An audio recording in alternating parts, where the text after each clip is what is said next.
set, go.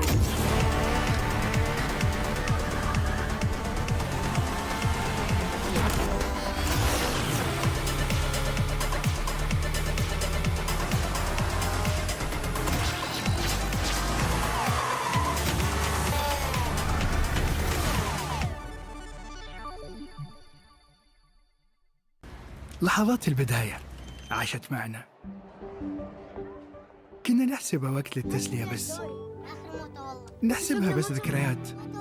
عبود أعطي أختك اليد يا ولد. ابتكرنا فيها ابتكارات، وإذا بغينا قلبناها خرافات.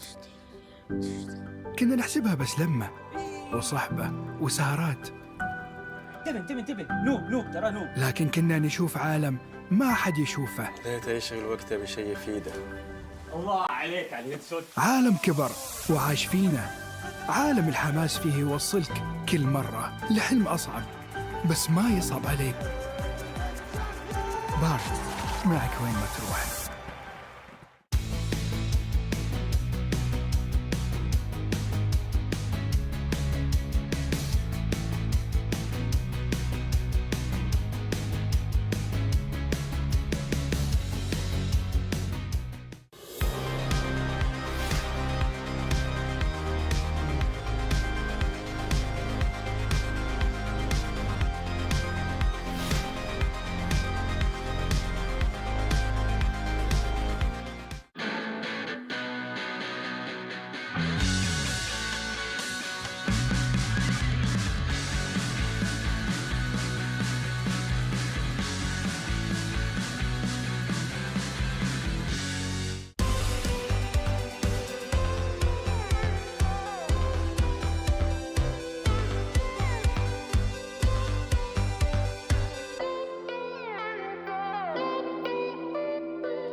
Honor 200 series, the best portrait phone AI empowered.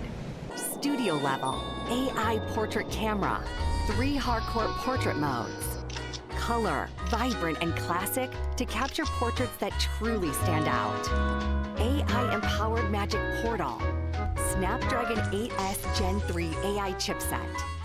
5,200 milliampere per hour's silicon carbon battery, 100 watt, Honor Supercharge. This is Honor 200 series. You ever wondered how a Hollywood movie is shot? On a Sony. You review it on a Sony. And how do you make that sound epic? You record it on a Sony. Lunch break on a Sony. So why wouldn't you watch it on a Bravia by Sony? Have you got what it takes to get to the top? It doesn't matter how high you climb. To reach the top, even the biggest champ needs a break. So you can recharge, dive back in, and dominate.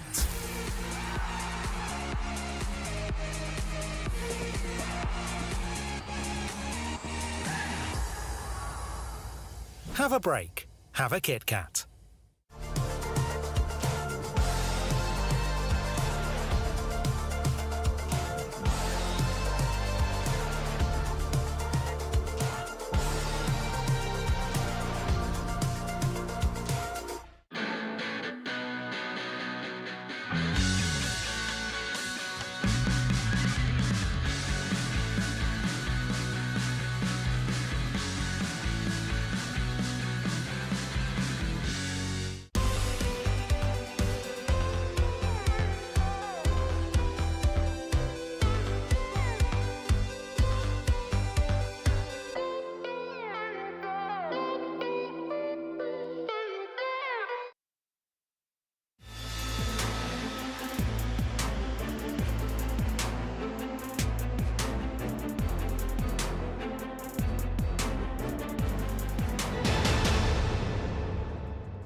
Welcome to Guess the Sound. Welcome. Welcome. Her simply means restriction. 1-1 sound. Leila. Is it Leila? Joy? I think Joy. Lolita. Lolita? Not Lolita?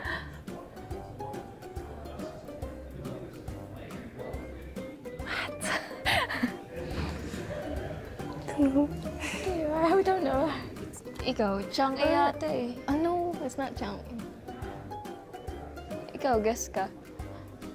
Give us a clue. What? I'm Chang A. I guess it's Chang A. I don't know what hers. Yeah, it's not Chang. Nana? No, it's not Nana. Makes you sound you don't know. Kagura. Long time didn't play, was it? Never used Kaguras. Sorry, I'm not Kagura main. Hide my rum. Hide my room? Ralph. Rough? What is this? The voice don't even sound familiar. Hide my rum. EXP hero Hide my Is rum. it EXP hero? Oh no, we don't know. The sound is not even relative. For sure.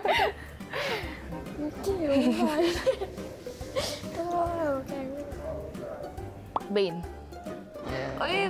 Because I don't use Bane, so I don't know.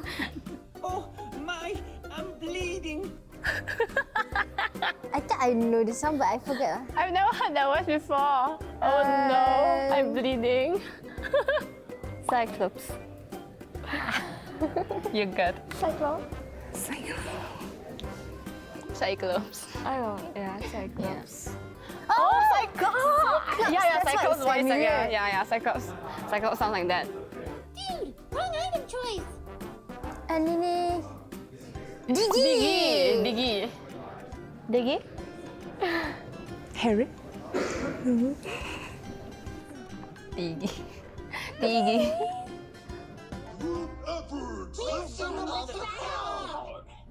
Who is this? It sounds familiar though. Yeah. What hero What hero? Maybe it's like got two. Because the voice changed, right? You want to surrender? What hero My brain. Let me use my brain.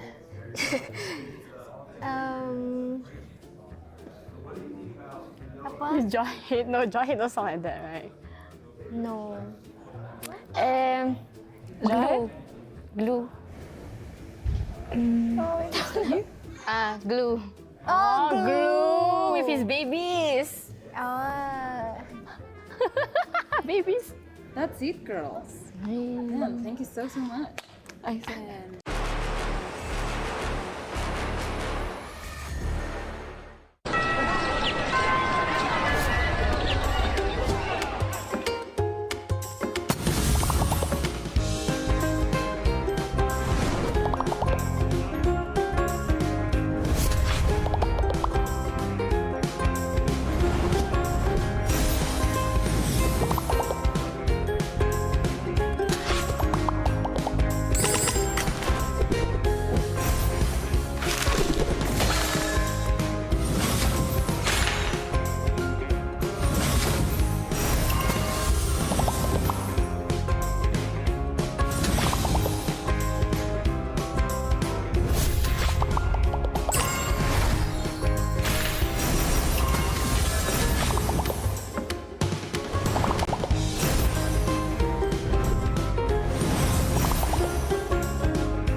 Welcome, mortals. Welcome to the land of dawn. My name is the Lord. Some might even call me El Lord. Fun fact about me, I love to dance. Sometimes I dance with 5. Sometimes I dance with all 10. Really depends about the game.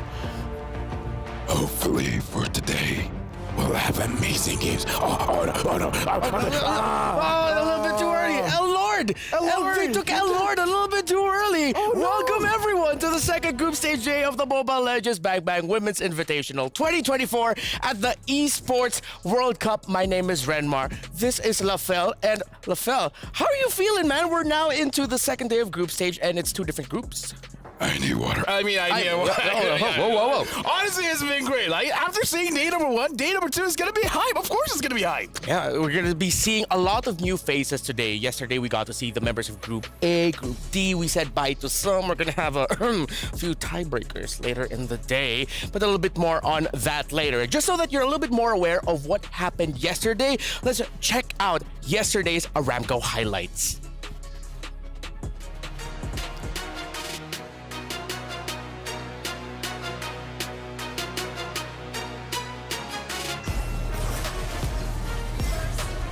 Tagami though trying to get the outplay, but they're already locked onto the base, and teams Falcons Vega take game number 1.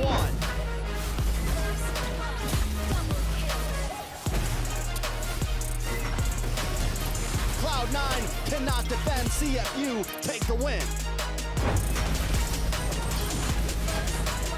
Cloud9 in trouble. Falcons Vega take the dub. And there's the Minoan Fury. Can they end this? The base standing tall. Now it's down. TLG washing through.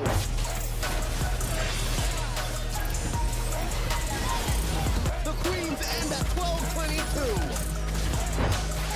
Nothing comes close to Obeying underneath the base. A 1 and a 1 between GGHG and Team Vitality.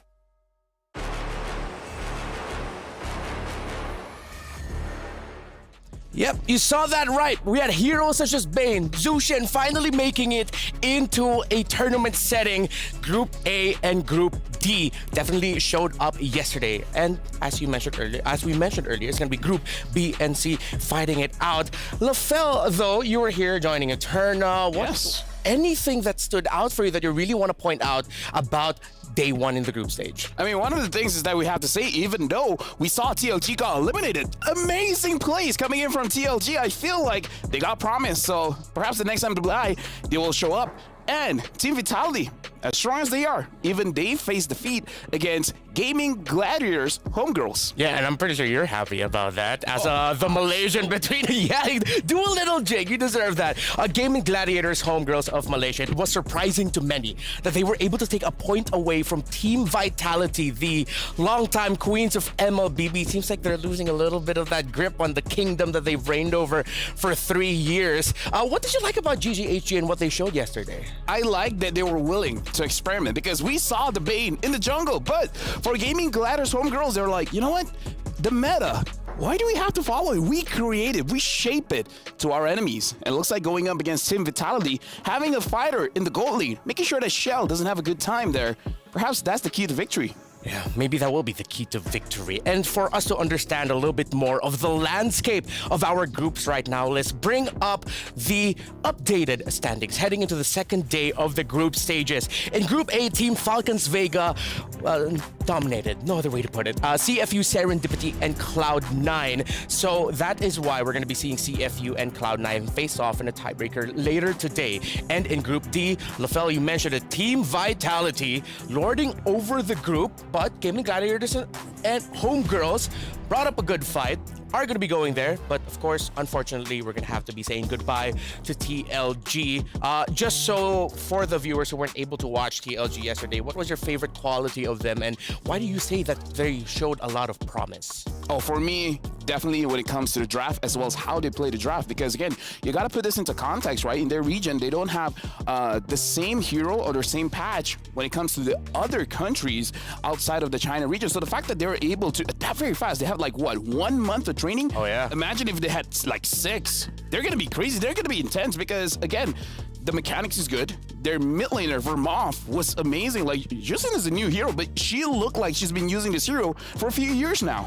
Yeah, even though she came out like what, like a month ago, it's like she's been using it for 3-4 years, the entire lifespan of MLBB. That's just how good they were. But of course, congratulations, or well, thank you to Tidal Legends Gaming for putting on a good show, so that you get to know a little bit, just a little bit more. If you missed out day number 1, let's look for the Aramco top 5 plays, because yesterday 6 teams got to grace the Amazon Arena in the biggest all-female MLBB tournament in history. We're gonna be starting off with this play here.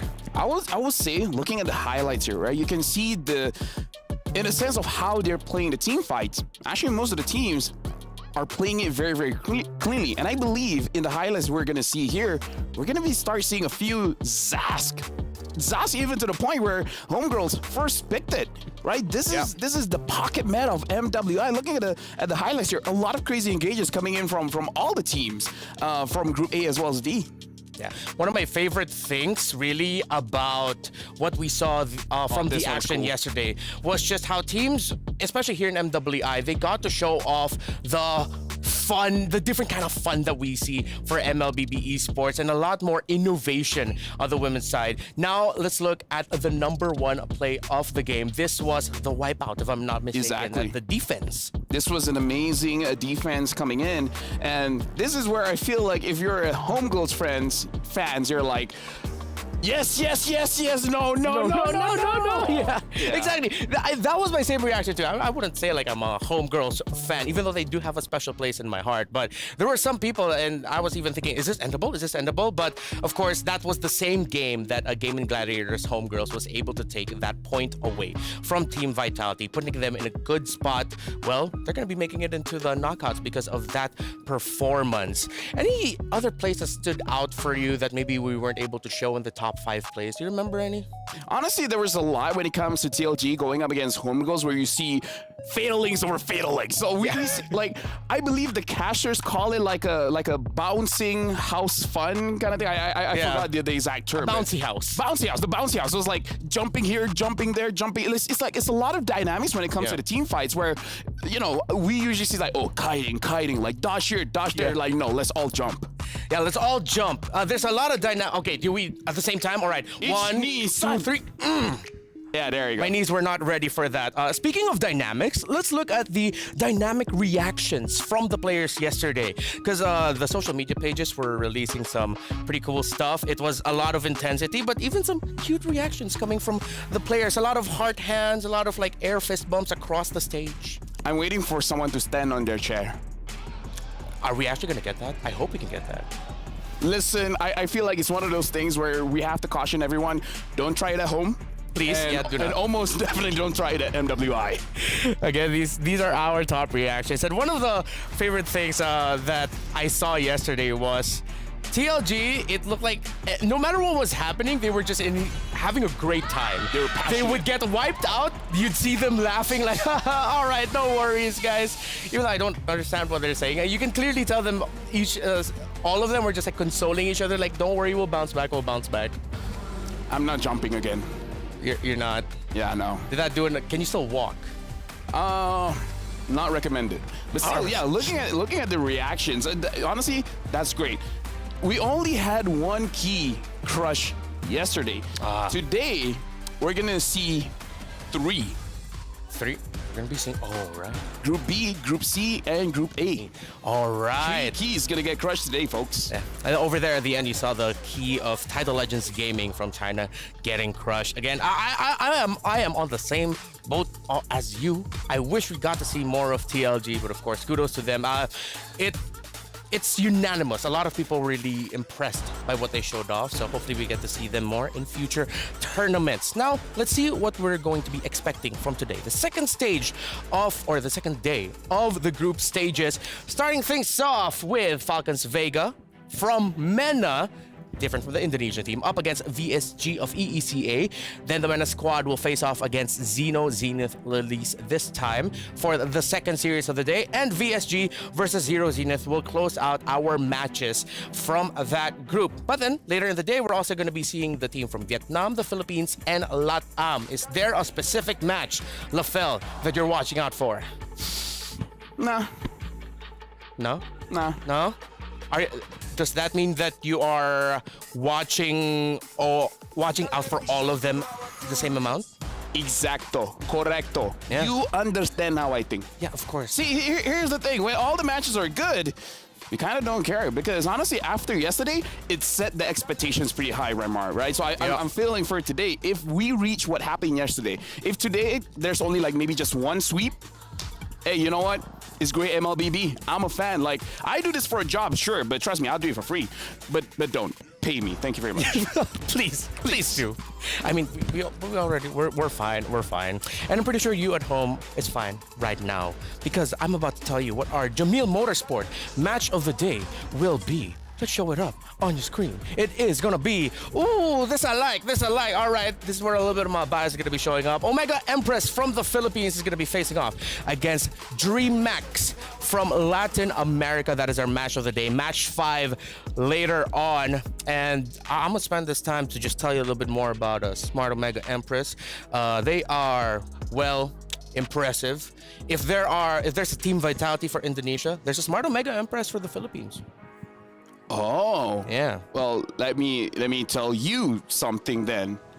Okay. Homegirls, they're cool. They're cool. They're very nice. Yeah, I agree with you. Yeah, I'm pretty sure that they are. Like, they're one of my favorite teams here. And DreamMax girls, we're going to be talking more about them later in the day. But for now, it's time for you to find out that the youth fair is here with incredible bonuses and exciting events. You can grab multiple permanent skins for free, just like Sylvana's Classroom Charm and its painted skin, Classroom Glam. The skins are so nice that people are really trying to force Sylvana back into the meta. Please continue so because I like the skins too. More exciting events will be revealed, so watch out. Have you gotten the skin already? Have I gotten the skin? Yeah. What'd you think? Dude, that is on point. That is a great Sylvana impression. Thank you very I'm much. impressed. The camera's on me. Do I have to do it now? How do you do it? Yeah. All right. So go. I'm Classroom Charm. That's Classroom Glam. Log into the game and get those skins. I mean, here's the thing. I cosplay. I cosplay Helker. I cosplay Kagura. I do it all. Don't ask. The Kagura one, a lot of people are fans. Uh-huh. For you guys at home, if you guys know, you guys know. If you guys don't know, don't ask. You know what? Every time someone says don't ask, you just really want to ask. I think we need to find out. We'll pester Lafel about that because now let's put up the Dr. Sulaiman Al-Abid showdown. Upcoming showdown for you. Falcons Vega Mena and VSG. I think it's time to tell the stories of these two ladies. Yasu summed up the story of Falcons Vega Mena really well. Mm-hmm. They are a young group of women who said, let's get together, let's play Mobile Legends Bang Bang because I feel like we can really shine together and excel. You see the members of VSG also up there. Yeah. That's the same story. Falcons Vega Menor, though, what they had with them was the whole thing about, and let's be real here, when it comes to esports, families are hesitant in the beginning and they had to fight for their right to become pro players. I mean, here's the thing. We heard about stories and such, but again, I'm an analyst, man. I'm looking at the gameplay here. I want to see the technical abilities for both teams, VSG as well as Falcons Vega Mena, because I heard good things. But the thing is, going up in MWI, you're going up literally the best of every region they can offer, right? We see the Mena region now going up against EDC. Like, this is the moment where we start to see. Yesterday, we had a lot of debut picks where we're saying, like, the day of debuts, right? Yeah. The DOD. Well, today be the same thing because I kind of feel like for all the teams, they were paying attention for day one. And I'm pretty sure we might see something crazy in the goal lane EXP and such because you gotta go crazy to win. Yeah, definitely. I agree with you there because the teams that really innovated and showed off new picks, really tried to shake things up, were the ones that got to excel in day number 1. Now here for day number 2, especially now I'm looking at VSG. They have 2 Filipino imports. Will comms be an issue? That is one of the questions. So let's see what the vibe is for everyone with our STC predictions. Who are they leaning towards to? We'll find about that later on. But that's the question. Who will win? Team Falcons Vega or Victory Song Gamers, VSG of ECA? Head on to stcplay.gg right now and lock in your predictions. Do you have a prediction? No. No? You don't want to predict? I've learned my lesson, all right? Me and Mirko, we got together yesterday. Yes. We were talking about it. Like, I don't want to betray any one of these lovely women, right? Because if I say they're gonna win, and then they lose, they will give me a frowny face. They'll give me a lot of very angry emojis. Have you gotten that actually? That's actually happened? More than that, actually. Oh. Yeah, let's get to that a little bit later on. I feel like we can help LaFell with that. That was the members of Victory Song Gamers behind him. But let's see now the Jamil Motorsports are rivals of the 2 teams. Let's see who's going to be rolling up first between the 2. You hosts always say they roll up, but I don't see a box here. I mean, there are Have wheels. you guys seen the box here? There are wheels on the bus, on the shuttle that they ride, and that's why we say roll up. If I wasn't mic'd up, I'd show you what rolling up means. I am now terrified, so I would just rather say right now that these are the representatives of the host country from MENA. So now we gotta talk about this, right? Yeah. They played together. Yeah. It feels great. It feels comfortable. But how are they gonna do it on top of an amazing stage? Like we gotta talk about this stage, man. It's huge. It's massive. Vibrant. It's a lot of words that I can't say in English. It's dynamic. Sure, let's go with that, right? Now, you gotta, once you're comfortable, it's gonna be good. I'm just saying, this might be a slower game for both teams trying to get a little bit more comfortable on stage. Yeah. But when it comes to game number 2, oh baby, that's when it's on. Oh, yeah. Victory Song Gamers. We want to highlight here Gale and Rian, or Gailey. They were imported before the MWI qualifier, so they've had some significant time together. And I actually got to spend time getting to know VSG a little bit more via the Filipino players. They actually have a favorite player there in VSG. Her name is Minun. She's the EXP laner, and they just love her overall vibe. Like, she's so vibrant, and the word that they kept using was she's just adorable and cute. And that's why the 2 Filipino imports like naturally gravitate towards her, and I think that's where a lot of the relationships come from, like, you know, to vibe with the rest of the team. Well, we'll see how the opposing team feels like if she's adorable or cute, because usually the EXP laners, they're very aggressive. Because EXP laners, it looks like they have a grudge. Something bad happened in their life, but they can't express it. So they hold it deep down in their hearts, push it down to their stomachs. But then when the game is on, you, my friend, are not my friend. Yeah. My enemy. I crush you. This is usually the moment where I look at LaFell and go, what are you talking about? But I'm an EXP laner, and I totally agree. Let's learn more about Violet with an interview that we got with her. Hey guys, I'm Eterna, and I'm here backstage with Velvet from Falcons Vega. Velvet, this is your 2nd time here now, coming from ISF and now here at MWI. My first question is, what do you think is your main difference that you feel between both of these tournaments? It's a bit more professional in here. It's just playing on a stage and having to see a lot of country, every group and every team is from different countries, so it's my pleasure actually seeing different people and faces. So that's it, and it's pretty nervous out here.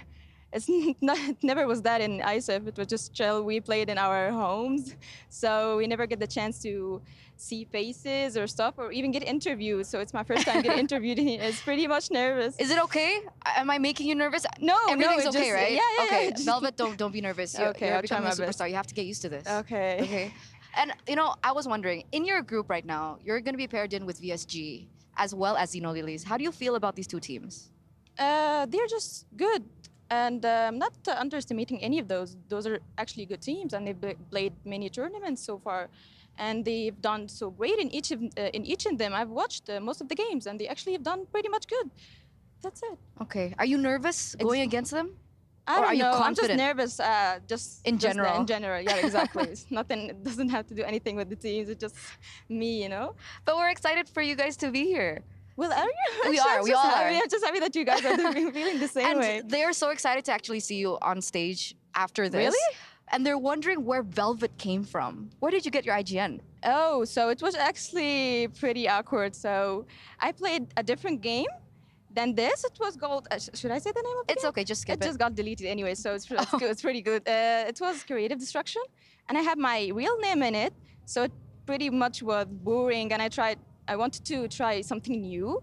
So I went for the Red Velvet, the K-pop team, but actually when I tried to put it in, the characters was too long, so they didn't accept it, so I had to let go of the red and stick with the velvet. So that's how I came up with my IG name. It's okay, we can tell the casters, guys, whenever we're casting for Velvet, call her Red Velvet. Okay. Would that be better for you? No, just Velvet. It's just my main name now. She doesn't care, it turns out. Yeah. Anyway, It's okay. do you have any messages to your fans out there? And as well, you can say it in your native language. Okay, I get that. أشكر الوطن العربي على التشجيع اللي احنا خدناه منهم، وأتمنى التشجيع ده يستمر للآخر، وإن شاء الله رحلتنا تبقى ممتعة وهنبسطكم معانا، وإن شاء الله تلاقوا منا أداء كويس جدا، وما تنسوش تشجعونا لآخر دقيقة. شكرا. That's it. Okay, thank you so much, Velvet. Thank you so much, and of course, good luck. Oh, thank Hope you. to see you in playoffs. Okay, I'll make sure to do so. Back to the studio, guys. Bye. Velvet is such a vibe. She is not like the EXP leaders we were talking about having a grudge, something happened. She's just a vibe. No, I think this is just the thing. Maybe EXP leaders are just cute and adorable. Exhibit A. And the camera refuses to go to me. Camera. Because they don't think it applies. It's okay. Camera. It's all right. What other points you want to make about the interview that we saw there? There's a lot of great things about the interview with number one. Eternal found someone her height, so that's great. And the fact that Eternal is like, oh, we'll call you Red Velvet. She's like, no, just Velvet. That was Velvet of VSG. They're going to be going up against Falcons Vega.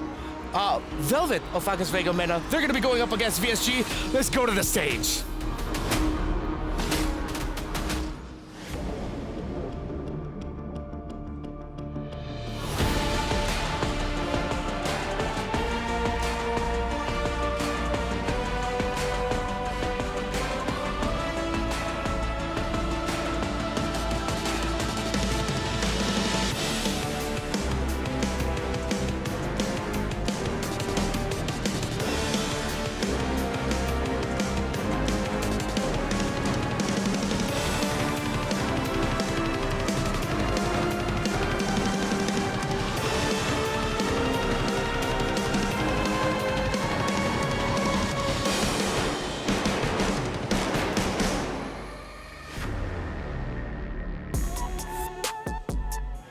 And welcome back, ladies and gentlemen, right here in the capital of Saudi Arabia. We're here in Riyadh, all gathered here for Mobile Legends Bang Bang Women's Invitational.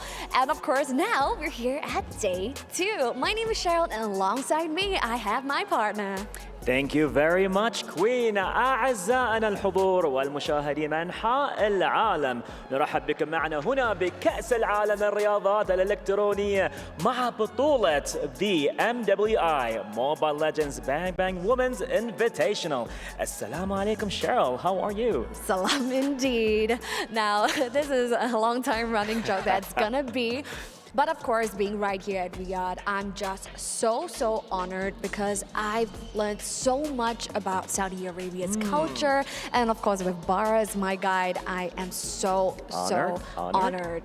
Yes. Well, the honor is all mine, Cheryl. A lot of things took place here, but appreciation to you and the amazing job you did yesterday as well. And all appreciation goes to the production team and everybody who was involved, all the talent. But the thing is, I just want to say one thing. I'm jealous. Why?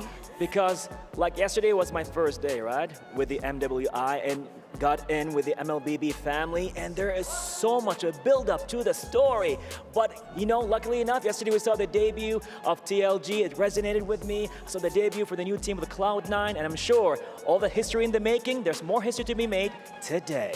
And this is why I absolutely love MWI. It is time for our females to shine, our female pro players, and it's time for them to write their story as well. This is a blank canvas right here for MWI. So speaking of which, we have closed the chapter, and that is day 1, where we have seen Group A as well as Group D. Now today we'll be seeing the likes of Group B and Group C kickstarting the day, or rather the first half of the day, with Group C. Now, this will be the home ground heroes. Yes. And Bara is just lit up with excitement right now, so all honor goes to Bara. Oh, thank you so much, Queen. The honor is all mine, ladies and gentlemen. وأعزائي الحضور المشاهدين من أنحاء العالم.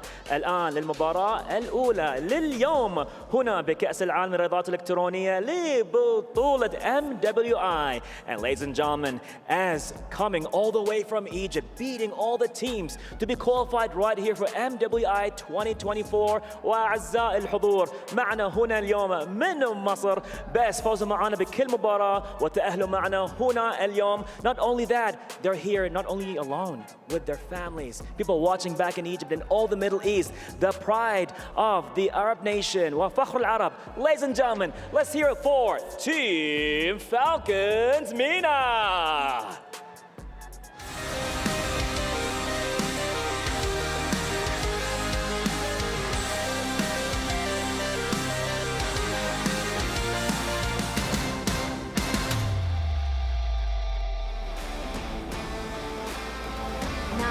What a pride indeed, especially for the countrymen right here in Saudi Arabia. Now they're able to see, you know, their fellow counterparts, the female pro players right here representing their nation, playing on the international stage. Now being, you know, a fellow countryman, you guys see Renmar, you know, supporting Philippine teams like the Smart Omega Empress, and of course LaFell with Homegirls. Now you have a representation on stage, and that is Team Falcons Vega. Now going up against the home ground heroes, ladies and gentlemen, presenting to you Victory Song Gamers.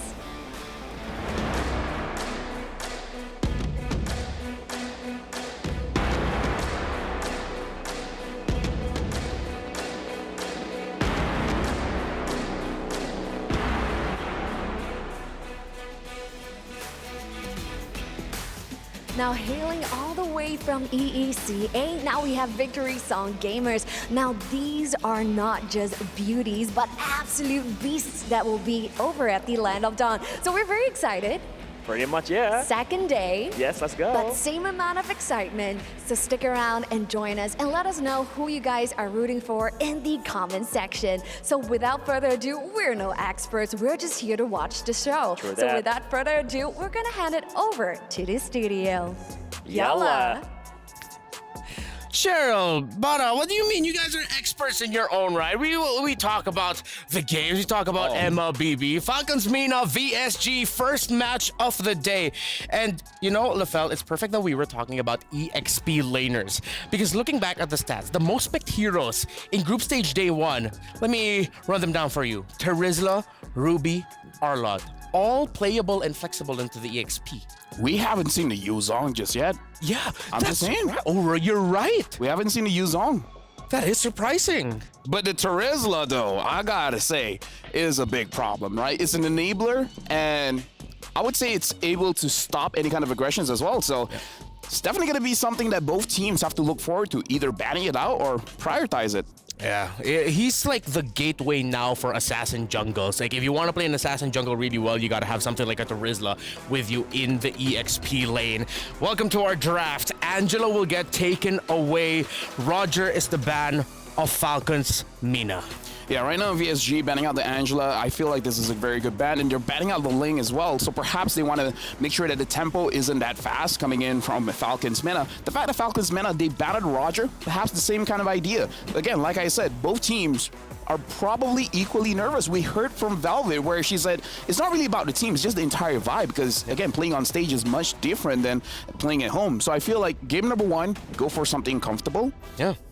Get your groove first, and then you can go a little bit more crazy with the draft that you practiced before. Yeah, I agree with you there, and I'm glad that you mentioned comfort. One of the players here of Falcons Mena has a favorite hero. The reason why she's named Electa is because she has her favorite hero in Benedetta, named after her sword, Electo. Hey, we were talking about crazy picks. What if later on, Benedetta jungle, but that's a little bit too far into the future. I feel like it's fine. I feel like fourth pick Benedetta is great, especially when you already see the mid laner. As long as it's not a Zask, especially maybe a Zask is fine. Yeah. But if it's not a Valentina, then that Benedetta is gonna shred. So I don't know. I kind of feel like fourth pick Benedetta is gonna be pretty good. Fourth or fifth pick, because again, they're red side. Yeah, that might show up later on. Terizzle was the last ban hero of VSG, and that's either number one, they're not going to be playing Assassins, or number two, they're going to play a different EXP laner matchup so that the Assassins of Falcons Mena, if ever they do play it, are taken away. And hey, we finally see Yuzong again, but this time still banned. Jushin. Jushin is open. Hayabusa is open as well, and we see both these heroes being priorities. Yeah. But wait, both of them over Harith? I would say Harith is a user kind of thing. If you're good on Harith, then you're going to be amazing. Yeah. Yeah. And you are amazing, Lafel. Jushin, that's the first pick there of VSG. A hero that takes a little bit of while to ramp up, but really the control that she dishes out is, for the lack of a better term, quite annoying. Yeah, and in terms of countering this, if you want to go for an assassin, you can go for a Hayabusa to deal with the Jushin. If you want to go for a mid lane, then you're looking at a Kagura, you're looking at a Zask, and perhaps even a Farsa, something that ignores the front line and goes straight onto her, because her Lantern Flare, the range isn't as far as most of the other mages, so they can fight back. And what Falcons Mena do as a response here is that Jushin shines with the longer a team fight goes. So you pick up one of the best heroes right now in the current meta for longer team fights. They go for Edith. This Julian is flexible. It can go either mid or jungle. But the good thing about the lineup of Falcons Mena is they're already covered in the magic damage department because they already have their first two picks. And now VSG, they counter back with the Minotaur as well as in Harith. So right now, honestly, the team fight for VSG is looking pretty good. They have ways to catch the opponent with the Jushin, with the Lantern Flare. And if they're coming for a team fight, they got a Minotaur. And like we said, the Zask gets picked up just to face against this Jushin. Yeah, wow. So this is the meta we find ourselves in now. Zask is coming up more in the pro scene because it's one of the... Would you say it's a direct counter to the Jushin, or just good enough to respond to it? It's a good counter towards the meta, because as a mid laner, you're very much... defenseless going up against damage dealer assassins or even fighters in the jungle. So if you're a Zas, you have ways to survive and actually fight back. So Zas is a mid laner that can take care of herself. So this is one of those situations where, because of the meta, it made Zas good. Yeah. And now I'm not seeing any obvious EXP laners, because even though, yes, you can tell me that the Edith is an EXP laner, it's more of a roamer in this recent meta with how well it just meshes. And if honestly, if those three heroes are together in the mid lane, roam mid jungle, VSG might not even be able to farm up because that scales really quickly. Yeah, and right now looking at Falcons Mena, they're banning out the Yuzong, they're banning out the Arlet, so they're making sure that Mena doesn't get a good EXP laner here, especially because they're going to be fourth pick. They can have the priority, and in terms of the priority, in my head I'm thinking of Paquito, but if they want something with a little bit more control, then I don't know, not a lot is coming up on my mind right now. Oh wait, Ruby! Yeah, Ruby. Ruby's still open. Yeah, Ruby's still available in the EXP lane, and that is a viable pickup, not just in the roam. It can't just set up, but especially if it's a Ruby that you want to get good items in right away, the spell vamp is really strong. Hayabusa. So a lot of the heroes that we mentioned leading up into the draft are showing up and making an impact so far. If I'm Falcons Mena, if really they don't have an EXP laner yet, wow, they're really focusing there, I suggest last pick. Just pick whatever's available to match up against the pick of Minun. I guess especially because this EDIF is technically capable going to the EXP, and if you look at it that way, you have a lot of other roamers available, like the Grok, like the Tigreal. You know, the options are still there, which VSG does not have the flexibility because they've already locked in a Minotaur. Oh, yeah, that's true. So, Falcons Vega, is it roamer EXP? Because either or would be great. If it's the roamer, Grok, yeah, I agree with you. You can pick up a goal laner now. The Claude is still open. Or the Clint! Oh. Another debut pick. Yeah, that's why they were taking away Arlott, Yuzong, because they were taking away the best heroes that can dive the backline straight. Are there any really strong backline diving EXP laners? I was about to say Benedetta. Yeah, that was in my head. But not too. for Falcons Vega. Yeah, not for Electa. Well, she's in the jungle, but it will be going to Minun. Let's see what their last pick is going to be. They still need a jungler. Yeah, they still need their jungler here. Oh, that is the jungle. Oh, okay. She's showing out, yo, Alexa, I hear you like the Benedetta jungle. Yeah. Hey, guess who can use that too? Dude, that's a flex. That's a flex. If VSG gets a win here, it's sort of like a little bit of a huge flex of the Electa. And it's a CC for Falcons Vega. Why did I forget about the CC?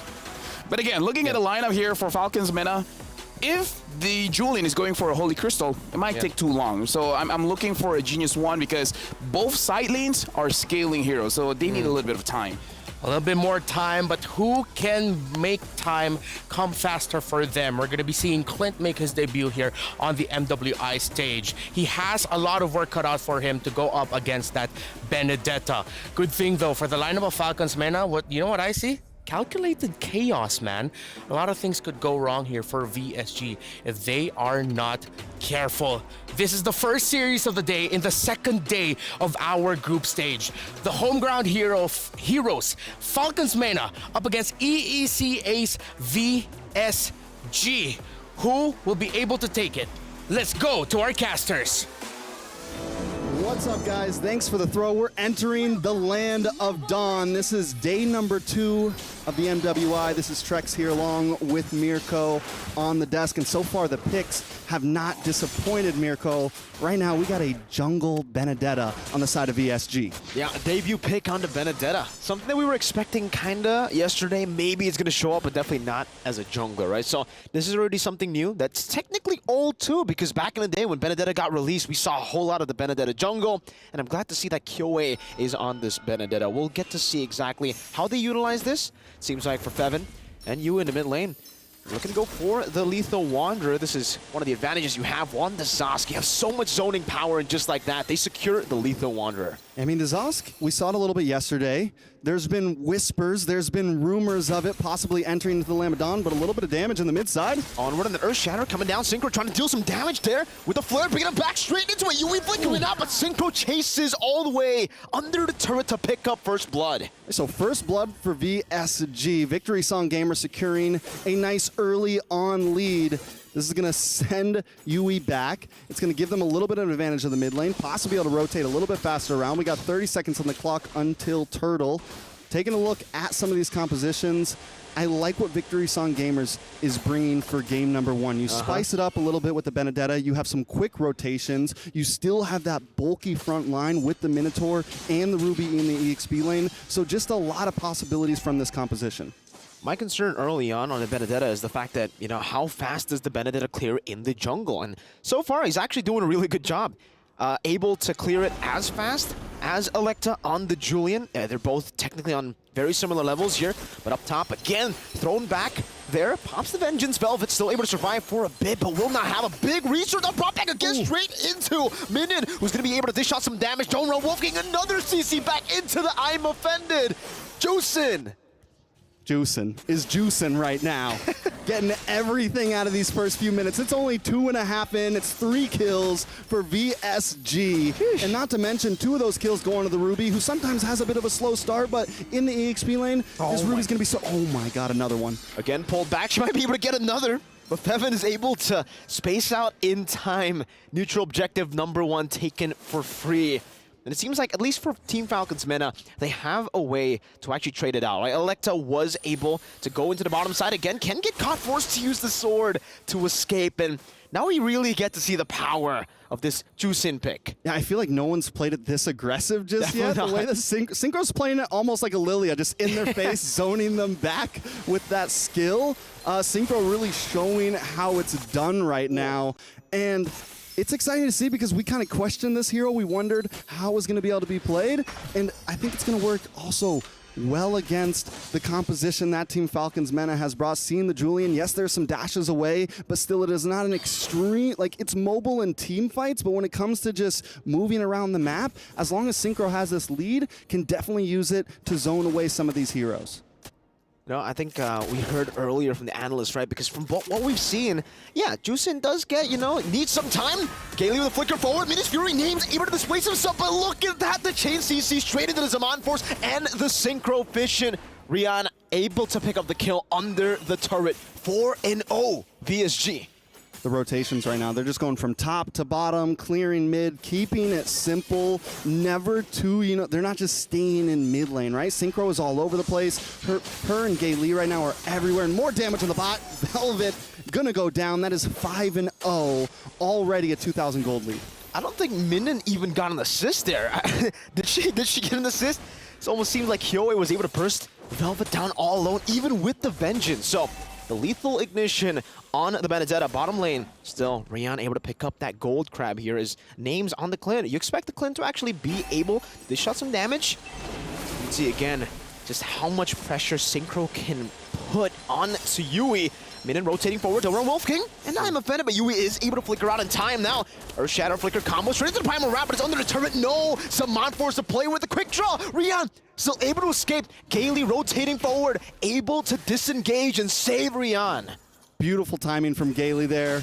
Beautiful play from Rian, but we're starting to see Mena kind of pick up the pace a little bit, look for picks of their own. Now it's first turtle. Team Falcons Mena probably not even going to want to contest this. They're too far behind. Taking a look at some of the heroes, at some of these girls. Electa, Fevin, both deathless right now, and I think they're going to need to step up the pace. They're going to need to look for something. We do see the Sky Piercer come in for Kyoe. Uh-oh.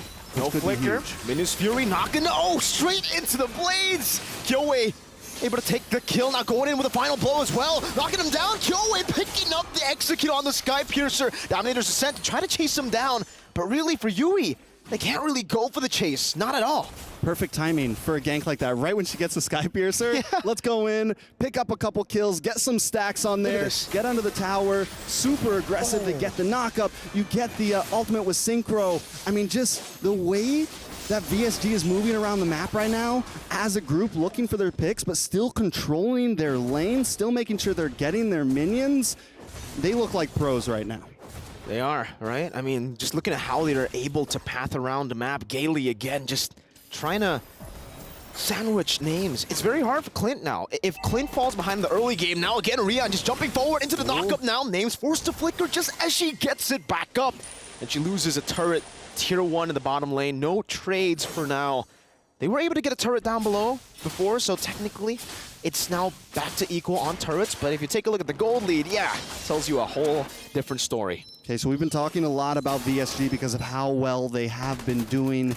Team Falcons Mena, what is the win con at this point? They do have the Clint. They got to kind of get into some late game territory. Because he took those 2 deaths, it's going to be a while. Without any crowd control in the EXP lane, like I said, a lot of things come down to Fevin and Electa to pop off. Earth Shatter now with a Minus Fury, and I'm offended, knocking 4 members straight into them. Now with the damage, Crimson Beacon, AoE, Velvet going to be caught, thrown back again. Synchro able to flicker out with a double kill now, and look at the rotation coming from Minden. Going for the dome around Wolf King, but still with the enhanced sword. Electa able to outplay and getting that one last hit to shut Synchro down.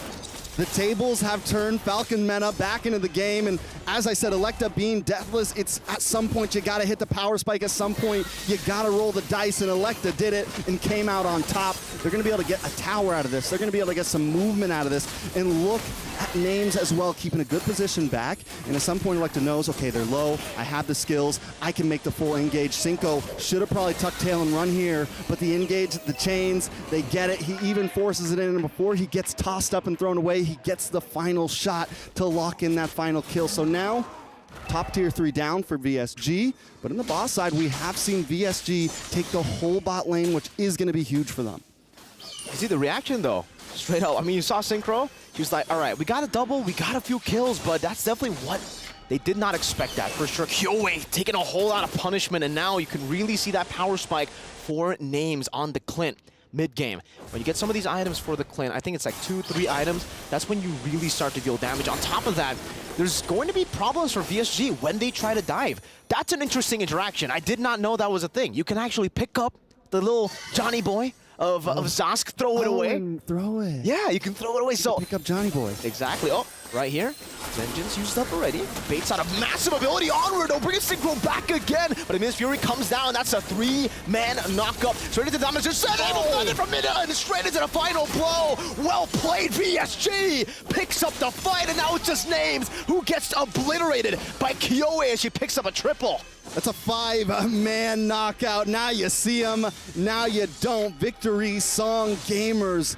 Gaily with such a beautiful response. That fight looked like it was in Team Falcons Mena's hands. A nice Earthshaker just to try to pick one off, but Gaily comes in, gets him No One's Fury, combos it up with another knockup onto 3. I mean, just monstrous right now. The comms from this team are off the charts. They're a great team-fighting team, but also it just seems like they're a band because they know exactly how to play the song, the victory song. Gaily with the drum smacking down and straight into that beautiful orchestra of abilities. Now, Feb going to be caught, still able to pop in the Primal Wrath, deal some damage, Kyoe in the back, able to survive. Meanwhile, Rion is going to be taken down under the turret, taking too much punishment from that tier 2. And VSG, they fall back for now. They lose one member. It's a gold lane. But still for Kyoe, she's eating real good. Now in the enemy jungle, 2,000 gold ahead of Electa. Okay, what's going to be big for Team Falcons Mena here is luckily Names is not too far behind. It's only 800 gold. Looks like we're now getting into that Malefic Roar, and I think once she gets that third item in, and she can stay in that box, which is kind of what Team Falcons Mena has built here. You have the Zask who can zone away, you have Fevin who can get some CC, you have Electa who can do a bit of damage, but as long as Names can stay in a good spot, we're starting to see the damage come out. And Victory Song Gamers, if they want to win this, they have to be careful of how they approach these big pushes, because once they get into the bottleneck of those inhibitors, that's where it's dangerous. That's where Names can really just kind of huddle down and get a lot of free shots off. And now it should be for free here. Team Falcons Mena, they're way too behind to actually contest for this Lord. It's the first Lord of the game. Technically, if you take a look at Team Falcons Mena's composition, they still got a lot of good wave clear, right? They got that Zask, they have the Clint as well, so it's a good decision by them to leave this 2 Victory Song Gamers, not really go for the contest. Because for VSG, I think at this point of the game, it's the way that they can actually bait these members out of Team Falcons Mena outside of the base, because I think for Team Falcons Mena, that's their key win condition. They need to stay in their base, they need to play with their range, and they need to bait out some of these big abilities from VSG. All right, now, Ward's going to be coming soon. I think if they can get 2 inhibitors out of this, it's a huge win. They don't have to finish things now. With Names finally getting in some of those third items, it's going to be, they should be able to clear fast. We're already seeing the Lord getting melted down. With the first Lord, now it's a Monforce popped in. Rion doing some damage onto the base turret. Electa walking up, able to get out with the enhanced sword. You can see that the wave clear is still there. They're still able to defend for the base turret at least now. But there is going to be another big minion wave coming down. Still buffed by the Lord. Electa standing forward there. Gotta go for the knockup there. Synchro with the Lantern, unable to go for it. Now Min and I'm offended, not connecting. Earth Shatter and the Flicker combo. Turning the onward, but now it's in the Crimson. Blast into the back. Gaily also with the Miss Fury straight into the damage once again. Min survives. Rion picks up a kill, and now it's just Velvet and Names left to defend. Velvet taking down Kyoe, an absolute beast of an assassin on the Benedetta. Names, 1 cowboy versus 5 Victory Song Gamers, and you can hear the drums of victory. You can hear the song. They're gonna go straight for the base, pick them up, throw them back, and then execute her in the base. That's game number 1 for VSG. Execution is a perfect adjective for that one, a perfect verb for that one, because VSG Kyoe, I gotta put the highlight on her, 9-0-3 on a pick, not just a first pick of the tournament, not just a Benedetta first pick of the tournament, but a first pick of the tournament that no one expected to be in the jungle. Showing something different, getting this pick and making it work so well. 9-0-3 Kyoe just got a lot of fans. She already has a lot of fans, and I think VSG, they have a lot of fans already from their performances, and now technically with this is a statement to the world now at MWI. We're here as contenders. We're not just here to participate. We're here to conquer. We're here to play our victory song, and we're gamers. I mean, because the way they played, too, was just amazing. They were able to combo up so many team fights, able to do so many great things. But that's enough for me. We're going to toss it over to our wonderful experts, our analysts on the panel. Team Falcons Vega dancing to VSG song The KOA. The Benedetta jungle was highlighted, but first we have to begin with the Jushin and the Minotaur. Gaily and Synchro were perfectly in synchro, applying the pressure throughout the early game. I gotta say, honestly, the casters talk about this, right? If you're looking at VSG, looking at their lineup, they have a lot of big ults, like the Zaman Force, the Mino and Fury, even Synchro with the Crimson Beacon. Like, there's a lot of control when you're looking at this team. And when we're looking at Falcons Vega, look at every single time they engage, especially when it comes from Fevin. She forces the engage. When she has the flicker, she'll go for it, right? That's good and bad. It's good that you have the mentality, the courage to start something, but at some point you have to understand you're going up against a lineup that wants to start a team fight. Yeah. So when you, the opponent, starts the team fight for them, it helps them out. Like in this particular clip, you see throwing the Minotaur towards the team, where the Minotaur just has an easier time to set up the Mino and Fury. So this is one of those cases where you're going up against a draft like VSG. You want to bait out as many abilities as you can. If they use the Electrifying Blow early, if they use the Zaman Force early, kite away. Use your abilities to escape the team fight. Once the cooldowns are done, you go back in. Yeah, that's exactly what we saw in that one crucial team fight wherein the members of Falcons Vega started the team fight despite them being quite low. Oh, no, they didn't start it. It was the members of VSG that started out the fight. Then the members of Falcons Vega responded to it accordingly, even though they were down like 3 to 5k gold at that point. And they were able to turn it around, as you said. But then in the end, when they were the ones initiating, that was just great timing and counterplay by Gaily, and then eventually, of course, by KOA on that Benedetta. Because once everyone else has entered, Benedetta says, all right, my time to shine. Yeah, for you guys at home, if you guys are watching the screen down here, we can definitely see a lot of the plays. KOA, yes, is amazing with the Benedetta, and I kind of feel like she has a lot more in her pocket. There's more heroes that she can use. In this kind of lineup, there's a lot of crowd control that makes it very difficult for the lineups of Falcon Vega to actually really do anything. So it's all about execution. It's easier said than done. But for game number 2, they got to really look at the win condition for VSG and try to get it out of the way, making sure that they don't achieve that win condition, and then you try to fight back. Because looking at the win condition coming in from Falcon Vega, they have scaling side laners. Yeah. You kind of don't have a choice. You got to wait it out. Let's see one of the main winning conditions of the winning team with our PlayStation MVP. I wonder who it's going to be. Is it going to be the jungler that had 0 deaths? I feel like maybe, but definitely it is KOA. KDA of 12. That is a singular number because, yes, that is no deaths on the side of KOA. If I'm not mistaken, that is a final stat line of 9 kills, 3 assists, 0 deaths. Was it purely just great timing by KOA as to why she was the MVP? Honestly, she had a lot of room to move around in all of the team fights, because when you see most of the escaping abilities have been used by Falcon Vega, and then she's just like, okay, I'm just going to dash in and I'm going to do my damage, especially when she has the Sky Piercer. Makes it all that much easier for her to secure all of the kills. But again, it's not just the Sky Piercer. She has a lot of penetration coming in from the Hunter Strike, as well as the true damage coming in from the... the name escapes me. For the Sky Piercer? No. The War Axe? The red item. Red item, true damage? Okay, you know what? It'll come. It'll come back. It'll come back to us eventually. Endless battle. Endless battle. Yes, thank you very much. You're welcome. Escaped me for a while. But I really agree with you there. It was just in terms of the conditions, I didn't realize it until we got to see it happen. It was just a crazy amount of crowd control. It looked like this was a lineup that just really didn't allow the members of Falcons Vega to do anything, to play. It was a lineup that Falcons Vega had that was stronger on the counter, but it really doesn't seem like that's their comfort playstyle. Yeah, it's just that here's the thing, Falcons Vega, they have one idea, and then they just do that one thing. Where going up against a team like VSG, you got to be a little bit more creative. If A doesn't work, you got to go for B. What's the B? Like a different step? No, it's like, okay, if we engage, it doesn't work, maybe don't do that. Maybe force it. False engages. Make it look like you're going for a fight, but then it's like, haha, I gotcha. I was kidding. And now we're backing off. Right? All right. I get what you're getting at. Let's see if we'll see more of those false engages. But here's something true. The Doritos reactions, the players' reactions for you up on the screen. And honestly, there's gonna like, oh, whatever. Yeah. Oh, it's like, okay, you got me, man. Yeah. It's fine. But yeah, looking at the reactions, it's like backstage, this is the reaction that we're really looking forward to see, because the excitement there, they can't contain it. Yeah.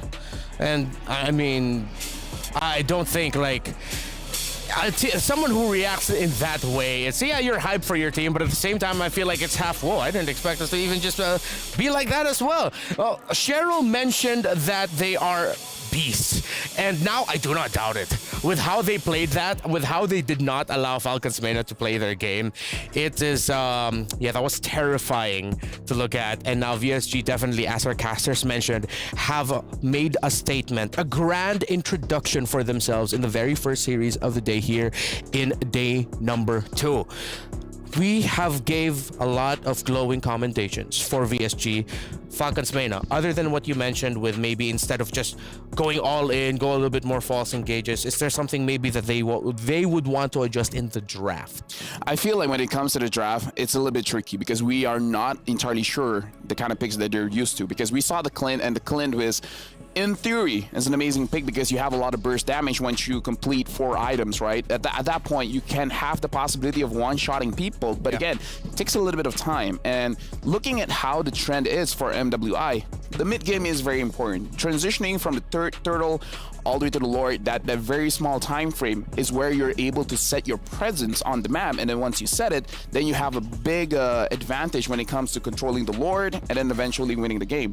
So having a side laner that both wants to scale, I feel like the CC is fine if if your gold laner requires maybe just 3 or 2 items, and if you want a 4-item marksman, perhaps you need an EXP laner, something like a Terizla, something like maybe even a Yuzong, something that can buy some time. So when both of them needs time, there's just not enough time for everyone. Yeah, real quickly though, let's go on over to the casters desk. Mirko and Trex, real quickly, what do you guys think and what would you want to say and add on to the discussion? Let's start first off with Mirko when it comes to game number 1. I don't know, it really felt like for VSG, they were just so much better in terms of the mechanics as well, individually in lane, because I think it was the XP lane where we saw, again, also technically domination. Velvet wasn't really able to do much in that XP lane on the CC, despite her already being placed on a matchup that should be actually okay, especially with the Vengeance. You can actually go and, punish a lot, but yeah, it really feels like there is a big mechanic difference there. I think VSG really caught them off guard with the early game aggression. I think a lot of teams might not be ready for those types of ganks, that many offlane ganks that early in the game. So this time Falcon Vega might have a better chance. They can at least prepare themselves for these type of compositions, and not even just the compositions, but the rotations in that early phase of the game. And I think if they can do that, there's some good possibilities to tie this up. You know what? I'm going to have to agree here with both of them. It seems like aggression is one of the key factors here. VSG, they look like they played a lot better because of the aggression that they showed. Again, it's about not letting your opponent play their game was the biggest factor. Yeah, no, I agree, because for me, it's not enough to win a game. It's about letting the opponent know that they lost. Ooh, that's cold, bro. So I kind of feel like you need that kind of mindset. So for Falcons Vega in this game, you got to figure out how to make them lose. Sometimes just thinking how to win, sometimes that's not enough, right? Yeah. Because it's not about achieving your win condition, it's about denying the opponent's win condition. Oh, that's a great way to look at that. Now let's see what Falcons Vega will be able to do in game number 2 to somehow force a tie to deny the condition, or will VSG deny a point for Falcons Vega, meaning that they are going to be put in the red. This is the beauty of a BO2 style setup. Even just one sweep loss is already a massive blow to your chances of being able to advance into the next game. VSG, I mean, I don't want to say that they had the perfect game, but it was somewhat close to it. Are there any errors that you saw from their side that maybe Falcons Mena will be able to take advantage of? No, honestly, not really. In terms of their rotations, as well as like the caster said, their mechanics are really on point. The fact that they can outplay the team fights is indicative of that. So honestly, for this game, the only way that they could have a mistake if is the mid trio coming in from Falcons Mena was able to punish their rotation, because let's talk about Jushin. Did Jushin really have any trouble going up against his ass? Not really. Nope. Right? Yeah, so the fact that they can go bottom lane, they get a kill. They go to top lane, they get a kill. They go fight around turtle, there's no contest. The mid trio for VSG looked like they had a pretty free time. Yeah. Now that when you mentioned it, there was something that you mentioned behind the scenes also, was that when in that one team fight that Falcons Mena was able to win, they almost got a wipeout. It was actually the Zask protecting the Clint in the back line, so that was their peeler. I'm thinking then, okay, how does that connect to the rest of the lineup where it protects it's more defensive, their style of lineup. So add to the fact that of condition denial, maybe for Falcons Mena, it's also condition acknowledgement. If your lineup is great for counter plays, you go for the counter plays. Don't be the one engaging it, as you mentioned earlier. So now, yeah, maybe that is the trick there for Falcons Mena. Yeah, again, we're about to go into the draft, but something to highlight as well, Minonon at Ruby keeps controlling the damage dealer, so it makes it easier for Kyoei to actually go in. Yeah, and I think now, earlier in that game number 1, we got to see why the two Filipinos on the team, you see Rian and Gailey, love Minon so much, even outside of the game, because inside of the game, they are well taken care of by their EXP laner. So, Falcons Mena says, let's take out a Yuzong. Any team that would prioritize a ban on a Yuzong like this, other than the fact that it's a... Actually, in this current meta, I feel like it's one of those overlooked first 2 picks on the red side.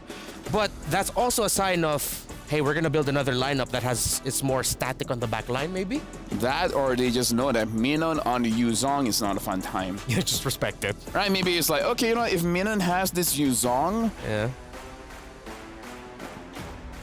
It's not good.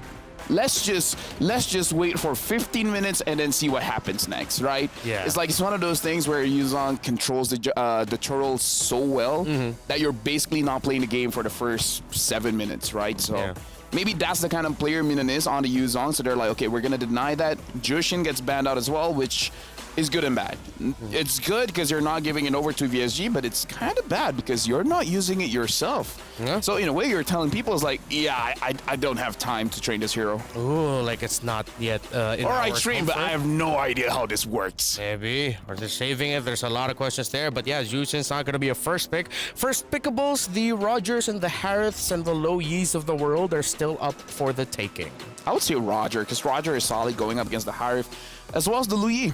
And it's flexible. You can put it in the jungle or goal lane. Yeah. Or dare I say mid lane, who knows? Oh, well, no.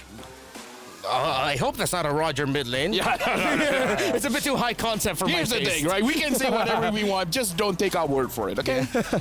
And so with the Roger pickup for Falcons Mena, VSG would pick up the Minotaur. It went really well. It looks like a comfort pickup for Gailey, and most importantly, up against Dashes, you want to pick up the Minotaur to force out Dashes. Julian for VSG, it's their turn to use that hero. They pick up the Edith as well. I prefer going up against something like a Minotaur for the Edith to be in the roam position, because you can pick up the Minotaur. Minotaur is a tank support. It's not a full tank, right? Yeah. The defense stats is not the same as a full tank, and the passive is not really to make sure that you stay alive that long. So honestly, if you have the Edith and a bursty kind of mage, you can deal with the Minotaur, making so that the Minotaur is delayed in building the items, because usually Minotaur goes for a first item flash, right? The flash of the Oasis. So you're not going to be that tanky. So I still hope that the Edith is going roam, but looking at how Fevin plays, probably going to go to XP. Yeah.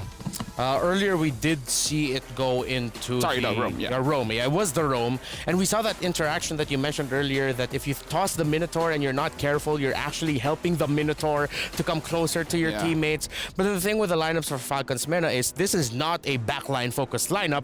This is a lineup that will get up in your face and would want to fight under a Zaman Force and would want to claw you up front. If VSG doesn't ban the Valentina, honestly, they should take it. Falcons Mena, yeah. You can take away the Million Fury, as well as possibly deal a lot of damage in the early game. So I'm thinking Valentina here. If Valentina is not picked up, honestly, another solid pick is the Farsa, but we haven't seen the Farsa so far in the MWI. Yeah, it seems like a niche pick. Even though it makes a lot of sense for the meta, there's not a lot of teams that are incredibly comfortable yet with either playing it or showing it. VSG, they are taking away the Ruby because, okay, with the Julian and the Claude, I could see why they would be hesitant to play up against a Ruby up on the field. Quick crowd control with the second skill might mess up their entries. Honestly, Bane is a good pickup for Falcons Mena, but the fact that they have the Harv as well as the Roger means, yeah, you can't do that. Yeah. Unless you go Bane EXP, but I think that's too much. It's a little bit I think that's stretching too far. As someone who's tried it, don't. Not worth it anymore. It will most likely be a jungle if we're going to be seeing Bane again later here in MWI. Ooh. Who knocks? They're going to have a very tanky something in the EXP. Yeah, that's going to be their lane holder. Oh, Trisla's gone. Lapo is going to be gonna have a hard time catching anyone. Who else is going to be available in terms of the tanky presences of the EXP laner that has crowd control? I'm even thinking if they go for something crazy by putting a tank in the EXP, because we've seen a Grok EXP before, but we haven't seen it for a while. And now the Valentina gets picked up by VSG. Even they understand how dangerous the Valentina is going up against the Minotaur. Yeah, great call there. Novaria. Oh, don't know about the damage output of Novaria as well as Edith can do in the early game, though. That's all magic. VSG will just rush Radiant Armors at this point. But the thing is, again, we don't know their EXP laner. The the Minotaur will pick up as you mentioned, the Flask of the Oasis. Then you build up the Radiant Armors later on. The other members of VSG cannot. Okay, so they're rushing magic damage. Don't tell me it's going to be another magic. They need a little bit more physical here. Actually, now that I look at it, as long as the Roger follows up on Edith and Novaria, they should have enough damage. So, never mind. If it's a duo, maybe it's difficult. As a trio, it's fine. Tom's gets picked up. Huh. Usually isn't Tom's picked up against like really honest team fights? No, I get it. Going up against the Claude wants to do the Blazing Duet and he goes Vengeance. Vengeance, right, yeah. So you're just countering by staying still. Okay, so Vengeance now, and there's the Paquito, so you get crowd control, but yeah, duelists on the EXP lanes. This is gonna be scrappy. The way I look at these two lineups, all I see is just chaos. Honestly, I feel like that's better for Falcons Mena, because I feel like if you say fight, I just fight. They're the kind of team that goes in and then hopes for the best. And Falcons Mena will be hoping that they seal a point here. If they get swept, that puts them in the red. The beauty and the pain of the BO2 format. If VSG takes this, well, they're going to be in a very comfortable spot with a 2-0 in the very first match of the day. Falcons Mena versus VSG. Mirko, Trex, let's go. Let's go is right. We're going to be jumping into game number 2. VSG up against Falcons Mena. And Scrappy is a perfect way to describe this comp for VSG. Scrappy is a perfect way to describe this competition. And looking at both of them, I would say Team Falcons Mena, they're fast moving, yes, but with the mid lane, with the, with Fevin as well, I feel like they could also take this a little bit slow if they want. They have some late game scaling. And on the terms of VSG with that Paquito, with the movement again to the boss side, bro. The rotations from them in the first 2 minutes. Man, game 1, you know, I did say Velvet getting out-microed in lane. This time it's not even fair. It's not even a 1v1. It's a 3v1 in the bottom lane. Velvet is going to have to recall again, and that will only give Minion, someone who's already very, very aggressive in lane, even more power now. You can see that Electa is able to actually steal away some camps onward. Or Shadow comboed in, it's done, locking him down. Kyobi still trying to run away, get the healing. That's right, they have sword, outplaying the situation. What a move by Gailey and Synchro to help her out. That's gotta be crushing to your confidence. Yikes. Team Falcons Mena set up the perfect little bait there. I mean, they had it. But Victory Song Gamers, they rotate back to mid. Synchro Gailey saved the day for Kyowe. That was well played, man. Even for Kiowe, able to get out just into the vision, out of the into the bush, out of the vision pool for just a second to get the help coming in from the motivation roar, the healing, and then obviously the terrify straight into the combo. And with the enhanced sword, you actually do get a little bit of HP, and Kiowe was able to completely abuse that there. Goes to show you that she played the Benedetta really well. She can also play the Julian really well. Synchro just sidestepped away from that Astral Sphere too. They are locked in. They are a well-oiled machine right now. VSG, the way they're moving on this map. And even here with Synchro hanging out down on the boss side a lot because they know Yui's here as well. We see Gailey holding down the mid lane, making sure it's cleared. Everybody knows their job. They know the assignment. Team Falcons Mena, though, needs to find an answer. They gotta break through this aggression. They brought the Thamus this time, a nice aggressive early gamer. They have Electa. I mean, they have some possibilities here. They just need to pull it off. Well played, man. One level advantage on Gailey. She's gonna have the Minions Fury, so, and technically they'll also have the Primal Wrath. Enhanced Chain, knocking her off. Feven almost taken down, forced to flicker under the tier 1. That's a shot from Yui that does not connect, and VSG, they're just utilizing the fundamentals so much better compared to Team Falcons Mena, and they're outclassing them with it. Poking them down before the neutral objectives, and then obviously getting these level advantage with better rotations. And even the weak side, they're playing it real well. Rihanna in this matchup against the Herod, she hasn't really been fully bullied out. You know, we talk about this sometimes when we see teams that aggressively rotate like this. At least back in NA we do. You know, it's not always great to just play reactionary. Don't just follow them around the map. I think at this point, Team Falcons Mena, what they need to do is maybe play the opposite lane. If VSG is going to gank EXP, go try to gank gold. You know, play your own game. Right. Look for positions on the map because VSG stays in this 3 group. Their mid is almost always moving together. So there are weak points on the map that Team Falcons Mena could attack. They cannot just follow them around, because if they do, they're never actually going to gain any space. And this is real bad. We were talking about how Rian, at least in the early game, she was being bullied. His Fury flicker forward, knock up straight to the Blazing Duet, but is still able to survive onward into the front. Not able to find the Earth Shatter to really connect onto anyone. He got Synchro, but Synchro was just able to Primal Wrath and deal out more damage, sustain back up too. She didn't really lose any HP in that skirmish with the sustain back, and even in the bottom lane, Minion, you can see the confidence already in VSG. That's a lethal ignition, Paquito. That's a full damage, Paquito. That's an FDP. FDP is right. I mean, it's a FDT, full damage team. Everyone is ready to put someone down. Except Gailey, unless. Even Gailey, I mean, even with those Manolan's Furies, all right. we're causing mayhem. Feven now in trouble. Forced to use a Primal Wrath defense, so Gailey still wants to go for it. You're right, at least in the aggression. But Gailey will be forced back. Synchro jumping in. Electa go for the damage. Yui sniping her from downtown. Rian forced to use the BMI defensively as Electa pounced on her. But a beautiful defensive BMI, because a good wait. Didn't use it too early, waited for the Lycan Pounce to connect. But now Electa. Boom, bang. Into the knockout strike, knocking her up into the enhanced chain as well. The combo is perfect. Minion picking up the kill now. Velvet running them down with the vengeance. But VSG knows better than to take on Athamas with the vengeance still on. Kiowe in that bush, great immobilization. But Velvet's able to step out just in time. Remember though, Minion full stacks. Go opening it up. Knockout strike to bring Feven back straight into Synchro. And Synchro actually utilized that to take the Primal Wrath. It's a big ultimate now in the hands of Synchro. And even then, VSG say, you know what, we're a bit too low, we'll take the slow route. Okay, so it's about a 1,500 gold lead for the side of VSG. Definitely not end game material. 1,700 to be exact. Math's hard. Team Falcons Mena, they should be getting somewhere soon. Names has been deathless. This time the gold lane is keeping up, and the trades aren't even too bad. Rian is about a level up. But Names should, I think, get that after this wave down on the boss side of the turtle, though. Great position by Gailey, knocking up Electa. Now her Shadow Shades into Mayo Wrath as well now. His Fury already used up earlier. Gailey still able to find another knockup, and now it's Velvet all alone, isolated in the front. Gailey taking a big shot, but says, nah, I'm good. Minion getting the shielding, winning out in this brawl, or duel rather, against Electa, and Rian is on the turret in the mid lane. Kiowe is on the turtle in the bottom lane.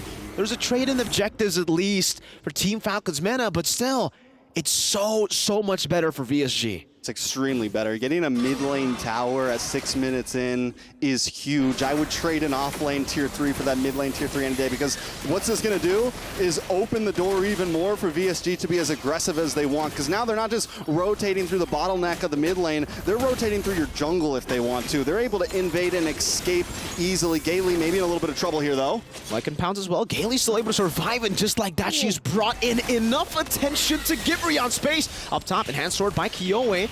Looking for a dive. Velvet already using a vengeance now. They're going to go on to start first now. This Minion gets the shielding earlier. Now into the immobilization. Enhanced sword. Locking her down strong. My goodness, these combos are ridiculous. VSG are styling on Team Falcons. You know what we call that? Punching Thamus in the face. Quick left jab. Putting him down. Putting them out of their misery. VSG right now, and here they go again. Brutal punch, right back down to the bot side. I mean, it's troublesome. It's looking like a problem. Team Falcons Mena, again, I think the saving grace is gonna be Names, just like last game.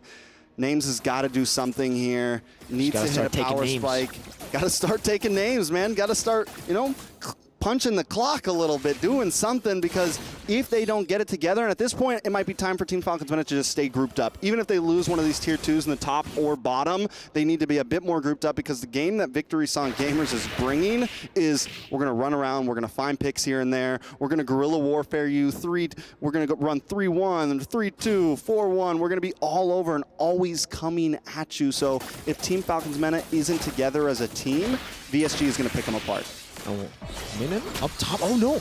Kevin unable to find the onward flicker out of the Earth Shatter as well, but still she will be taken out up top by the Zaman Force. Use up. Gaylee fighting the play. With a knockup. Lycan Pounce to dodge away below. Great enhanced chain to catch the Lycan Pounce right after she used it.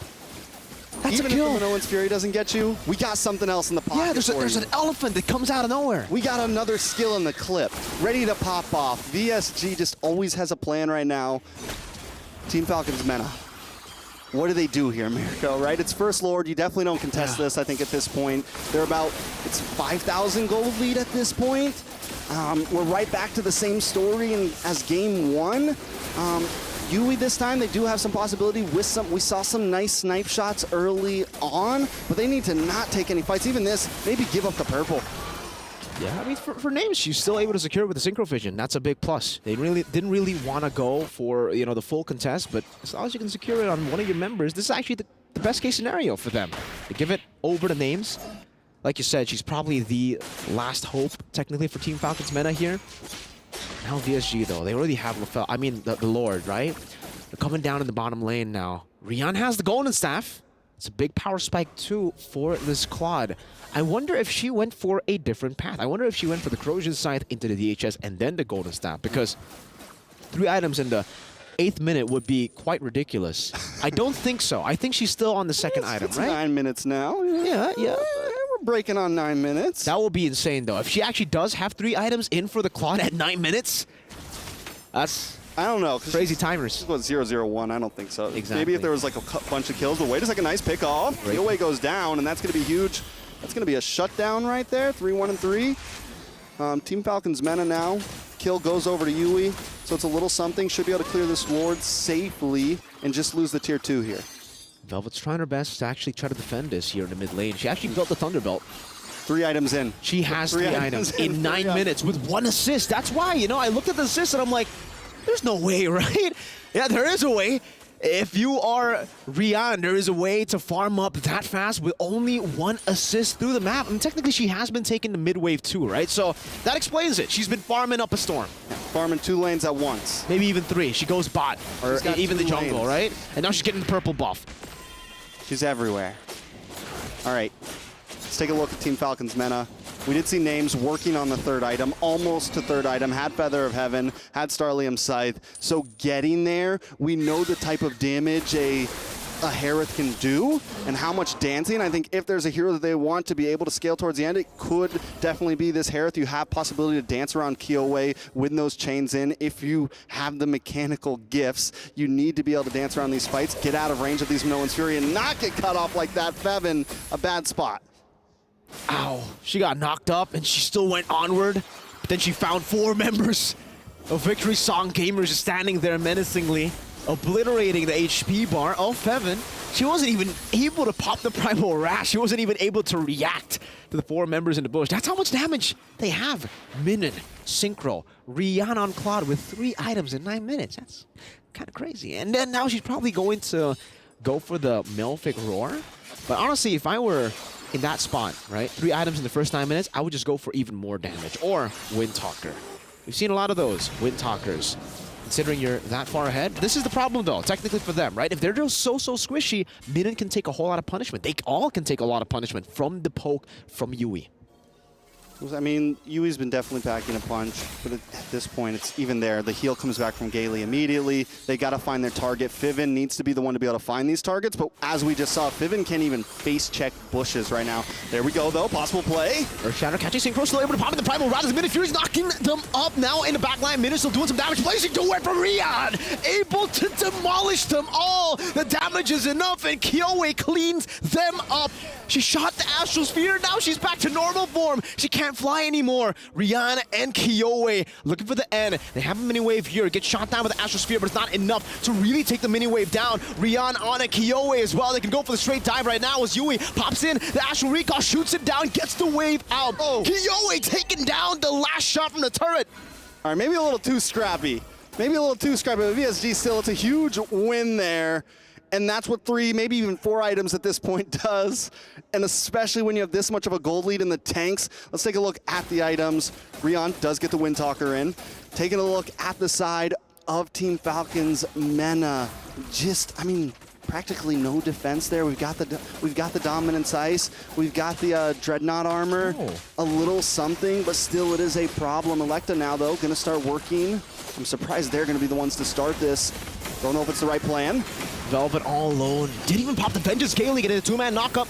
Feven, Primal Wrath, able to space out just in time onto Synchro. Also has a Primal Wrath, dealing some more damage, even more than Feven. And now she pops to Onward. Oh no, it gets canceled out. Rion blazing duets. Now chasing Electa down Synchro with the flicker forward, and Rion picks her up. 3-4-0. Play the victory song of the gamers now, because it's an enhanced Lord and 3 kills over to VSG. They take no prisoners. If you're in their way, you're going down. VSG right now, I mean, they just feel unstoppable. Team Falcons Mena, everything they try, maybe rushing Lord at the wrong time there, but their Falcons Mena are kind of playing this like the gold is even, right? When they need to kind of be a bit more on the back foot. In the beginning, maybe not be as reactionary, but now it might be time to be a little reactionary. Hope that VSG overextends a little bit. Hope that someone goes a little too deep and Feven can find the pickoff, because I don't think they can force an engage. And now with Lord marching down and the way Rion's been playing 4-0-5, just got the gold meteor in as well, Heart Gold meteor in as well, it's gonna be a problem. Enhanced Lord in the mid lane, 2 big waves in the side. Good pull from Velvet and Electa, trying to stop this from happening, but VSG are already taking down the base turret up top. Now straight into the bottom lane they go. Rion gunning that turret down real quick. Minion trying to go for the assassination. Will take a whole lot of punishment now. Minion's Fury knocking him out. Names gonna be caught in the back. Gaily gets the solo on Names, and everybody tries to dive. But victory song, gamers, they take names and they sing songs. It's a 1-2 punch, a quick finish from VSG. You said it in the beginning of these 2 matches, Mirko. They're showing that they are contenders right now. And I'm excited to see how they move forward in these groups and possibly in the group stage.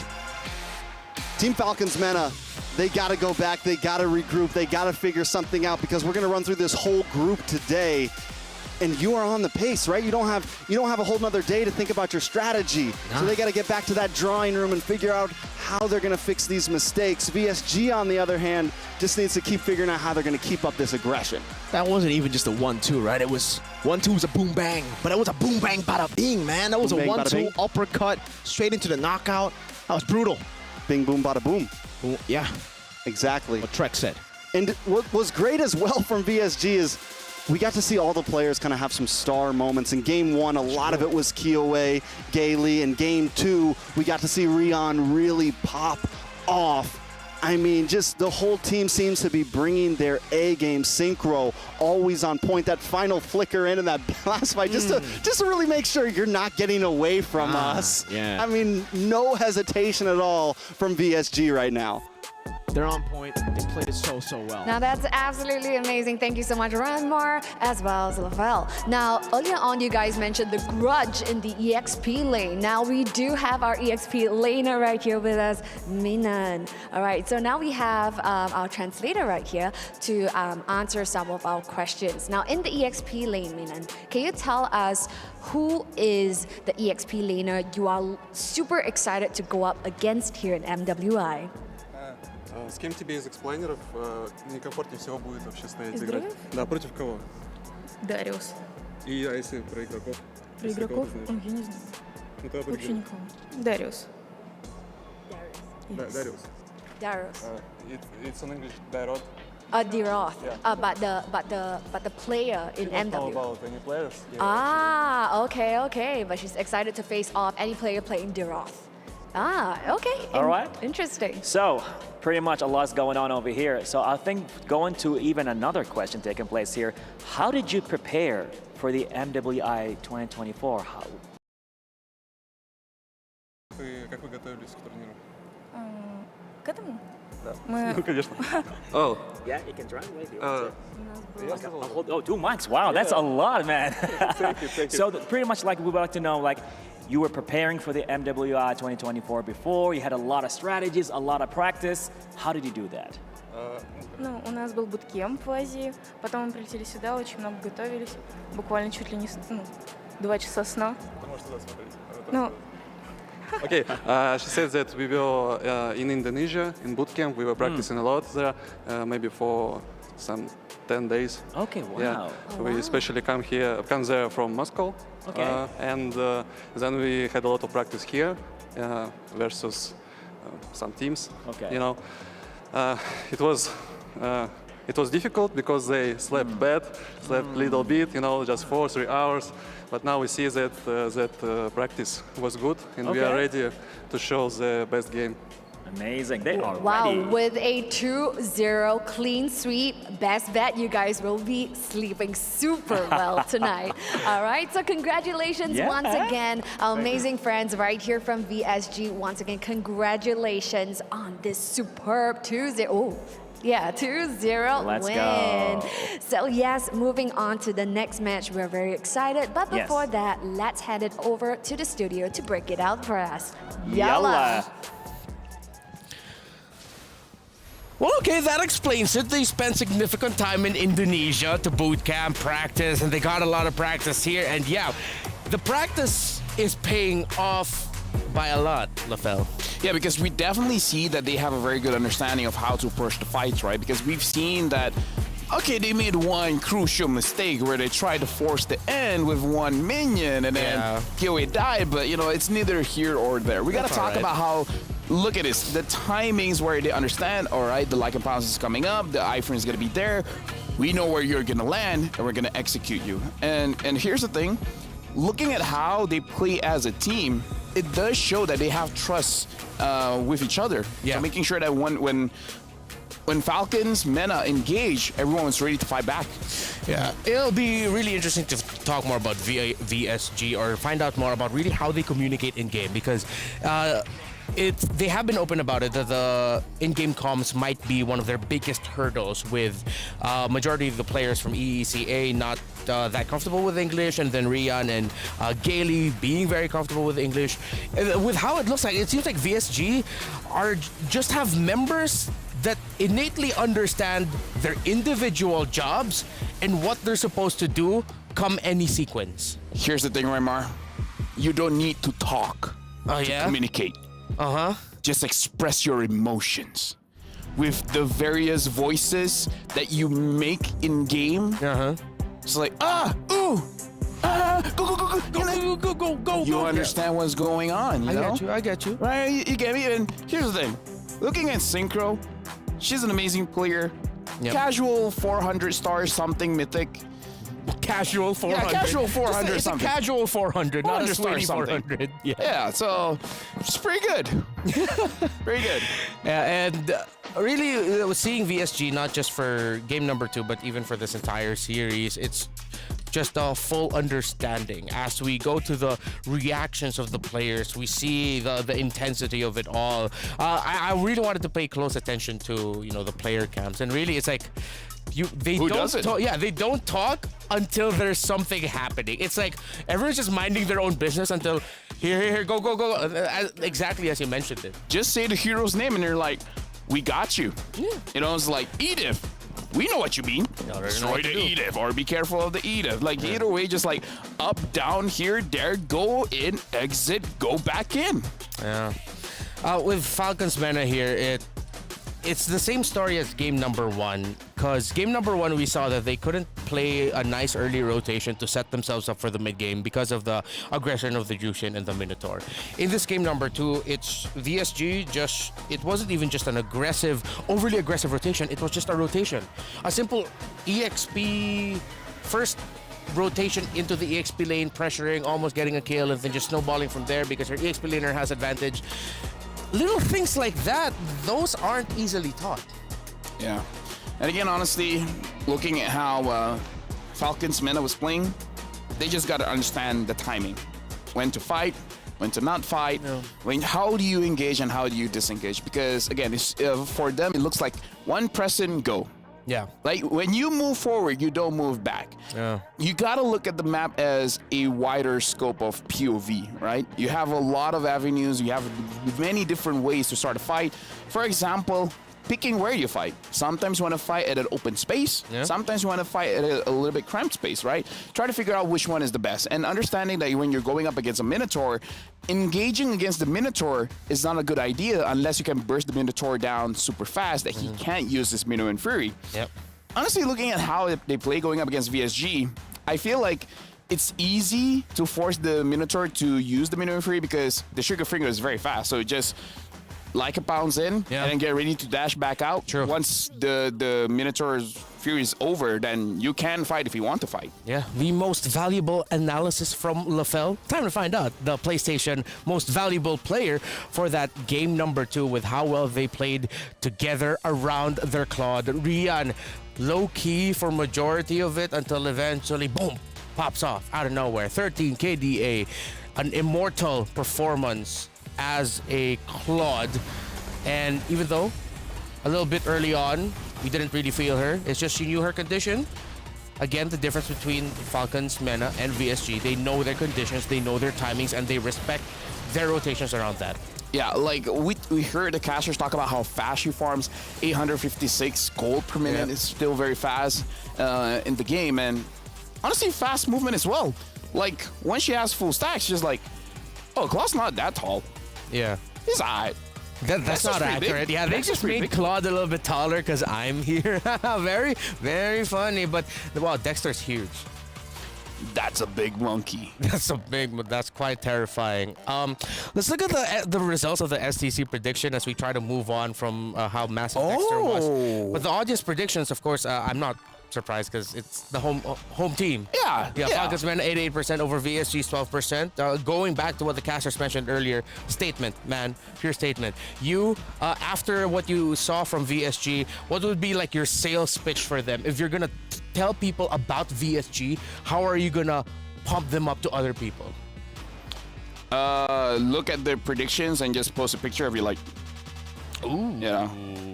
Dang. I wanted it, but yeah. VSG, how do I sell the team? We're Beauty and the Beast. Hey. Just like Cheryl said. Yeah. Beauty and the Beast. Yeah. Beauty's outside the Beast game. is the gameplay, not, Yeah, the Beast. Well, I mean, the gameplay is beautiful as well. More beautiful gameplay coming up for you here in MWI 2024 at EWC. Again, my name is Renmar, still here with LaFell. We will be right back. Let's take a breather and do that little nice transition thing to go for a break. Whoosh, whoosh, whoosh, whoosh, whoosh. Let's go.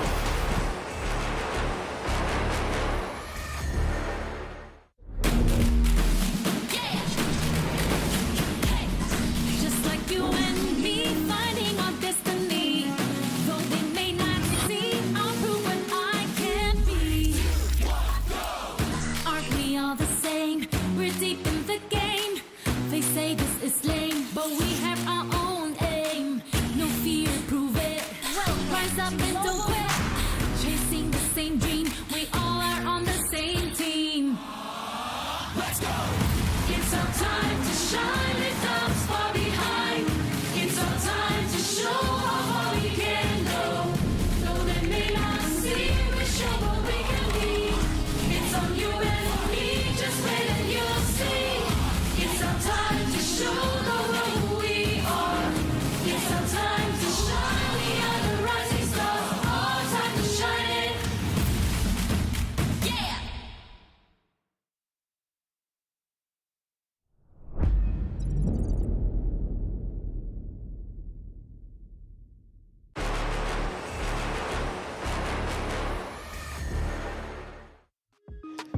Hey, we haven't seen you guys for a long time. Welcome back to the MWI 2024 at Esports World Cup. Renmar still here with Lafel to bring you the second best of series of the day for Group B.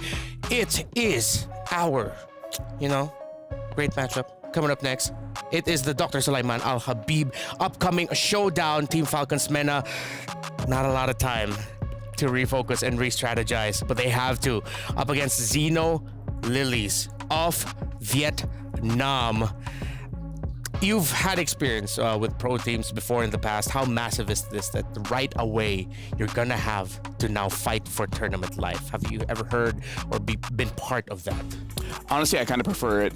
You prefer it? Yeah, because it's like if you have a break in between, you're like cool down. Yeah. Like your hype, your adrenaline is here, and then it just goes back down. At least if it's back-to-back fights, you maintain your adrenaline spike, so that you're more warmed up going for this matchup. But going up against Zeno Lilith, honestly, looking at the names, we've seen some names that has competed at MWI before, and I feel like this is one of those situations where you went up against VSG, it was a hard game, it doesn't get easier for this one. Yeah, we talked a lot about Falcons MENA, and let's tell you to show your support for the teams with the STC predictions. Again, don't forget to vote for this upcoming match.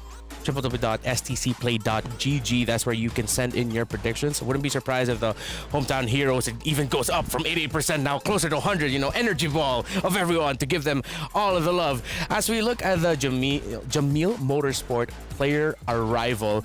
So Team Falcons MENA, we know how important this is for them. Let's talk about Zeno Lilies from Vietnam. I like that bag. You've been here for quite some time in our scene, Nofel. Yes. Maybe too long, a little bit. But what do you remember about Vietnam as a region? I'm too low. Wait, what are you saying? No, I'm not saying anything. So, what do you think about Vietnam as a region and how they evolved throughout the years? They're great. They are. Why are you being aggressive? I'm not being aggressive right now. I'm here for too long. Oh my gosh. No. I've been attacked. I didn't say that's not an attack. But yeah, what do you think about Zeno Lilies? No, again, I feel like they're great. I feel like in general, when we're talking about the region playing in Vietnam, in terms of their play style, it is quite aggressive. Honestly, almost the same as how Falcon MENA played just now, where if you want to fight, you just fight. You don't doubt yourself. You don't double guess. Like, if we go in, we go in. Yep. But again, they're experienced. They've been in the scene for quite a while. I kind of feel like they've understood that there's multiple ways to go in for a fight. So going up against Falcons MENA, they might be able to actually have a better standing here going up against them, where they saw right now it's just that Zeno Lilith, now they can be like, we can do the false engages. You guys are going to be the ones to attempt it, and we're going to counter back. Let's see if they will be able to counter back. Tournament life here for Team Falcons MENA up against a team that you saw earlier, Zeno Lilies. It's sort of deja vu for them because they're going to be going up against a team with two Filipino imports in key positions. If I'm not mistaken, this time it's a roam and jungle. Well, we'll see.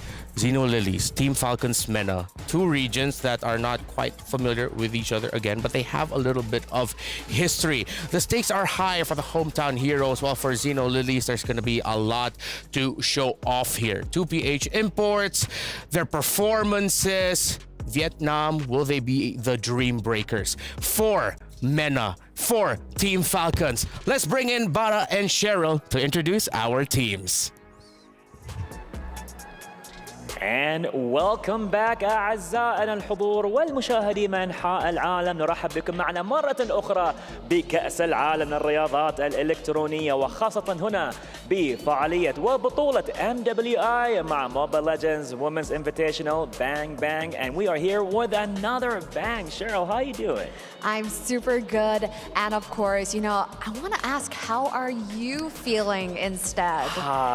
Match 1 opened up with Team Falcons kind of taking a nosedive with a 0-2 against, you know, EECA region. So anything you have to say as a representative of, you know, Saudi Arabia? Okay, you bestowed upon me with this beautiful title, the representative. Well, I would say, still proud. They gave it all, but we are still here for another one. I guess pretty much we're here with another match, and they got another chance pretty much to rise it up and fly like the Falcons they are. That's right. So it is nothing but a warm-up for the first game, and right now they're going to jump into the second match. So of course, you will have the honor of introducing the home ground heroes. Take it away, Bara. Thank you, Queen. وأعزائي الحضور المشاهدين من أنحاء العالم هنا بالمملكة العربية السعودية بقلب الحدث هنا برياض مع كأس العالم للرياضات الإلكترونية. فتحية خاصة لجميع المشاهدين واللي يرحبون لنا ويشجعون فريقنا. فأعزائي الحضور, and ladies and gentlemen, right now with Team Falcons MENA.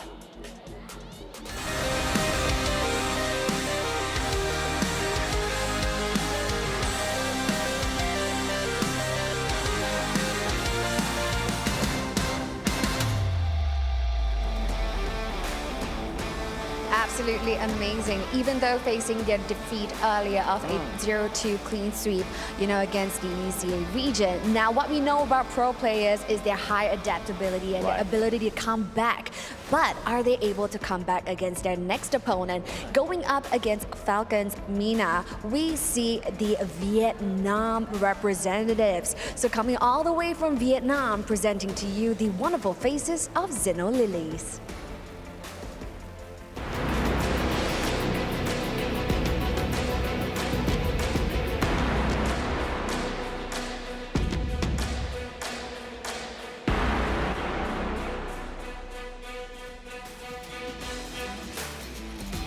Now, incredible stuff. Now, stakes are high, Bara, just to remind you. Because hearts might be broken or someone else might get sent home. Pretty much. Speaking of breaking hearts, what about keys? You know, each team has a key. In collaboration with the EWC, pretty much each team will come in with their own representation as a key. And then only one trophy will be made out of all these keys that will be crushed and broken. Yeah, so far right here in the tournament, we have unfortunately seen TL's keys be crushed. But right now, the keys signify the tournament's life right here for each of the teams. Now, will there be keys crushed today, or will we be throwing it to a tiebreaker? We will find out more right here in match 2. And without further ado, let's head it back over to the studio. Take it away, guys. Yalla. Will the Lilies prevail against the home ground team who are fighting for tournament life? You know, most expect Xeno Zenith to come out on top due to Sa and Daisy's experience in MWI 2023. They have added 2 more Filipino imports with them. They have Taro alongside with their jungler, if I'm not mistaken, it is Ramichi, who have a lot of experience. So experience, again, seems to favor the opponents of Falcons MENA. Yeah, I can't remember where I saw Ramichi before, but she's pretty good. Yeah, she's actually quite insane. And honestly, to answer our host, yes, we'll be seeing keys crushed today. I'm pretty sure we're gonna see 3. Yeah. 3 keys crushed. That's a sure thing. That's a sure thing. That will happen. But to who? It's indeed. Yeah, indeed. 3 keys will be crushed indeed. Alrighty. Now, for Falcons MENA, they can still potentially force tiebreakers. But if I'm not mistaken, what needs to happen here is they need to at least tie. Yep, 1-1. And they have to hope that the Lilies will get swept later on by VSG. So if you're Falcons MENA, you just need that one win that one win to make sure tournament life is still somewhat in your hands. Right now, looking at the bans here, Angela's still getting banned out, but it's coming from Xenolith. And for Falcons Mena, banning out the Terizla, this honestly sets up if you're going for a damaged jungler, which we've seen Electa being able to use quite well. The question is, will she actually bring out her signature Benedetta? Or maybe she hasn't been using it for a while because, again, the meta doesn't call for it. Yeah, it was surprising that the Benedetta came up, even though we sort of floated the idea at the end of the day. It was like, oh, Benedetta jungle, really? And, well, VSG made it work. Edith taken away by Zenith. I feel like that's also somewhat respect to Feven, who played quite a tremendous Edith game. She really knows how to dish out the crowd controls with the flicker combos. Yeah, now that Jushin has been banned out, I don't know. I feel like for Falcons Mena, maybe they could delay a little bit and maybe pick up like a Bane. Because honestly, the Bane has been pretty good coming in for this tournament. And perhaps for Falcon Mena, pick up the Minotaur early. Because we've seen that the Minotaur kind of counters their playstyle. Not the heroes, but their playstyle. Yeah, and if Feven is already so good at dishing out crowd control and she times everything really well, I'm pretty sure that means she can play the Minotaur really well. It provides heal, so I agree with you. Minotaur in the first 2 picks on the red side might be doable for Mena if ever it will be a power pick up by Zenith, something along the lines of a Harith and Lo Yi. However, since we're floating around the idea of Minotaur, do you think maybe Zenith is thinking about floating the idea of a first pick Valentina? I feel like first pick Valentina is pretty cool. Hayabusa is open as well, which, if they want to pick it up, is honestly very strong. Because I do agree, if you pick up the Valentina here, it's going to be pretty solid. But it looks like they're going to prioritize the Lu Yi. So for Falcons, now that they see the mid laner, they don't have to force their mid lane pick for now. They can go for a Minotaur and a Hayabusa if they have practice on it. Yeah, I agree with you there. I like the Minotaur pickup. Or at the same time, we don't see Chip. Falcons Mena will have to, Falcons Mena will float the idea of picking Chip just because, well, Chip and Lo Yi are a little bit too overkill, and not a lot of teams can pull off that combo together. So they do pick up the Minotaur, as you mentioned, but it will be the Harith. Still, power picks available here for. I forgot about a Chip. Are we gonna see a chipless game? Oh, we might see Yuzhong here. Yuzhong Lo Yi is a combo I love. Moskov is open too.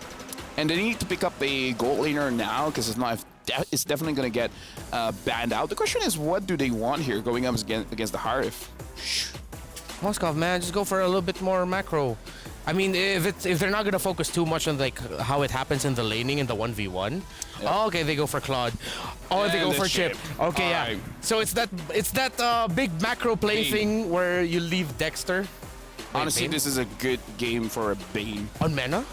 Yes, because the Claw wants to go in, and the Chip, once you open the portal, just deadly catch. Yeah. Oh, great point there. If you're going to pick up a Bane, do it now. Well, I don't think Zenith will expect the Bane, so... Yeah, so maybe you can wait a little bit. Hold on. Honestly, for this one, even the Benedetta might be fine, because if the Chip wants to invade you, you have a lot of damage in the early game. And as we saw just now, the clear speed is relatively okay. The Zas is going to get picked up now. A lot of magic damage here. But I think it's fine. I think it's fine. Yeah, as long as the jungler has physical damage. Yeah, and I think that's where they're going to be leaning towards. They still have assassins around on the table. As I mentioned, the Hayabusa. If I'm Falcons Mena, the first 3 picks don't scream split push. That screams team fighting, but they ban it out themselves. Oh, they themselves don't want it. Okay. I'd want to see a little bit more macro presence from Mena because right now, Zenith, we think of them as like macro, right? Yeah. But at the same time, the team fighting is not bad on that side. Oh yeah, most definitely. I feel like for Falcons Mena, they need at least one hero that can dive. An EXP laner that can go towards the Lu Yi, try to create a little bit of a distraction. Yeah. Yuzhong gets banned out. The other hero that can...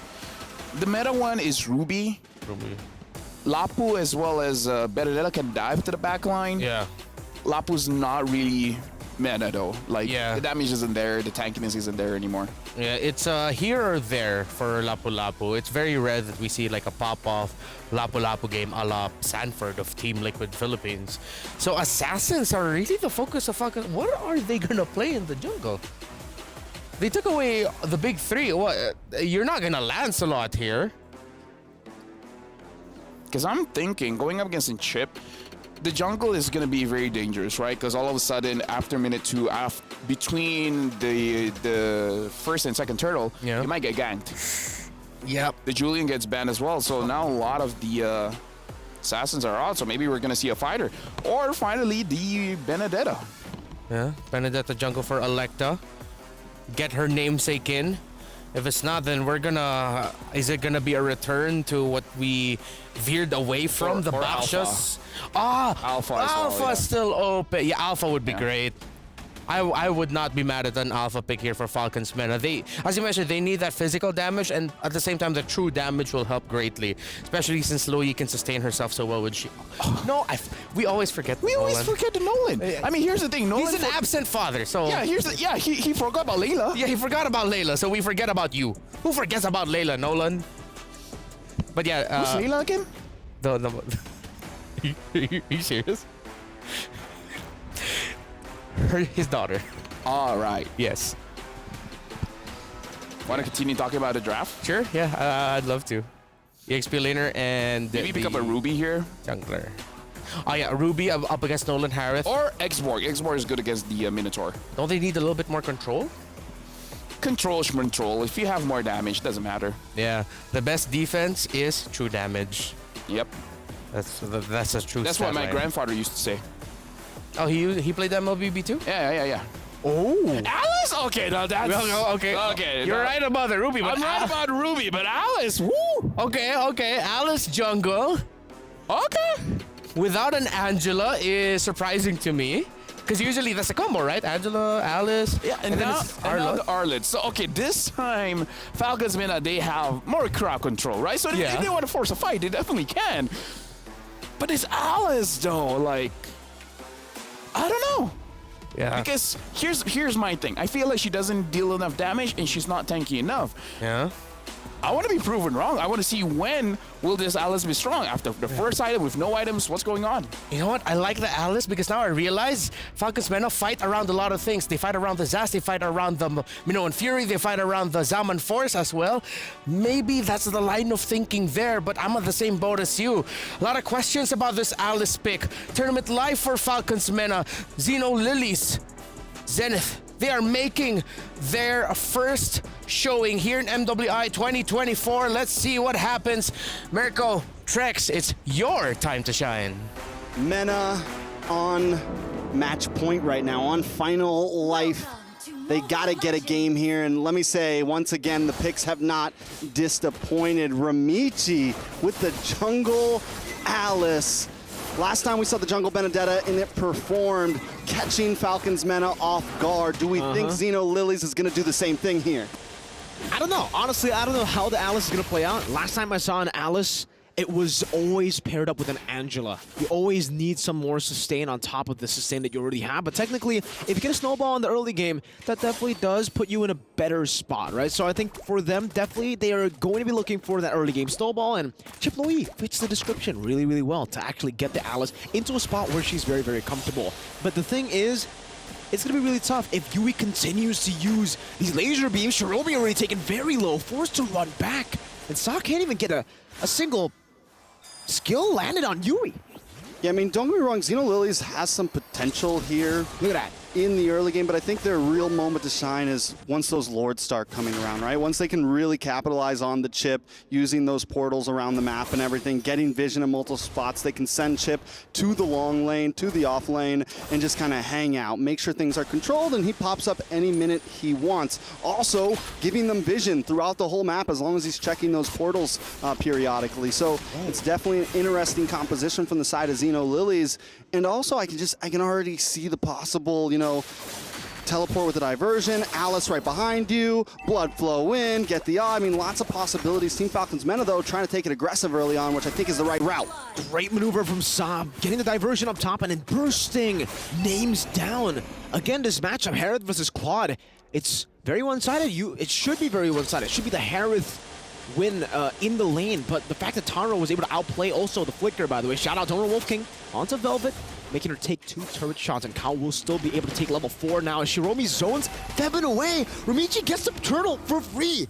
No retribution now maneuvering into the enemy purple buff. Yui rotating as well. Electing to be caught in the blood as well, and the blood. Oh, Ramisi able to dislocate him, but now the shortcut comes down. They're all going to be trapped in towards the Minus Fury. But Taro with a blazing duet wipes them up together with Ramichi, who's still able to survive. But Yui again is able to get some of these trades down with the little descents. It looked great for Xeno Lilies, but then it quickly turned around. 4 members down. Team Falcons Mena now looking sound. They're able to kind of, I mean, let's look at the replay real quick, right? Electa gets taken out. It looks like Ramichi has this, but Fevin with a beautiful Minoan's Fury. Taro shows up in the nick of time just to kind of save the day here and make sure it's not too much destruction for them. It could have easily been a 4-for-1 or 4-for-2 trade. Taro's able to kind of even the playing field, but Mena definitely wins out on that trade there. Here comes a diversion, though, already early on in the game.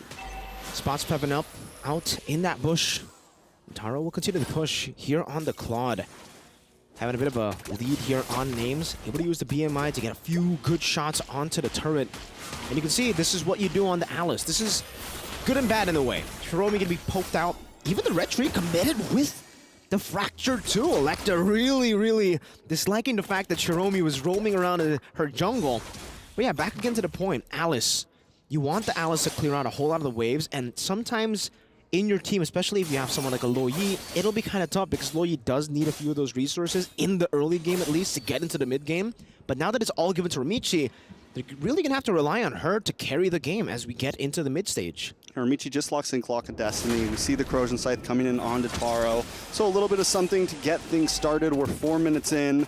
Second turtle going to be coming up, and the way that Team Falcons Mena now maybe have a little bit of confidence, this could be the time that they actually want to contest a turtle here. It is only a 800, 600 gold lead for the side of Xeno Lilies, and having something like this Minotaur gives them some opportunity to make a play happen. Electa has showed she's got some moves on this, but wait a second, up in the mid side. Yeah, Crash Course, Flicker forward with the final slash 2 and the Flicker 2. That's a 3-man knockup straight into Electa, picking up the retribution, but now gets caught in the yin-yang reaction. Sa able to bring them back now into the blazing duet. Velvet gets the vengeance, gets a reset, but now Ramichi with the flowing blood, and he gets the outplay. That's a double kill for Ramichi. Ramichi is disgusting right now. It's 4-1 and 2. And you know, we talk about sometimes teams playing inside of a box. Right now, they are playing inside of the circle. You got the duality procced, right? You match that up with Ramichi getting the Blood Ode. I mean, it's just a lot. And then Shiromi at any point can bring Taro into the fight. At any point can bring KO into the fight. Team Falcons Mena gotta find a way to kind of play around this because they have the perfect answer to Electa, who wants to dive in. Ramichi risks it there, takes the chase down, and KO's happy about it. I love the reactions from everybody. A good, secured lead for the side of Xeno Lilies. For sure. I mean, those reactions, I thought the reactions would be a bit louder too, right? Because that was certainly an interesting outplayed names. Able to dash out of that one. Good diversion. Now Shiromi, this is part 2 of the rotation. Mini's Fury able to catch 2, but no follow-up. She actually decides to go in, gets caught in the shortcut now, and caught in the blood as they gun down Names up top. Ramichi with a dive, Names with the Zaman Force flickering out to safety now. Flowing blood, not going to be connected. Shiromi now looking for the Crash Course, will be isolated. Dominator's descent from Yui to pick herself up a killing spree as Electa goes and split pushes in the mid lane. Will be able to take the structure down. Okay, so Team Falcons Mena actually, I feel like, get the win out of that trade. It becomes a 1-for-1 plus a tower over to the side of Mena there. I love the Fevin thought about it, decides to go for the re-engage, but Names was not on board with it. And I'm just, just some of those moments right there. I think if Team Falcons Mena can get a little bit more on board together, because sometimes it feels like they're going opposite directions. One of them wants to fight, one of them wants to back off. So I think if they can get those exact decisions, we could definitely see them pull this game off. They now have a lead. They're about 300 gold ahead, and we're on to this third turtle. Shiromi with the Crash Course. Not going to crash onto Velvet just yet. Flowing blood, trying to reveal them. Diversion does. Electa Feven and Yui in the bush right now as they go in. That's a flicker forward. Minus Fury not gonna get it. I'm offended. Connecting straight into the flowing blood. And now with the retribution, Ramichi, no mana left. Doesn't have enough to go for the blood. Oh, but they have already secured the neutral objective and 2 kills and another structure down below. And that's exactly what I mean by the circle. Xenolilies wants Team Falcons all to just come in, and they're okay with taking a Minoan's Fury to the face as long as they can get that big I'm offended off, get the duality proc, get anything to bring them as close to Ramichi as possible. The damage just starts stacking, and we haven't seen. Oh, I'm offended, bringing her back straight into the flowing blood. Now chasing under the turret. Name still able to get the shielding now. Gets knocked up. Ramichi caught in the fracture, takes all the punishment, gets out with the flowing blood. Names is still somehow able to survive. Some rotations now from Velvet, rotating in with the final slash again. Should be able to bring Shiromi back, but she is able to flicker out and conceal out of the way as Taro continues this solo mission down below. I like the conceal just for good measure, and I think it could have been a good call for sure because they definitely might have chased them down. But the back and forth, both teams, Names showing some great mechanical prowess, kind of dashing through tower, able to dodge out, and even Ramichi waiting for the right moment to get that blood flow to be able to flicker away and get out of that bad position. But now Electa looking for a play on Taro. The blazing duet, now Blood trying to catch her, but Electa will be taken out by the crash course. Shiromi was there to catch her. And now they're gonna go for the siege on the tier 2 down below. Feven in the bush. Shiromi's trying to read it out, will be able to do so. Spots her out in the bush, forces her back. As Kao continues this push up top as well. But now that you mention it, Trex, Xenolilies, they are a team of circles. Literally all their skills are circles too. Yeah, blazing duet. Exactly. Flowing blood, blood ode. The second skill from wow. I'm having a mind blank. Me too. Now I'm just like, wow, that's impressive. Let's bring him into the circle, baby. They love circles. I love circles. Their logo almost looks like a circle. Yeah. I mean, if you curved out the edges, the corners, you know?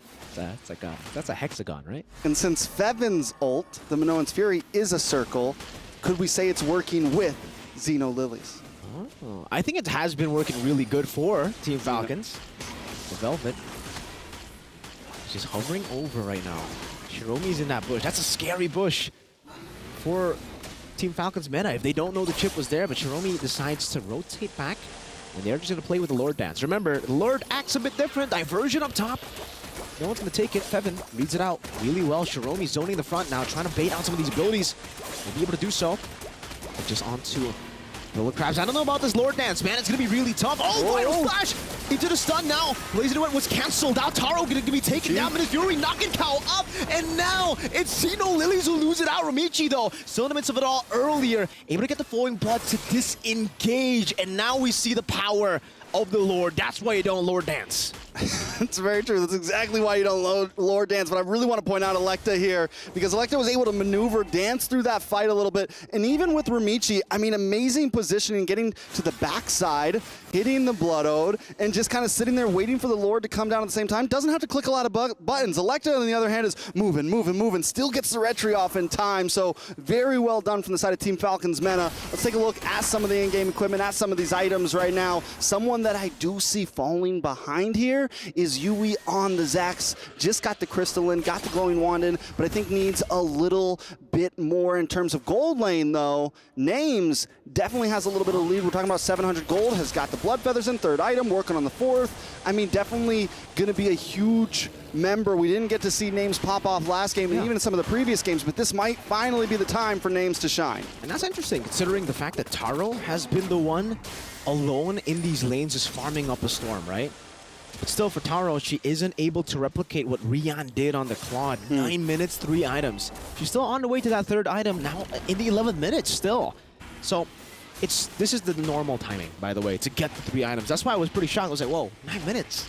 Is that like gold stamp, or is that, you know, did they go for a different path? But this time, she will be able to secure it. I don't know if she wants to go for Windtalker this time around, knowing that there are a few tanky members there. She might need the Malefic Roar, or at this point, she might need a defensive item, right? She might go for the Rose Gold Meteor even.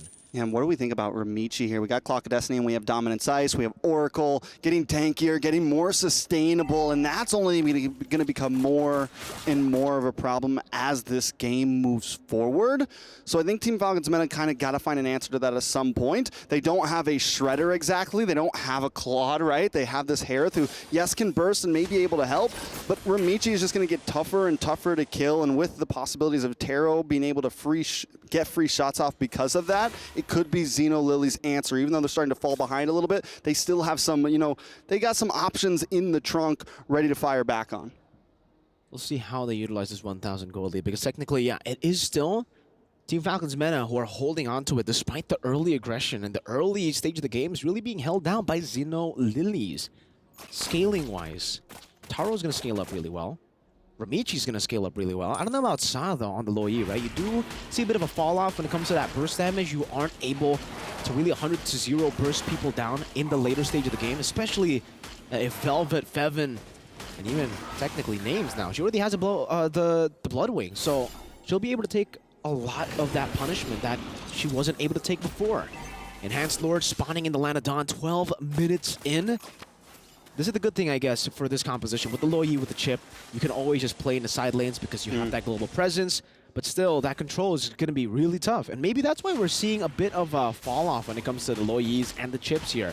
Because Lord Dances aren't as effective anymore. It's true. I mean, and you can't buy as much time as you used to be able to, which means if Lord Dances aren't as effective, controlling the off lane isn't as... I mean, it's still important. Don't get me wrong. Macro is peak, but it's not as crucial, right? You can get away with rushing a Lord and not have to worry about the wave for a second. So let's see exactly how they play this out. They are going for the classic lineup of, you know, holding the chip on the long lane, letting him sit by this portal, so at any moment he can come up on this top side or come up on the bottom top side. So Team Falcons meta gonna start it off, Lord down to about 40%. Ramichi flowing blood. Gonna go in, Velvet unable to catch him with a vengeance now. Able to use the final slash, Venus Fury knocking him up as well in the midst of the Lord. Electa finds the retribution, blazing up from Taro, but it's not gonna be enough to take anyone down, but it's Ramichi who cleans them up in the team fights. Now moving forward, Yui, no Dominator's descent. That's a shutdown and a triple for Ramichi. What did I say? Ramichi is gonna become a problem as this game moves forward. Ramichi was able to just blood flow into 4 people and just hang out. No worries at all. Electa does pull off getting the Lord, but they might try to end this here. They might. That's a cannon minute in the mid lane and another wave. Names popping into Zaman Force. There's another wave coming down, but Xeno Lilies, they decide, you know, it might be a bit too much to go for that base. It was so risky. You know, some of these members are coming back up, so they'll decide to go for the purple buff and clear out the Lord. That, unfortunately for them, they weren't able to secure in that neutral objective battle. And then it's like, oh yeah, we have the divergence. We can always catch Lord anytime we want. We just jump over to the top lane. And that's where we're seeing the macro work out for Xeno Lilies in some of these fights. I think the real thing they're going to be able to do is deal with Electa, because Electa has been amazing at securing these Lords right now, has been able to dance around and just pull some amazing things off, even while Ramichi is coming in. Electa did just get that Rose Gold in, so it's going to be able to help her out even more in terms of sustainability, help her dance around some of these fights a little bit longer than usual. Xeno Lilies, I think the only way they're really going to be able to clear this game out, get a full 5-man wipe, or get a Lord. So they gotta, I think, take Electa out before a Lord comes, and this might be it. Diversion, Electa gonna be caught! My goodness! An amazing catch with the diversion. The value of the Loyi. Whoops. I said catch Electa off, and boom. Electa's gone, and a little bit more of a fight on the boss side now. Venus Fury, it's a good retaliation. Now to knock up 2, straight into the damage coming in from Names, but it's not going to be enough just yet. Yui, but the Dominator's descent just gets melted down. Fevin tries to run away, but the flowing blood together with the yin-yang reaction will catch her. Ramichi's chasing Velvet down. Velvet does have the flicker. Hiromi, crash course, immobility as well. Diversion coming down too. Velvet still able to flicker out to safety, but the flowing blood catches her once more. It's a slow death, a painful one. 4-for-0 trade on the board. And Xeno, technically, they can't even get any objectives. That was just a brawl. No, they haven't been able to get any objectives since before the last Lord, and they had to really output a lot of effort for that one, sending 4 members up to the top just to secure that tier 2. It's becoming tougher and tougher for Team Falcons. They had some opportunity, I think, in the early game having this Nolan, but the farther this goes on, the harder it's going to get. Fevin is doing everything Fevin can, landing big Minoan's Furies with 3-4 members, right? But it's just not enough because nobody's really able to, capitalize and output the damage that they need to take out a few members of Xeno Lilies. Oh, you can see the frustration build up as well, though, from Team Falcons Mena. This is one of the concerns that we have, honestly, every single day when these teams have to go back-to-back, especially after a loss, right? How's that going to affect them? Going back-to-back, technically even in match number 1, losing 2-0. Seems like it is getting to them, but still, they're playing it really, really well, Team Falcons Mena. They were able to equalize once in this game. They're looking for that again. Flowing Blood. Michi doesn't go for it. She has the winner crown, so she technically can go for these big initiations alone. Yeah, I think Falcons Mena big play here is Electa has to pull off another great Lord take, right? It's the only way they're going to survive this out. The play into the backside, though. Yui, Dominator's Ascent going into a winner crown, going to be used up. Dominator's Ascent now defensively in the midst of it all. Yui going to be caught in Taro's Blazing Duet. Jerome gets the crash course. Names gets caught by the I'm Offended, and there's no Purify. Another Flowing Blood and a Retribution from Ramichi to try to catch up to Electa. But Electa does the same thing. She has the same Retri. That's a slow one. Xeno Lilies catches him off guard, and Team Falcons Meta, once again, Fevin tries to get the Minoan's Fury off, tries to fight back. But Taro, the Blazing Duet, just too much. Ramichi, the Blood O, just too much. The circles are too much. Xeno Lilies, Xeno Circles. As of this game, right? 18 minutes in. And now the winner crown too from Taro. So I think that was what she was able to utilize in the team fight, right? She used the Blazing Duet. She knows that her Blazing Duet has been canceled many times before in these team fights. So she decides, hey, winner crown. I can use the Blazing Duet, I can winner crown, and I can still get that damage out. It's the same for Amici. It's the winner crown, foos. It's a winner crown, foo. And there's a couple of them there, right? Ramichi's got that thing, and I mean, Ramichi's going to be able to... Now it's literally almost impossible to kill Ramichi at this point, because what you can do is you win a crown, you have enough time to maybe wait for your blood flow skill to come back, and then you flicker away to safety. And Falcons Meta doesn't really have a way to catch it. They don't have any real big backline dive in terms of that, unless Electa gets a really big flank, but...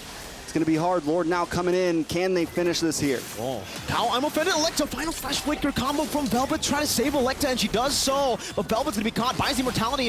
It's Electa who buys the immortality. Velvet's going to lose the immortality. Now she is able to survive just for a bit. Taro continues with the battle mirror image as well. And we'll be able to find the kill. Winner crown as well to try to bait out some of these abilities. Electa losing immortality. Fevin as well. Now it's going to be Taro trying to go for the Kai, but the Taro takes her out. Another winner crown. Bot Fevin is low. Pops in the winner crown. Double kill up top for Sa. But game number 1 will be taken by Xeno Lilies. Xeno Lilies, once again, we see a team bring something spicy into the jungle. Ramichi on fire, Taro on fire. Team Falcons Meta now truly at match point, at last life. Their best hope is winning the next game and then hoping, depending on how the next series go. That's going to be for us for now. Let's throw it over to our wonderful analyst. Well, that Alice jungle worked wonders, but watching LaFell throughout that entire game number 1, I'm sure you have a lot to say. What's on your mind right now, man? Seems like there's a lot. Yeah, I don't know where to start, but let's start with the draft here. I feel like Falcons Mena, they have one big weakness.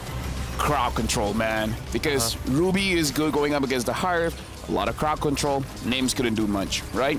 They got a Minotaur, a pretty good engage, but we saw just in this fight, Minotaur's free out, all right, good, now we engage in. This is how you approach a team fight going up against a Minotaur. Just use the big ults, and then you go backing, and then you go one at a time. So looking like Falcons Mena here, their timing for the fights is a little bit off. Fevin is aggressive, but sometimes unnecessarily so. The same can be said about Electa here, where she was aggressive, but again, the timing wasn't right. To the point where I kind of feel like, instead of picking up the Nolan, a very high mechanical hero, try to make things simple, right? Try to keep your draft simple, something that does well against a lot of crowd control.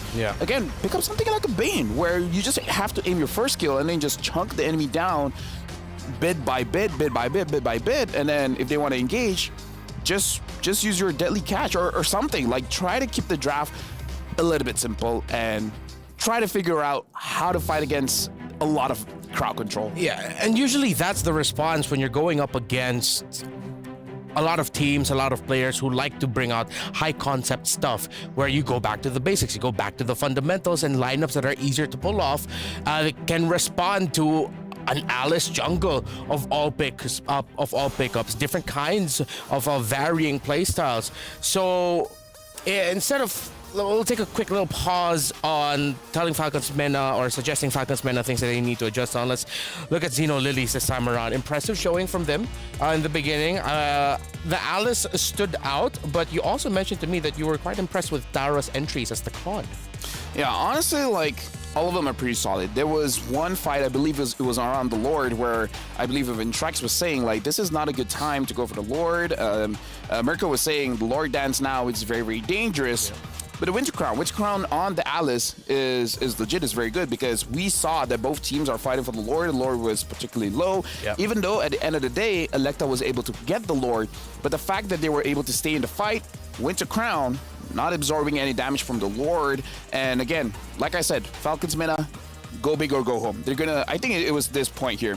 When we're looking at the Lord fight here, look at Ramichi, able to survive a lot of damage, goes back in, able to tank quite a lot. Actually, no, didn't even use the Winter Crown, just dodging all of the damage and then still fight. And this is how they win the fight. Yeah, it was dodging a good amount of the damage and really just spell vamping everything else and getting life from the others, because as the game went on, we saw that the lineup of Falcons Mena didn't have the right response to what Alice brings to the table. So is the Alice the MVP, the PlayStation MVP of that game number 1?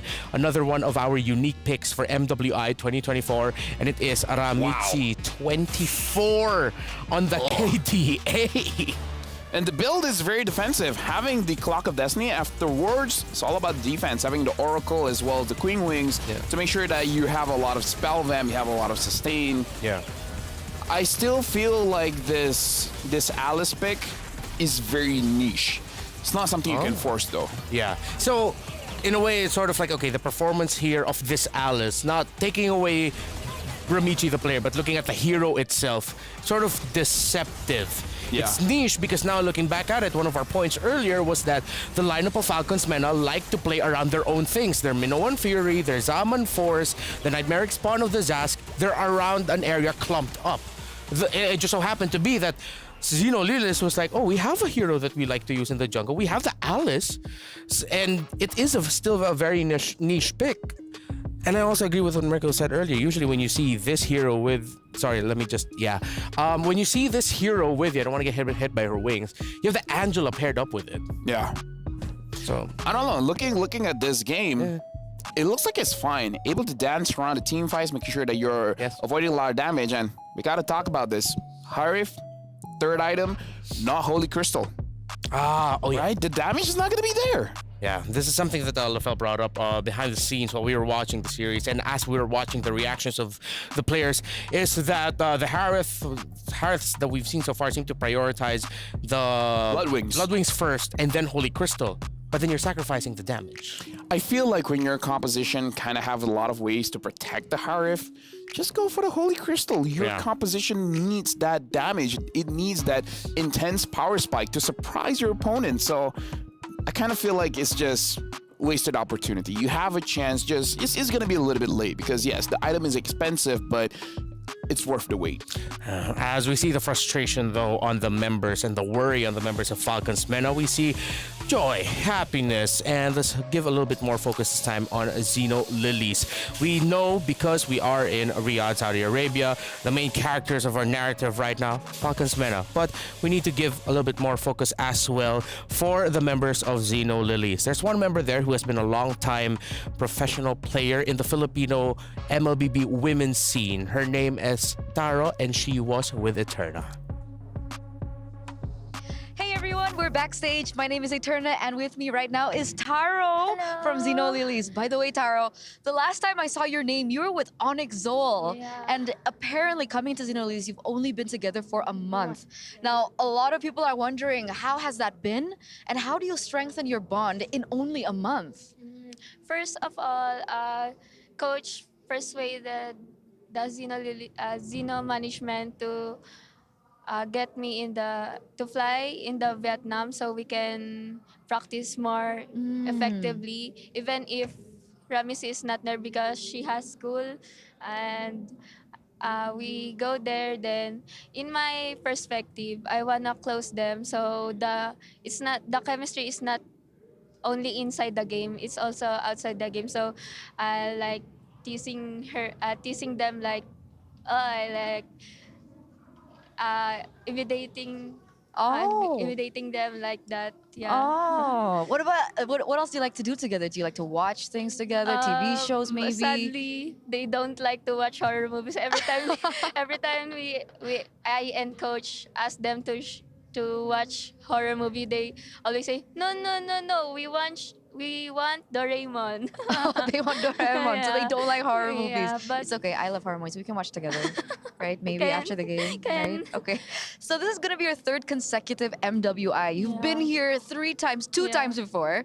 How does it feel to be on the stage at this magnitude? And what do you think is different, maybe in terms of competition or just the vibe in general? I think this is the biggest opportunity for the female leagues because it has a biggest prize pool and it has many regions compared to the other MWI before, because there are only 2 teams or 4 teams that go in stage, and the 2022 MWI is only it's only online, full online because of quarantine. But I like playing on the big stage and it makes me excited, and I'm that nervous maybe? No, honored, extra emotion. Oh, okay, extra emotions. Yeah.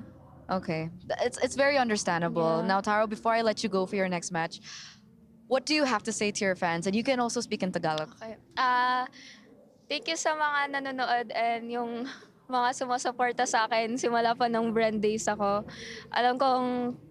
Alam ko nandyan kayo palagi, and kahit saan man ako napunta na team, nanonood pa rin kayo, and sana manalo kami mamaya para sa inyo tong laban na to. Thank you. Thank you so much, Taro. Salamat, Taro. And we're gonna send it over to the studio. Pasok. Thank you, Turna and Taro. Just to quickly sum up what Taro mentioned, she used to be a member of Brand Victress. She thanked the supporters who's been supporting her for, I think, around 3 years now, a little bit longer. She started playing in the pro scene at around 14 or 15. She's now 18, and no surprise as to why she is emotional. Again, it's so important for the ladies to have this kind of platform. Totemo daisuki Doraemon. Apparently they like to watch Doraemon. Yeah. I hope I got it right. I could have botched it, but who knows? Maybe. Is it a calm show? Is it what? Is it a calm show? Like, is it just... Like, what kind of anime is it? Is it just vibes? Do you not know Doraemon? I know Doraemon. He's like that alien cat thing. That's blue. With no ears, because the ears got eaten by rats. Okay. You don't know that? No. Oh my goodness. And they say they don't watch horror movies? All right, sure. But Team Falcons, let's focus on them. Zeno, Lilis, you're going to have to tell me about the Doraemon one of these days. Team Falcons Mena now have dropped 1 game against a team behind LaFell. And it's high stakes. And you're still judging me. You're still judging me. I'm judging you. But you know what? We got to talk about the game. That's correct. Because again, I kind of feel like at this point, I wouldn't even mind seeing a Diggy. You know, it's like Diggy, yeah. All this crowd control is making it difficult for Names to do her job, for Yui to do her job. So it's like, it's risky. But again, at this point, what other options do you have? You need to win this one for a possibility to go for a tiebreaker. Yeah, it seems to be that Zeno Lilies has understood the assignment. And you're right, you mentioned earlier, Falcons Vega, their team fighting, decision making, kind of shaky. So what you do to exploit that is dump out a lot of crowd control heroes. Even though Yui at some point had a really good experience with the Zask, I think now they need a high crowd control mid laner just to dish out a little bit more extra. Maybe the Alice was the answer to the Zask. Zask not moving anywhere. neither is Alice. But when we're thinking about the prolonged damage, perhaps Alice has more damage than the Zaz. So the Zaz is getting countered. It's very interesting that MWI has a pocket meta here, and it's evolving. It's like, oh, Zaz is a problem. We got Alice. Maybe there's more after this because we see the Claude. Honestly, the Claude is a good... Now that I think about it, now that I see more, there's so many counters on the side for Xenolith against Falcons. Like Ruby is good against the Harif. The Claude is good against the Zaz. The Alice is good against the Zaz. Like, yeah, now that I think about it, Falcons, man, it just needs a better draft. Yeah, and weirdly enough, that's so weird to say because, right, we're used to saying that the red side is the countering side in terms of the drafting. But it was Xeno Lilies countering from the blue side. That just goes to show how well prepared they are for these drafts here at MWI.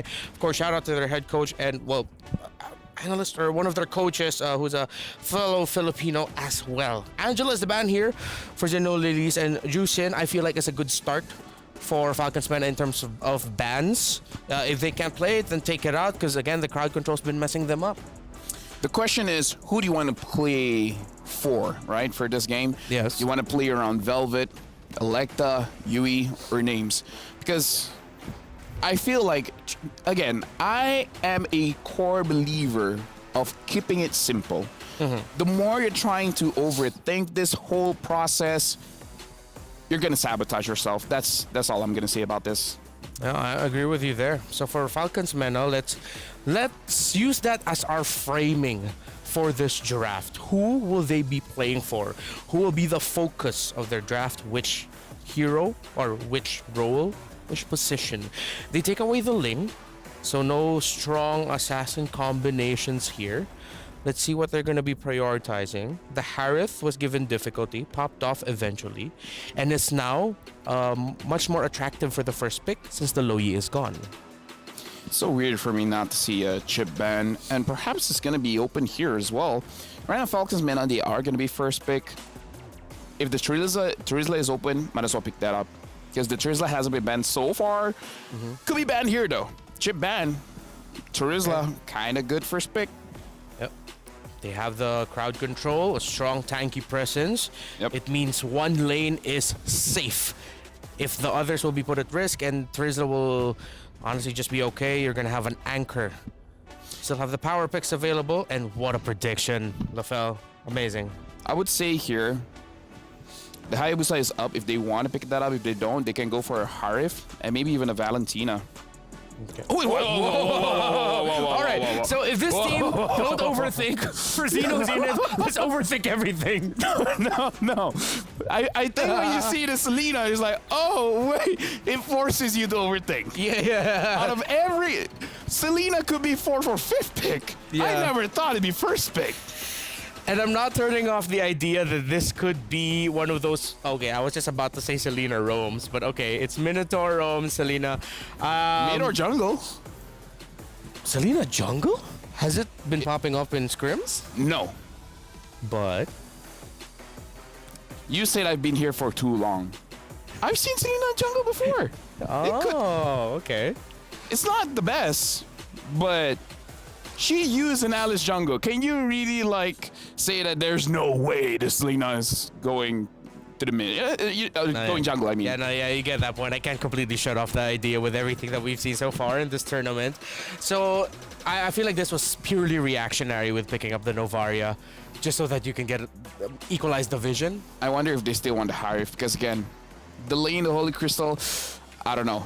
Matilda, though. Okay, this is very interesting. They should have a very strong mid-trio prio. Now that they have this, they just need a very damagey jungler that can do the job very well in the early game. Yep. Claw gets picked up here. Okay. So they'll be playing more around the map. Map presence could be killer here for Xeno Zenith with the Claude and the Selena if they hit their marks. Going back to what you mentioned earlier, LaFell, where who are you playing for as the big question for Falcons Mena. Having the Matilda Novaria paired up with Terizla feels like the question has been partially answered because these first three picks are clearly playing for the Terizla and the EXP lane.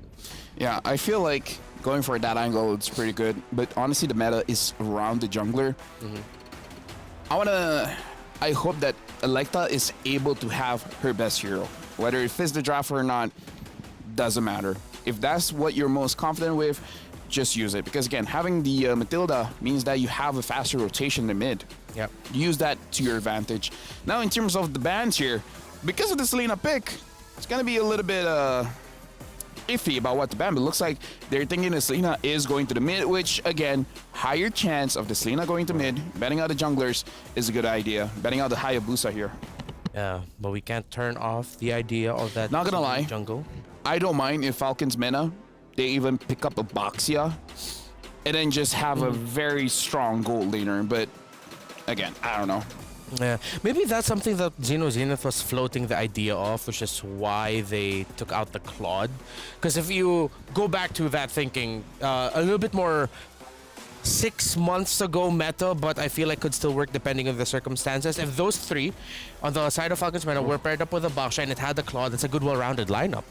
So maybe Zenith was looking into that. In terms of the gold lanes for Mena, if they want a strong gold laner, I mean, the carry's still there. Harith is still open, I'm just saying. Oh, yeah. Oh, right. Yes, you're right. I'm so not used to seeing Harith not being picked up all the way up until the second phase. Not saying it's a good pick, just saying it's a pick. It's a pick. It's there. But yeah, I feel like the carry is solid, honestly. Carry is a pretty good pick. Considering that you have those three already with you, the carry should be very happy. And as expected, there'll be a Julian for Zenith. That's the trend right now. If your magic damage seems to be lacking, you pick up Julian for the jungle. I feel like I'm starting to become Leo. I'm really wanting a Bane here. Bane? Ever since you mentioned it, I agree with you, man. Pick up the Benedetta. Why not? Even a Bane, even a Bane. I would not mind Bane for Mena. They already have the Novaria, so that's a huge area for the Sharks. The hitbox will get bigger, even bigger.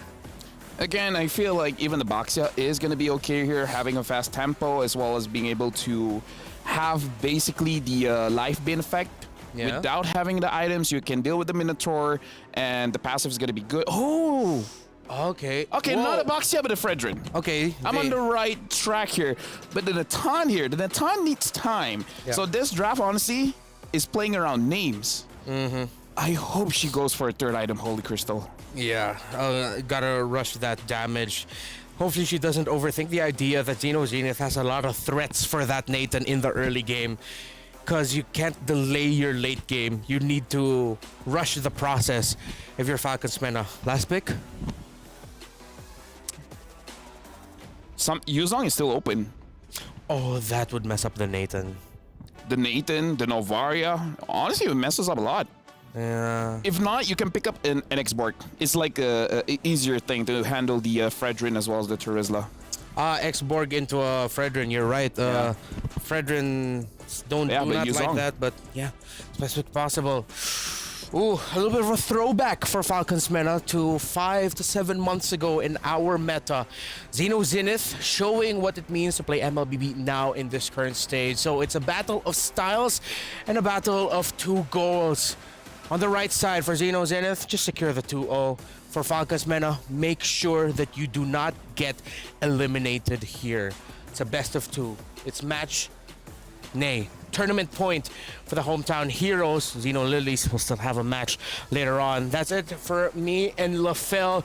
Because now as we enter this game number 2, we'll pass you on over to our 2 casters who has been with us ever since Series 1. It's Mirko and Trex. You two, just put on a show. Thank you so much, Renmar and LaFell. Thank you. We're going to be jumping into the possible last game. This is match point, essentially, for Falcons Mena here. They got to step it up if they want to get out of groups here. Xeno Lilies, once again, bring something spicy to the table. This is 4 games in a row. I think we've seen a new pick pop up for MWI here. Selena in the mid lane. It's been a long time since I've seen Selena in the land of Dawn, and I'm excited to see how Xeno Lilies is going to make it work for them. Yeah, Sam, because usually Selena, when you pick it up, the best combination in the roam position should be a Grok, right? Someone that can actually clear the lane really, really fast. If it's not the Grok, usually it's the Cho. So the fact that they went for the Minotaur, I get it. It's also still okay clear. You got the Concussive Blast on. Gonna go in for some damage. Good chain too to immobilize Bevan. forcing her back. Abyssal Trap also connecting, dealing a bit of damage to Electa there. Great lethal Wanderer take. But what do you think about this, Trex? Now that Team Falcons meta, they're fighting for this is tournament point, like Renmar said earlier. Electa back on the Fredrin. This is the old style of MLBB. Velvet gonna be caught in the enhanced chain. Well, not the enhanced chain, just the chain. Doesn't seem like she will use the enhanced version of the skill. Not just yet. She will just back away. She does damage to Velvet. Not only the Fredrin, right? Not only like on the Fredrin, which we also have the Matilda paired up with it. This is definitely something we saw, you know, back in M5, you know, and it could be comfort for them. It could be something that works, and in a time like this, it is something you can fall back on when all the other teams are getting crazy with their compositions.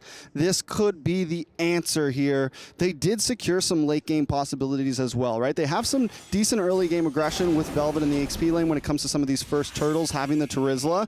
They have good movement as long as they use the Matilda correctly to rotate around the map. And since Xeno Lilies is weak on their mid lane clear, this could give Falcons meta a little bit of space to buy time, right? So if they can buy that time, make sure Names gets online, make sure Yui gets online, there's a lot of possibilities for them. Black Dragon farm used up very early, a bit too early it seems. You know, that's a big resource for the first neutral objective. Velvet's going to have a massive advantage now coming into the next turtle. And again, like you mentioned, Team Falcons already have an advantage when it comes to the mid clear. So they're not using it actually. It's Sao who's clear out the mid lane. They're actually going to lose out a whole way penalty zone with Astral Echo into the back line, getting a few hammer swings down. Shiromi walking forward, Minis Fury knocking one up there. That's going to be the combo coming down as the guiding win, or the Circling Eagle rather, comes down as well. But Electa is still able to secure the neutral objective. San dives in deep right there as the chain connects. So Electa almost getting the Appraiser's Wrath down, but gets taken out before she can get it down. Amici lethal on the Julian. If there's anything I've noticed about these two teams, Xeno Lilies almost always comes out on top in terms of kills, but Electa is so good at always securing that neutral objective. Taking a look at this replay, Electa able to get it, able to almost turn things around here, unable to make it to Shiromi and get that final hit. If Electa could have just got that, it could have at least evened the playing field, maybe even put them in the advantage in that big trade since they secured Turtle as well. But they fall back, and we can see the reactions from Mena. Electa, man, rubbing her eyes there, just frustrated with how things are going. And I feel it. It's got to be tough when you're in this kind of situation. You're on your last life right here. There's no comebacks. There's no immortalities for tournament point here. They got to figure something out. And like I said, they're able to get these objectives. They just need to translate that into something else or be a bit more careful in how they approach it. This is the problem, though, I would say. If we're talking about Xeno Lilies, the fact that they've been able to find a lot of wins. Good Petrified Furious dive into Ramichi with the chain and the enhanced scythe. Even with the body of Smith, the passive doesn't do anything. Not to the burst of Julian. Yikes. Yeah, Ramichi's just going to be a monster once again. It's 2-0-1 already for Julian this early in the game. Yui's now rotating up top. Gets the vision on him, but it's not going to save the tower at all. And Zen, now that they found a moment, you can already see them now rotating around. Taro's hitting the cross lane farm, trying to redo what we saw from Rihanna in earlier series. Maybe get that third item in at around 9 minutes. Maybe she can do that there. I mean, to be fair, Names already forced back. Taro's doing a whole lot of damage. And by the way, all right, let me ask you a question here, Trex. Natan versus Claude, who wins in that matchup? I think there's nice wave clear from Names. There's nice poke from Names. The good thing about Claude, though, is... Ooh. Good take there. Now Minis Fury knocking two members up. Shiromi unable to find Velvet just there. She is able to flicker out to safety, but not too long. Ramichi able to find the kill spree. Appraiser's Wrath deals some damage. Also the Astral Sphere connecting to the back line, but Kao is able to just walk away. Sa executes Electa in the front. Oh man, again, Xeno Lilies. This time they don't just win in the fight. They win in the neutral objective. Ramichi with a flank, trying to go for the enhanced chain, unable to connect it. Good guiding win from Fevin to get out. But Sa, look at her, just scratching the turret down. Now with Ramichi too. That is tier 1 mid lane taking down. Names in the bottom lane, trying to go for a trade. But Taro walks up, deals that damage, chasing her down. Still, Names will use the entropy. Yeah, Names definitely is going to have the ability to deal with Tara, right? And even has decent wave clear, as we were just talking about. The good thing about a Claude, though, is just about anybody, as long as you're mechanically gifted on the Claude, you can at least stalemate. And if your team is helping you out even more, you can get to the other side of the map. And that's the thing. It's not exactly just about the gold lane versus gold lane. It's about Xeno Lilies constantly putting pressure on these off lanes, right? And making sure that KO does good. Wait a second, a little bit of damage on a Ramichi. Names as well there with the guiding wind. Ramichi gonna be taken down, unable to find anything but the Oh, mission no! trap. No arrow connects Names. One last chomp of the trap will take her down. Sa picks up a double. Was that Fevin that flew over as well? And she got taken out. Now Velvet in the bush trying to stop Xeno Lilies from going for the purple buff. And this is why we get to see the Selena. Sa's been brutal with it, connecting every single arrow. And that's another. Straight into the damage. Velvet gonna be chunked low. That's a frontliner. And she got taken that low from the damage of Sa. Xeno Lilies right now 3 steps ahead at all times. Team Falcons Mana might be able to take a Knight or take a Rook, but Xeno Lilies takes 3 more pieces in return and consistently takes the lead. And now, another gank. There you go. She finally gets punished for it. Tries to run away. The shutdown, though. The bounty is on Fevin. Out of all the members that could have taken it, Electa was there, Names was there. It would have been great if it was Names, but they lose out the purple buff. And I'll have to say, that ends up being not worth it, even with the shutdown. Hey, man, Roams need gold, too. Roams need love, too. Definitely might not be the best decision, but you know, Fevin got a little greedy, man. Wanted the kill. And I think at this point, Falcons Meta just want the kill, right? They need to try to even the playing field. Taro in trouble. Able to get out just to save the Shiromi. Great disengage. Now Ramichi in that chain to knock Names up. Oh, the spear not connecting Electa. Moving forward. Ramichi, she could go for the 1v3, but she might not even need to because a dragon is coming her way as well to try to help her out. Yui, you can go out of the map, but so can Cal. Immobilization with the chain. Electra trying to run away. Penalty zone from Velvet. Catching 3. That's a furious dive. Not with the Petrify just yet as Ramichi is going to be comedy. Hand sword brings her back all the way to the back, and that is a double with the help of Sa's Abyssal Arrow that is ever so accurate. My goodness, the synergy. The synergy is definitely beautiful from Xeno Lilies. I mean, just all over. And while that's happening, you got Taro on other sides of the map putting pressure on the mid and the top. So even when 4 of them are making something happen, it's problems elsewhere. Golden Staff just locked in for Taro here. Team Falcons Meta getting more and more pushed into the corner. The Abyssal Arrows are constantly firing off, so it's using as a zoning mechanism for Team Falcons Meta onto the items. 3 items in 8.5 minutes, Mirko. Is that the new record? I think it is. And I think for Shiromi, she is going to be taken down. No, she flickers out, and Ramichi is there to body block the spear. Wow. Even in disengages, Xeno Lilies are so clean with it. And like you mentioned, that's a new record. You were already hyping it up. You know, Taro's taking waves, Sa's taking Names though, but not Names as in the player, Names as in Velvet the name, who's going to be stunned up again. 2 Abyssal Arrows connecting there, but she is able to escape. I guess that's the value you get with the Terizla, even though she's 0-4-0. She's still super tanky, still super hard to actually go and assassinate. But man, oh, she hits an Abyssal Arrow again, by the way. Just Names. Consistently doing it. Taking a look at some of the items. Lord just gets taken. It's now almost a 10K gold lead. We're at 9,000 gold pretty much for the side of Xeno Lilies up right now. And I just want to put it into perspective as well. Some of their positioning has been phenomenal in this game. Even earlier when that gank was happening up top, when that attack onto Velvet was happening, we have Kyle just hanging out in the bush by Lord, ready to set up the position on the Lord pit. Even though they had this huge lead, we still play by the basics. We still know exactly where we need to be at the right time, and we don't go too far from that. So Xeno Lilies is just showing prowess in many different aspects of this game right now. They're going to be trying to possibly end this here, take an inhibitor to do something big against Team Falcons Meta. Let's see if they can. They technically still have the Natan, right? With the Black Dragon form. It's going to be used up to try to zone them in the back line. Electro walking forward, getting the taunt down, but gets caught by the Abyssal Arrow. Penalty zone onto 2. Tara gonna be caught right now. Unable to go out. Pops in a battle mirror image. Behind us, she does damage. Sa again just diving deep with Cal. And they were able to find in a ton with Namesake. And now, who's there to clear out the wave? It has Sora BT with a mega kill and a dive again from Sa. She picks up a double and another Abyssal Arrow straight into the chain. And Sa is an absolute monster on the Selena. That's a 5-man wipe up, followed up by the 2-0 win for Xeno Lilies.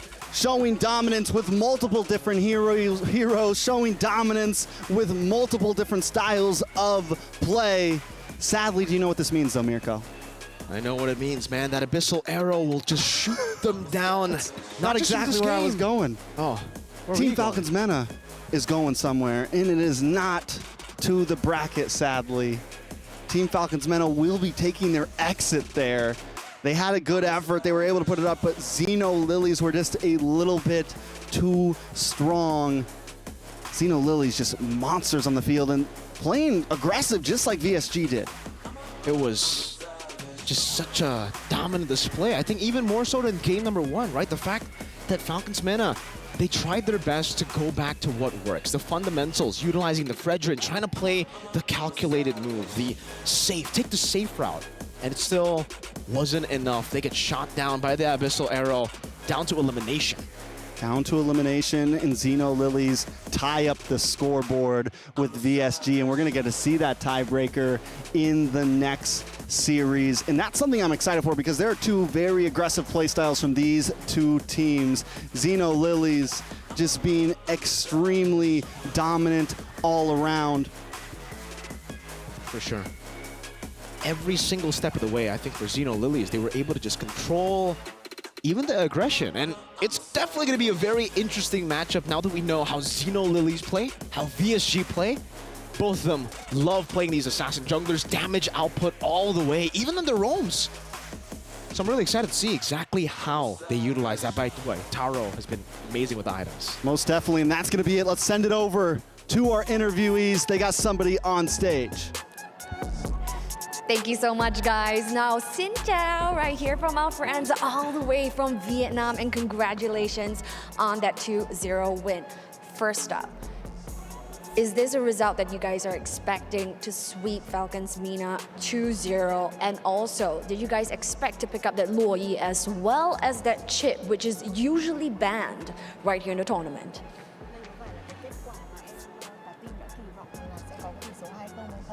Và Louis và Chip là thường là những cái nhân vật tướng hay bị ban, thì liệu đây có phải là trong kế hoạch của bọn em hay không? Trước đấy thì chị sẽ chọn được. Can I answer in English? Actually, Louis and Chip, before that, we already have team talk about that, and we planned everything before. And 2-0, we already like very confident when versus Falcon that we think we will 3-0 and 2-0, sorry. And we play with our confidence, and we win it. And Logi and Chip, yeah, we already have the plan before. Everything we prepare for today, yeah. Wow. So happy that she can speak English fluently today. And now we're wondering, like, why we're here, right? The dopamine is this high. Yes, they're ending on a high. And of course, yes, we still have much more questions right here from Sa. Definitely. Like, you know, one of the things I would like to know as well, not only me, but even all the viewers, how does it feel to play in a multinational team? Because we have two import players from the Philippines. So how does it like work together? Answer English also. Actually, that one quite easy because we communicate in English. The two imports, they can speak English well, and the local player also can speak English well. So we just normally play and communicate in English, like how we play and how we improve together. Yeah, actually not hard for me and my team also. It's quite easy. Amazing. Oh, wow. Okay. Now, the next one is also a team that took a 2-0 clean sweep, and this is VSG, all the way from EWC, which also has imports as well. So what are you guys going to do to approach that game?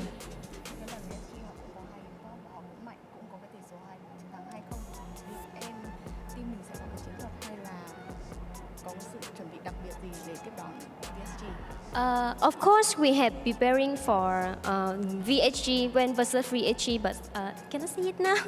And I already say we play with our confidence. We very confident. We stand here. We play here today. We play in this MWI 2024. We're very confident that we can win every game. Yeah, we even the team very strong. We also play with our confidence and our yeah. So the team spirit and the confidence are our weapons, secret weapons. Oh, wow, man. Confidence all the way. Let's go. That's something that we're definitely very excited about. Yeah. Gamal, thank you so much for this wonderful interview. Now we're gonna let them go because timing is super tight. They gotta prepare for VSG, even though they are already prepared. But let's find out what's going to happen next from our casters. So we're going to pass it on back to the studio. Take it away, boys. Let's go. Call her Salina. Bringing it back here in MWI. What do you think about that mid-lane Salina pick? It's all about the mindset. Mindset? Because they say they play with confidence. And if you have confidence, you can pick up anything. A Selena, an Alice. Dude, the world is your oyster. I'm allergic to seafood, but even I would take that. Yeah, when it's up there in front of you, just go ahead and take it. And that's exactly what Xeno Lilies did, not just for this game number 2, but for game number 1. I love that you mentioned it takes an amount of confidence, an extra amount of confidence to make a Selena work. Because Selena is just happy if her abyssal arrows hit. It causes damage, and it's a pretty long crowd control. And considering that this is an older style of the meta that was played by Falcons Mena, which are usually around together, high chance the Selena's gonna hit someone. No, the crazy thing is, this Selena is encountering anything. Yeah. Right? It was first pick. Yeah. You saw the Terizla. What makes you think like, oh, Terizla, you know what? Selena, right? Like, that shows confidence. Again, because we gotta talk about what they said during the interview, right? Yeah. We don't care who we're going up against. We don't care how strong they are. We believe in ourselves. We don't like horror movies, but we're scary. Yeah, that is true. It was again. Go ahead. Is that? Oh wait, no, yeah, that's the Raymond again. Yeah, I feel kind of left out. I really need to know more about that.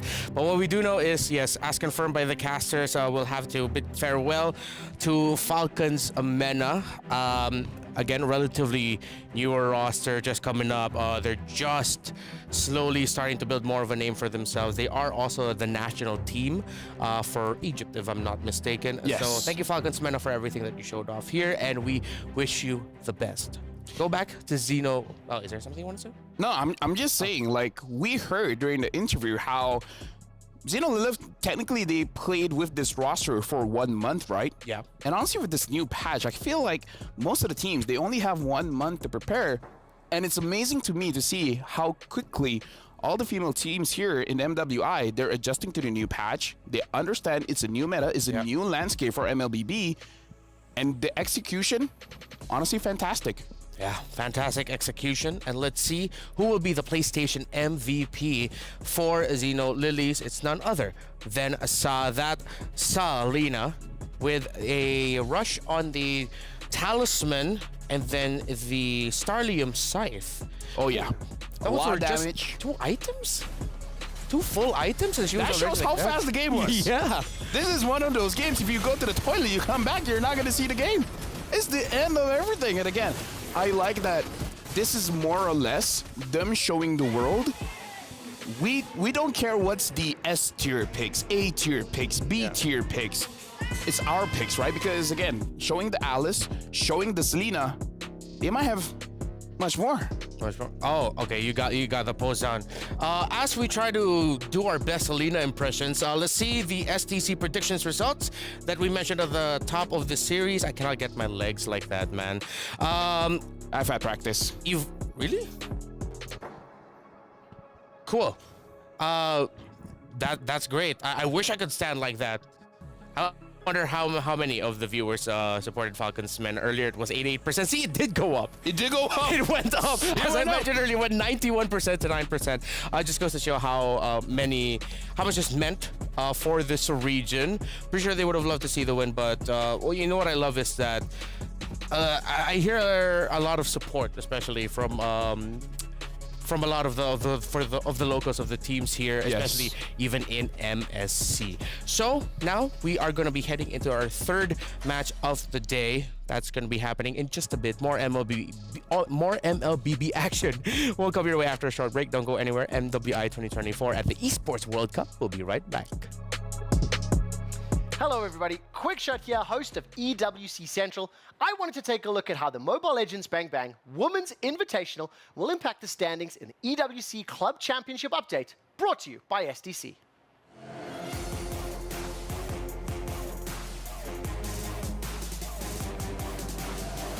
Now, the MLBB Women's Invitational features 3 clubs with strong aspirations in the Club Championship. First of all, and obviously, Team Falcons is here with 2 teams trying to further extend their lead. Reminder that only their highest scoring team will actually secure points for the club within the context of the championship.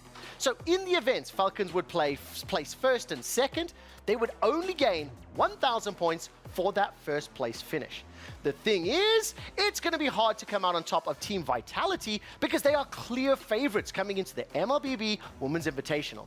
They've set their eyes on first in this tournament, hoping to secure 1,000 points, hoping to climb the ladder, because right now Team Vitality only have 60 on the board and they are in dire need of a big score. And finally, the North American powerhouse Cloud9 would love to finally secure their first points, but they have to win their tiebreaker game versus CFU Serendipity later today to be finally on the board. Now, for more updates on EWC Club Championship, as well as all the other games and tournaments going on at the Esports World Cup, join us here on EWC Central every Thursday to Sunday from 2 till 6 p.m. at twitch.tv/EWC. That does it from me and the EWC Club Championship update, brought to you by SDC.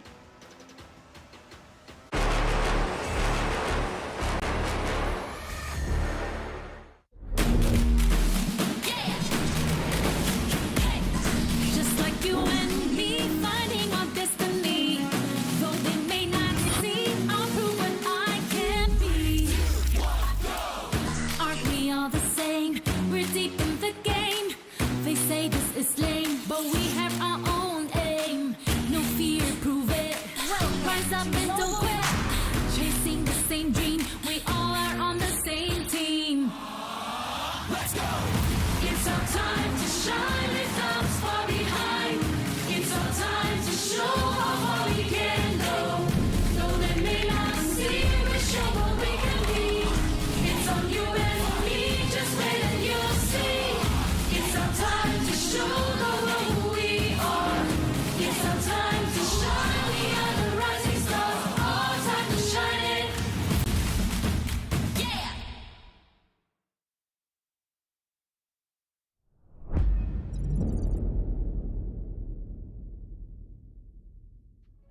You're back here with us at MWI 2024 at EWC. A little bit on a rush because it's time to see who will be ending this group top 1 in the seedings. They're already secured. But for this Dr. Sulaiman Al Habib upcoming showdown, it's the 2 teams that got a sweep victory so far today. Zeno Lilies going up against Victory Song Gamers.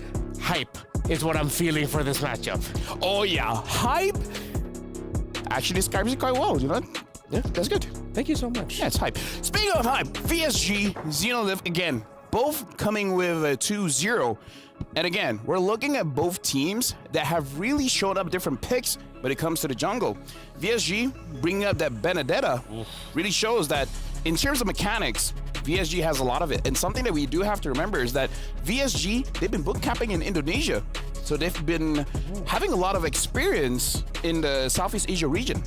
Yeah, with that experience, they are allowed to show up more unique picks. Let's show up the Jamil Motorsport arrival of our 2 squads for this marquee showdown. The winner of this match will be securing top 1 in the standings. And first up, we've got the team that shocked a lot of us, shocked and awed Falcons Mena with their aggressive, controlling playstyle. You know what's great about being a player? What? You get to use the cart. Oh, yeah. I've never used the cart. Wait, no, that's impossible. Never? Never. We've been here for quite some time. Yeah, we went back home for like a week, then came back a month. I've never been on a cart. We're gonna have to change that. Let's see if you have any predictions. Vote for the next game. This coming up right now at www.stcplay.gg. Will LaFell be able to ride the cart? No, I'm kidding. That's not what you're trying to predict. You're predicting the winner of this match. Xeno Lilies or Victory Song Gamers. VSG was aggressive. Xeno Lilies, real quick here, LaFell. What do you like about them? They're very nice people. Very nice people. I smiled at them. They smiled at me back. They're very good MLBB players. I think VSG has this one. All right. I asked you about Xeno Lilies, though. Yeah. Okay. Xeno Lilies versus Victory Song Gamers. You got LaFell's prediction dropped down. He said VSG. Don't forget to predict there. Let's see who will be able to take the cake. But let's welcome our teams. It's Cheryl and Bada. Xeno Lilies, VSG coming right up. And we're back. وعدنا عليكم من جديد. You know, Cheryl, it's a different vibe today. I mean, it was exciting yesterday, and even today, things are heating up. But I feel that it's just different energy. Is it only me, or do you feel it as well? No, it is really a different energy right here in day 2 because, you know, when it comes to the different groups, it's all about who can survive the group stage, right? But for this time, you know, the results are clear. Unfortunately, the keys for Falcons Mena has been crushed.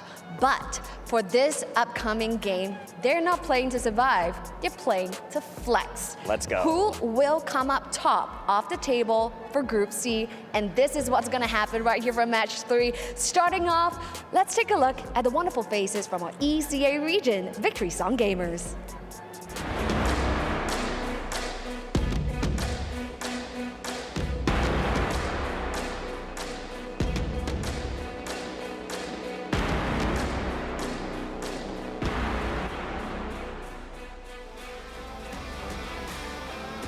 Absolutely amazing. Now, all of these beautiful ladies are practically on par with their upcoming rivals over at the Land of Dawn because they also have 2 import players and also very domineering fashion over at the Land of Dawn. So going up against VSG, we have... Ladies and gentlemen, let's hear it for Xeno Lilies.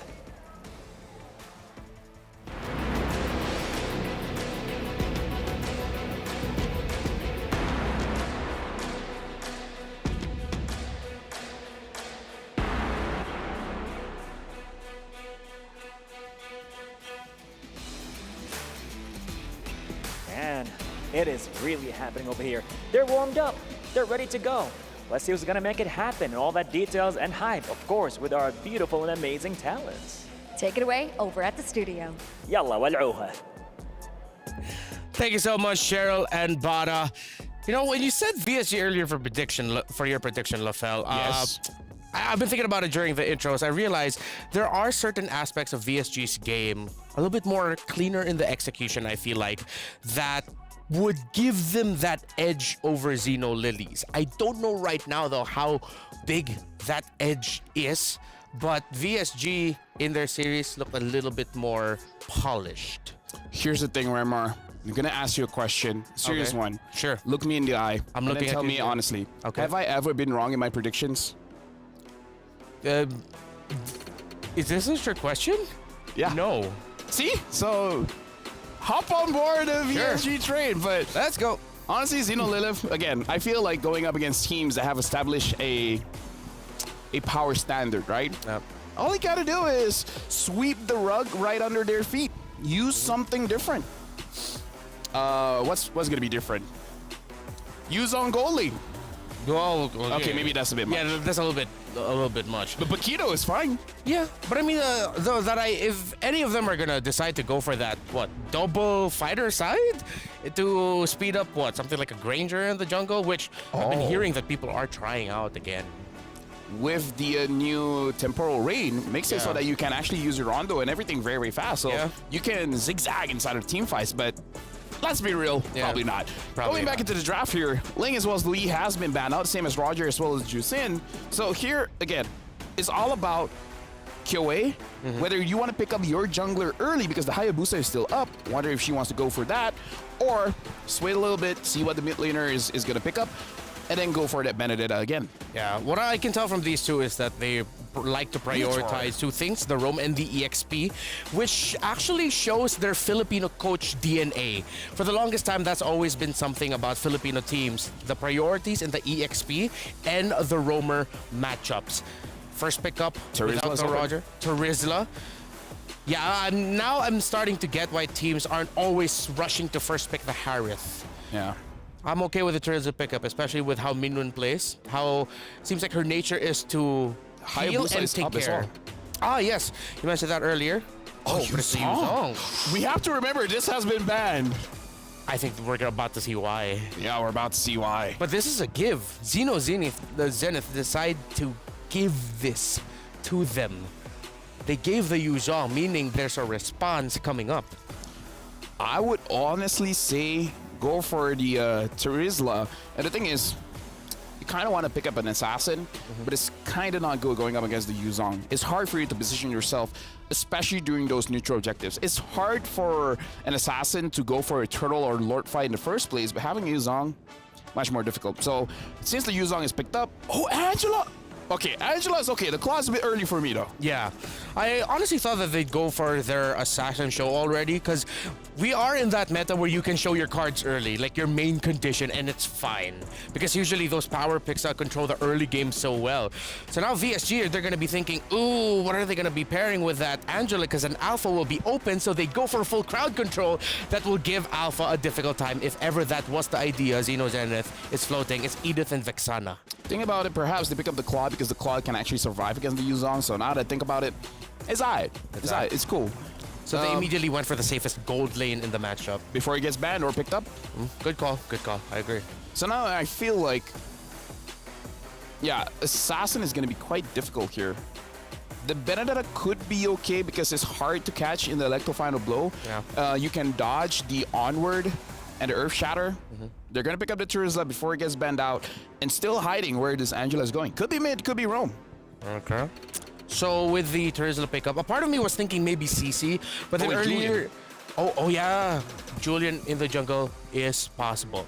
By the way, quick update for everyone, very important. If VSG goes 1-1 against Xeno Lily, so if this results in a 1-1, there will be a best-of-1 tiebreaker that will be played on Stream B to decide the top seed for Group C. Our friends Abstract and Husky, our fellow casters, will be on Stream B to cover that for you, a potential BO1 tiebreaker if this series now ends up in a 1-1 tie. Sounds very fun. But going back into the draft here, Herv as well as Alice has been banned. Harv makes a lot of sense. Something else that you may consider, we haven't seen a lot of Moskov. But again, Moskov is one of those very risky picks. If you're really good, you can 1v9. But getting to that point is very difficult. Yeah. If ever the Moskov here will be a little bit more conservative, wait for the Yuzong to entry, and then really time if you're gonna go in with your Spear of Destruction teleport, because it looks like this Edith and Vexana makes a lot of picks more difficult, but yeah, take it out. Oh, excuse me, I mixed up the teams there for a moment. Yeah, Moskov banned out here. Moskov banned out, yeah. The Julian is still an okay pick. The Joy gets banned out. Oh yeah, Joy Jula was pretty... Oh yeah, that's so good. Yeah, it's a really great matchup. And that will make the Vexana struggle. I remember. Okay, before we forget him, if ever they want to go on Assassin, Alpha? Nolan is still up. We mentioned Alpha earlier. I feel like Alpha Angela is quite okay. Yeah, but again, into an Edith and a Vexana, it's so difficult. It's difficult with that kind of mindset. So it's a mindset thing. And we know Xeno They play with confidence. They play with confidence. But if ever, Carry might be the pickup for VSG later. Oh yeah, that's true. And it's not going to be like a vengeance on it. Oh, fairness. I am leaning towards Alpha now even harder. It's like, we will die, just eventually. Yeah. Wait a minute. Oh, it has to be Alpha or another tanky presence because so far it's only the Terizla, and I feel bad for this Terizla if it's the only frontliner. Yeah, they need a lot of damage too. Yeah. Faramis skills up after 2 items. Before this was 3, now 2 is enough for the Faramis. But yeah, not a lot of early pressure for now, unless you solve it with the jungle pickup. So now for VSG, the Benedetta again.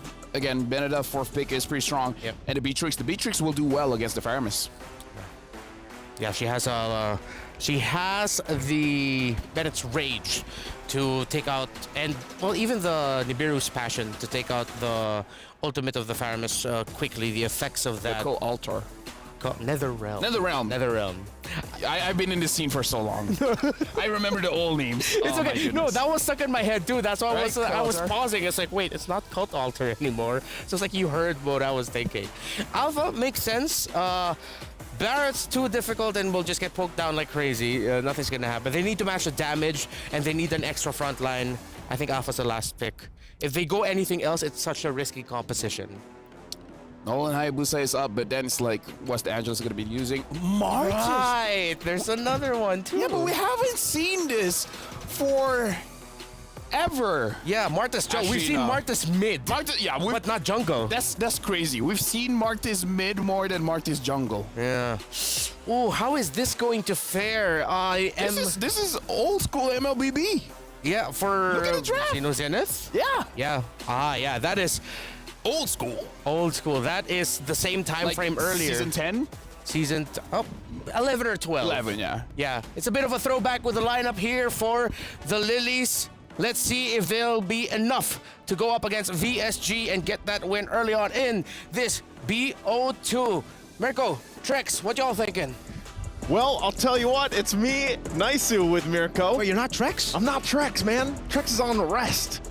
He's getting some rest because he's going to be back on desk with us later. But yeah, welcome to the desk here, the English desk for MWI here at EWC. It's me, Naisu, and Mirko bringing the action to round out the group here. Group C, and like we had it broken down, of course, from Renmar and the Fell, this could imply a possible tiebreaker later on, depending how the series goes. But, you know, Mirko, you've seen this now, the past 2 matches. Who do you think has the better draft here?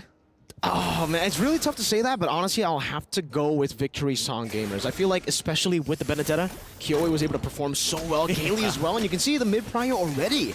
Look at how they're utilizing this mid lane. Actually not going to go for the shove, but actually utilizing the shove from Xeno Lilies against Xeno Lilies to try to go and poke them out. But unfortunately, it didn't really go too well for them there. They get chunked a bit, but I do want to give a shout out, by the way, to LaFell. I agree. Karutu Arutaru sounds better than Netherrealm. I agree. Hey, you know what? Either way, I feel like some people, you know, Netherrealm, Cult Altar, whatever you want to go with, too. Oh, hold on. Actually, good poke for Taro here. One thing, too, it is almost a throwback, man. Looking at this lineup that we're seeing here, it's a throwback to, what do you say, Season 10? I think it was like around that time. It's been a while since we've seen this, and yeah, I've been so stuck on the fact that when we saw Martis picked up, put in the mid lane, it was such a good answer to things, you forget that, all right, originally you see Martis so much in the jungle. Now, matching up, let's talk about the matchup because, like we said, Kyoe on this Benedetta jungle had a massive performance already. I think she got even more fans than she already has. How does that matchup work against the Martis jungle? I don't know. It really comes down to, I would say it's just execution, right? Because when it comes to clearing, this has been the biggest issue with a lot of the jungle matchups, right? Because pathing is so important. Yeah. Clear speed is so important. Benedetta, my main concern when Kyoe picked the Benedetta in their first game was how is it going to perform up against Julian? That was the matchup before. And she did amazing. She was actually clearing the jungle way faster. So the Martis also really, really good at clearing. I feel like they are kind of on the same boat in that department. Both of them also have anti-CC. Eye for an eye. There's a Mortal Coil there. Yep. And you can see both of them level 5. So Kyoe actually still ahead. So maybe because of the gank towards the bottom lane, able to pick up that gold crab, getting a bit more gold, getting a bit more damage. It seems for the setup. Earth Shatter, Gaily to poke Kao down. Ramichi on it as well now. Both of them trying to dance around the turtle. Still very kind of testing the waters here. Also, Manon has the Black Dragon form, can use that, but they're going to go in actually now. The penalty zone now, Kyoe able to dash out to safety. Kao still in the midst of it all. Gaily popping a Primal Rat, deal some damage. That's Ramichi winning on the retreat battle.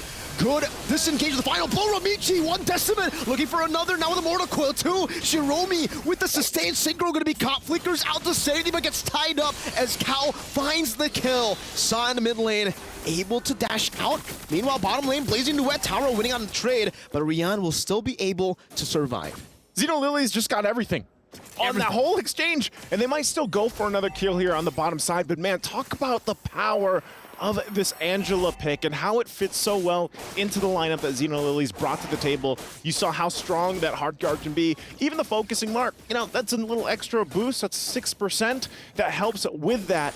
And, you know, that poke potential was already very impressive with what they had in the fight. You add that to the table, and it works wonders here. Eyes is still set on this bottom side, though. Ramichi with the retreat. Good flicker out from Rian. Really just respecting that Mortal Coil used up. She has the stacks, does a bit of damage onto the turret. Kyoe, low, final blow to the front. Gotta be careful. She does use the eye for an eye, but it's a bit different here when you don't have a Petrify up top. Kao swinging the hammer down. Almost getting the kill on Minin, who's still very comfortable in that lane. Just pops regen, acts as if nothing happened. This is interesting too. I can't recall the previous game that we saw with the Yu Zhang pick, but this is a Warcry Yu Zhang. And you know, because typically I would say, what do we see the most of? Quantum Charge Yu Zhang? Yeah. I think that's the kind of default that we see. So I'm wondering if this will be, this little boost of damage is going to be big of that much of a threat, because if you look at the lineup here from VSG, they're all about damage. You know, for the most part, it's like your main tank for this is obviously Gailey here on the Edith. But once that Primal Wrath is used, it's like, all right, now we have an Eternal Guard be in the front line. You know, and that's kind of all we have. So I'm wondering, again, with the Yu Zhang, maybe a little bit, you lose some of that sustainability, some of that movement speed you can work with. So you're really trying to overload the damage when it comes to these fights. But it looks like, hey, they're just going to give up the objective.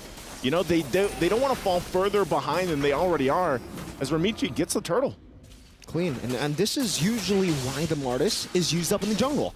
You clear really fast, you have an amazing, I would say, early game skirmish power that you can utilize to force a lot of these team fights, and the execute obviously makes it as though you already have a Sky Piercer from level 4 onwards, right? It's even crazier. It's like a Sky Piercer plus a great Dragon Spear in a way, because you get that movement speed, you get so much more pressure, and I love the fact that she has gone for the Hunter Strike. Usually on the Martis, this is kind of the gamble you play when you play the Martis. In the early game, you win out the fight, you go for Hunter Strike. You lose out the fight, you go for a more defensive build, and luckily for Xeno, they got the fight in their way in the first, turtle, and they're able to just snowball off of that. Just build up from that point, you know, and at the same time, it's kind of like, if you're looking at VSG and you guys watched their matches earlier, you know, they can still obviously get a lead in this game. It's still early on, but it's more so of like, where do we find the pickoffs here? That's where you start to have to utilize the Yu Zhang pick that's brought to the table.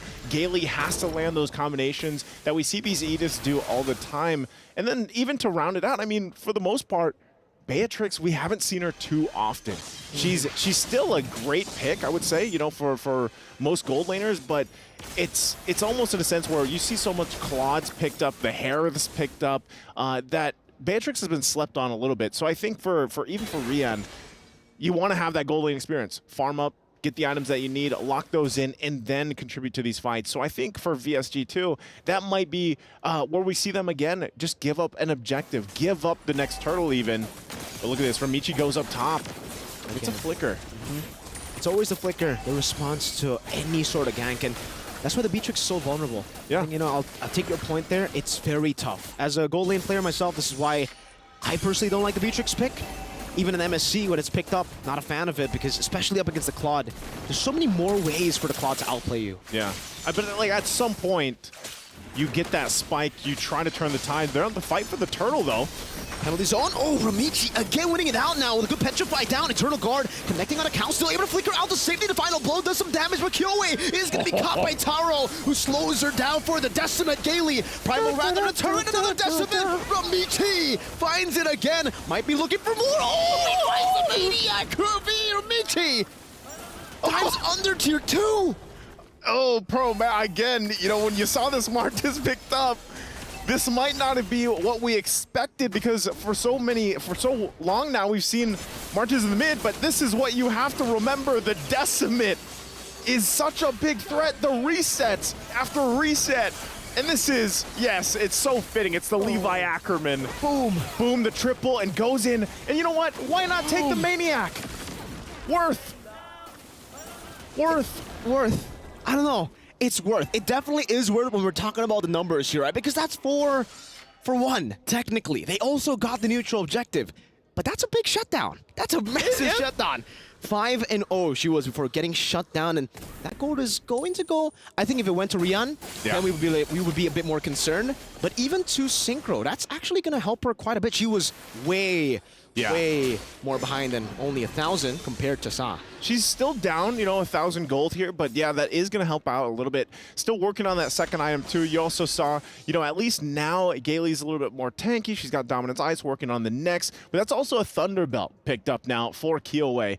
So she has a little bit more, and I feel like this is, in a way, it's like you're forced to now stick together. That's kind of the game plan because of, how do you deal with the sustainability with the Angela? Because he's going to be used. Good reaction. Oh, the onward, just a pixel away from hitting. Taro gets out. Yeah, look at that, hovering over too with the hard card. So they're like, nope, I got it. They just give the signal, she's fine. They put pressure on top. So now look what the play is here from Xeno Lilies. Go put pressure on top, do that. Wings are also now picked up by Kao. Even more tanky is this Terizla to help even to work in conjunction with the Body of Smith passive. So they'll go ahead and start with the Lord here. Again, for VSG, they're still, I don't know, it doesn't look good if they force a fight in this first objective. I'd honestly like to see them just go ahead and be a little more defensive and then just farm up a little bit longer, because even so, Xeno Lilies, with the lineup that they have, very strong in this portion of the map. You're going to see that too. They're going to play around the Netherrealm that they have. They'll start it up still very slowly here, working on it. Going to spot out Kyoei as well, pushing her back. Ramichi, very confident once again on this Martez pick, but still neither team committing just yet as they kind of feel out the territory here. But eventually, Xeno Lilies will go ahead and play around the fact that they have some macro advantage to this. They've got 3 turrets to VSG's none. And so they can go ahead and take their time with this. But so far, respect. How? Penalty zone. Gailey goes over to onward. Now Eternal Guard in the midst of it all as well. Good Netherrealm to actually dish out a little bit more damage. Romichi finding Gailey in the back line, now diving as well with the help of the hard guard. The Eternal Guard almost getting rid of Kao. The glowing wand proc as well. Not enough as Kyoei is taking down Rian. Getting shot down. Doesn't go for the Renner just yet. Meanwhile, I think they can hold them off. Possibly if they work through this, it's a quarter of the health here. They're going to have to do something unless they just watch this play out. Renner's going to be used. She's going to find a target. Finding Romichi, but she still finds the retreat into the Decimate. Min going to be caught despite getting a good Furious dive. That's why the anti-CC, the Mortal Coil of the Martyrs is so annoying to deal with. Just a massive game here from Ramichi. 7-1 now. Even if she was shut down earlier, now you can see it too. She picked up that Hunter Strike early on, and this is what I liked about the Martez. The build is very flexible. It's very adaptable.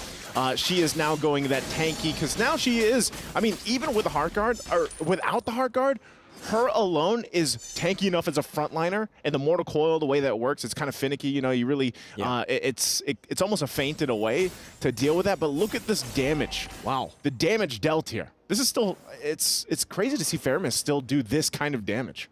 I guess because for the most part, VSG, this is something that I think Xeno Lilies did a great, read on VSG in their game against Team Falcons, because VSG, they are known to go for these big team fights where they clump up together. Yeah. And that's why the Fairmist is finding so much value. Every single time VSG look for that combo, they're the ones to get punished by the Netherrealm extending the HP bars of every single member, and obviously the Ghost Bursters that finds a lot of value when you are clumped up. Now they're going to have to deal with this Lord push, top side, try to hold on to these base turrets the best they can. It is only the first Lord, so they'll make quick work of it. They get poked, though, still under the base turret. They'll see for Xeno Lilies if they can actually put some pressure more. They still got a tier 2 on the bottom side to work on too, so they'll go ahead and send down Taro to clear and push that wave in. Surprisingly too, they hold on to that tier 1 still, even at this point of the game, with VSG only having that 1 turret. So really, even looking at the items here, as things kind of fall into place, it's still up in the air. Where are you going to find that initiation, that frontliner, because right now in this game, Kiyoe can't do it. No. You know, she shined earlier when we saw her play the Benedetta because of the lineups that they had at the time, the way that they were able to move around the map and play front side, but at this point, you're a Benedetta where it's like you just got to kind of wait for your moment. And it's the opposite for Ramichi. Ramichi on a Martis can just kind of, you know, swing around the way that Mortal Kombat, that's the sound that Mortal Kombat has for me, you know, and it's like, you can specific skin. Specific, yeah. So the specific skin.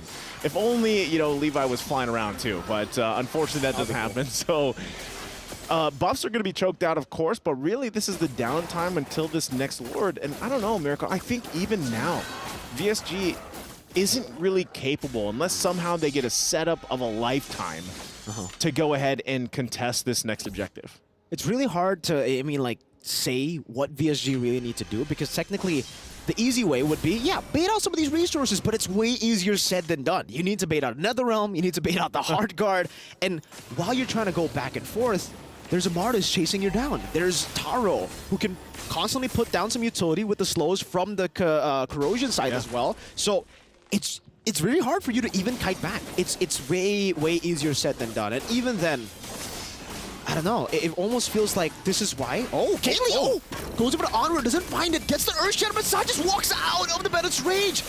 And how they use all the resources. Oh, Shiromi unable to survive right there. Good final blow to the back line. Trying to zone them away with Shiromi taken down. But that was everything. They used everything for that just to get Shiromi. So, you know, Xeno Lilies, they know. They have this information, and even down a member, they might just kind of poke, get the information they need, and start up this Lord here. Kiyoe does pick up a Malefic Roar at this point, and you can see Lord is hurting, right? You can't just sit there and tank it. So they might even have to wait for the Netherrealm to be back up, even down a member. But as soon as Shiromi gets close, you know, she can just hard guard into the fight if she wants to.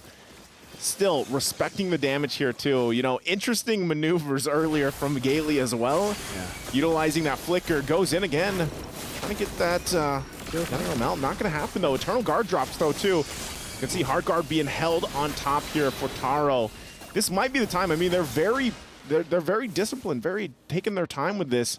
Actually, they still don't want to commit to it. Yeah, I don't think they need to commit to it. Again, knowing how much the Lord hurts now in this patch, I think we saw Xeno Lilies actually do that against Team Falcons Mena earlier. They try to go for the Lord dance.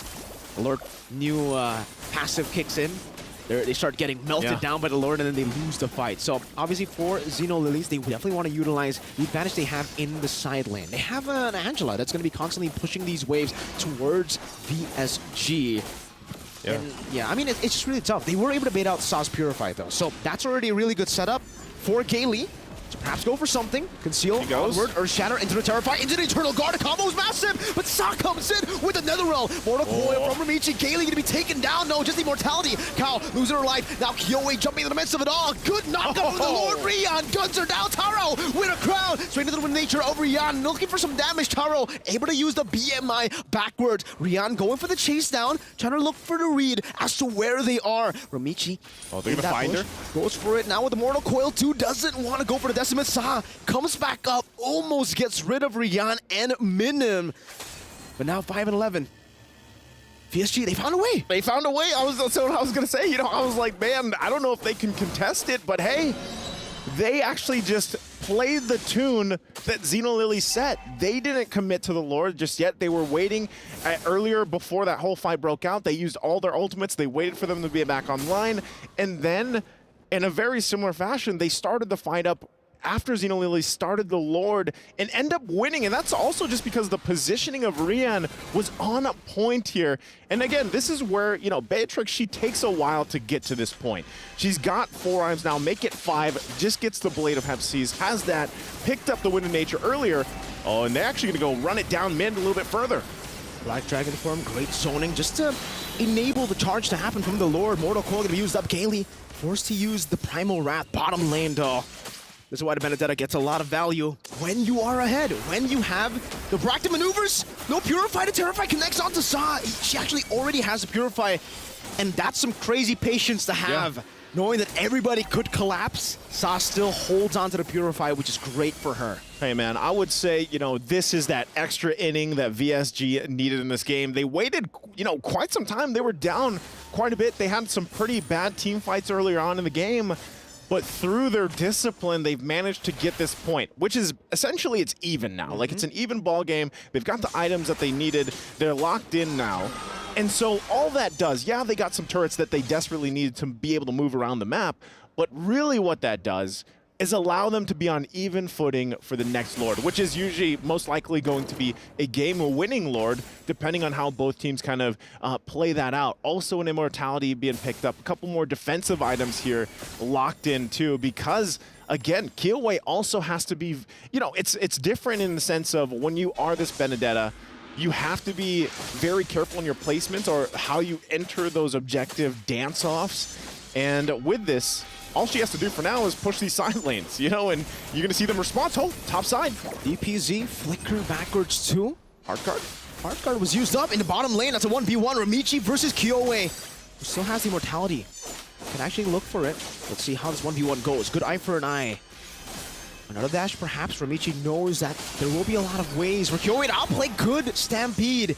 Kyowe very low, still wants to go for the purple buff. Will try to go for the steal. Wow. Seems like she will be able to secure it. Ramichi got terrified. Yeah. Great timing for Synchro. She got that, and she'll have to go ahead and heal up, of course, but they're going to hold down this the space, of course, around the Lord here. And once again, they're going to find themselves dancing it out. You know, it's not often that we see this anymore. It's not often that we see teams really kind of take this a little bit slowly, and they still have to be mindful of the fact that, yeah, Lord, especially with this one, 20 minutes in, it's going to hurt. Conceal going to be used, though.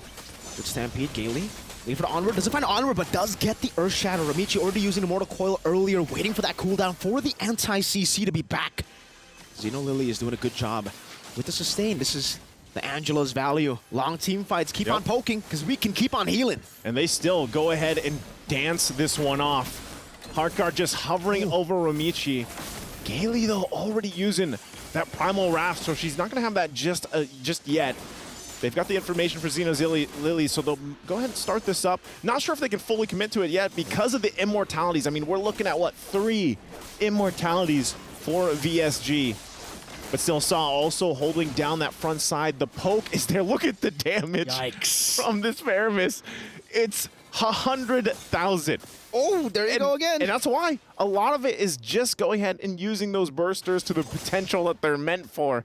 And, you know, they always talk about the power of having a Netherrealm. Well, talk about the power of poke as well. Even the build that she went here is why it's working so well. And she can still play around the fact that she has the Purify. So, you know, wave management, this is where you also have to take that in consideration. You have a big wave up top as well for Xeno Lilies. And this is something, like I said, that you don't see teams have to do too often. So this is where you have to see the macro level. Conceal, once again, from Gaily. Good Onward into the Earth Shatter. Petrified Furious Dive. No Eternal Guard just yet. Immortality can be used up. Eternal Guard plays down. Netherrealm coming down as well. Cal finds penalty zone into the back line. No Kyowe with the final blow. Able to escape now. Gaily with the Primal Wrath. Deals some damage to Taro. Gets rid of the HP Marsa. Gets rid of Rian with the Ghost Bursters. Gaily forced to flicker out. Saw chasing her down. And again, she's able to just go with the Stampede to take her out. Synchro tied up. Good maneuvers by Minun. A good Terrified down too. As Sa will be zoned back. But it's a 2-for-1 trade in favor of Xeno Lilies. Taro looking to get that value from it. Will still have to jump back to the BMI placed behind. Okay, and that's exactly what they needed there. Xeno Lilies will go ahead and take this Lord, start it up. They can't probably just go for it because Kyowe is just around the corner. She might be able to go ahead and threat them off from fully committing to it, trying to buy 30 seconds or so for the whole team to be back up for this. The rest of the team's going to have to support her in this whole decision. Once again, this Lord is quite beefy and tanky. Minun also has an Immortality, and they can't commit to it. So that is exactly what VSG wanted, and they'll get it. So they're going to find themselves once again at that situation where it's a dance-off. You can already see 2 items are fully locked in. Start locking in the potions next. It's another stalemate, technically, because really, if we take a look at the items even, I mean, they're literally just swapping items back and forth at this point. No boots for Rian.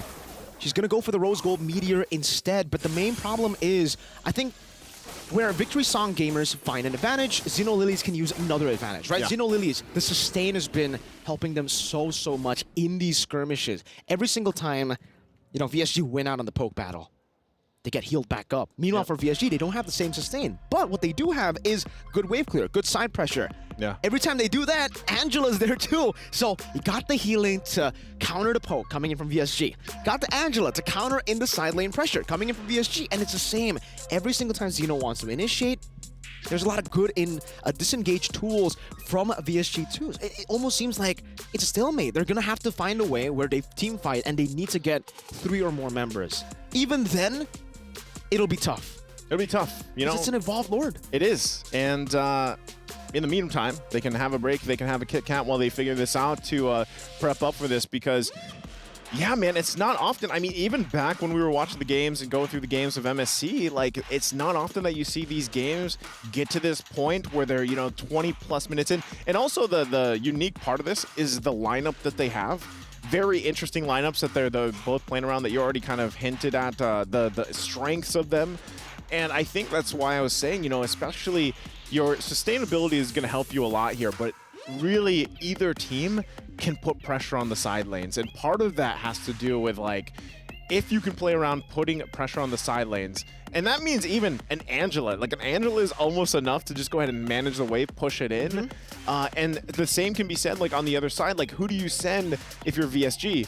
Typically, when you used to see Benedetta so much in the XP lane, it's like, well, just send the Benedetta. But right now, she's the jungler, right? You need her in that pit to deal with. So I think part of this, for VSG especially, is winning this Lord fight. And that's so much easier said than done because who is going to tank that Lord? Who is going to get who is going to tank it? And then who is also going to be able to set for the team? And I think that's why, once again, I have to see this Yuzhong pick play that role. You need to be able to get the setup that you're looking for, multiple targets if you can. And part of that is just getting through the fact that there is a lot of sustainability, NetherRealm alone. But like I said, Beatrix, it's her time to literally shine. She's got no boots. She got rid of the boots. She's like, I'm going to pick up another item, and we're going to make it work. And also, last time that she swapped it out for was it Rose Gold? I think it was Rose Gold. Last one Rose she Gold got. was the last one. Yep. So, you know, a little more defense because, man, you saw the damage, the poke damage that Saw has been doing here. And that's part of it. Really, if they somehow can get rid of Saw, I think VSG will have the fight. They'll have the game most likely too. But then you have to take into account the stacks, like how many stacks does she has, because that I'm not sure of. Like, respawn. So if you take her out and she instantly respawns, you got to do it again, you know? So a lot here on the table, I think, for both teams and how they want to execute it. A lot of things to talk about, to think about for both these teams. But yeah, I think, I don't know, it's a give and take with the Beatrix. Obviously, you're at your peak currently in this game, going 22 minutes. Yeah. You have all your items, but when you sell your boots, that's the double-edged sword that you're kind of already playing with. The fact that you will have more sustainability, but you won't have enough mobility. For Beatrix, mobility is crucial, right? You need to always be able to space yourself out, and that's why you go for QC. That's why you go for Flicker. You can only go for Flicker. You don't go for Purify. But now with no boots, it's going to be so easy for Sa, for Taro even, and honestly, even Amici. If she gets a Decimate, if she gets that you ain't running away. You ain't running away, especially with no boots. How do you outrun a Levi Ackerman? I don't know. No boots. A Levi Even with Ackerman that boots. can spawn swords from the ground. That's true. That's true. I mean, even, like, already with that part of two is, like, you're talking about the matchup between Beatrix and Claude. Like, Claude already has the advantage for the BMI, you know? And then you take away the boots. And so part of that is just, like, you're really relying also on the fact that you're going to have to rely on your team possibly to peel for you. If that's the Eternal Guard, that might be the case too. And we're back into the game here again for this crucial Lord take. Mortality. Most likely the game-defining Lord for either of the teams that's able to get it. Yeah, there's still multiple immortalities available here for VSG. Now on the other side too, same thing with Xeno Lilies. And once again, yeah, the gold difference at this point, you know, it doesn't really matter, but they're all farmed up, even Playground like we talked about before. Winter Crown back again, this time for Taro, so she will swap that immortality for, and this is why, by the way, the Claude is just so much better when it comes to these item swaps, because, hold up, Mortal Coil, used up, Kaylee, able still to find Onward and the Earth Shatter down on the cow, but now they bait out the NetherRealm. that might be it. That might be their win con right now. As they go in, good Mortal Coil. Winter Crown of the Blazing Duet. Rion forced back. Using it with the nature and immortality still there. Kiowe, but it's good for Eye for an Eye as Minun is going to be caught. Is able to get the defensive Fury's dive. Onsa with a chase and finds the kill. Minun going to fall. The sustain still too much for VSG to handle. It's too much. Look at the nice push up top, though. But that is most likely just going to be the Lord taken. I mean, you already talked about this in when we had that little break. The sustainability is too much.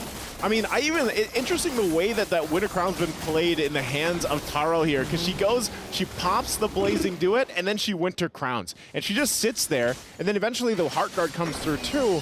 So you have to expend so much if you're VSG against this lineup from Xenolilies. And that massive damage once again. You're taking a look at it, 142,000 locked in here. And it's funny because there's the Sea Albert. Yep, Giveaway's like, you know what? Sustainability, we need some more to deal with this. So she picks up the Sea Halberd, but it might be too late. Lord in the mid lane. This is a strong one, possibly ending game here. But they'll go ahead and push in. Let's see if they can defend. It's evolved. Bottom lane, Kiowe trying to deal with Taro, but she's still going to be able to just siege that down. Gaily onward, Earth Shadow. Ramichi still able to survive now. Pops into Mortal Coil. Eternal Guard baited out. Penalty zone coming down, not able to connect onto anyone. Kiowe with the final blow into the midst of it all right now. Still able to get out. Petrified and Furious dive. Connecting on a cow. Meanwhile, Gaily with the Primal Rat won't be able to stay sustainable. Has the Immortality pop. Sa again. Finding the Mega kill. Synchro.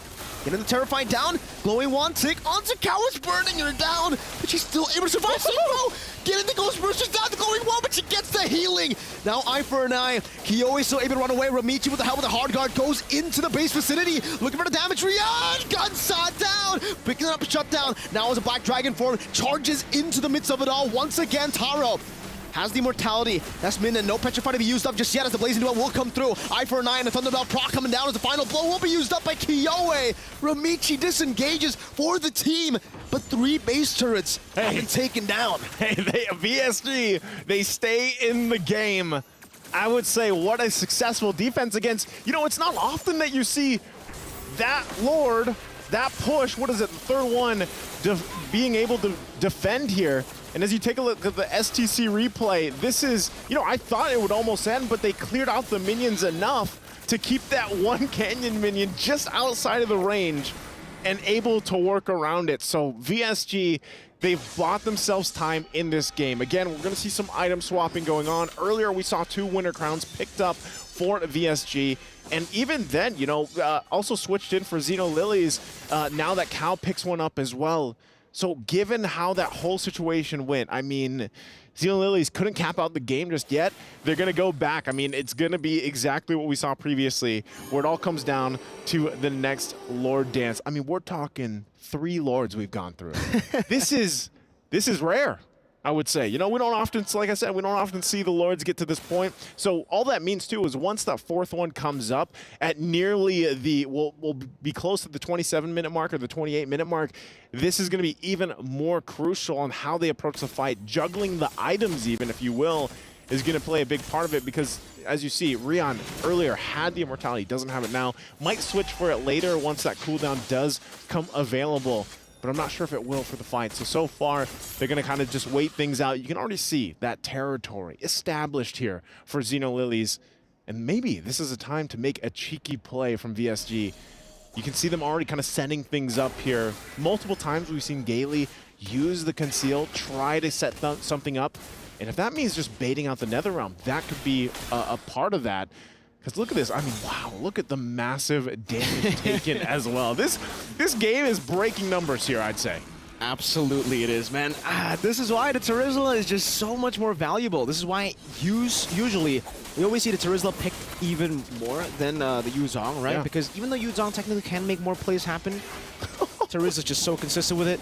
And the Lord is also very consistent with that damage from Ichi. The thing is, for Xenolilies, they can afford to have their jungler, their frontliner, take that much damage. Shiromi's always just back there, sitting, waiting for the call. Hey, you want heals, brother? Just call me. Yeah.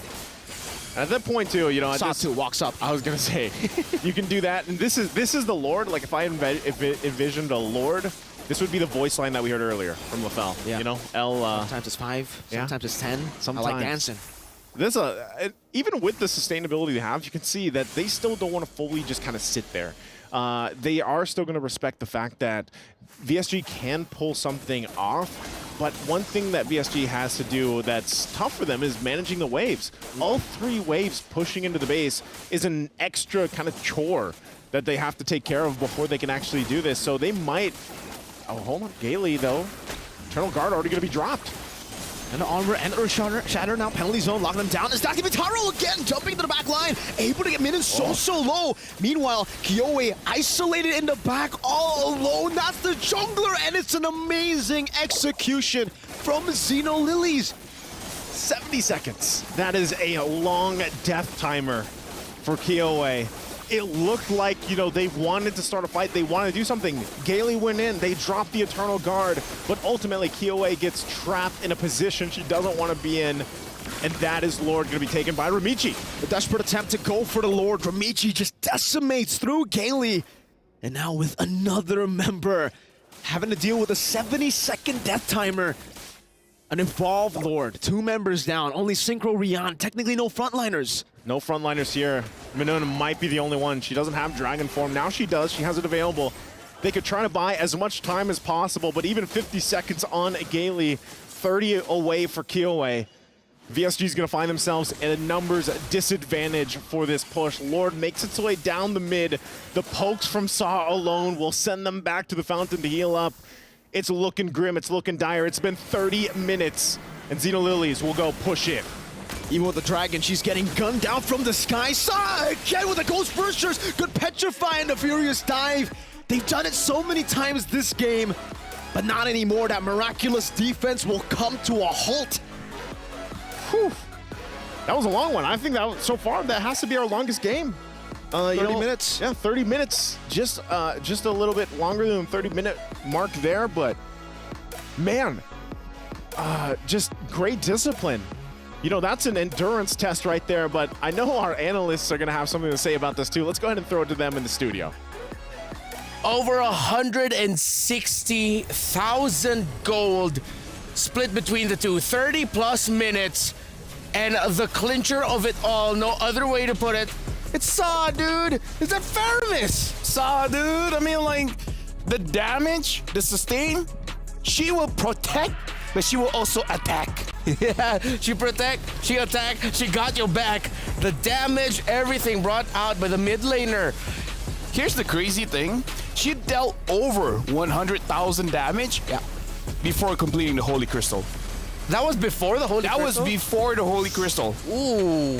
After we saw that damage numbers, then she got the Holy Crystal. Now, looking at the team fights here, it's all about the sustain, man. Yeah. Like, this draft was like 2 years ago.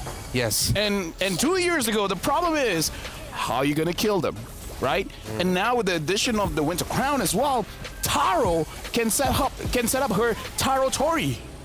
Taro Tori? Taro Tori. Like, she goes to the front, amazing duet. You can't come in. I love that. Right? It's her Taro Tori. It's her Taro Tori. And because of the Taro Toris they set up for their gold laner, the brunt of the damage just fell onto Gailey, onto Minun, even the Eternal Guard of the Vexana, and not enough damage. Just felt like the story. Way too much healing. And yes, you're right. Around 2 years ago is like the right amount of time frame. Our 4th World Championship around that era. VSG, though, they handled as well as they could. Yeah. As well as they could. Honestly, looking, like if someone just look at the stats, 17 kills to 7, you wouldn't know how close this is. Saw almost did 200,000 damage. Wow. 199,000 damage. Now, we got to put this into perspective, right? 30 minutes, VSG, what they did was incredible. Honestly, their macro play, their decision making, especially around the Lord, they understand. Like, if you look at the fights here, it's all really for Xeno Lilith. But the thing is, VSG understood. If they pick off one by one, more specifically Kyle gets out, they have a chance. They can control the Lord, and we can definitely see Xeno Lilith sometimes having some hesitation around the Lord area, making it so that there's opportunities for VSG. With that being said, VSG, they learn from this game. Sustain is strong when it comes to Xeno Lilith. The Paramis, the Angela. You take out one component, maybe you can deal with it. Yeah, it'll be a little bit more easier to deal with. And one of the things that I realized also as you were talking about that, mentioning the so-called hesitation that Zenith would show sometimes, is that with the Faramis and Angela, you've essentially canceled out what a Yu Zhong first pick can dish out. Yes, in the beginning, if ever you could get those pickoffs, but they didn't. As it gets to the mid to the late game, what we saw mostly was the Yu Zhong flying around in dragon form because Minun had no possibility of going down from dragon form, bringing down a Petrify full combo, because it wouldn't result in anything. It'll just be damage that'll eventually be healed through. As impressive as the Yu Zhong is, getting it first pick, probably a little bit too ambitious. Where again, even the caster was talking about it, Terizla is higher rated now just because you can survive a little bit longer and your initiations is instant, right? It's very easy for you to initiate with the penalty zone. So again, I feel like with the draft that VSG got, which personally for me, not too big of a fan, it shows that they know how to play the macro game very, very well, and they know how to pilot themselves around the team fights. So if game number 2, they have a better lineup that has a more straightforward kind of gameplay, they could do well. But something that they do have to consider, they got to either ban out the Angela or just don't let the Angela Faramis combo come again. Yeah, that sustain is a problem. And let's see if the sustain was the key. The PlayStation MVP for Xeno Lilies, it is none other than Sa, dude. Sa, dude. Again, 3 items, right? Yeah. Having the glowing one, Enchanted Talisman, and I believe it was the Lightning Truncheon. I believe those were the 3 first items. First 3, yes. Yeah, first 3 items. Already enough to do over 100,000 damage. And again, it's all about poking. It's about zoning them away, giving the Taro Tori to do what they want. Like, again, look at what Sa is doing. She's just going in front, making them low, making it so that they're hard to go back to their base. It's hard to reset. Yeah, and I totally agree with you, wherein if you're Xeno Lilies, you have to consider one or the other, the Angela or the Faramis. I am leaning a little bit more towards the Faramis now as the priority ban. Because, again, one of the biggest things about Faramis, and let me know if you agree with this, that why he already had a good spot in the meta. And the spot got even better because suddenly he'd already have an item, a 2-in-1 item. Remember what happened? Necklace of Durance, merging with Glowing Wand, 2 effects into 1 item. It's a strong power spike for this Faramis. And again, having the Culto Alter. The Culto Alter. Now it's Netherrealm, which is... We know it's Netherrealm, yes. Netherrealm. Culto Alter sounds better. But either way, what was that I said? Either way, honestly for this one, it does seem like the... I would say power scaling for both teams, honestly quite equal, even though in terms of the kills, it doesn't really look like that. The kills is really about the draft. Yeah. Right? Because imagine this. You have to kill someone at least 3 times. Yeah. The Faramis, the Angela. I'm not even talking about the Winter Crown, the Immortality. Right? You have to kill them so many times. Yeah, it's always such a long team fight that VSG needs to get through, which is why the Beatrix pickup for me, well, for both of us, it was perfect. Other than taking away the Netherrealm, it's just that if you are in a matchup with long team fights, you want the basic attacks of the Beatrix with Nibiru, because that's just constant damage coming out. But it got to the point where Sa and the other members of Xeno Lilies looked like they didn't even care about the front line. They just did what they could to bring the Beatrix low as much as possible, just so that the Beatrix isn't there to help out the frontliners, which leaves the frontliners and even from time to time the Benedetta on Kiowa just helpless. And if I remember correctly, I feel like Taro didn't die. Oh no, death on Taro. Yeah, so again, Taro on this Claude is a game changer, right? Especially when you have the Winter Crown. She becomes the engager. She goes in, sets up the Winter Crown, makes a circle that no one can really get into. And then sometimes that's all the team needs, just a little bit more space for Sa to deal the damage. So in a way, Taro with the Winter Crown almost playing the role of an EXP laner just to create a zone so that the mid laner, Faramis, goes forward. Ghost Bursters, baby. I like that. You know, that's gonna be the official hand sign now for Ghost Bursters. Ghost Bursters, baby. And it wasn't just along with the fact that you mentioned multiple times where you have to fight, lots of healing that you have to get through. they have multiple conditions. It wasn't just all on the Claude, wasn't all on the Faramis, wasn't all on the Angela. It was a lineup that if you really play around your tools very well, anyone at any point can be the carry and the main condition of the sequence. Yeah, Ramichi was quite a problem in the early stages of the game, and that's the strength of a Martis, right? This is why the Martis was a really strong pick before, and the reason why it dropped off as well. If in the early game you get 2 kills, the game is essentially yours. If you don't get those 2 kills, it's gonna be a bit difficult for you to set a tempo for your team. So honestly, it is about execution as well, right? Having the Martis we haven't seen in a long time, Ramichi played it pretty much to perfection. Oh yeah, I haven't seen a Martis game like that from the jungle in a while. Again, recently we saw it in the mid lane, throwing back. It was just a lot of conditions sticked really well. And now it felt like VSG, especially with the last 2 picks, with the surprise Faramis on the 4th, with the Benedetta and the Beatrix as the last 2 picks over on the blue side, that at that point was reactionary. Their first 3 picks became, all right, we're setting the tempo. Suddenly, we're up against a Faramis and an Angela. Now we have to be reactionary with the Benedetta and the Beatrix. But honestly, I don't have massive problems with the draft of VSG. It's just that they were outdrafted by Zenith with that 4th pick Faramis out of nowhere.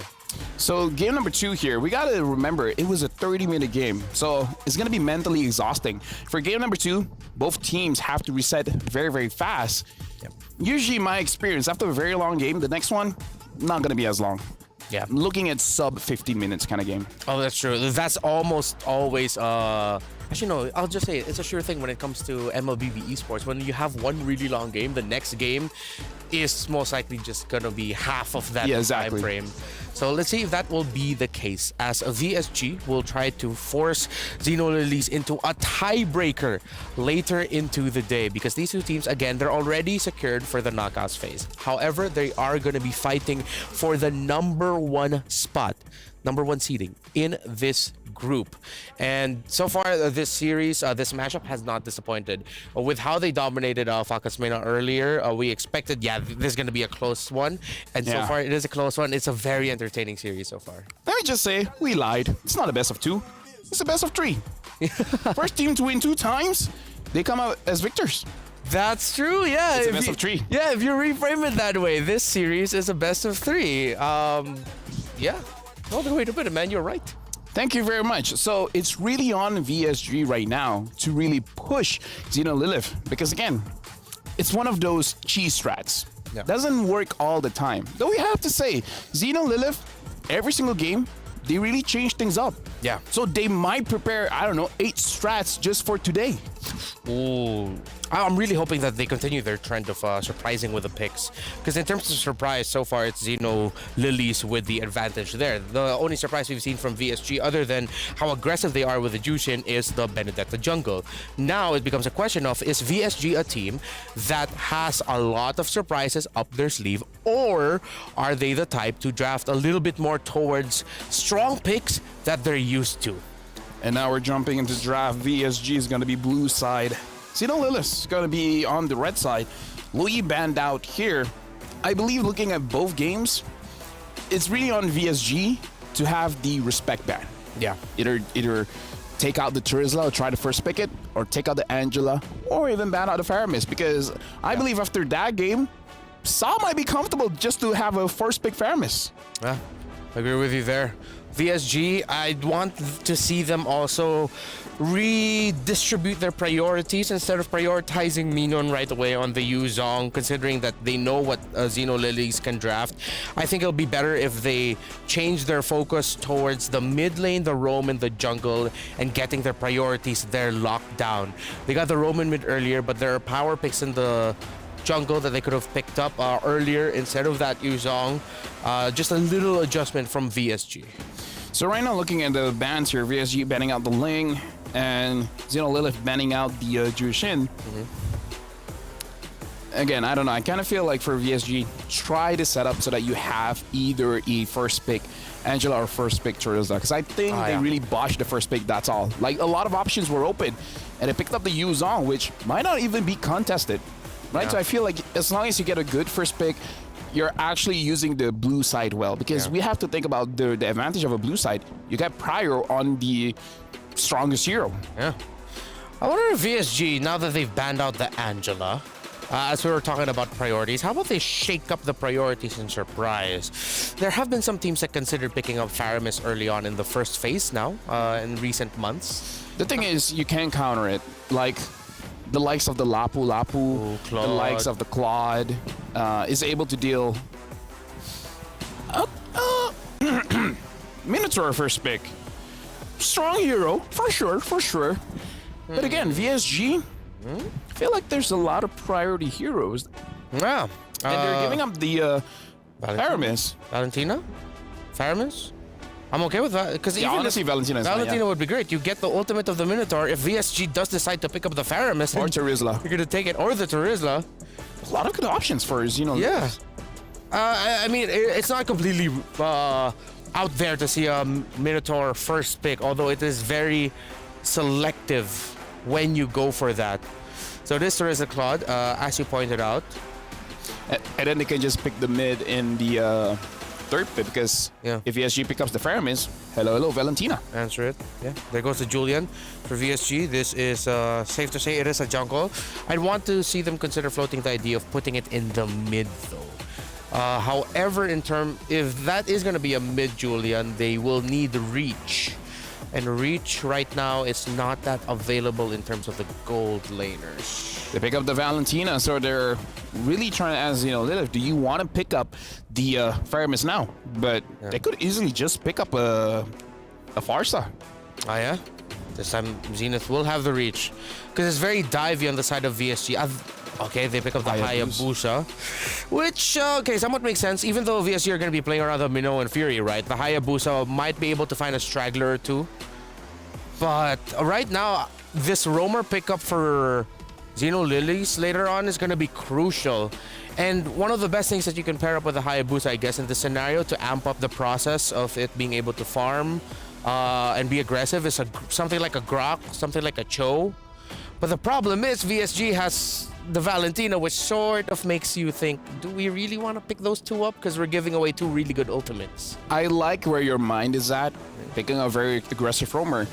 Again, as a Minotaur player, it's not a good time if people pick on me, right? I don't like to get bullied in the early game. Yeah. Late game, you can try. Yeah.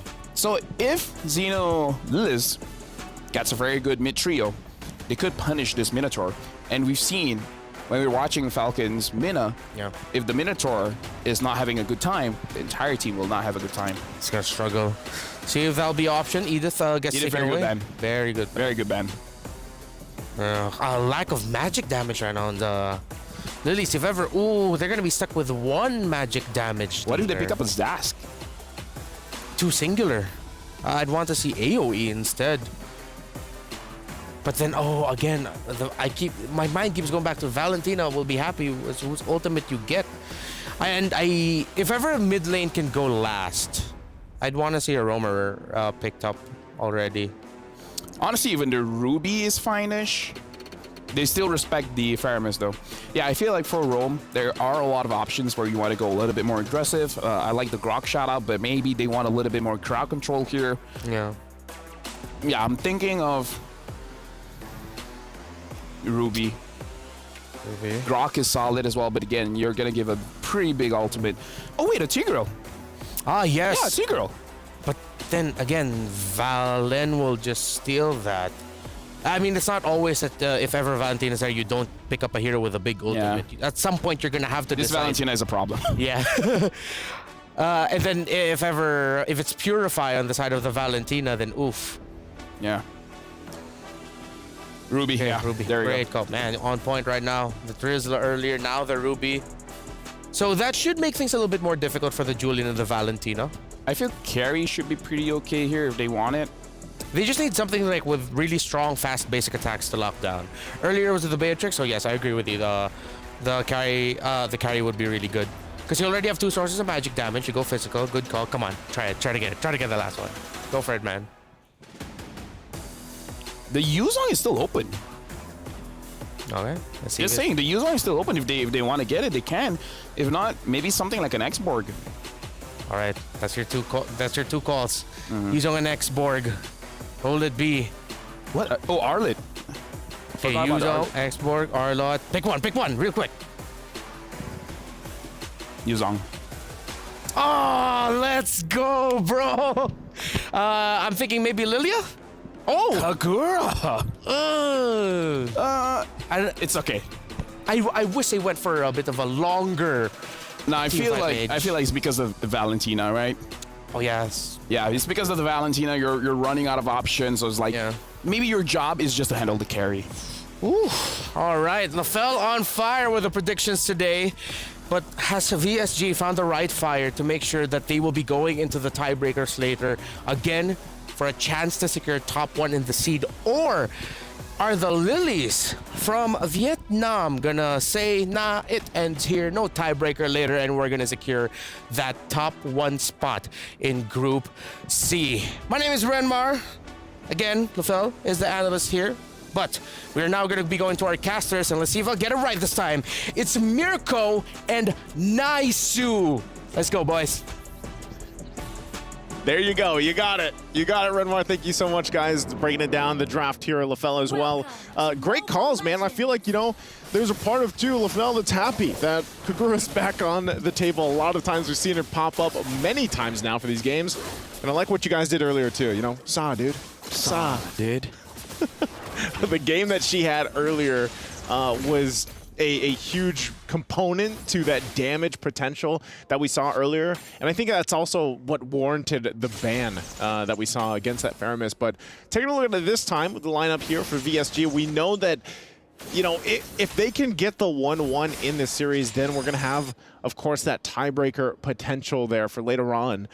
Which, again, just take note that everybody watching that the tiebreakers are happening on Stream B. There is going to be a Stream B for you guys if you want to watch those. So looking at this, you know, Mirko, what do you think of the lineup this time around for VSG? Is it better for them in this one than what they brought to the table in the previous game? I would say it's very, very similar, but in a way, yeah, I do like it a bit more. I love the carry. I like the carry way more compared to the Beatrix last game. Yeah. Especially in lane against the Claude, right? Because at least this time on the carry, you have many ways to beat the Claude in lane, get a lot of that kill pressure up top, and you can already see it from VSG, utilizing the kill pressure on the Claude, rotating up top, trying to get that lead to be even bigger as we get into that first neutral objective. But even for the side of Xeno Lilies, I feel like they're coming at it with a bit more risk, right? The Kagura pick, yeah. I really like it. The Ruby pick too, great way to actually try to shut down a few of these very short-ranged heroes, because even Synchro on the Valentina, she's ranged, but she's very short range. She can actually be punished a lot by the Ruby. But we haven't really been seeing a lot of Ruby roams, huh? Yeah, it's good to see that. I mean, she works either way, but yeah. Also I'm wondering, like, for Synchro, what ultimate is your best option to take here? Most likely, we can even see her take Shiromi's ultimate, the I'm Offended, for setup potential. She actually takes the penalty zone now from Kao. Oh. Fierce dive, starting to the petrify, and the penalty zone saw going to be taken out by the passive damage overtime there. And man, holy moly, that was so much sudden damage. Saw dude couldn't really handle that Shiromi backing off as well. This is why the Yuzong is special when it comes to the instant initiations. If you're in range, you're in for a lot of trouble. You're not going to go for the turtle, they're instead going to go for the purple buff. Instead, Gaily right there. Rumichi, Retribution already baited out, so they can go for the turtle for free. Yep, just go ahead and take that turtle. They already got the Retribution out. This is going to be objective. So this is a whole lot of good happening in the early game for VSG here. Turtle secured, objective secured, and you know, that had to feel bad for Cal earlier because, yeah, penalty zone was in the hands of Synchro, and she didn't have hers yet. You know, she was still level 3, and she could do nothing but watch as that penalty zone was used. So they'll go ahead, of course, speeding up some of the farming here for Taro. Also taking a look, Fury Hammer now locked in for Michi, still working on these first items to lock into place here. I think also when we talk about it, it looks like the Enchanted Talisman is going to be the first item for Synchro. And when you have to kind of break down the mid laners here, Kagura is still in a position where a lot of teams, you know, they will draft or they'll pick her. We see our pickup yesterday as well. And the burst is actually pretty good. I think it does pair up well, especially if you can synchronize it with your setups, like the penalty zones or the I'm Offendeds. It's just at the same time, I feel like it's good playing against a Minoyan's Fury, you know, from Gaily here. But the burst damage that comes through it, and also the outplay ability. That's what I love about Kagura. The outplay ability that her kit brings to the table.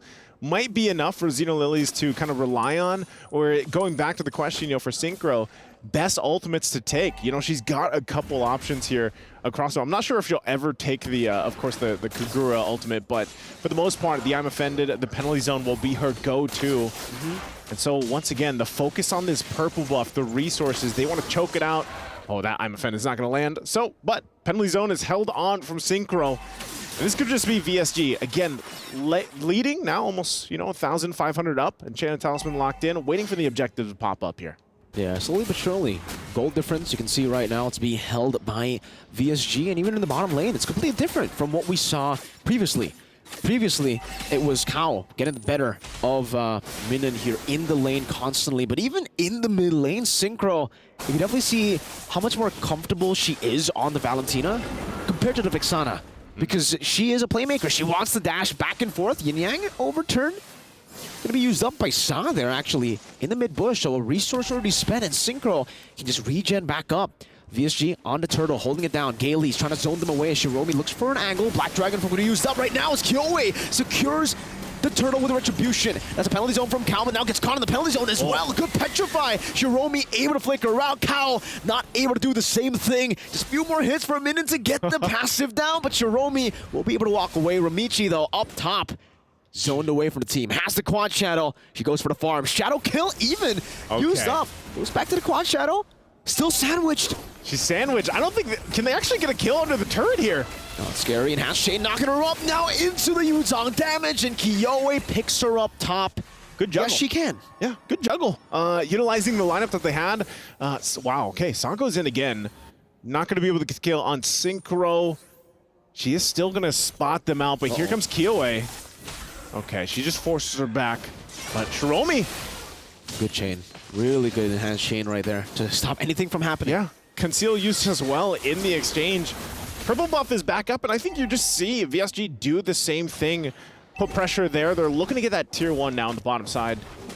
Put the pressure in the side lanes for now. And at the same time, man, I got to say, this is a much better start, I would say, for VSG than what they had to do in the previous game. And really, you pointed this out earlier, I think it's just so much better, even when you're talking about the gold lane for Rian. She's been able to just farm up and kind of have like a very peaceful time. Taro has as well, but look at the damage difference on the turrets, right? That alone shows that Rian is having a better time pushing this in. They will get that tier 1 down finally. And so that's going to be the first turret now in the hands of VSG.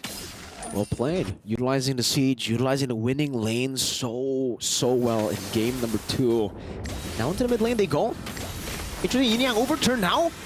With him in his fury. Good shadow kill, but not enough damage to take anyone down. Gailey just stops the ground, gets grabbed by the scythe, and will be taken out. Perfect timing. Whoa, that's a shadow kill steal.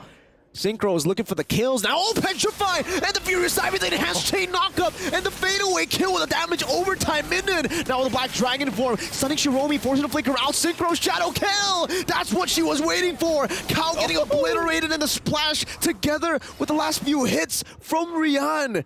3 for 0. 3 for 0. And you know what? In the last fight before that broke out, I was like, man, Xenolilies did so much to set things up. But look at the STC replay here. Wow. It's airtime for Namichi, and I mean, she gets thrown in the air, and even the Dragon Form to zone out Shiromi was a great placement, and then they clean it up with Kao. It just seemed like the space that they had to work with for VSG and the lineup that they have, they played it to a T there. So once again, Shiromi's going to go in with the I'm Offended, but yeah, Kyoe, that's the power of the Julian. Yep. Go ahead and enhanced out of there. So annoying. The Julian. Every single time he can really just step out, enhance sword, fool, or enhance chain, fool, or if you're ever, stunned up, enhance sight. That one deals the most damage. That one is a big ouchie. We didn't see that, Rihanna. It's okay. We didn't see that. Let's take a look at the items here. All right, we got the, now the second item's locked in. Also, speaking of it, Kyoe has the Genius Wand, now the Starlium Scythe. So the power spike is definitely going to be at this point too for VSG. And looking at Rihanna, I mean, she's got the Trinity. She's got the 3 items locked in. She went a little more defensive too, has the Wind of Nature. But that's enough. I'm Offended going to be used again, but then even the response with this, the Flask of the Oasis also just got picked up. And this is what I mean, that mid-game power spike with this lineup. Uh-oh. It takes quite a bit of damage, though. Whoa, she's still coming back. Minions Fury going to be used up. Cow with the penalty zone, not connecting to anyone. Kiyoe obliterating that HP bar. Where did she go? Oh! Penalty zone from Synchro. But I'm up and it catches them right now. It's asking me Kiyoe still in the midst of it all. Dealing some damage. Looking for Taro. She watches there. Good in that sight. That's a maniac for Kiyoe. Oh, man. I mean, she had some troubles last game. With this game, it's not happening. Locks in the Julian, gets a maniac. We're going to take a look at the STC replay. Talk about a setup here for a success for this maniac. It all broke out in the jungle. They get a kill on Cow, but look at this. Under the turret even. Talk about a play from Gailey. Goes in, jumps in, cleans up. They don't care about the turret. They'll take all of the kills. Huey does it cleanly too. Oh, again, you can see just, you know, the reactions from the players, of course, with that. Getting set up under the turret like that doesn't feel too good. Yeah, you can definitely see the nod and the smile of like, you got us. Yeah. You got us on that one, man. Well that was played. a good play. Because, man, Kiyoe played that so well. Enhanced chain on one. Oh, sorry, the chain on one. Enhanced sword to chase the others.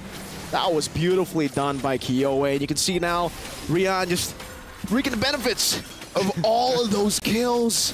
Taking the turrets for free, and this is all without the Lord. It's still down below. It's going to build up quite big into the base turret push right now. And even the VSG, they're doing such a good job at manipulating the waves, because now it's going to be slow push down below, waiting for that 40-second timer, like 10:40, for the next mini waves, and then they're going to have a build-up wave bot with the 2 waves pushing in. Big waves. Not only that, but also BW. Feather of Heaven. Yeah, big W.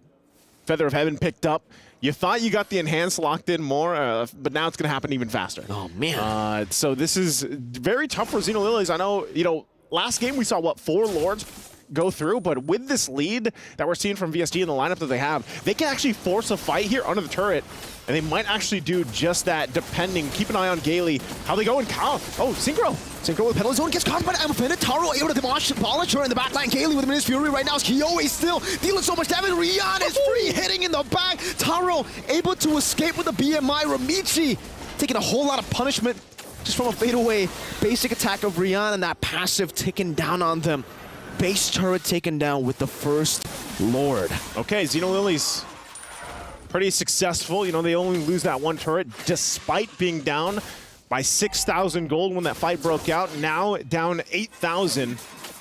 So they'll have to go ahead and kind of farm back up again. They don't have anything on the map, guys. Like, they have no turret to work with. They have no turrets down. They don't have any space to make these moves. So what happens for Xenolilies is they're kind of stuck to play together. You know, they kind of have to just hope that, all right, Taro's going to pop off at some point in the game, especially when she gets the items that she needs. You can see, you know, Saw's still doing respectable damage. But unfortunately, it's just kind of they're outscaled right now in terms of firepower and even defensively. Being able to withstand those forced initiations. We saw Synchro do it earlier with the penalty zone. The same thing can happen with Gailey here with the Minoan Fury. So Ramichi will go ahead, take her time here, because of course, you know, she's just not sure. This is what I was saying. You know, the team kind of has to stay together, and anyone by themselves is at a risk. Oh no, I don't think. Okay, she's gonna be fine. Has the quad shatters get out, but just trying to manage the waves again. Scrape up any farming that you can here, any gold and XP that you can grab. You're just trying to get, you know, the farm, but this is why, by the way, I think at MSC, Wolf is a big hater of the Assassin plus the Claude, because both of them need resources. Both of them need to go for farm, and if you do fall behind, this is why it can be a greedy pick or a greedy choice to go for the Assassin plus the Claude, because now you can see it. Taro's looking for gold, Ramichi's looking for gold as well, and in the end, they're going to have to divide it, and it's going to take them way more time to get online, especially in a game like this. 12-5, Enhanced Lord taken down for free by VSG. They've taken a base turret for free there. And yeah, I mean, it's tough.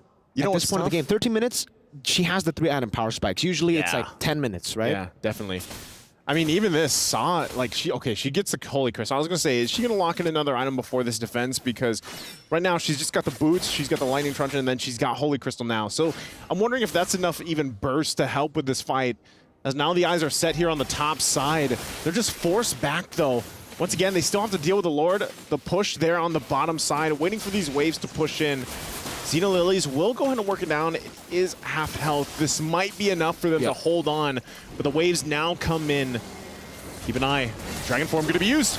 Flicker into the front, Sang trying to go for some damage. Jingyang overturned there. Rian able to flicker out. I'm offended to bring them back, and the Furious Dive connects, but the penalty zone does too. They're fighting under the base, and they are going to lose their lives. Minion still in the midst of it all. Still Kyoe somehow winning in the fight, going for the few slashes. Kao doing some damage back. Penalty zone to go for the chase, and Hazard! Kyoe still survives.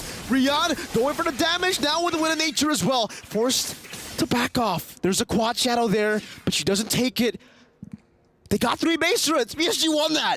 Kyoe, I don't know how many times she has done it so smoothly, man. That was insane. That was insane. So clean with this Julian. I thought the Benedetta earlier today was clean. This takes the cake for it. This is it. Kyoe on the Julian. Yeah, she is. And man, at the same time, Xenolilies, they stay in the game, but they lost all their base turrets. And it was more so a decision from VSG to be like, you know what, we'll fight here, but Rian went up, cleaned up the turret on the top side. And at the whole point, Kyoe actually kept the attention of Xenolilies and just outplayed on the Julian pick. And that's why we were saying, you know, this is such a strong hero with the ability to juke, to bait things out, to just maneuver around these skirmishes and these team fights. I don't want to find it out. Yeah, now it's a Gailey, right? That's a Minotaur. Ruichi now going to be caught by Synchro. Terrified down. Oh, the shadow kill! The assassination! Gailey finds the kill. She waits there onto the last quad shadow. I said, I don't know what, you know, the quad shadow would work or not, but I'm surprised they went for Gailey in the exchange. And so now they're down the member. I think VSG might just go ahead and run it into the base and try to end this one. No Romichi. So their backline is completely safe. Rian doesn't really need to care. Synchro doesn't really need to care about who can dive back, but they go for the safe route, Discipline route, yep. Is obviously going to be the Enhanced Lord. 16 minutes in. That shadow kill, man. That shadow kill. You know, when you see it happen, you're kind of like, too bad, you know? I'm the ninja now. I'm the ninja now. All right, Lord secured here. Xenolilies, they've been through this multiple times up to this point. We're 16 minutes in, but 3 Lords down already. And they have to just watch and get prepped up for this defense. Because once again, with these items all being pretty much locked in, that was a Winter's Crown 2 actually now for VSG.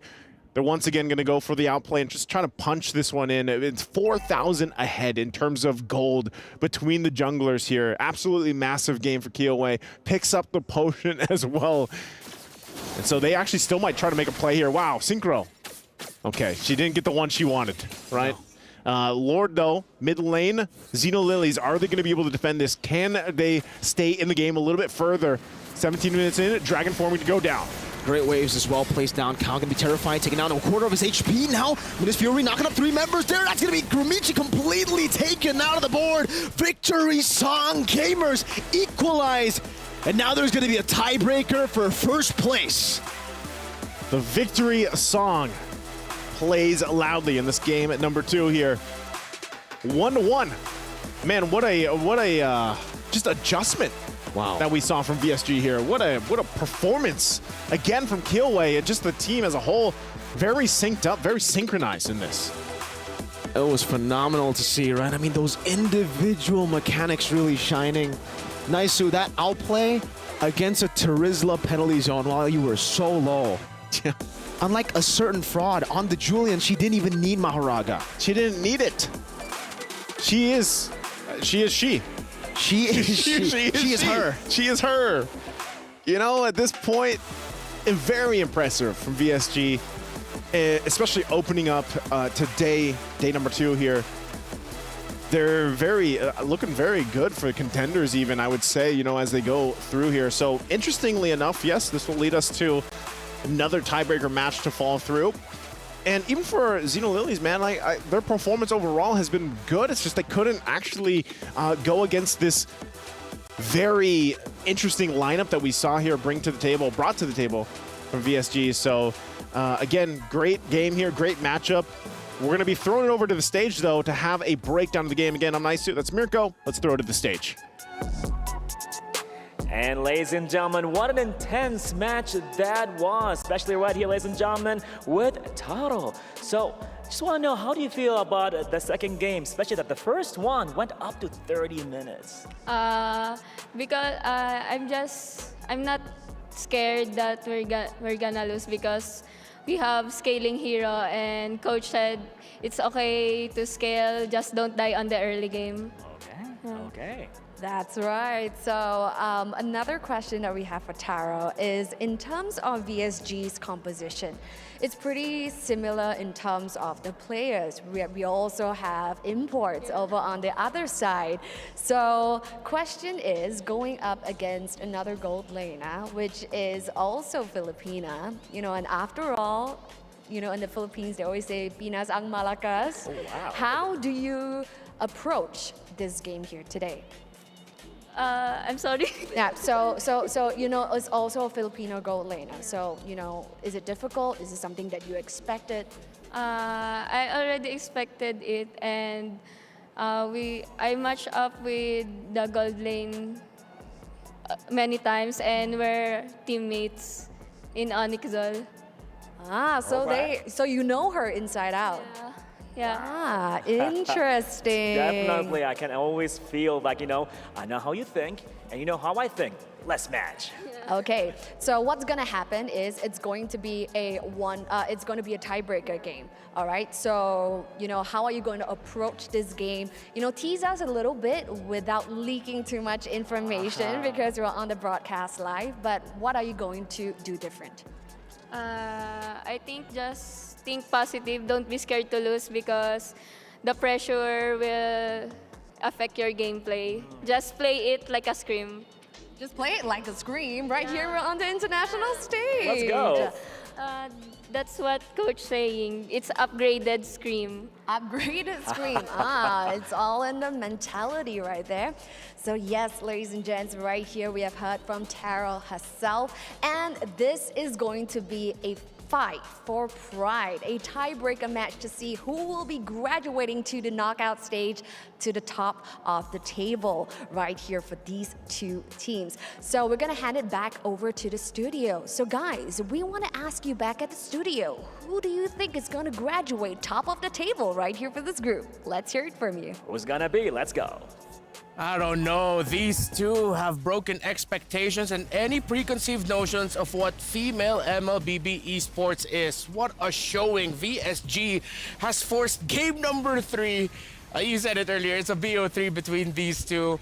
And now we go back to the draft. I put up the idea that just change your priorities a little bit. Roam, mid, jungle. That's exactly what they did. They lock in 2 really strong last picks on the blue side that you mentioned, the Yuzhong and the carry. What do you think about VSG's performance in this game number 2? I feel like game number 1, perhaps they were a bit overconfident going into this match because they haven't lost, right? So it was their first loss going up against Xenolithus. So it's like, okay, this time we got to bring our A game. And the A game is that them having the Valentina does well against the Hayabusa. Hayabusa honestly doesn't do well going up against a Minotaur because the healing number 1 and the Flash of the Oasis, it makes it so that the Oki Shadow Kill doesn't have enough oomph in it unless you're really snowballing in the game. And again, we're talking about resources here. Mirko was talking about Hayabusa as well as Claude. Talk about the Kagura.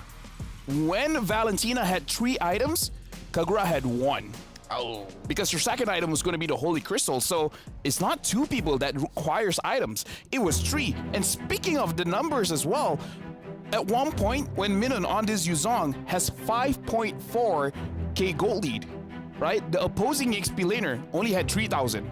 So it was over 1,000 difference between EXP laners. And that makes it so that Kao can't really be the beefy frontline for the team. So they can't delay the game. Yeah, and it's perfect that it goes back to the idea that we posed, that VSG are a team that goes back to basics with the drafts. just change up your orders and priorities a little bit and you'll be able to make the most out of that. Xeno Lily's a little bit more on the wilder concepts, the bigger ideas that are also still fundamentally sound, but you quite 50-50 and will be heavily reliant on the execution. So those are our takes. Nice Sue. Yeah, still getting it right. And Miracle, what do you guys think? Oh, y'all are there, right? You guys are there? Yeah, we are. Hello. Hello, gentlemen. What do you guys think? You know, this was a heck of a series, I would say. Very impressive. I would. You know what? That's almost it. That's why you call him Trex. I was about to say, like, you corrected Naisu, but I don't see Naisu here. I don't know what you guys see over there. I only see Trex. How do you feel about the games? No, I think the games have been amazing, by the way. These individual plays as well, just happening left and right. Kiyoe on that Julian synchro on the Valentina has been amazing. And like you mentioned, Lafel, that Kagura, yeah, that was something that I was thinking of as well. But in the later stage, I was just thinking about, like, all right, Claude and Haya, they really need to get those items to maybe go for it, yeah. All right, thank you so much, Naisu and Mirko. Those were their takes on that. So I think it goes back to the pain point, which was that Kagura pickup. So instead of focusing on like what could have been, let's focus on what has been the MVP brought to us by PlayStation for this game number 2 in this what has turned into a best of 3 between 2 teams. It's Kiyoe. Best Julian in MWI so far, and I can say that with no hesitation. Give her the MVP of the day, man. Oh, like, yeah. again, like, the plays, like Rico said, she doesn't need Mahoraga. She is her. She is her. She'd win. And she won. Yeah, I fully understand that reference to anime. That entry by Kaylee and Synchro to set up Kiyoe to get those kills under turret. And the caster said it best. If that happens to you, like under tower, and it's already a crazy goal lead for the opposing team, you know it's like, we'll pick up our ball and then just do our best, defend, maybe we'll find a turnaround, but your eyes are already set on that game number 3. Oh, I'm about the same height as Julian. Nice to know.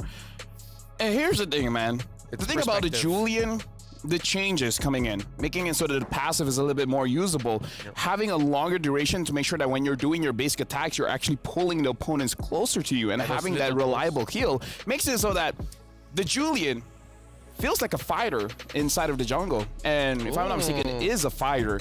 So technically, the Julian playstyle, because of the itemization that you use, feels like an assassin, but really it's a brawler. You want to go in, have a lot of attacks. That's why most of the times we see Julian players saving that enhanced sword just to get out of a sticky situation. Yeah, that's your main escape tool, exactly. So playing like a fighter as a Julian, a little bit surprising, but makes a lot of sense. Let's see though if the predictions and the people who voted to who would win this series were surprised. Audience predictions is Xeno Lilies. Hey! For the series, 66 to 34%, but VSG coming in for their surprise and saying, no, it's a little bit closer to 50%. Both of them are correct. Yeah. So it's like a, double L becomes a W. I can't ruin the shot right now to go over there and give you a high five. I really wish I could, so that's a high five for you. Clip that. That is something that we will remember now. Bam, bam, bam, bam.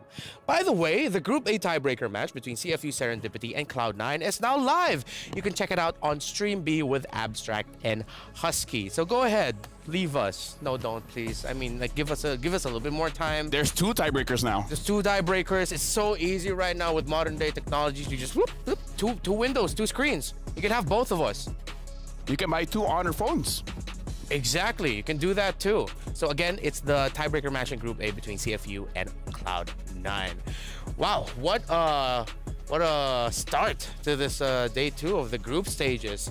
Jushin looks really good, and all the teams so far look amazing. More MLBB action will come your way after a short break. Don't go anywhere. MWI 2024 at EWC will be right back.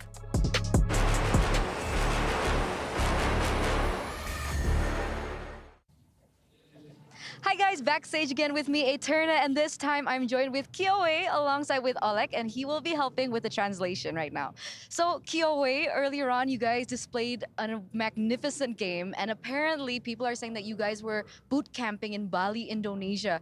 Can you tell us what that was like, and what were you doing in Indonesia boot camping? Were you playing ranked games? Were you maybe scrimming with other teams?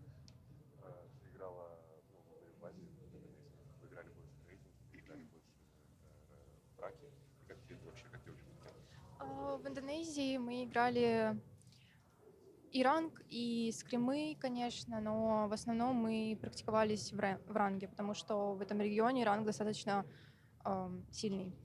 Вот. Буткемп был очень классным, мы посетили очень много разных мест, вот. Короче, мы кайфанули. Yeah, bootcamp that was so good, so important for us. We play rank, we play scrims, but I think we play more rank because rank games on Indonesia, that's next level. So yeah, so we had a good experience. So rank game, that's most important for us.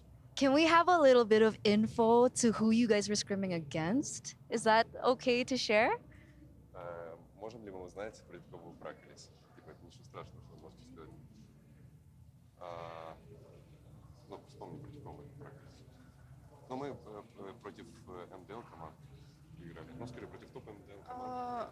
Мы играли, на праках мы играли против МПЛ команд, несколько команд из женских, да, женских команд, несколько женских команд и Сиюсун. Микс Сиюсун без АО. Другими, короче, да. In Indonesia, we played versus Siusun, MPL. Yeah, that was hard games. We played a lot of, we have scrims, a lot of MDL teams. So that was hard, yeah, we had good experience. Okay, so that's why you guys were so great. Okay, next question is, so some of these players have actually mentioned about Minun. Minun is very cute and a bubbly personality, but what do you think about Gay Lee and what do you think about Rian? Can we get some info on that?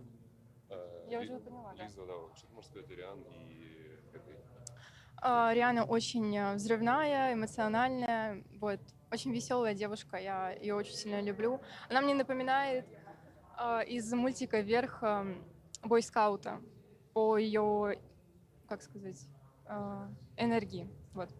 А Гейли, она очень спокойная, серьезная, очень серьезно относится к играм. Вот. Пока что я еще не успела ее хорошо узнать, но, как по мне, она очень сдержанная. Yeah. She about Jelly, she need more time for know this player, but she think she's very good, good like player. But she can talk about Rihanna. That's you know, that's very that's powerful of energy. That's very energy girl, very professional girl, and she think Rihanna that's like hero on the some anime, but I don't know. Okay. Yeah, that's мультфильм anime. Я не помню как. Yeah, that's anime like up to что там на русском? С шариками воздушными, типа, и там бойскаут. I don't know. Okay, Anime. so she's very powerful. She's also very energetic. Yeah. Okay, so that's what we get to know a little about her. And last question, what do you have to say to your fans? And you guys can also talk about it in your native language. Кто-то может сказать своим Да, я поняла. Спасибо большое за поддержку. Мы читаем все комментарии, все пожелания. Это очень большой буст дает для игр, перед играми. Так что да, спасибо большое за поддержку. VSG, let's go. Dixone. Let's go. Let's go. Thank you guys so much for your time. Thank you so much for you, Kyoe. And of course, good luck on your next venture. Hopefully, we get to see you in playoffs. Back to the studio.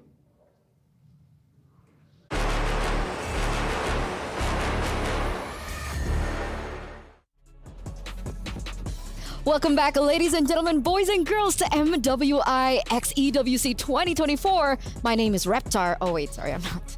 Sorry. You're not Reptar. Sorry, I forgot. My name is Eterna, and I will be your desk host for the next 3 matches of the day, alongside with Leo. I am not alone, so there we are. How's everybody doing? I had my eyes glued to the screen, then to the bottom of the screen, then to my phone as I was walking down, watching the previous best of 2s. And I gotta say, previous group did not disappoint. I'm wondering what our final group for groups will do. These 3 teams, DreamHack Girls, Omega Empress, and of course Net Angels. I wonder if they're gonna step up to the plate. I mean, I was surprised as well, right? I mean, that's a big bar to set, especially now that we're shifting over from Group C, I believe, into Group B with the teams that Leo mentioned earlier on. That's For right. some reason, my head keeps thinking Reptar. I don't know why. He's left a mark. He's got something. He's got something, man. But the upcoming showdown earlier on by Dr. Sulaiman Al Habib as we now enter the rolling in of the players by Jamil Motorsport. And here they are. The teams are flocking in. Net Angels. Now, Leo, this is a very new team. If I'm not mistaken, this team was only founded last year. Yeah, they have a sister team in Blade Angels, which they also faced off in multiple local tournaments from Myanmar. And to prepare for MWI, they reshuffled, got the best of the best from both, and sent out Net Angels here to MWI 2024. It's a wonder how they've prepared, right? Hopefully we get a little bit of an insight into that later on. But for DreamHack Girls, on the other hand, man, they have La La Land. I started out knowing her as Lala. I'm going to be a little bit hipster here, but she was actually just called Lala back in MPL Brazil at the time. In Season 3, wherein she won Rookie of the Season, multi-time MVP of the week, and as well, here's my favorite part about Lala. La La Land now, mid laner. She's also a caster in her downtime. Oh, I spoke to her earlier on. Charming. That was a spoiler. Uh-oh. She's charming. She is lovely. She's very vocal. Oh, that's why. Yep. That makes sense. But what are you expecting in this next matchup here, Leo? All right. I have high expectations of Net Angels, given that, you know, when you get the best ingredients from 2 very different teams, sister teams they may be, there's very little information on Net Angels, because if you're going to watch a few of the VODs available online, whether you go on social media or your favorite streaming platforms, you can only really assume, right? Net Angels is what you would akin to a fantasy draft of the best Burmese female teams right now. So imagine that in your favorite sport. Imagine your favorite athletes on the same team. For the Burmese, that's what the Net Angels are. So I want to see that. And if we're going to be getting that, they're going to have to put their best foot forward, because they're going up against DreamHack Girls, who, by the way, is from one of the biggest esports franchises in all of Latam. So, got a chip on the shoulder for the ladies there. But I trust that they'll be well, especially with the Lala Land at the helm. By the way, Net Angels. And we're back again. وعدنا عليكم من جديد أعزائي المشاهدين. And here we are. Another group with a lot of exciting things happening. How you feel about that, Cheryl? I'm like literally out of breath just watching the first 3 matches because it is an absolute bloodbath over at the Land of Dawn. Crazy, crazy stuff. Now, what I'm super excited right here at MWI is, you know, in the movies, Beauty and the Beast are separate entities. They're 2 different things. But right here, they are Beauty and the Beast. There we go, Beast Mode with a beautiful look. I Absolutely love that. crazy. No way, Kyowei earlier with that maniac. Absolutely crazy. And right now, we're cleaning up the battlefield and deploying a brand new group. So I'm super excited. What about you? It's over 9,000 with it. Let's go with this match. So yes, with that being said, Beauty and the Beast. Now we're gonna bring you the Burmese Beast, all the way from Myanmar, presenting to you Net Angels.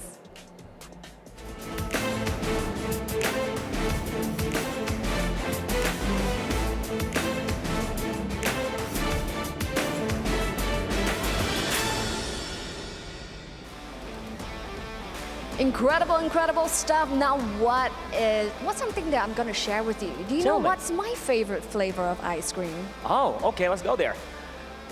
Is it camel milk with chocolate flavor? No. No, My okay. favorite flavor is gonna be vanilla, because that's gonna be who's gonna be in the jungle for Net Angels, and she's all the way from Indonesia, All right. coming into this Myanmar team, and she's gonna be someone that you want to look out for. Now, who All do right. we have on the other side of the ring? Oh man, oh man, oh man.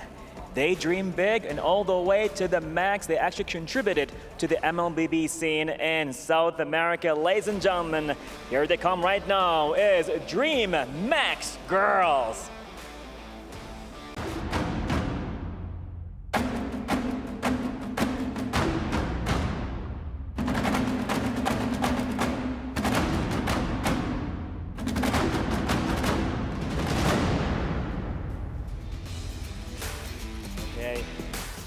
It is happening. Oh my God, I love the Beauty and the Beast part. It's still resonating right here. I'm getting goosebumps. Let me tell you something special about go. Dream Max Girls, right? Yeah. Dream Max Girls, acronym DMG. Yeah? Damage. Ooh, let's go. So what will happen over at the Land of Dawn? Guys, I'm sharing. I'm gonna ask our friends at the studios a question. Yes. All right, sometimes it gets a little bit easier for them to get away as the match progresses, for them Right. to see who's at the top of the table. Right. So since we're here with a brand new group of Group B, guys at the studio, we want to ask, before all 3 matches commences, who do you think will come up at the top of the table? Let's hear it from you. Let's go. ولعوها.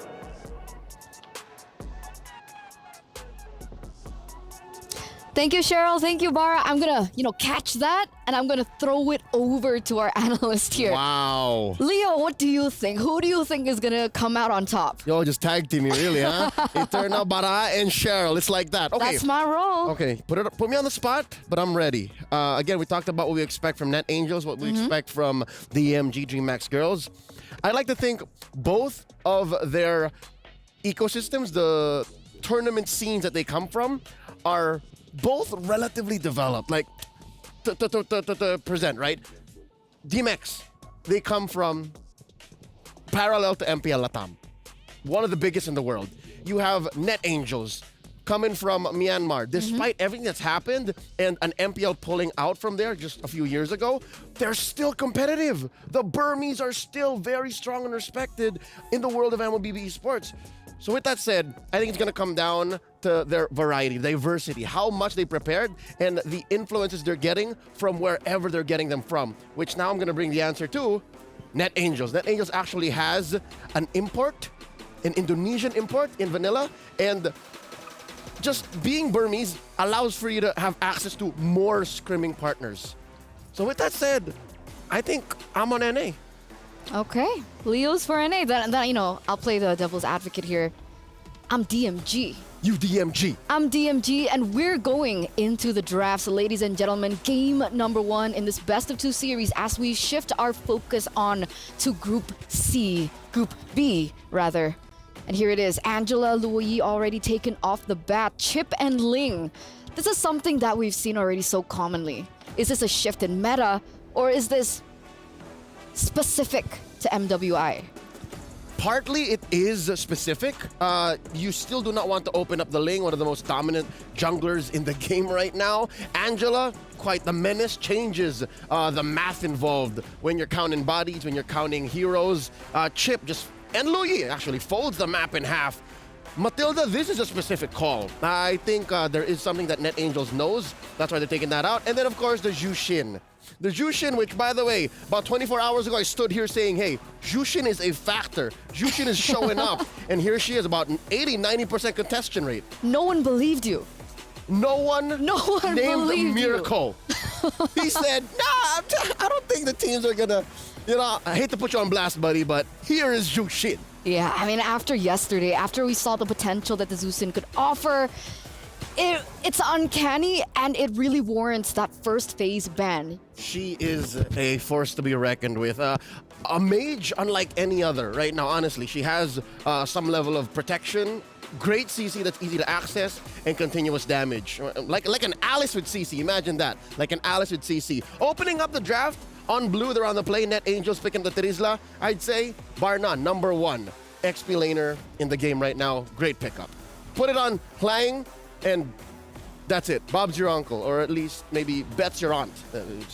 specifically for MWI. But yeah, you can start so many fights. You can hold down lanes, take control of half the map, and early, mid to late, she's a factor. The answer though, Ruby Valentina, as far back as a week ago. This is a great first two picks, right? Ruby, Valentina, the best of the best teams all around the world would pick these. And yeah, I love that DMX Heroes are on that, which is par for the course. Looked at my notes, looked at the research. For a team that was built just relatively recently, they know what they're doing with the metagame. Definitely Ruby, right? Ruby has definitely risen in popularity. I think it was amidst the Terizlas as well. Being a really good flex, right? I mean, Ruby can tri-flex, technically, that's right? EXP lane, roam, and we've seen the Ruby in the gold lane. Conditional, but we have seen that come through. So one of the few fighters that can actually do well in gold. Exactly. And well, an argument could be made for CC. When did you see that? Do you do that? Fnatic Onyx, CC that was in a while ago. the gold lane. Yeah. That was a while You know, with how fast everything progresses in esports, I would say a month ago is a while ago. You're right. That's like two patches back. Yeah. Here we go, closing up the first phase. Minotaur and Harith for Net Angels, and the DMX girls picking up a comfort in carry, throwing it on the hands of Aslan here. All right. Okay, so up until this point, they actually completely left the Roger untouched. Yeah, this is coming down to taste. If Net Angels could have gotten the Roger for no question, right? Yeah, but they chose to put Sikoshi or maybe Vanilla, rather clearly Sikoshi on the Harith. So I guess they're leaving it up to Vanilla. They're protecting Vanilla in that way, like letting her play what she wants. And that's the thing, right? And if we're thinking down to predictions of the games and of the roles and of course the heroes that these queens are going to be bringing into the Land of Dawn, can we really do that? Because even today alone, we've seen so many debut picks. Benedetta jungle, we saw the Alice in the jungle.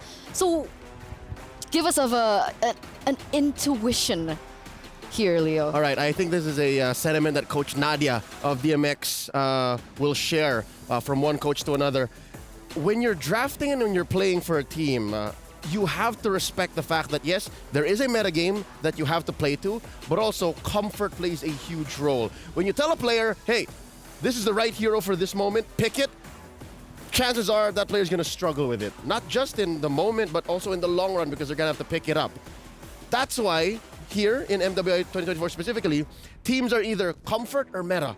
Comfort or meta. There's a third one that kind of is an asterisk there, breaking the meta. But here, I think with the way that picks are coming through, comfort plays a very big role.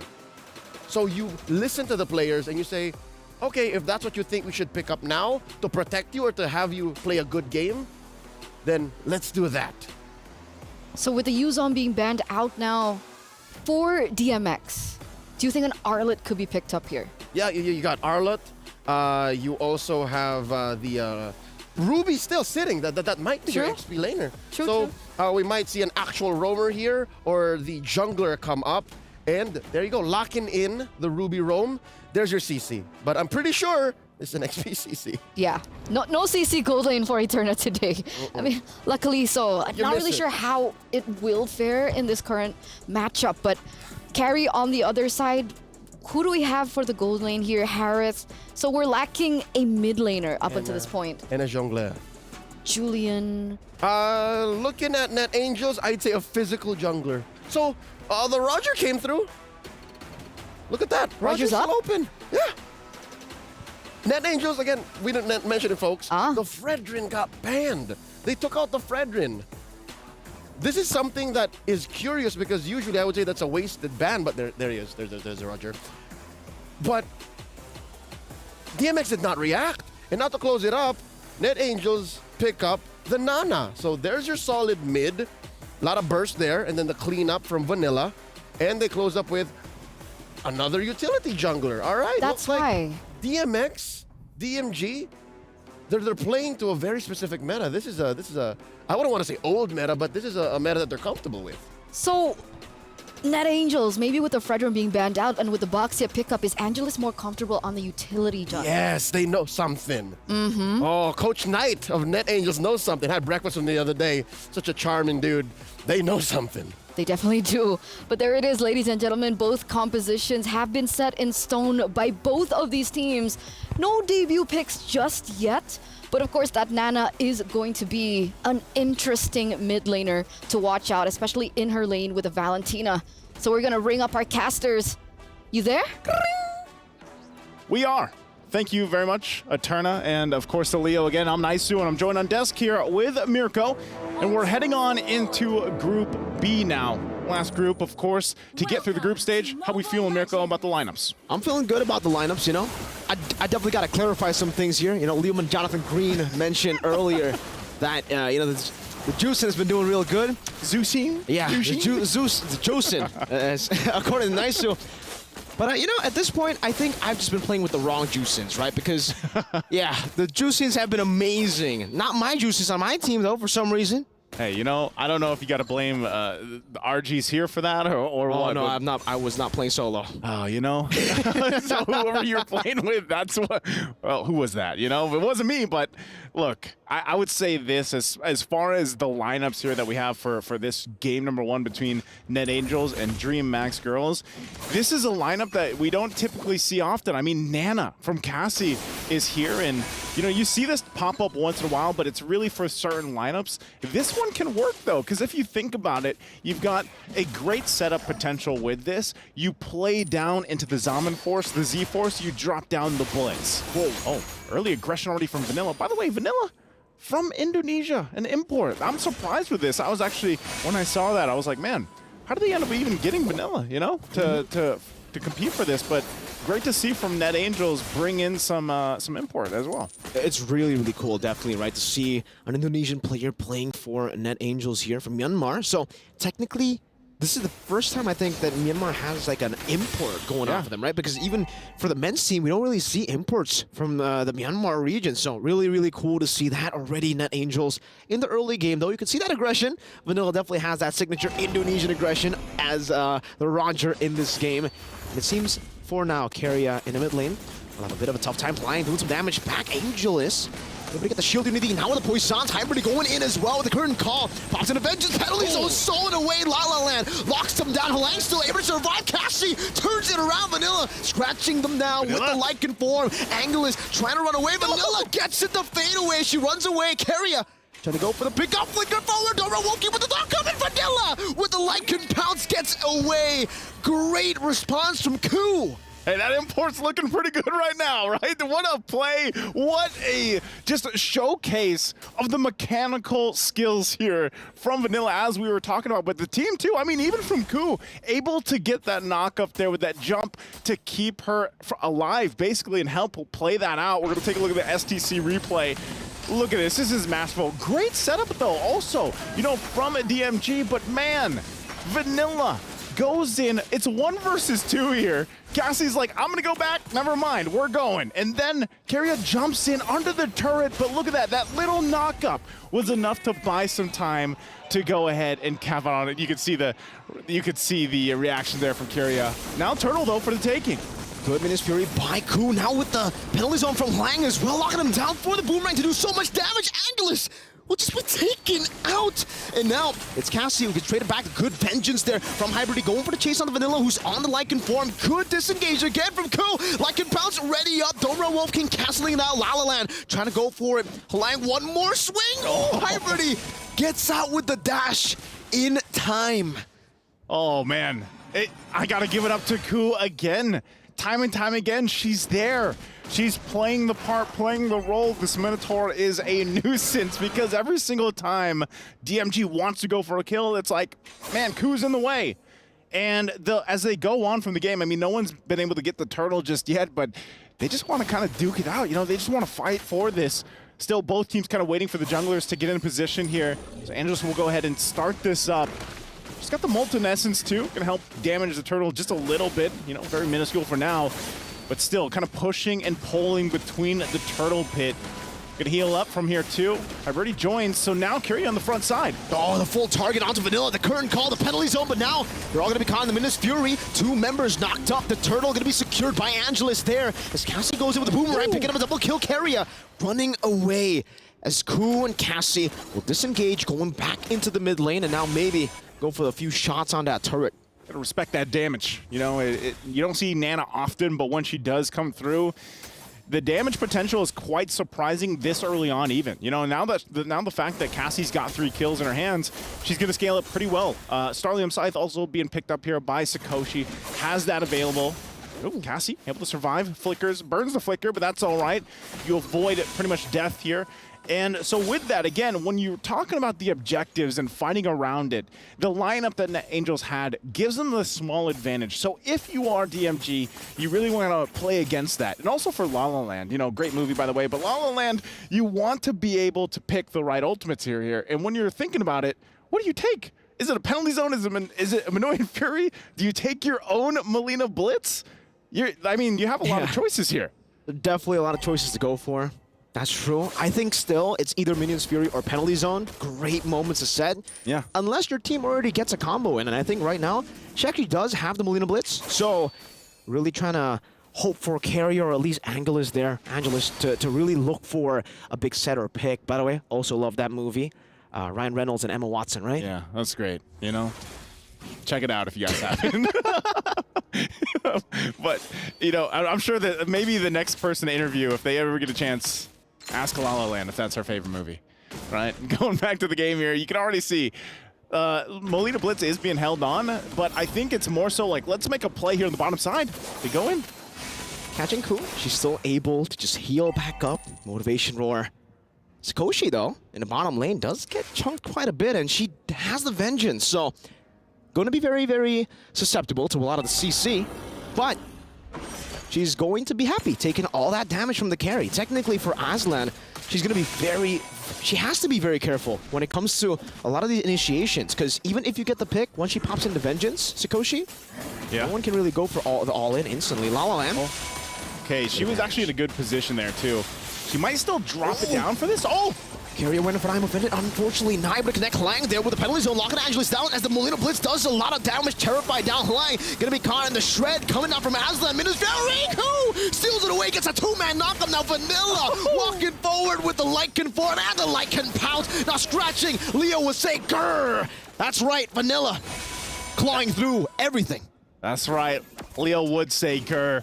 And Ku, man, talk about a performance on this Minotaur. They're still going to battle it out here in the mid lane, pushing them back a little bit further, but already the objective secured for Net Angels. And at this point, once again, they're going to play with the power. Look at this, under the Z-Force, they'll just take the turret. They'll take La La Land on top. Sakoshi, gone. Oh, man. Just like at the Oscars, man. When you think La La Land is about to win it, Moonlight comes over and wins the Oscar. Yeah. Sakoshi's Moonlight. Sakoshi's Moonlight. That's pretty much it. And, you know, with that, the kill that Sakoshi just got, too, against La La Land, it's going to help Sakoshi build up. Already the Feather Heaven locked in, working on the 3rd item here. And this is where we see, I mean, how many times have we seen that matchup, actually, between the 2 gold laners where it's a carry and a Hereth? And a lot of the times, especially when you get to the mid to late game, the Hereth is still shining. But if carry can actually survive, we're talking about positioning, because if you're talking about range or position-wise, carry's got to do a lot more work. You know, for the Hereth, you just drop down the Zaman Force, you bob and weave through it. Yeah. With Sync Vision, and you're popping off, you know, at that point. Especially when there's not a lot of, like, lockdown CC. There isn't. Oh, hold on, top side. Wow, great escape still. Even though there's some damage down there, that's a 3-man knockup straight into the Zaman Force, like you mentioned, popping the Vengeance and Vanilla. Now with the Lycan pounds onto Aslan under the turret. Goes back to gun form, goes on to La La Land. Oh no, she's trying to go for it, she's trying to survive, but Sakoshi again. Moonlight strikes again. Moonlight strikes again. La La Land has to dance, but unfortunately will not be able to move on from that position under the turret. Turret secured as well. Man, Vanilla, super impressive, of course. And they're going to take a look at the STC replay. This was a great choice to try to set things up, but time and time again, Ku on point with Minoan's Fury, and then the cleanup crew comes in, Vanilla and Sakoshi. Gonna miss a couple shots, but then it cleans it up anyway. Exactly what they need, plus the objective is secured. You know, so I was talking about that. The scaling potential with this Harith is going to be at a crucial point already. We had the 2 items already locked in. Now with that whole interaction, you know, you're much better in a position now for the objective once it comes up here. And, you know, the Lord's already up. Endless Battle also picked up here. It looks like the Holy Crystal is going to be worked on. Usually we see it picked up, what, before the 11-minute mark, I would say, and you're on to a good position already. And it looks like she's going to do just that. So Lord's up. They're going to start it out. Looks like Vanilla's going to go ahead and pull up the Lord for Dream Max. How are they going to do this? How are they going to approach this? You're going to force it in. It's already a quarter of the health. It does go through a reset. Oh, but Cariad really trying to struggling here, trying to find an opening. It might be all up to her, because Angelus also kind of waits in the backside just to get the information. But look at Halang, the threat alone for herself. That might just be a free Lord. Whoa, Hybrid trying to go for the steal. It's very tough to do that on a CC. And you can see it, you know, Hybrid got to pay the price there. Also using a Vengeance, by the way. I felt like she thought she was more tanky with the Vengeance. With a Vengeance. But, you know, and it was kind of like we didn't have much of an option to do anything there if you're Dream Max girls, because they were kind of just watching the Lord get taken. Then it was like, you know, Carrier can't find an angle. So, you know, what's the plan there? And unfortunately, that wasn't it. So now they're going to work through this Lord, take it down. They run back to the tier 2 in the mid lane, but this is going to get taken as well. And they might still, again, force a fight, force a situation under DMG. Lord should be taken care of even before it gets to the turrets. But keep an eye, Net Angel still could possibly fight under the turrets, get these shields popped. It looks like they're going to make their way top side too. You got La La Land holding on to the penalty zone. So actually that might be enough. But here goes the shield in the mid lane. Melina Blitz, this is where it's super deadly too. Definitely. Down at the straight end into the lane. Wow. Okay, again, she holds on to it, but shields are all going to pop in the base. You can see the boomerang as well. The poke that Sikoshi has with the synchro fission even, because technically for DreamHack's girls, they're all really short ranged, right? So they're all within the range of the poke that usually wouldn't be able to catch them. If you're on, you know, longer range heroes, Sikoshi wouldn't be able to use the synchro fission as poke, but because of the short range, they've really been bullied by Cassie, Sikoshi. Definitely. I would say even Hwang, throwing out that first skill and getting a little bit of physical damage in. Some good reads here from DreamHack's girls. They're able to spot out just a bit there.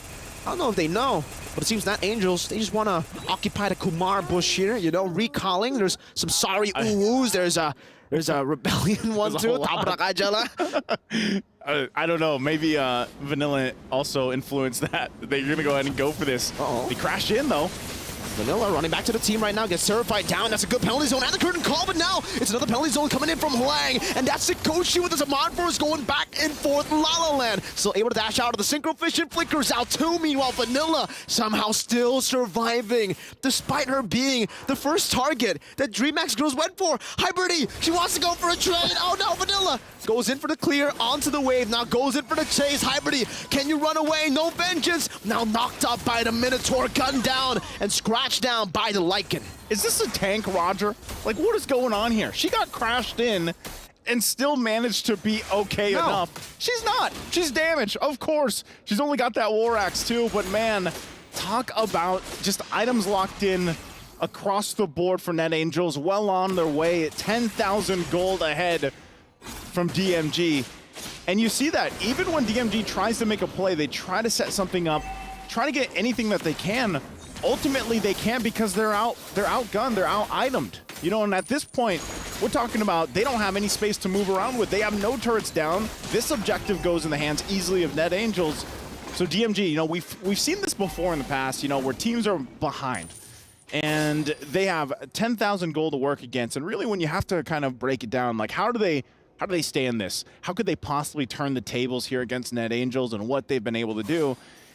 And also with the idea that they're going to get forced to fight even under the turrets. It's more so of survive the best you can in your base, hope that you withstand the push from this Lord, and then slowly turn things around. These kills also have to go to Aslan. But now Lord already on the top side. They're going to have to defend against it. Keep an eye also on Halang. Flickers aren't available just yet. Turret's gonna go down though. Good Lord charge there with the enhanced Lord. Taking 1, taking 2 in the bottom lane. Vanilla doing a whole lot of work there. 2, 3 base turrets now taken down. They're looking for the end game. Keria really needs to go for a big play. Melina Blitz stolen away. Aslan gonna be able to pop or get out. Midas Fury 5-man knocked up in the air for the Synchro Vision to wrap things up. Net Angel secure an amazing victory. I don't know who I would pick for MVP here, man. Koo's Fury. That's pretty much what it was. How many times did she get that setup? How many times did she enable the lineup here from Net Angels? And even Vanilla, down to the micro level, the skills that she showcased in this game one, absolutely phenomenal here. Showing already a massive win under the 15-minute mark too. Very impressive, very fast-paced as well. Personally, I would definitely give it to Koo, right? I mean, all the saves in the early game to that final set. That was beautiful. That final set was, I think if you're a Minotaur player, that is the dream moment. Yeah, that is definitely, and I'm sure our experts will have a lot to say about this. Boys, why don't you break this one down? Thank you so much, Naisu. Thank you so much, Mirko. Man, that was a steamroll from Net Angels. Hey, that's one way to put it, but just to throw it back to the start, what really led to Net Angels flying away, get it? With the victory. Yeah. Because Angels have wings? Yeah. Okay. Was the start, I'm talking like first 1.5 to 2 minutes. DMX girls, they tried to pick fights wherein, yeah, your lineup does spike up relatively quicker than Net Angels, but I think it came down to the mechanics. So DMX, you were looking for fights, and Net Angels, were they ready to serve it up? Like, they also wanted to fight, and eventually 8 minutes in, 9 minutes in, they were at 4K, 5K, 6K, 7K, and then eventually just snowballed out. Yeah. At some point, they were 10K plus, right? I think we'll get a little bit more of a read on the data and the numbers later on. But again, I like that you mentioned that earlier on, right? Even though DMG, they were far behind, they still were so aggressive in these team fights, still looking in for picks. There were so many moments that even Ruby, right, went in very aggressively, but was unable to get anything. So 14 minutes, that's how long that it took. And it felt like naturally, Net Angels, with the composition that they were given, with the Roger, with the Harith, it felt like a snowball from the start. Yep. Talking about that Harith, Sikoshi here, our lead damage dealer, you'll notice she was rocking the Vengeance, right? She was rocking the Vengeance, which you rarely see in most competitive MLBB pro matches. You would see the Harith rock Flicker. Purify. Or Purify. Very rarely a Vengeance. That's more of a rank game thing, but I mean that in the sweetest of ways. I think this is a genius stroke by Net Angels, because check this out. It's very rare that this happens. Both teams ended up with a draft that are both dive. This was evident to me in the 5 or 6 minute mark, wherein I literally whispered to Eterna to ask her, how did they do this? They ended up both drafting dive, and whenever someone walks away or runs away, they can't finish. It's because the range is so short. So that's why Sikoshi here rocked the Harith Vengeance, is because as soon as this fight starts, both teams want to commit, like all in. If I can put 110%, 6 or 7 ults in a single fight, guess what? The Harith's catching all of that, and the Vengeance helps, which is maybe why the CC was also a great pick for DMX girls, but that's where the tempo break comes in. That's where the whole flow of battle changes things. And again, when a team is snowballing and when a team is 10K, 11K ahead, even deadly bush checks like the one that happened to Vanilla earlier could be possible. If that was a matchup that happened at parity, if that was a moment wherein Net Angels were just like 2K, 3K ahead, best believe Vanilla will be dead. But no, Joseph, Mirko, no. That is not a tank Roger. It's just literally Vanilla's farmed out of her mind. She's just like 3 levels ahead of everyone, and she can stand in, get a bush, iframe, jump out, fight again. And so on that note, let's see who will be crowned our queens of that game, right? Who will be crowned the MVP by PlayStation, and it's Koo. Mirko mentioned her in the game earlier on. And on the Minotaur, what did you think about that performance? I'd say she just understands when and how her team wants to fight. Here's that moment, see?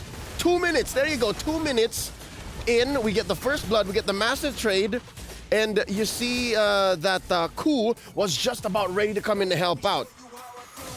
She was instrumental in making sure that Vanilla was able to continue snowballing, and this was just the start. This was her warming up to the situation, understanding that DMX girls wanted to fight to this level, and now she's gonna start jumping in, healing up, setting up massive Minoan Furies, and this is the second turtle, if I'm not mistaken, and then they go from there, over and over and over again. Ku understands that this is a dive comp. This is a team that likes to fight. I'm gonna go jump them. So in that regard, right, with the team wanting to fight so much, is this the reason why Vanilla opted for Quantum Charge? Because usually when we see a Roger these days, sometimes they opt for a Warcry instead. Yeah, I'd like to think this is just how Vanilla plays. Regardless of it being a dive comp or a team that likes to fight over and over again, what I read from her playstyle is that she just understands the flow of battle unlike any other. I would see moments wherein, yeah, you get a face check in, she's fine. She'll walk out, maybe Quantum Charge a few heals here and there, and then jump back into the battle, just like this. Check it out. Jump in 1, jump in 2, jump in, playing around with the range, and then jump in 3, as Mirko would so affectionately call gun form. Gun form. All right, I'm over here. All right, there you go. There we are. Thanks, Key. All right, so yeah, oh, look at this massive beast. I hugged him yesterday. Do you want to go for it? I want to touch his horn. Okay, I'll let you do that. Hello. Straight from the... Don't scare him, don't scare him. He's fine. Okay, so, yeah, Ku used Minotaur very well, and I think it's the perfect complement to the aggression that Vanilla has. So let's take a look at the predictions, right? I'm pretty sure everyone is wondering, did everyone get their predictions right? Or did they get their predictions wrong? Because we want to know what you guys think. Please let us know. Vote for the team that you think will win in the next game. All you have to do is go to stcplay.gg to put your predictions in. But by the way, we do have an update from Stream B about the tiebreaker. CFU C9. Mm-hmm. Do you want to know? Do you guys know already? All right, break my heart. C91. Wow! C91. Really, I was watching it off camera, prepping for the broadcast with our good friend Herbert Trex Wagner, and best believe he was sitting on the edge of I saw that too. Yeah, like an eighth of his, But the first 5 minutes, it was CFU ahead. Wow! All right, breaking news: C9 makes it to groups. Makes it out of groups. Yep. My heart goes out to the Kamai, but GG well played. I'm back now. Yeah, I'm thinking about it. And this is why I don't like second shift. We jumped off the group A a little and then back to B. Yeah, I don't like second shift because so this is the shift where you'd have to say goodbye to a lot of these teams. See, Renmar came in with that Cassie's face, right? All happy and smiles, opening up the day. Very Renmar. Talking about highlights from yesterday, and I'm here and I'm just like, okay. We have to say goodbye to this team, and we have to say goodbye to this team, and we have to key crush this team, and we have to key crush this team. I can't handle it. Someone's got to do it. We were put here because we are trusted to do this, and we'll see the ladies of CFU Serendipity soon again, for sure. Because they did show a lot of promise. Oh, yeah. No doubt. Again, you can never count out the Kamai, whether it be their men's teams from the MPL or CFU Serendipity and the other very promising teams from their women's division. But today, here, or tonight for some of you guys watching, it's C9. NA moves fourth, so hey, at least one NA team gets out of groups for at least this competitive split. That's true. That's true. I also feel the same way about the Indo representatives, right? Yes. Finally. 2 confirmed up. We're not getting grouped this time. But anyway, back to this matchup, ladies and gentlemen, right? DreamHack does still have a chance to come back in game number 2. Now, if we were to break it down, what do they need to improve? Did you think it was a draft diff? Did you think the execution had to be repaired a bit? What do you think, Leo? All right. I think you already mentioned the obvious. But I think mainly, number 1, you gotta make sure that La La Land gains control of the tempo of her team. They picked fights so often, and their lineup is built for that, yes. But you also have to understand, it takes 2 to tango. You have to know when your opponent is ready, how they fight, and I hate to tell DMX girls to, put their tail between their legs and hide. Maybe they should start respecting what their opponents bring to the table first. Because in game 1, what I saw was first failed fight, Okay, let's go again. Second failed fight.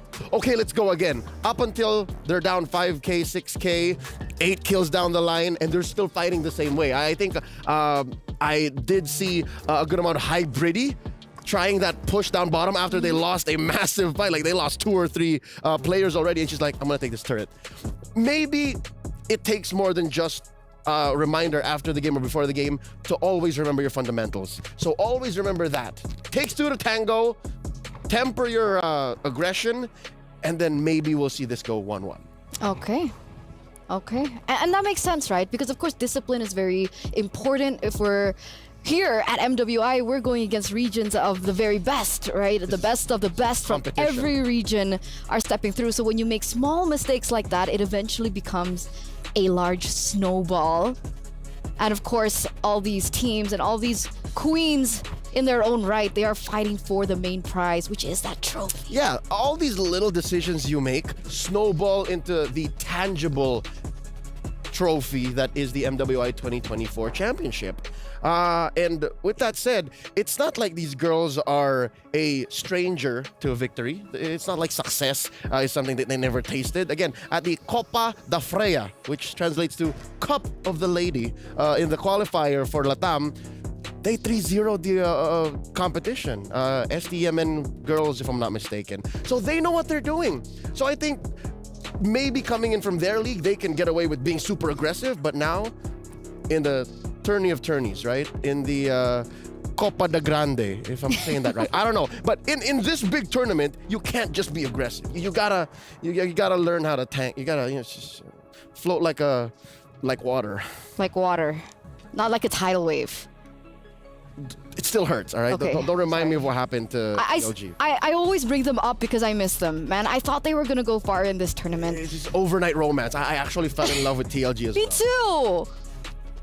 It's so sad. And remember, in this group, we do still have to say goodbye to some more ladies. Don't remind me. I know.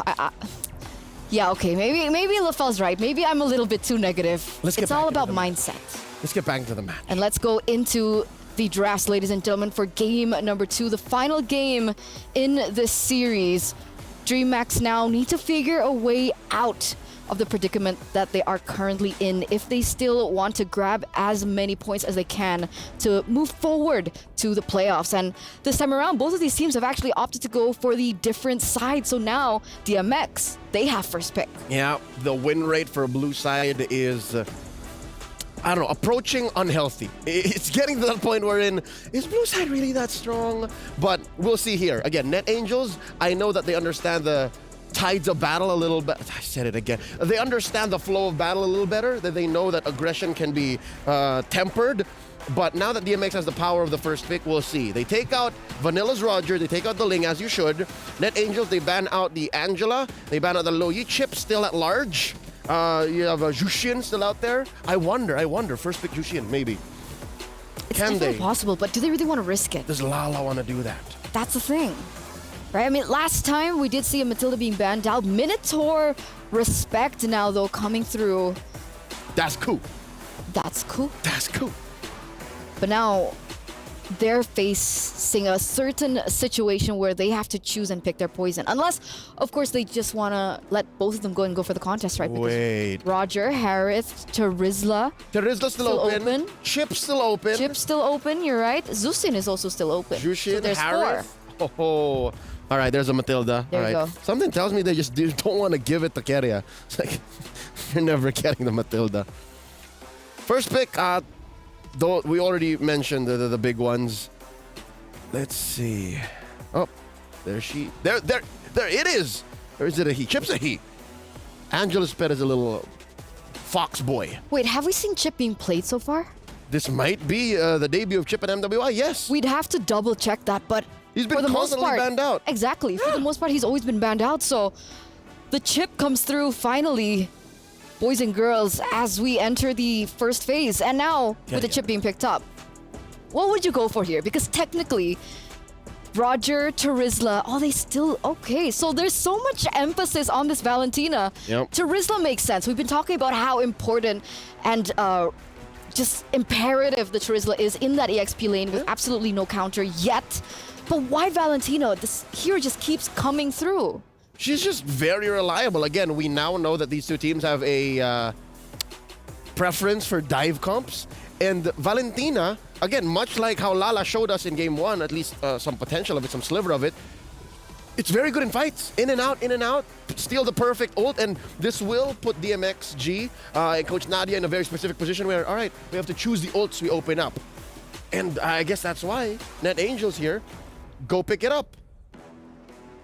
So what would be the right way? Oh, Susin, okay. How would you approach this? Because if, like, in this day and age, when we're talking about meta picks, a lot of these meta picks really revolve around that big resource in their ultimates. Yep. So would you rather overwhelm them with a lot more choices or just completely stray away from it? I think you're losing if you pick the latter. If you react to your opponent's Valentina, much like how NA forces DMX girls here to do, that's a losing fight. You're not able to play your game. So what I think DMX you should do is just forget about it. Like, don't Forget care. about it. Yeah, just don't care. And I think they did here, even if, for sure, Valentina with the IMU will still get a solid chokeslam. Doing the math in my head, I think after stealing the Crimson Beacon, you will be able to get at least one chokeslam off. One Soul Snare trigger to at least slam one hero. It's going to happen. There's enough time in that transformation phase to be... Oh, no, never mind. No, there's no transformation phase. Oh, never mind.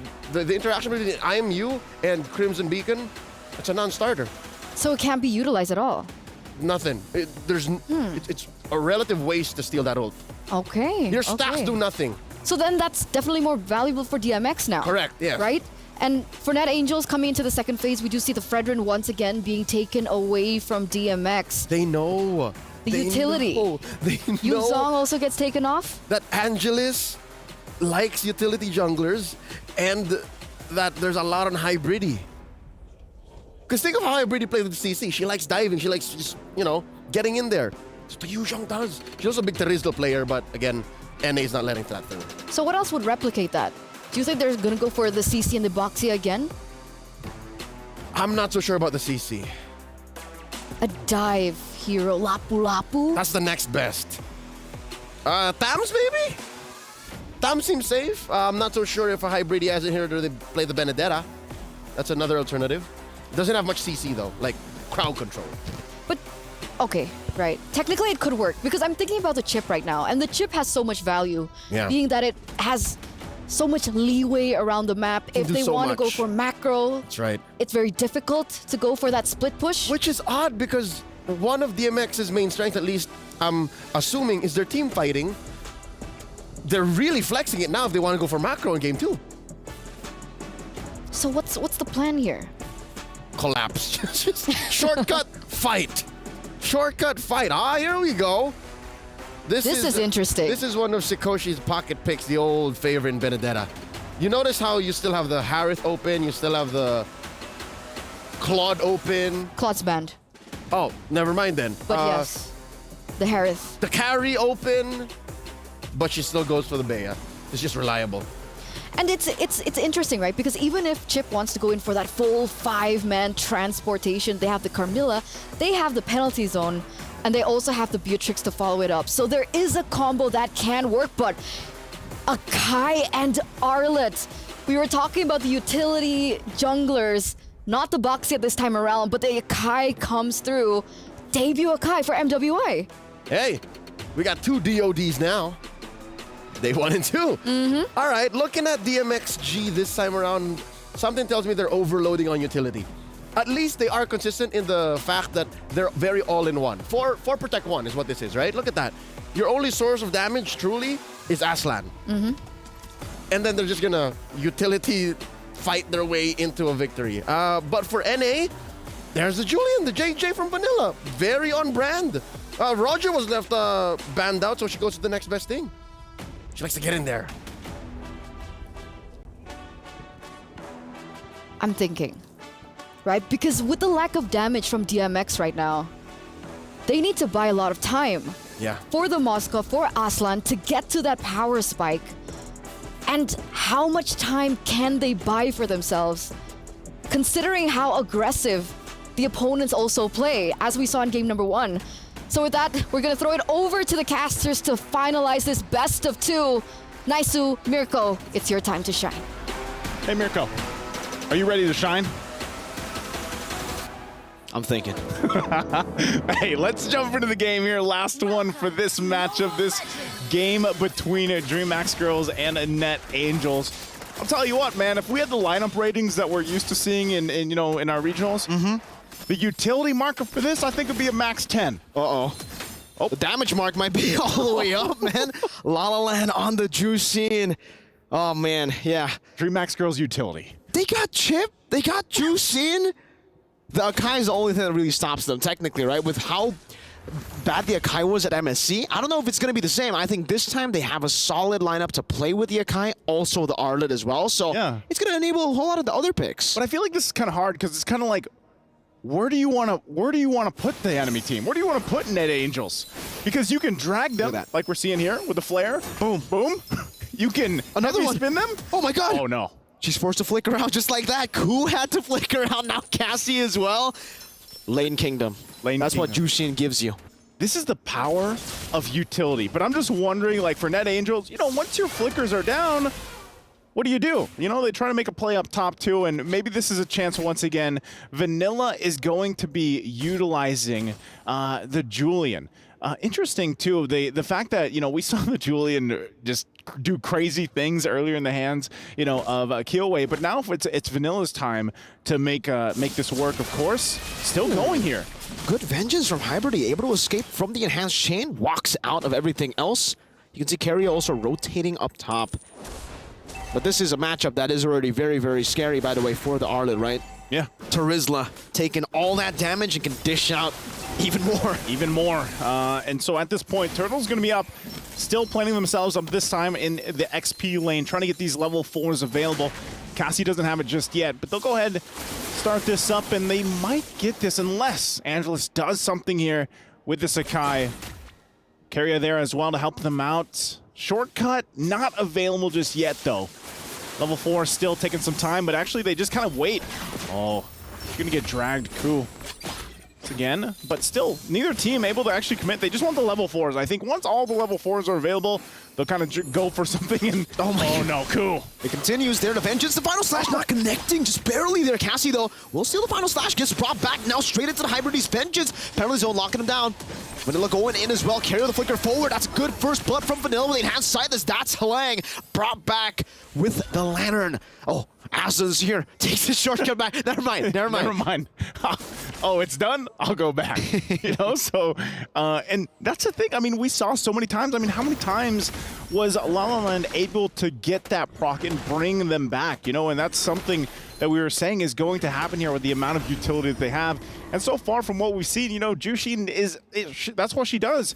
She's able to burn these flickers, to burn these battle spells, and possibly put enough pressure with that alone. Carrier could be in trouble here. Very low. Good Final Slash. Bringing 2 members displaced. Carrier going to be taken down right now, but Lantern once again will be used up. That's the beacon. But again, like Leo mentioned, it does nothing for you. You don't get the passive. You don't get anything with the beacon. Hybridy, good flicker out of the penalty zone, as that would have been very lethal. Vanilla was there to capitalize. Great maneuvers by DMG.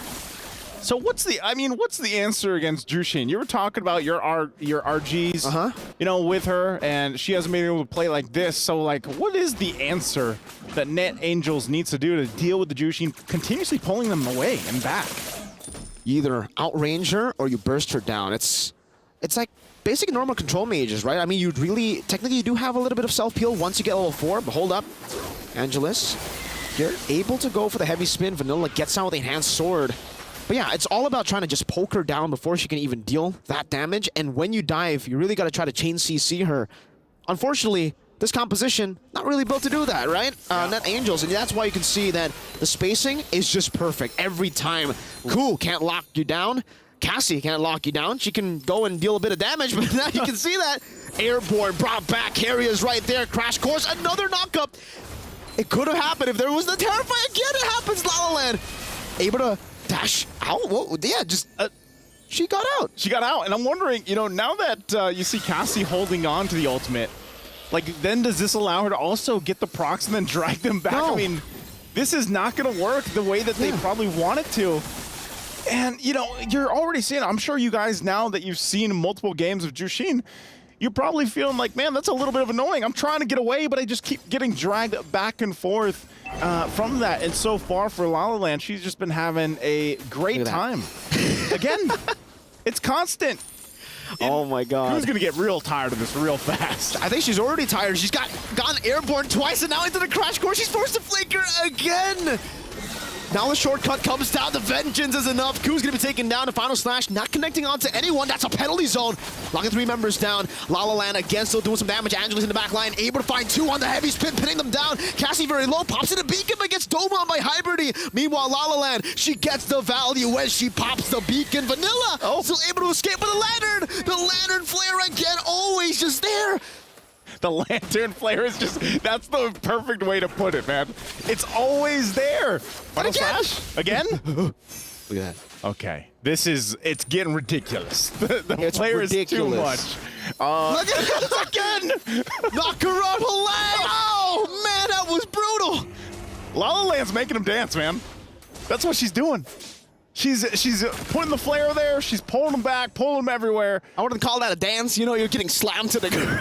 Hey, you know what? It is. Look at this. This is an air dance. There you go. You're back. You want to run into the turret? No. Nah. Oh, man. This is tough for Net Angels because they have not had an answer to deal with La La Land. She's 4-0-1. We got to take a look at the items to fall into place for her. That's a golden staff now picked up for Aslan.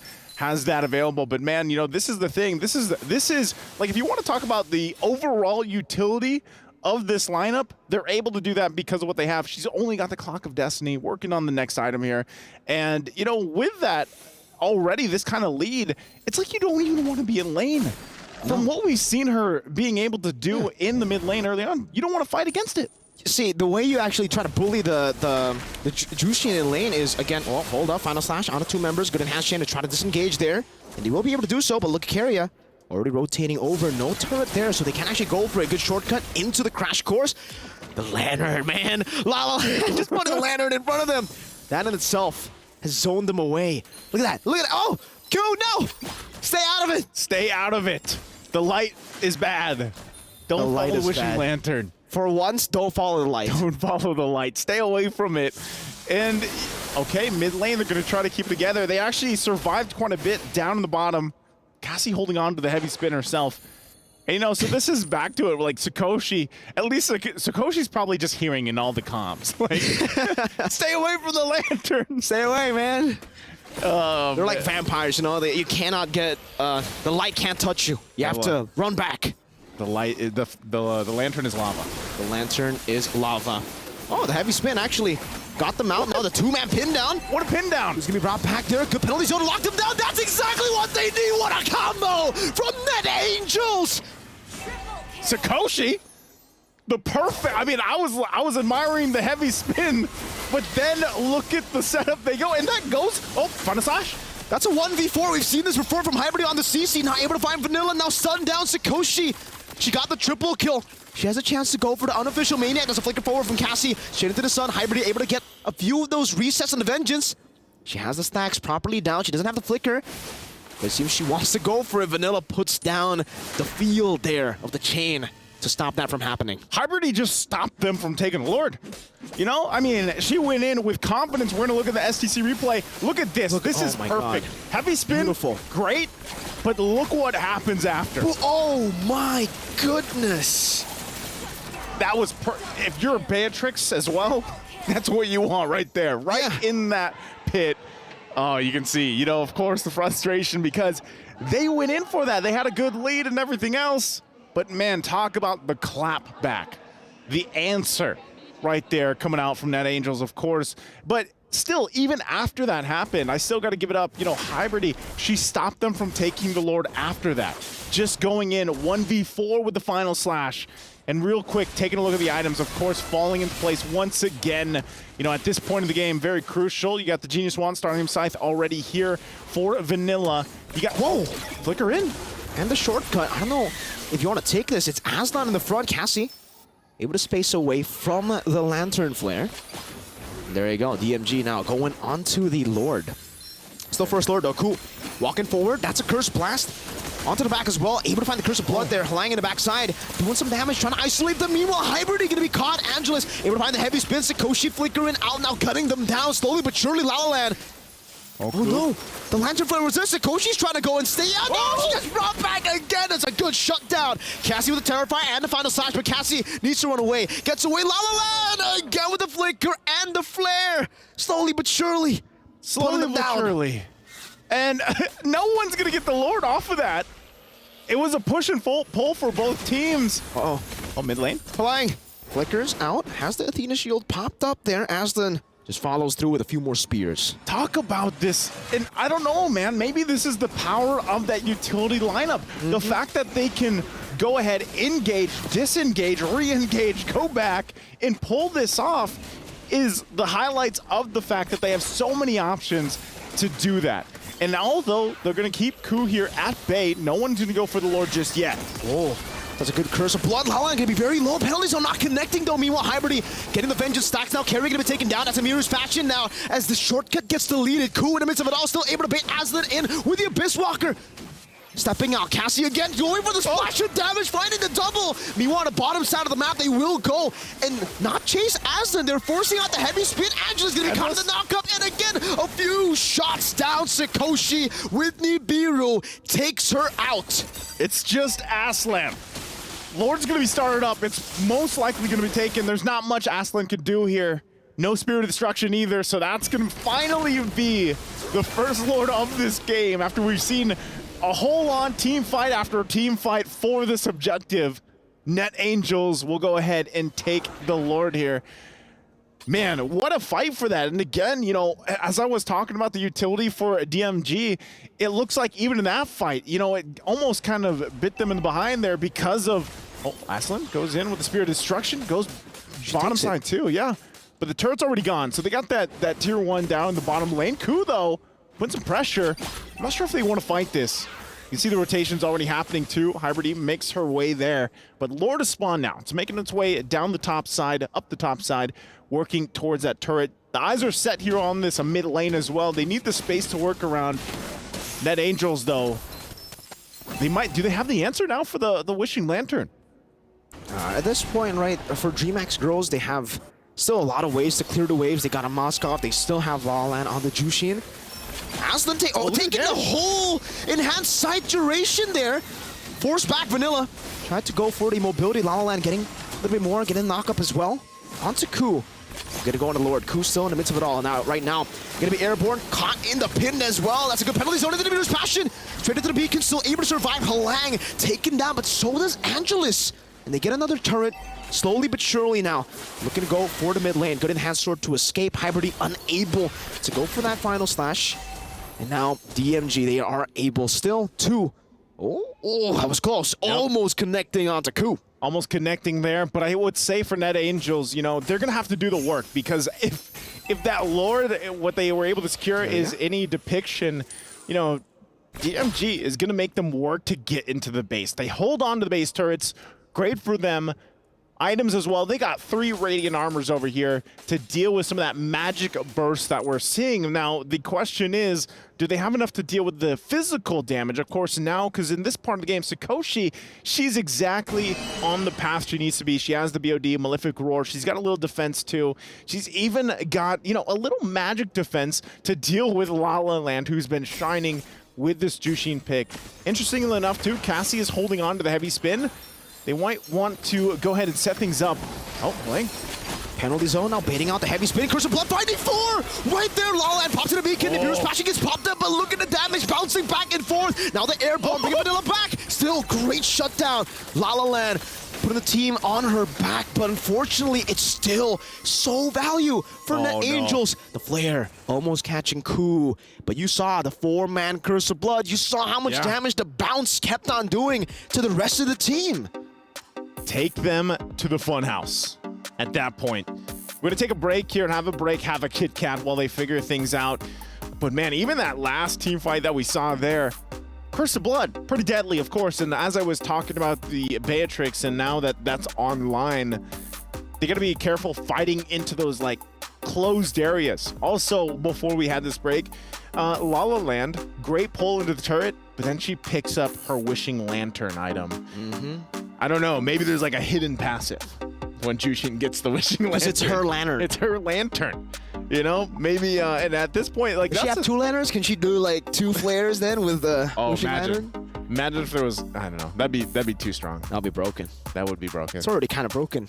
I was gonna say 1 lantern's enough, man. I would say at this point, it gets to the point though where you have a glowing wand plus the wishing lantern. It's really easy to get that proc off. So even if you just stand there for a little bit, not only are you worried about the stacks, but you're actually worried about the damage output, the throughput too, from La La Land. And that's why, again, you see, you know, some of these defensive magic items being picked up by Net Angels. And that's just kind of to help deal with that. Their best bet for Net Angels, if they want to go ahead and win this game and cap it out, it's to avoid that, avoid La La Land's potential to drag them onward, but just set things up the way we saw previously. If that's a penalty zone from Halang, do that and then get that Curse of Blood off from Ku. Ku's probably, you know, the early game was not fun for Ku. Ku was constantly in the air, getting pulled around. So you know what? If you can get 1 great Curse of Blood landed down on multiple members, that's going to do wonders for them. She's even got the Athena shield for that extra magic defense. But also at this point, Lord is up. Feather of Heaven going to get picked up by Vanilla. They're going to go ahead and start up. Look how fast they're doing it. Yeah, I don't know about this. They go up top right now. That's a good crash course and a shortcut as well, but I don't know if you want to go for it. Carrier gets bursted down. Vanilla capitalizing on it. They take the shortcut, but they're all split up. The Mirror's Passion all the way. They're taking all of the damage free. As Winter Nature Abyssal step 2, but it's not going to be enough in the back line against 4. Now it's just La La Land. You can see Ku with the flicker forward, getting the stun down right now to La La Land. The gun down from Sakoshi. It can be chaotic. You can throw Ku around, but Sakoshi is free. Sakoshi just pops off. And man, talk about a quick lore take. And then they win a very decisive fight. This might be it. Net Angels working on this mid turret. You can see the corpses right there, the built-up frustration as well. They were in the lead, but the Net Angels fly high here in game number 2. What an extremely phenomenal comeback. Started with that big combo, and then it all clicked. They're like, all right, let's keep on going for these combos. Let's keep on splitting the Jushin from the rest of the team. Hey, it's like Leo Jonathan said. You know? Leoman Jonathan Green. He was like, you know, there's a whole lot of utility here, but your only damage is Aslan. And that's what that last fight was. Exactly. You can throw them everywhere. You can displace them everywhere. Heavy spin. Crash drag. Yeah, crash course. But man, talk about it. Like, what are you going to do after that, you know? And Aslan came into the fight and then gets just dragged into a gunfight with Sakoshi. Sakoshi popped off 6-1-9 she was. And, you know, it's just, that's the thing. Beatrix, like I said, hasn't popped up as much, but in situations like this, we have great setup potential, especially the Terizla pick, who has been, I don't know if he's, actually, I think Terizla's probably the highest picked hero right now. It works wonders here. So great execution. Don't bring a spear to a gunfight. That's right. Marco does it. Bring a lantern. Bring a lantern. I don't even, the lantern did okay at the start of the game, but towards the end, yeah, it really came down to them just not having enough damage, not as much, and meanwhile, damage overload, really, for the side of Net Angels. Cassie was dealing damage, Sakoshi was dealing damage. Even Halang, she had a War Axe, so she was actually dealing quite a bit of damage as well with the penalty zone, with a few hammer swings. Yep, it was all good and great here to see from Net Angels. But that's going to be it for On the Desk just for now. We're going to throw it over to the stage to hear from our hosts and our winners. Let's go ahead and hear what they have to say. Thank you so much, guys. Now, earlier on, we have seen some ridiculous performances. Now, as I said, my favorite flavor of the jungles is now vanilla. Now, it is no wonder that Roger, someone called Dr. Sulaiman El Let's Habib. go. Absolutely crazy performance. And of course, we have vanilla right here beside us. Now, I know you have questions prepared for her, so you kickstart, Bar. Well, thing is, seeing your performance, amazing job. I'm just curious to know, like, how did you readjust yourself to play for Net Angels? Okay, because for Net Angels, they're a Burmese team, and then you're from Indonesia. So what do you have to change, to communicate, with them? We always communicate with English. Yeah, and we always training so much, and that is for today. So it's like muscle memory already. Like like how they're going to do their rotations, and then everything just works accordingly. Totally. Okay, What I I'm pretty noticed sure as well, like pretty much what happens is that it always comes down to the fact of how to communicate. Yeah. And using English as well as a form of communication, and going with that, it really forms this, I would say, sisterhood that takes place in the family. So amazing It really stuff. is. And after a while, there's no like different languages. There's just Right. one MLM language like Lord, Turtle, Turret, So it's pretty universal. Yeah. Okay, so the next question is, being Indonesian, the people to beat, the queens to beat is team vitality. So the fact that you're Indonesian, how are you going to approach this given what you know about the queens, team vitality? We will try our best, and we will do all for win.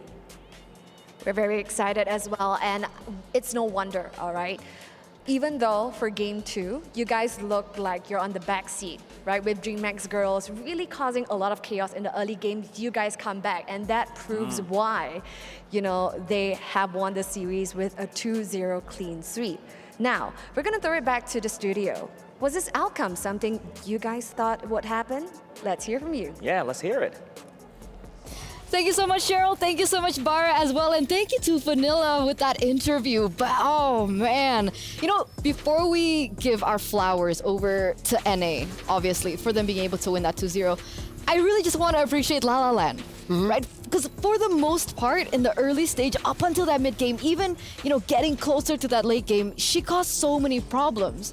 Because, in my opinion, of the fact that the composition that NA went, they were very combo-centric, right? And the choke slams, the displacements, that caused so many problems before they were able to get to that power spike. It was problematic for Net Angels and hilarious for everyone watching. And I'm pretty sure this is how they envisioned a majority of their early to mid game. This is the game plan for DMX girls walking into game 2, because it was close to going to a 1-1, right? Already, while watching this match, folks watching at home, Eterna and I were already calculating, okay, so this is for sure a tiebreaker, or, if this goes 1-1, what are the odds for so-and-so?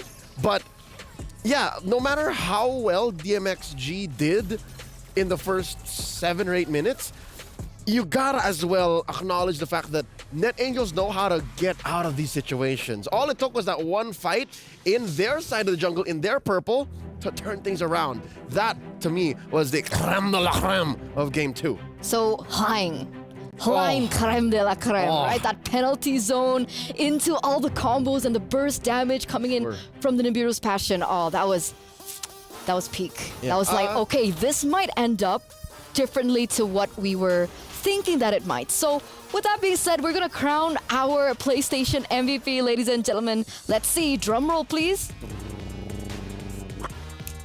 Sakoshi on the Beatrix. I'd say that moment was made possible by 3 different plays. And I'm not counting out the fact that everyone played in that moment, but we're going back to game 1 here. You're seeing moments from game 1. Sakoshi was the Beatrix in that turnaround fight. The one we're talking about. You'll see it in a moment, folks.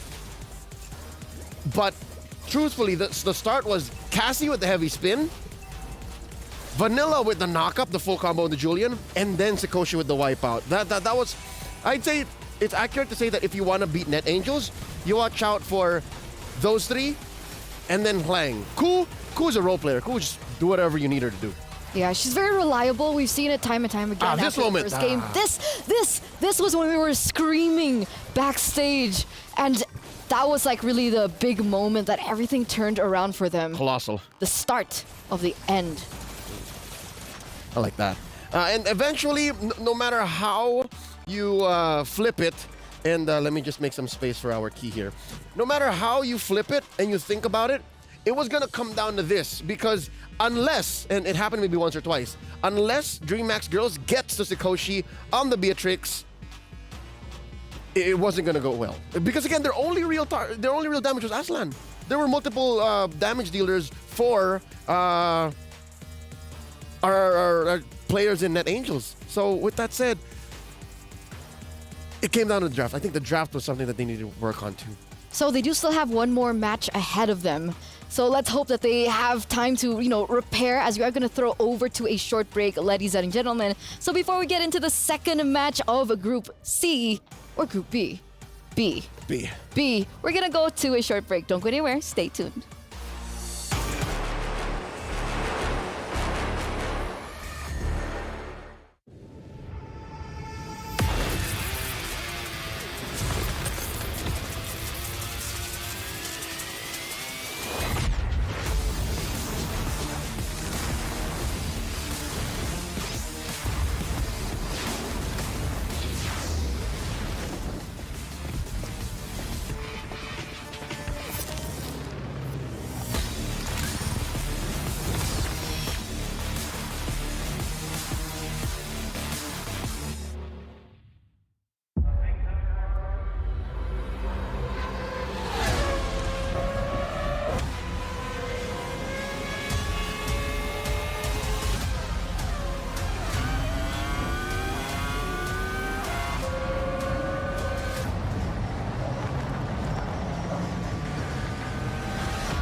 Honor 200 series, the best portrait phone AI empowered.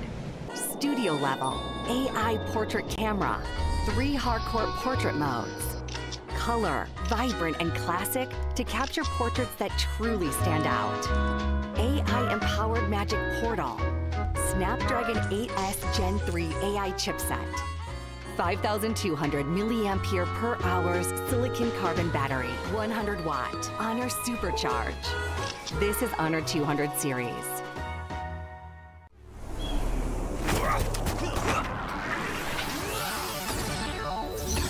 Ready, set, go.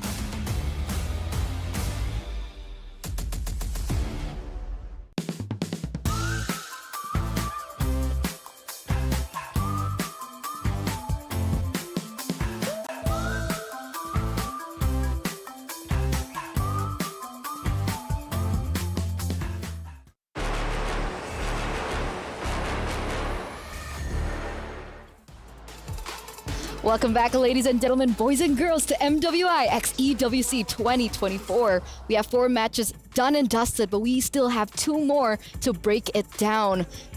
And this is it. Smart Omega Empress gonna be up next, ladies and gentlemen. Their debut on the stage at this MWI as being the powerhouse of the Philippines. It's gonna be tough composition, but a lot of things have happened so far, and unexpected things have also happened so far. These are my Cebuana Palangas, which is in translation, my Cebuana loves. They're from Cebu. It's another province in the Philippines that's far off from Manila. And it's amazing how, as a team now for about 2.5, 3 years in counting, they have been the almost singular dominant force in Filipino women's MLBB. So let's see who they're going to be up against with the Dr. Sulaiman Al-Habib match of the day. We're going to see this Smart Omega Empress and Dreams Max Girls. after losing 2-0, it is almost imperative for them to at least get one game. Is the math right?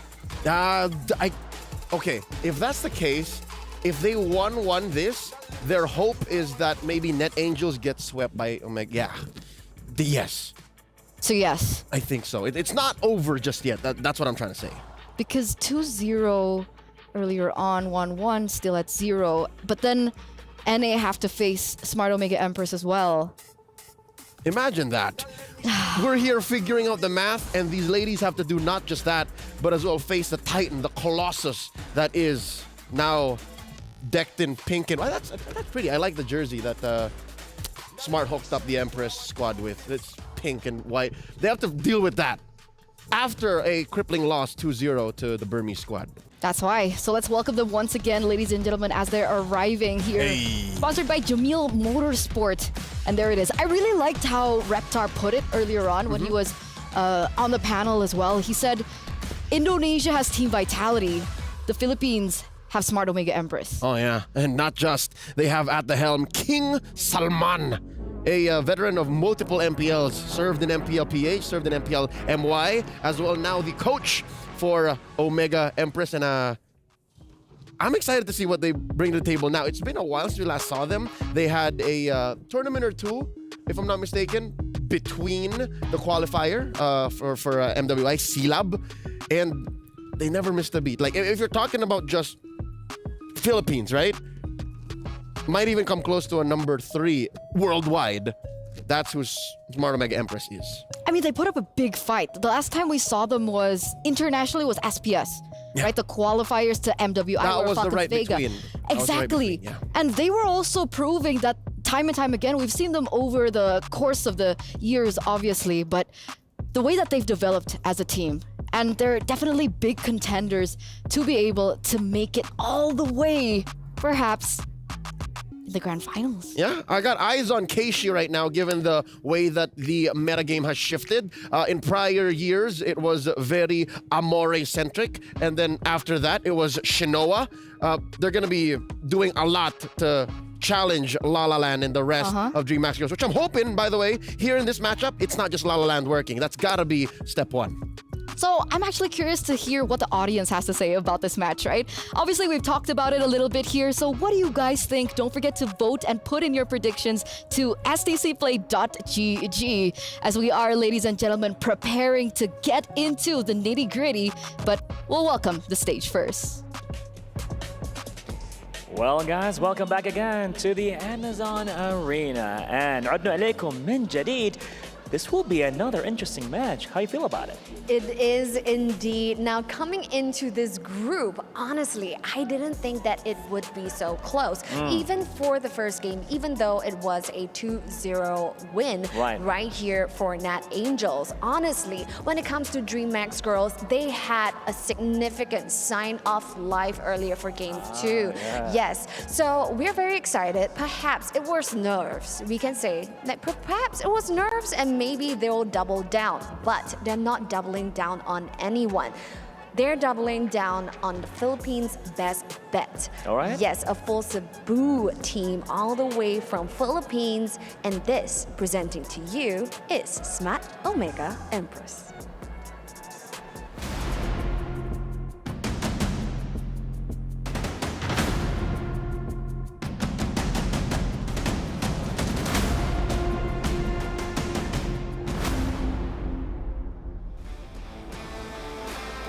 Now we're very excited, and the Filipinos in the crowd is buzzing too. Oh, yes, they are. We're feeling the energy, and you know, when it comes to Philippines, I've been in the M5s. They are absolutely insane, and they are rooting behind their empresses. Yeah, oh yeah. Yes, Smart Omega Empresses. Now tell us a little bit more about who they're facing. Oh man, they're gonna pretty much, they dream big and they play hard. Ladies and gentlemen, let's hear it right now for the DreamHack Girls.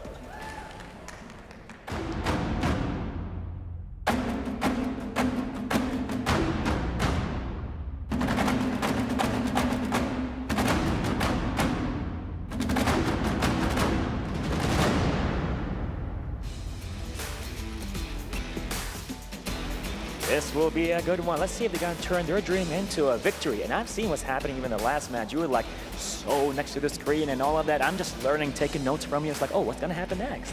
Yes, wait till you see this one. When it comes to Philippines, they have different strategies coming over to the land of Dawn. So how will they fare? The Brazilian meta is going up against the Philippine metas. Let's take a look and hand our time over to the studio to break it down for us. Take it away, guys. Let's go. ولعوها.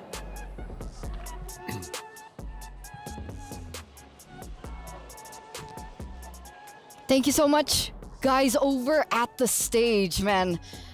It's looking very interesting, right? Because as you guys were talking, we got a little look into Dreams Max girls, right? With how they're faring. We're looking at the emotions on their faces, and they are regrouping. 100% they're regrouping, right? They were all listening to La La Land earlier on, maybe with some input, maybe with some key ways to try and prepare for this next match. Gotta reset. Yeah. As well as Coach Nadia, which was, by the way, heartbreaking at the first frame. When we first saw them, they're like, not so good. But now, seeing La La Land kind of, smile and encourage the teams to go back to zero, reset, hopefully that's enough. A lot on Aslan right now. We were just talking about how everyone has to start doing their part. I think Aslan, there was a lot of pressure on her game 1 and 2. She was the main damage source against Net Angels. Maybe this time put a little bit more on Angelis. I don't know. This might be something that Coach Salman, King Salman, just drives heavy on. They can start banning out the utilities and then say, now what? Yeah, that was something that I was about to mention, right? What happens if you ban out the Kai? What happens if you ban out the Fredrin, the Baxias? What do you do then? Do you once again rely on Aslan for being that core source of damage? But with the Suxin being banned out, technically La La Land with her experience and her expertise, maybe she could carry on that core to help Aslan out in the game. Yeah, she could rock like a Vexana. Put her on a Valentina, still open, by the way. And look at how DMXG is attacking Keishi. This is something I alluded to earlier on, prior to their entrance. It's Keishi's turn. It's Keishi's turn. Year after year after year, it started first with Amore. You first. Next, Ayanami when she debuted with the team. And then last year it was Shinoa, which I, by the way, dubbed as the most developed player in their team from year after year. Now, it's Keishi they're attacking in as well. Look at that. Mirai's signature Minotaur. Yep, it gets taken off right away, but here the Ruby gets taken off the board as well. DMX now with first pick. A lot of people have found success. A lot of teams have found success on this side. So what do you think they're going to be prioritizing here? Oh, that's the draft from earlier. There we go. I was going to say, Rizla's open, Harris open, Valentina's open, but they go with the Rizzler. So they're going to put that into the hands of Hybridi, which, by the way, signs of life from game number 2, right? Game number 1, Hybridi was almost unnecessarily aggressive. In game number 2, she definitely put her best foot forward. Now maybe she's heating up and she gets to pick up a solid hero. The answer from Omega Empress, of course, the Edith, still a solid flex, and they're not wasting any time. Keishi, pick up the Julian. So you don't think that this Julian could be flex at all in this current meta? You could say that, but I think the Julian is just so much more effective in the jungle because you could count in one hand the number of players who can play a Julian mid solid. That's true. And Keishi's such a versatile player, right? When it comes down to it, she can pick up these kinds of heroes. She can pick up the assassins. She can pick up the junglers. And I'm wondering if at some point of our shift that we're gonna get more fighters in the jungle or something crazy like a Bane in the gold lane. Hey, you said the B word. That's I'm sorry. Don't excite me too much. I'm sorry. But here's a B word that I think DMXG appreciates. It's still left open. The Baksha, right? So you put that into the hands of Angelis. It's a signature pick for her. And then, all right, you put Aslan on the Moskov again. Okay. Again, it works. They're relying on what they're comfortable with. But we don't know yet what is going to the hands of La La Land. So with that said, I'm not going to call it just yet. Like, yeah. I'm open to options. But the Vexana gets taken here by Smart Omega Empress. And then they're going to ban the Val! So, let's think about it. Zuxin's banned out, Vexana taken. If Valentina gets banned here, what are our options? We've seen an Aurora being played yesterday. Is that a good source of damage that can aid Aslan? I guess, but it's not the kind of hero you want to see on La La Land. It's a very one and done kind of hero. It's a very, okay, I'm ready or I'm not ready. I don't know if the Lilia, Nana, Kagura? She showed up a few times already in MWI. There's a hero we didn't see get banned out and we didn't call out to, the Lu Yi. All right, that's a La La Land hero. That's a hero that I think she would do well with, because again, the potential to just spam all the damage. But yeah, if the Val doesn't get banned out here, Omega Empress is ready to play with that. They're ready to open it up and counter it one way or another. And that's definitely something that is a good pick, a good priority for DMX right now, right? Seeing as you have the Vexana on the other side, you also have the Edith on the other side, and there we go. Out the window, Valentina gets eliminated. Fundamentally speaking, that was the right call. So, what about DMX now? X-Borg eliminated. Is CC going to be next? It looks like they're trying to protect this Terizla, trying to give Terizla a better lane. Do you think Arlet maybe would be the choice? Arlet and Pac. Those are the other XP laners that you want to lock out. And we don't even know really if this is going to be a XP lane or a roam Edith. So either way, Omega Empress can just, pivot. They can just switch it up, which is what makes such a red side pick solid. Like, you're still very flexible. Claude. Claude is the answer now. They're attacking Shinoa. Okay. Shinoa still has a carry. Shinoa still has a Harith. And I actually like the Harith. But that might be magic damage overload, so I would suggest stick to the carry. Carry. Yep. Especially of a Terizla and a Baksha. Yeah. Okay, so Edith is going to be flexed into the EXP lane. There it is. That's for sure. And now with that flexibility now, DMX, they have to figure out a way to close it out. And again, we were talking so much about the mid lane, how to help Aslan in the gold lane as one of the core damage dealers. Yep. Nana, Aurora, Kagura. Yep. It couldn't be anything crazy like a Xavier. Zask is an option. Zask, we haven't seen DMX girls pick up the Zask, yes. But we did see Zask a handful of times already in day one and today alone. But I don't think it's the right kind of damage. It is a slow DOT, it's a tick damage. This I like. I don't know how we forgot about good old Farsa. There she is. The blind birdie mage. Carry.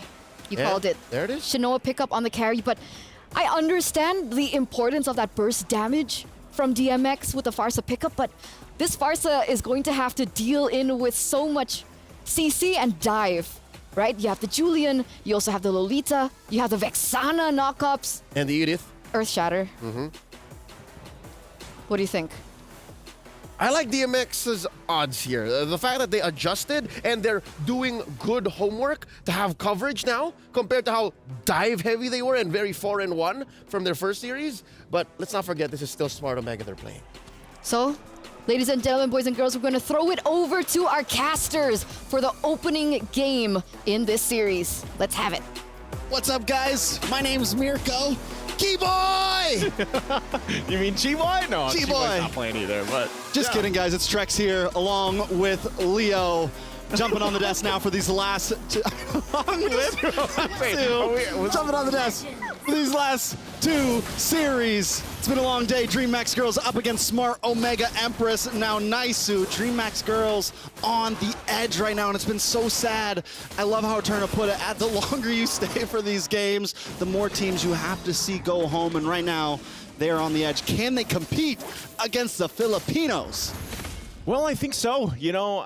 I guess you hope that they made a quick enough adjustment from what they just went through in their previous match, of course, because, I know there wasn't like a format video for this, but this is also brutal and legendary, man. Like, I mean, the whole MWI format itself, quite interesting on how this has all been playing a part, especially now that we're nearly done with groups. And like they mentioned on the panel stand too, some of the information going out there, of course. I just want to say congratulations, C9. They made it through. You're feeling pretty good about it. I'm feeling pretty good, but we're not here for that right now, Naisu. We're here for this pick that I want to point out right here. We got the Moskov. We also have the Farza in here. Two picks that haven't really been popular so far in the group stage, especially for me. It was so... Wait a second, a little bit of damage. All the damage coming out, but as you were saying. Yeah, the Moskov hasn't been a really popular pick in the MWI so far, which to me was kind of surprising because Moskov was hugely favored in MSC. He was a game changer throughout tournaments, but he can be risky, right? You really got to be able to know how to keep your distance. You got to know how to move. You got to know how to groove, and you got to be able to farm to get to that point where he can pop off. And with how aggressive some of these girl teams have been, it might not be the answer for that early game aggression that they want to bring. So DreamHack girls this time going for a bit more of a front to back classic utility jungle, and they have a lot of late game potential with the Farza and the Moskov, so let's see if they can pull it off. Murray already go in, start the fight, but a penalty zone comes in from Hybridi. They're gonna have to fight it off once again. Murray will flicker out. Still, turtle for the taking here. A lot of ultimates expended. DreamHack girls once again with onward into the Earth Shatter, but Kyria gonna flicker out. Won't be enough though as Amore picks up a kill. First blood. Still, once again, Turtle will reset. Not sure if Hybridi can actually keep them at bay, but that is going to be it. Keshi will go ahead and grab that turtle. Omega Empress able to take a little bit of a lead here, almost 1,000 gold already. We're about to be 3 minutes in.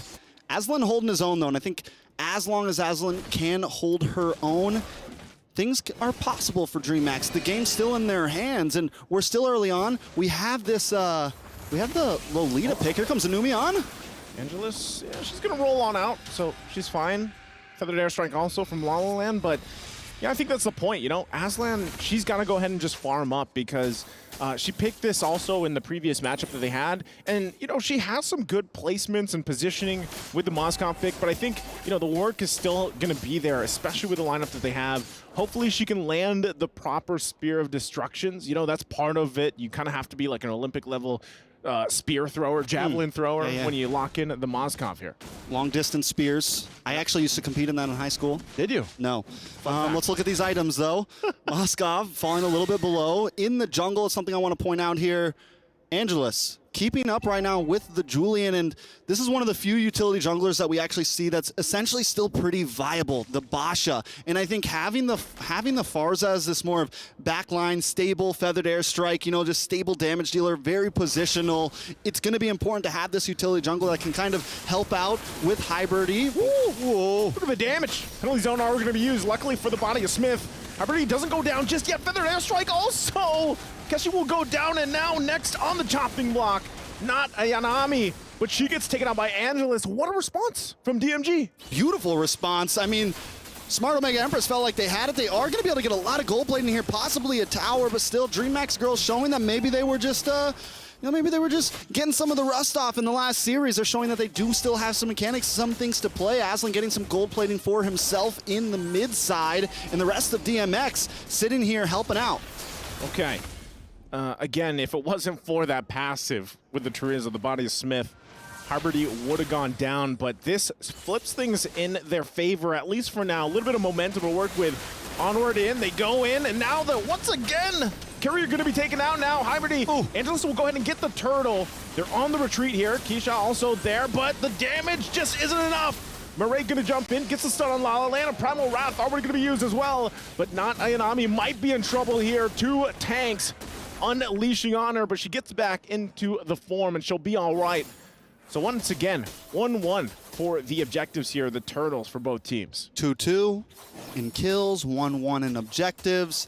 It's feeling pretty even. Smart Omega Empress, they are holding a little bit of a gold lead, but still the game could go either way. Now, I do want to say, the longer this game goes, I do feel like DreamHack girls start to gain maybe a little bit of momentum, a little bit of an advantage, especially with the Moskov. Yes, Smart Omega Empress does have a lot of late game potential having this carry, but I think after time, the Julian will start to become a little less effective. We'll start to become a little more of a CC utility than exactly just straight burst damage. Something that Smart Omega does have going for him, we just saw a little bit of it from Mireille, was that Numion Blast. We even saw a little bit of a sidestep there, a little bit of that flicker to make sure We get the stun in, taking a look at some of these items right now. Julian has the wand in, able to start stacking up, get more penetration on the other side of the jungle.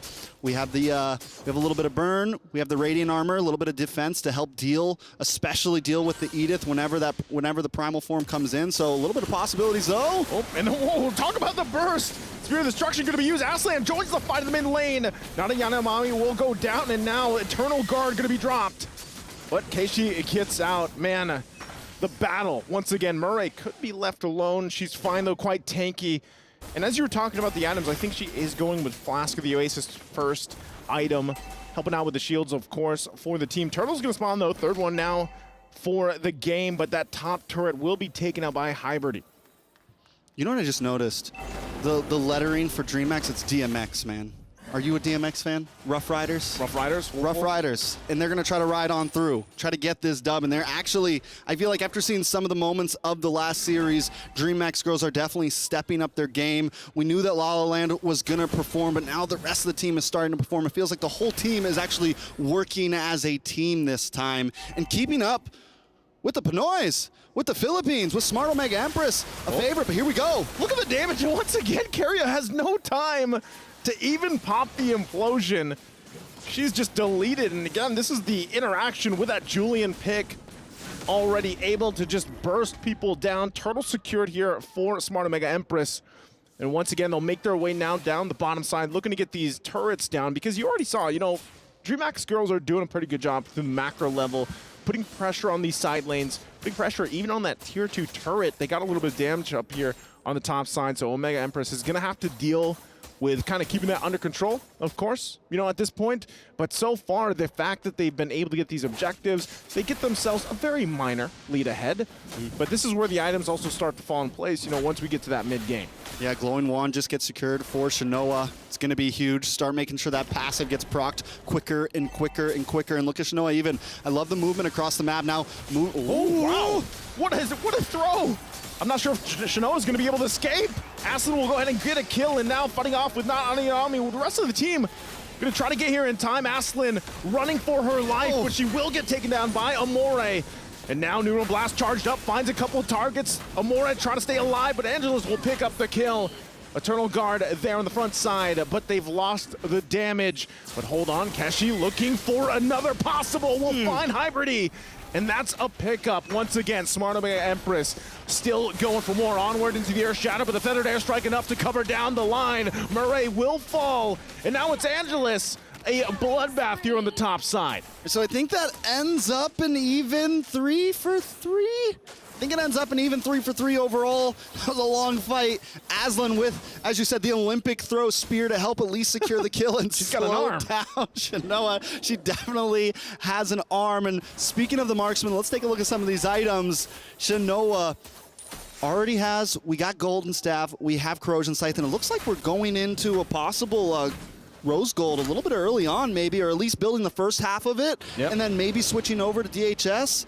Kind of depends, but building the first half is still, you get a little bit of a passive there, you get that little bit of shield, gives you a little bit of sustainability, but Aslan... Oh no, Aslan, Numenor Blast already going to be dropped down, and there's too many light wheels as Aslan will fall. Great decisive decision, pick off there in the bottom side. They're going to get the turret too, and in mid lane, Turtle Guard already dropped down, and Keria has not been able to pop the implosion multiple times at this point. She's struggling on this pick. You know, Smart Omega right now, following the typical go-to of what you see in so many great Filipino teams. We don't have to win early on. We can wait for that first Lord. We can wait till that big mid-game 8 to 10 minute spike and then pop off. And as DreamX girls, the game starts to move on. They seem to be a bit more spread apart. They seem to be a bit more prone to getting picked off. And Smart Omega was just getting started in the beginning, and now we're starting to see them kind of catch that groove. They've got a Lord. They found a couple extra kills. They've taken about a 3K gold lead. DHS finally locked in for Shanoa. So yes, just built the first half of the Rose Gold to get the passive, be a bit more sustainable, and then finishes out DHS. An interesting item build that you don't see all the time, but definitely is going to work out, especially on a carry who wants to get up close and personal, who wants to be ready to fight. Not only that, but also you have the advantage of, you know, relying on this Lolita to kind of set things up for you with the Numenor Blast. You, of course, have the shields in consideration, too. So there's a lot to kind of play around with. And right now, they're going to march in with this Lord. It's top side. Winner's Crown also picked up here. They might try to push in for more. Keria, if this is her time, it's time to get an implosion, to set things up. Aslan also picks up the DHS. The shields will be popped. The turrets still stand, though.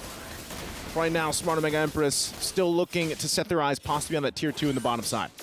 All right, so 4.2k gold lead. Smart Omega still not rushing it, playing it patient. They got the Lord push. Should easily be able to take this unless DreamHack Girls really want to try to force it. But look at Shanoa just shredding. Just a couple more hits, should be gone. Taking a lot of shots to the face from Aslan, though. The passive getting through, definitely even still doing damage without the direct hits. Back to these items, we've covered on these gold laners. Tanks, Flask of Oasis is locked in for Murray now. Oracle as well. Shanoa just finished out the Rose Gold Meteor. Wondering what the last item is going to be. If it's going to be maybe something defensive like the Immortality. Do you go for Wind of Nature? You know, something along those lines. Something to, you know, the juggling item, right? Yeah. In terms of jungler, Winter Crown just locked in for Keshi. It's going to make him even more sustainable, even more possible to go for these dives. So now that Smart Omega has starting to get that balance with aggressiveness and sustainability, it's going to become even more of a problem for DreamHack Girls. Cool. Genius Wand also picked up here by Amore. So she's going to be able to provide a lot, even if it's just, all right, we dropped the Eternal Guard down. That can help, especially with Keshi. You can see the damage potential already. You know, this is the thing we've been seeing so far. Whenever Julian's locked in, the damage is great alone, but once you start to pair it up with a mid lane that either or picks up that Genius Wand and gets that magic resistance down, that's where you see these burst potentials. And that's why, again, Keria, she hasn't been able to pop up any game-changing or team fight-changing implosion ultimates with this Tigreal pick. Right now, Conceal going to be used. They don't spawn anything, though. Interesting. I think it's just to get some ground, right? Just to maybe claim back a little bit of land. Just try to figure out exactly where they are. DreamHack Girls also not like overreaching. Some of the problems in the previous games you guys said was, you know, trying to pick too many fights all the time. And this time they are kind of taking a bit slow. And I think having La La Land on the Farza gives them some range. Oh, there's Keria. Goes in with the implosion, finds multiple members as Keshi will fall. A double kill for Hybridy. And now under the turret, Shanoa's taken care of too. DreamHack Girls are changing it around, turning it around. And they will keep Smart Omega Empress at bay. This is their time to take the Lord, take the objective. But can Murray and not Ayanami do anything about it? It looks like they can't. A massive swing here for DreamHack Girls. A massive swing, a massive play, and a massive implosion at that. Let's take a look at the replay. A beautiful flicker, and what's his name gets pulled in, and then the combo with the penalty zone. Shanoa coming in as well, trying to do something, but instantly deleted from La La Land. They find that one play, and there goes where the aggression pays off. She's like, yes. She's like, I risked it for the biscuit, and it paid off, Naisu. It paid off. You know, that was a sigh of relief because Keria, like I said, man, most of the game, she has been struggling to get that implosion off. And that's exactly what she was able to manage there. And that, you know, that alone brings them into this position where they're controlling things now. You know, they pretty much evened out the game. Even if you look at the gold, it's relatively just an even ball game at this point. Lord is top side now, so it's up to Smart Omega Empress to actually defend this with, you know, the fact that they've been controlling the majority of this game. All the items that they have locked in, obviously, are going to help them clear this out pretty quickly. So we'll see what DreamHack Girls decides to do. Do they actually push this in, put the pressure on Smart Omega Empress? Lord's still half of health here. It's going to be worked on. Feathered Airstrike comes down to forcing Shanoa back under half health. Even with that, the mid lane turret also going to be taken down. Still up for now, a couple hits away. Lord finally goes down. New Moon Blast will be charged up, but won't be committed. They lose that mid turret. DreamHack Girls take the first inhibitor of this best of two. 9-10 gold lead, not too far ahead, just about 1,000 gold. Smart Omega Empress definitely still in the game, but we're starting to see the scaling of Aslan. We're starting to see the scaling of La La Land. And at this point, like I said, Keshi not as valuable of a piece on the Julian. What's going to be important for Smart Omega is they're not going to be able to just brute force this anymore. They have to find the big set just like Kira did. They have to find that big Numeon Blast or that big Earthshaker, something that can buy them just enough time that Shanoa can unload, something that can buy just enough time that Amore can unload. So let's see if they can pull this off. They're going to go back to just taking buffs. Things all back to a standstill. DreamHack's girls not trying to rush things. They stall the lanes. They move back, get their own jungle. And at this point, it feels kind of like a tied game. I think if you look at, how the course of this game, the trajectory, if you will, for DreamHack's girls, they're happy with what they managed to get to this point. 16 minutes in, they're at even footing. Looking at the items too, they're exactly where they want to be. Some of these last items locked in. Also, a little more tanky items, especially for Hybridy and Ikaria, because they have to replicate, they have to emulate what they just did. Going into the next objectives, we're 15 seconds away from that Lord coming up here, and that's why you have both teams, especially for Smart Omega Empress, kind of taking that step back, recalculating things, making sure that there is no pick off here. They want to go full force and fight this one out. Now, the advantage that DreamHack's girls has is, they can keep Aslan in the side lane. She can actually just go ahead and push in and, join the fight if she lands that Spirit of Destruction, and that's the thing.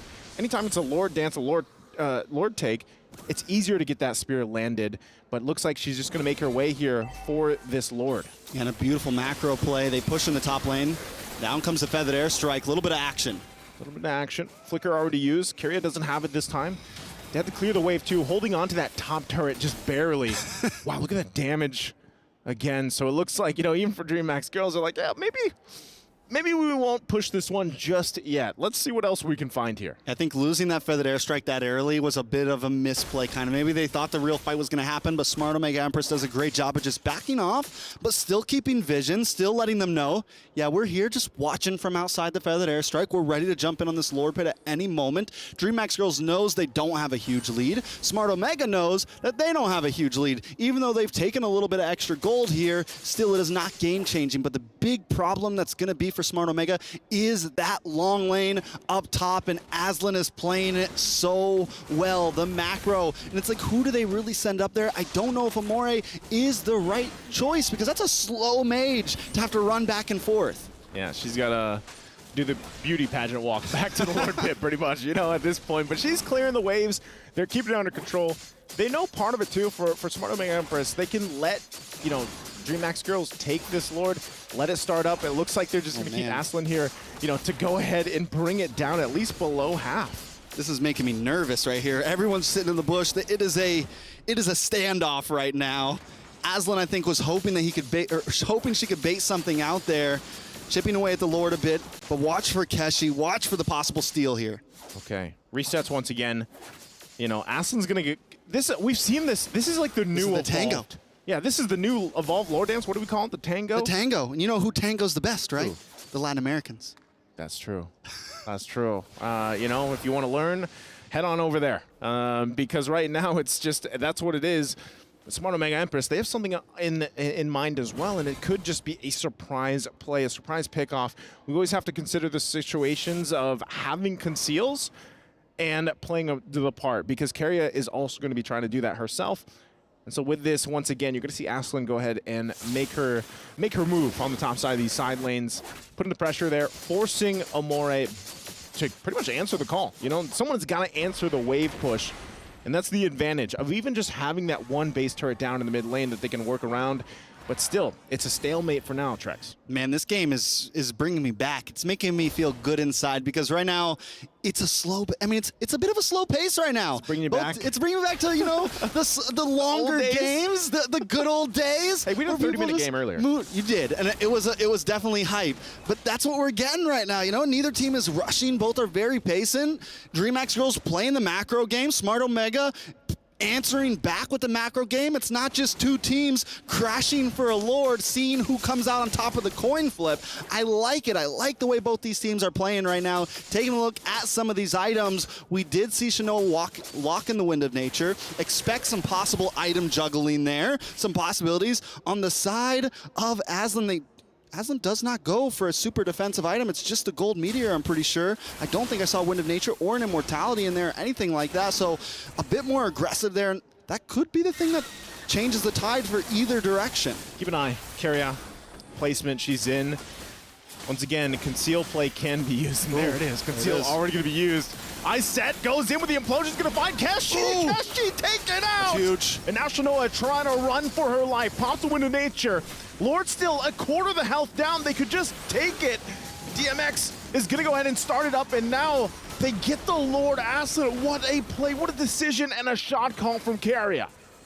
This is how you tango.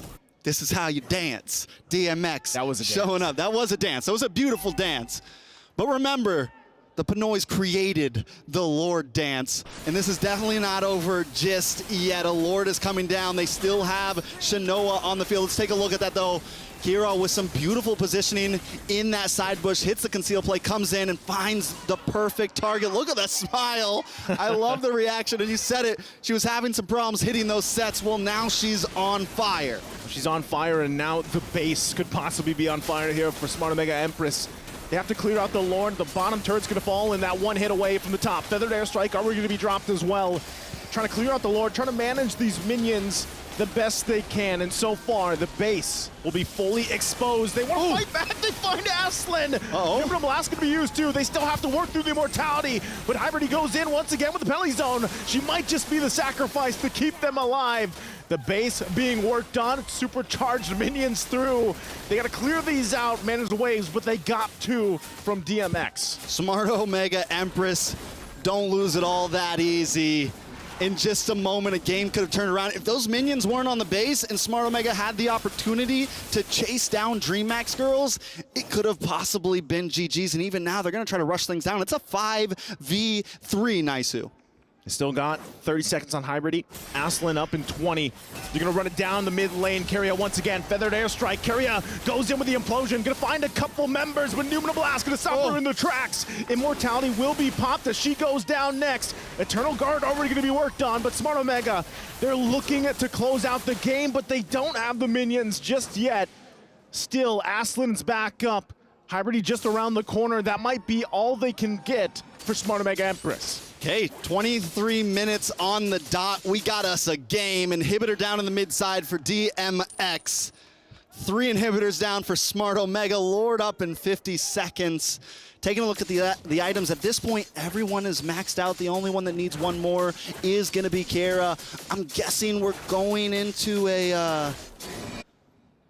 what's it called? Magic Defense Shield. Athena Shield. I had the shield down. Yeah, you had it. Yes, and we're going into an Athena Shield. Gonna help with some of that burst damage. Already have the Radiance Armor to stack it on top. We got the Blade Armor, but at this point, it does feel like Keira, even with any defensive items Keira brings, Shanoa's gonna shred through. Yeah. So Keira has to make sure that all counts. Just like she did the past 2 times, she has to make sure that implosion matters. And if Keira messes it up, it could spell GG's, right? Because you're kind of all in at that point. You go in, you pop the implosion, you're just a standing target at that point. So if Keira goes in and messes it up, that could be the end, because we're talking 70-second death counters at this point. We're talking a long wait till your tank is back on the field.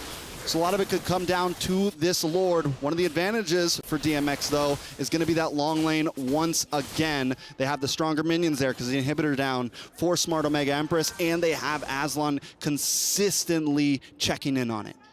Yeah, fully exposed base is the advantage that Dream Max Girls have. Again, Zio going to be used. They go in, crash into the mid lane, penalty zone. Going to find multiple targets. Numinum Blast to answer it through. A couple knockups more, and then the Eternal Guard is there on the front side. Kashi will be able to survive as they find a kill on Hybrid. And that might be enough. A numbers advantage for Smart Omega Empress, but still, Dream Max Girls are in position to make this a tough one to grab. Yeah, with 55 seconds on the clock for Hybrid, Smart Omega Empress might try to close it up. The thing is they know that DreamHack Girls still have a Retribution on the field, and they're not rushing it. And Kashi actually had to go back up to clear that wave. So I'm wondering, does this give enough time for DreamHack Girls and minions back on the base? That's going to be such a tough thing to answer. And Kashi's like, do I go back? Do I go back to the Lord? I don't know which way to go. It's definitely becoming a problem for Smart Omega Empress. I think at this point you just commit to the Lord. Looks like they're going to do just that, even though they take quite a bit of damage from the Lord themselves. Looks like the ladies want to take it slowly here. They don't want to overly commit. Even though there's a flicker not available for Keria, she's still going to put the pressure on them and make them second guess this. The one thing you have to watch out for too is where Aslan lands her spear. And Smart Omega Empress knows this. Conceal play going to be used. They're going to go ahead and find anyone they can. It's going to be Angelus, the one they go. Still have to get through that. Mortality Implosion comes down. Eternal Guard there too. Spirit Destruction. She's not going to follow it up just yet. They get the stun out on Keria. They're chasing her down. They'll find the kill. Shinoa as well backs off, picks up the Wind of Nature, takes some magic damage. La La Land will pick up and clean up the kill. La La La La La La La Land comes in to even the scoreboard. Kier was down. I thought it was over at that point. You start losing members this late in the game, and like I said, it is trouble, but taking out the marksman for a tank, it is a beautiful trade, and still minions continuously crashing at the base, forcing this from being a 4v4 to a 4v3 or a 4v2. Oh, this is so tough. They might actually just lose the base there. They're still working on it. The minions have to be cleared. He's going in, he's going in. Aslan takes the lead and goes in with the spear and will win the game. DMX, stop, drop, roll. They're coming in, they take the dub after taking a 2-0 sweep earlier on, take out Smart Omega Empress. But if we know the Filipinos, they're gonna be coming back strong in game number 2. But we gotta give it up to DreamHack Girls right now, because like we said throughout all of group stage, you take a big loss and you either come back weaker or you come back stronger, and today they came back stronger. Man, what a ending that was. Thought we were gonna see the tango a little bit longer, but you know, Aslan's just like, nope, not happening. And that's hard, man. I mean, that's the thing with this lineup that Smart Omega Empress had. You gotta manage those waves, and that was tough. All right, that's gonna be it for me and Naisu for that game. Let's send it over to our experts. Thank you so much, Mirko. Thank you for the casters earlier on. Wow, I'm impressed, right? I mean, DMX, they understand the risk that they are in right now, especially when they lost against NA earlier on before, and they understand that even one game is going to matter, and they won in such a dramatic fashion. All right, listen up, Renmar. Multiple times in this almost 30-minute bout, Smart Omega Empress were playing very un-Omega Empress. And I don't blame them. Number one, DreamHack Girls, they picked up on the fact that La La Land can't do this alone. That's why Keria stepped up. That's why Aslan stepped up. Hybridy put herself in harm's way multiple times. Angelus was always up to step up and swing. That being said, 26 minutes, 44 seconds, I'd say the first 15, it was all fighting. And at some point, Smart Omega Empress said, you know what, let's just go for pickoffs.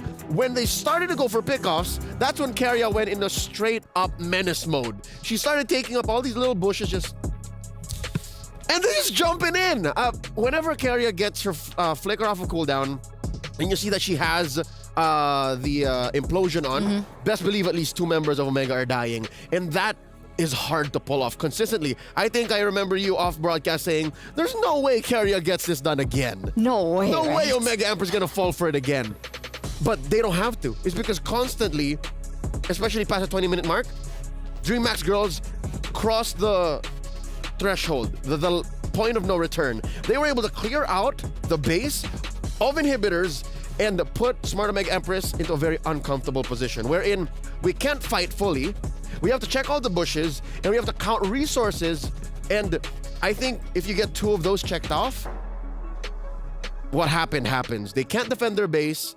They have to watch out for where minions are coming from, and the map suddenly turns into a 6th member of DMX. I agree. There were just so many things that they had to consider, right? With so many things happening all at once, it really put them to the test. 26 minutes. You even said, I mean, this has got to be the longest game. The longest game was earlier against VSG and Xeno Lilies, but this game really close, right? It felt super long. To put a team like Smart Omega Empress and push them to their limits, to make them die over because of the MVP minions, the Winions. See, that's not something that we see quite often. So the PlayStation MVP, it goes to La La Land, right? Because there was a certain engage that happened where they had to lose 1 member, right? I think they lost Tigreal at that point. Keria.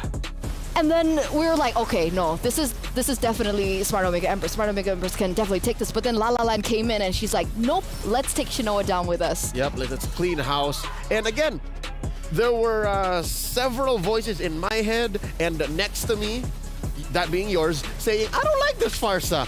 But hey, look, it's what they needed. They needed burst. Imagine if this was a Zask or a Lilia or something else that took a while to damage, like an Eve. I'm still getting goosebumps. I still remember Eve from a week ago. But you know what I mean?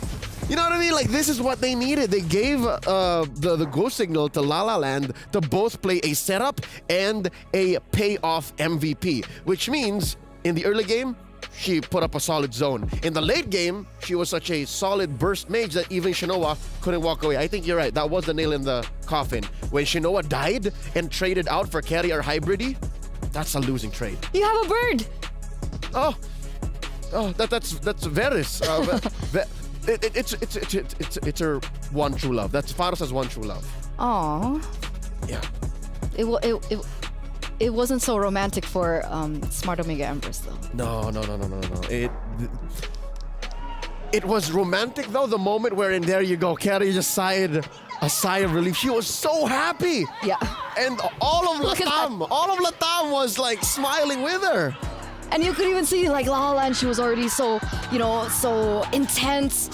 There were so many moments where the camera panned onto her and then she does that because she herself, she was so happy with this. She understands the risk. The entire team understands the risk. So the plays made by all the 5 members of this team, you can even see them celebrating. But even though it's not over, because I think we were doing the math and every game counts at this point if they still want to make it to the playoffs, ladies and gentlemen. That is how risky this group has actually been. Yeah, ideally, DreamHack Girls is looking to sweep Smart Omega Empress. And at the beginning, we said this was as good as a Dana and Goliath-esque matchup.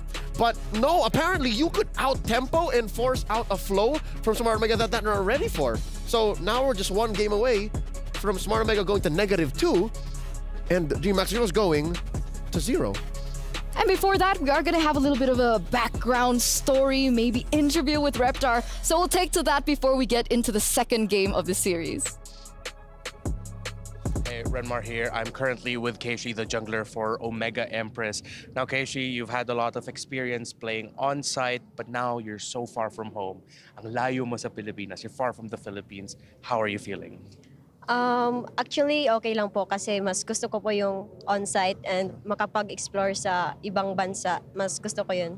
Yeah, so she said that she actually prefers the LAN setup and is very happy being in a different country, being able to explore.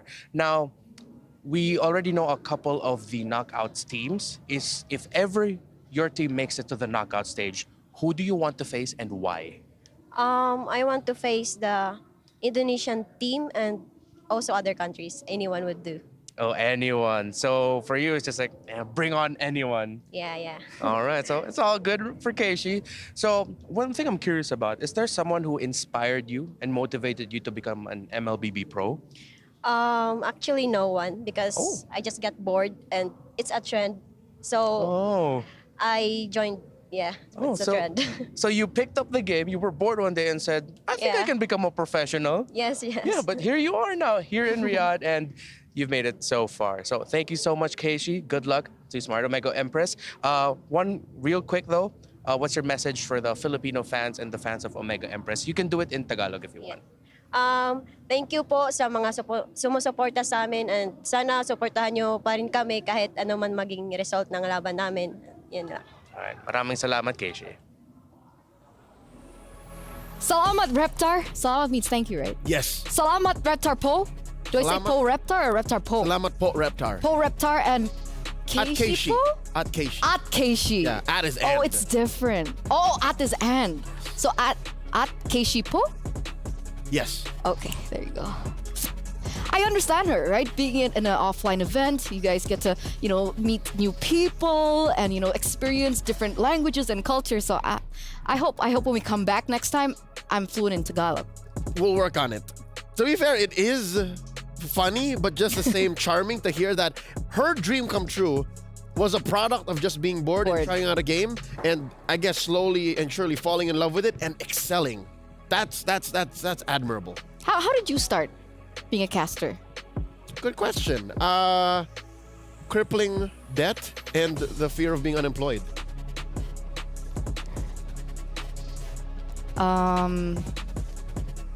Anyway, one game away, ladies and gentlemen, for Smart Omega, the tournament, one of the tournament favorites, right? The tournament favorites for, of course, certain regions. A single win alone is an upset. They're -1. A lot of fans watching, a lot of pundits, analysts, even our own very talented casters, Mirko and Naisu, they said that, hey, no matter how far behind Smart Omega is, it could always just be the old Filipino rope-a-dope, right? It could be the macro play, the comeback, and there were signs of that. But you push him to a point wherein, again, I gotta go back to it, the map is against you. That's just fundamentals. Like, you can't, crazy enough that an Edith and a Vexana could not clear it fast enough from such huge minions coming from all three waves. That's a nightmare. I don't think they expected that either, right? Me neither. I was just looking at it and then, how is it going so fast? We were like, what? No, not the Winions. Oh man. But Smart Omega Empress, they also need to reset. But from that interview, we see that Keishi, she's also very confident with this, right? Which is to the fear and to I would very much deserve this if you guys throw flack at me. The celebration that DMX girls threw out, that was such a release. That was so emotionally charged. They were so happy. I was happy for them, right? And then you see Smart Omega Empress almost robot-like. This is just another day at work for them. Because again, just comparing the experience and what these two teams have gone through, I think Smart Omega Empress knows exactly what they gotta do. And they understood how they lost, and I have hopes that they know how to address that immediately. They should. They should, right? I mean, they've been together since 2023. 3 years now. Because I think were there any changes to the roster? They were under a team prior that was based in Cebu, Central Philippines. Since 2021. LVD Huntress they were. And then they had a few changes. I think this is when Ayanami came in, like late 2022. But yeah, they've been a team for the better part of 3 years now. Yeah. So 3 years. Can you believe that? 3 years. Can you imagine? I don't know what I was doing. I look at pictures from me 3 years back, like that's who is this person? Did you have the beard? I don't. This is a new look, right? I had the beard. I had hair. Oh, different person. You still have hair. Just a little bit. Yeah. Don't count your hair out, man. It's all good. It's not what you got, it's how you use it. Mindset. And it's also mindset, ladies and gentlemen, to put these women and to pull these women through, these queens through the next game in this best of 2 series as we get into the drafting phase.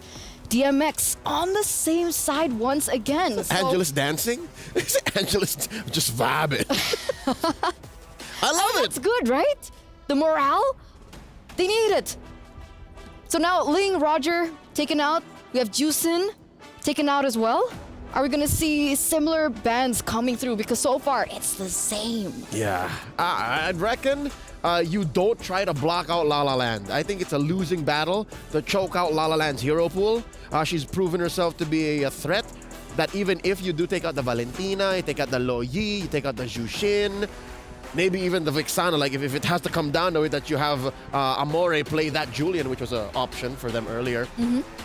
Just don't. Just let that be. So now maybe I'd say stick to, yes, number 1, choke out Angelus. That's step 1. Step number 2 is the maybe in-game. This is more of an in-game tip.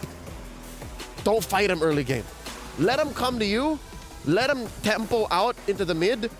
And then play that clean Filipino style. Close it out macro-wise. End it quick. What do you think about this Edith band, though? It's solid. I think Ayanami... the first phase? Ayanami earlier did such a great job. Moskov now. I would expect, understanding and like we've been talking about all these factors from DMX, but I think one of the main pillars to their success was Tigreal. Keria. Do you think they're going to let it go again? I don't think it's a priority to block it out or steal it. I'd say still stick to the metagame. And they could have played around the Tigreal better. To be honest, you could play Tigreal 2 ways. Number 1, let it come to you. The other is to be afraid of it. I don't think they should do the latter. They had a purify earlier. I just don't think they were ready for what came after the implosion. So it's more of what came after, not the Tigreal itself. Okay. I mean, so far it's sticking true, right? Ruby now. Valentina, once again. Roger is banned out. Harith is still an option. And last time around, Omega Empress picked up the Julian in the first phase.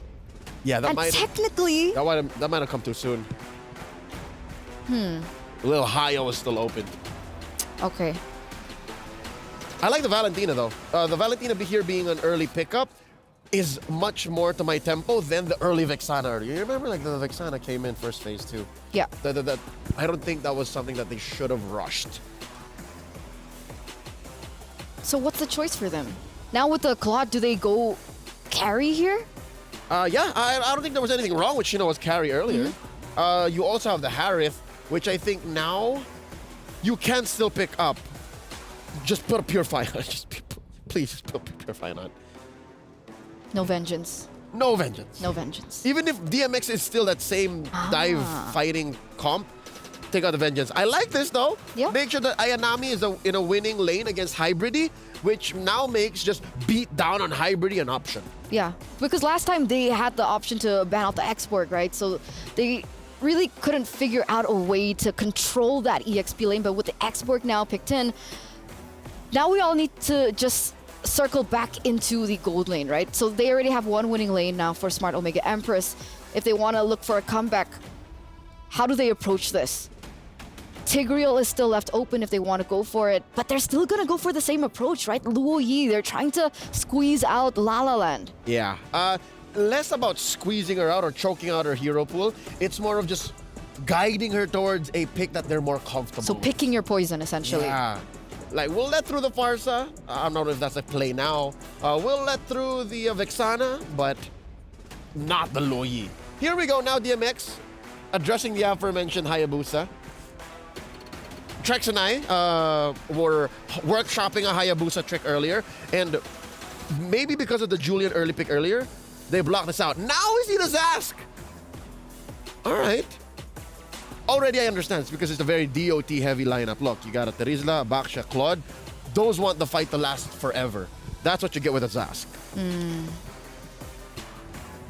again, like Angela's been untouched, by the way. Oh yeah. No Angela pickup, no Angela ban. I don't want an Angela for Omega here. Can't. Maybe DMX can play the Angela. Look, you can still put the Angela in mid. Which, by the way, folks, 9 out of 10 times, you want the Angela in mid these days. You can't afford a Roam Angela. Okay. Very With that being rare. said, Off stream, I do think Exaya from C9 did win with an Angela Roam. Just an update. I mean, technically, if you have a good setup hero like a Terizla, you could bring the Angela in the roam, no? Yeah. Yeah, it's just a very specific set of parameters that allows for a Roam Angela. But here's the Nolan.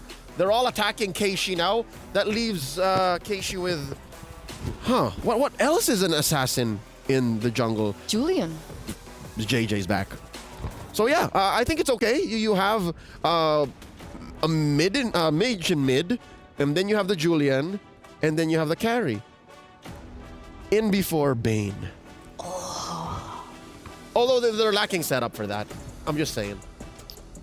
Ruby? Not enough. Not enough? You need peel. Okay. Setup and peel. So the Vexana does come through. But a boy could dream. For DMX first. It was banned out in the first game. And now La La Land still has her hands on a very core mid laner with that burst damage. And additional setup, right? It was Amore who played the Vexana. No, it was banned out. No, she played Vexana. Oh. Yes. So it was taken away from her. It was Val and Loyi. Ah, you're right, That's you're why right. the Farsa was pushed through. So now you're wondering, there it is! There it is! I don't know why that came out, I'm sorry. I love it. But it's a Roam, Angela. You're right. You have to have a very specific set of things to check off, which is 1, good setup in the Terizla, and 2, chunky frontliners. So Baksha, Terizla, yeah, okay. And the Eternal Guard. Extra just to layers. put it out there. Extra layers, yeah. So now what does Keishi play? That's the question. Fanny. no, Julian. can't. Would you? No. No. Although there is no hard lock. There are soft locks. You but could go Alpha. Alpha's good. Fighter junglers then. Bane. Julian. Or just Julian. Stick to it. All right, you got true damage, you got magic, and a solid amount of utility. All right, Smart Omega Empress. Maybe they can even out. How do you feel about this? I'm scared! You're scared? What about you casters? Are you guys scared as well? I've never been scared in my life, Eterna.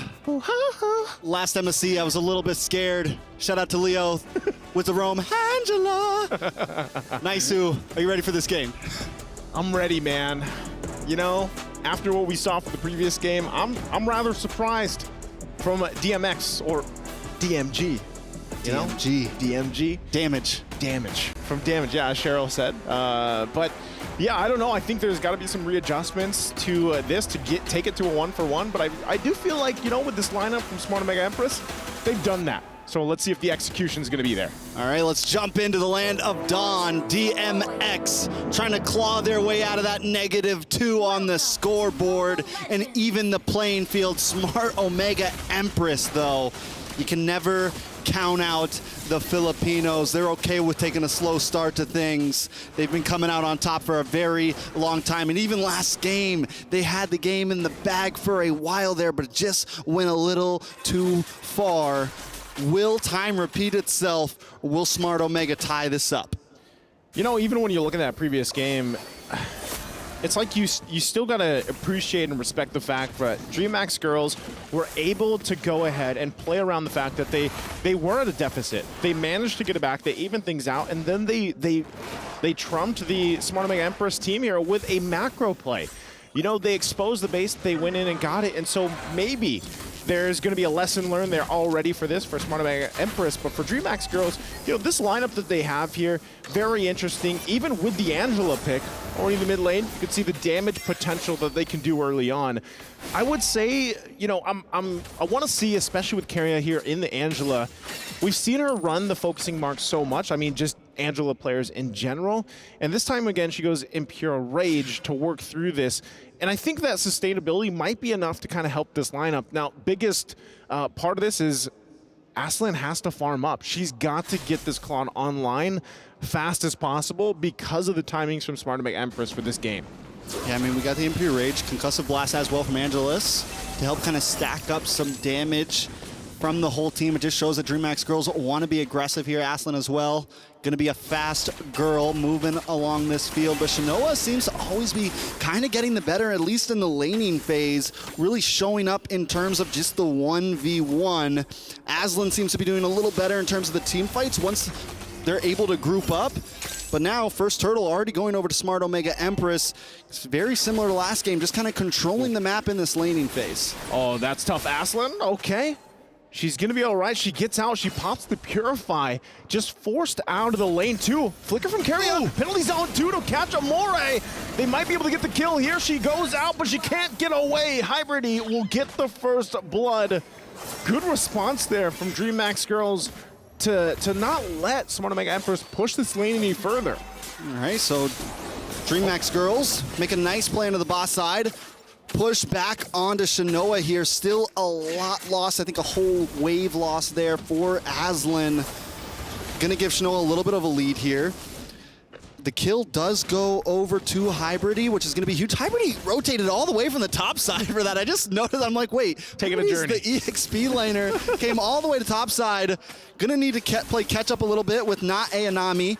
So back in the boss side, Omega Empress still looking for ganks. Oh, here on the bottom side, Murray primed and ready. They're gonna go in with I'm Offended, and the clash down. Keria taken out. Aslan's still gonna be alive. She gets out with her life, but Smart Omega Empress gonna be happy with the 1 kill pickup there.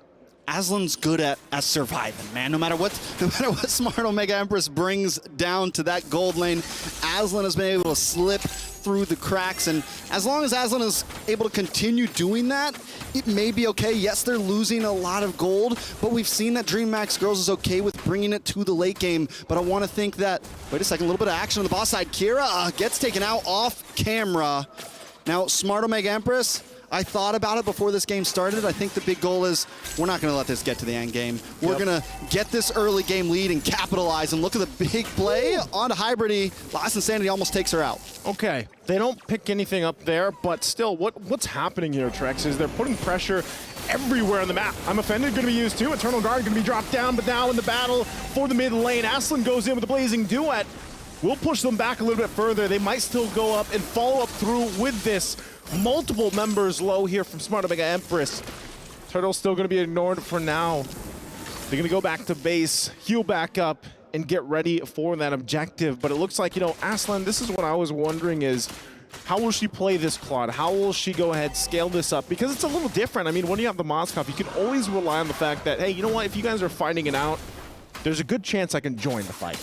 You know, so part of that is how is she going to rotate and push this tempo on the Claude pick? I mean, it's definitely not as good, but there's still decent rotations from a Claude. As long as you can keep that passive going, you're going to move faster, you're going to shoot faster, you're going to be able to use the BMI to get around, but a little bit of an engage around the turtle pit. Okay.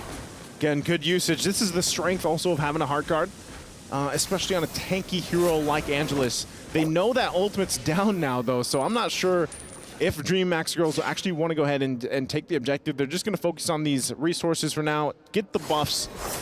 They might still be ready, but Smart Omega Empress, like I'm saying, they've built this gold lead on a lot of the macro decisions they've made so far. And it looks like they're going to go ahead and start with the turtle too, and they possibly just take it as they do. Angelus too late.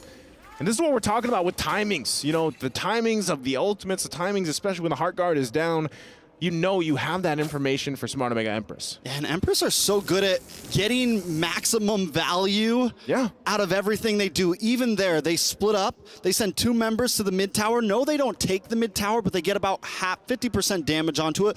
Plus sending up Keshi to go take the turtle. So they get a lot out of that little play there, and they're always min-maxing.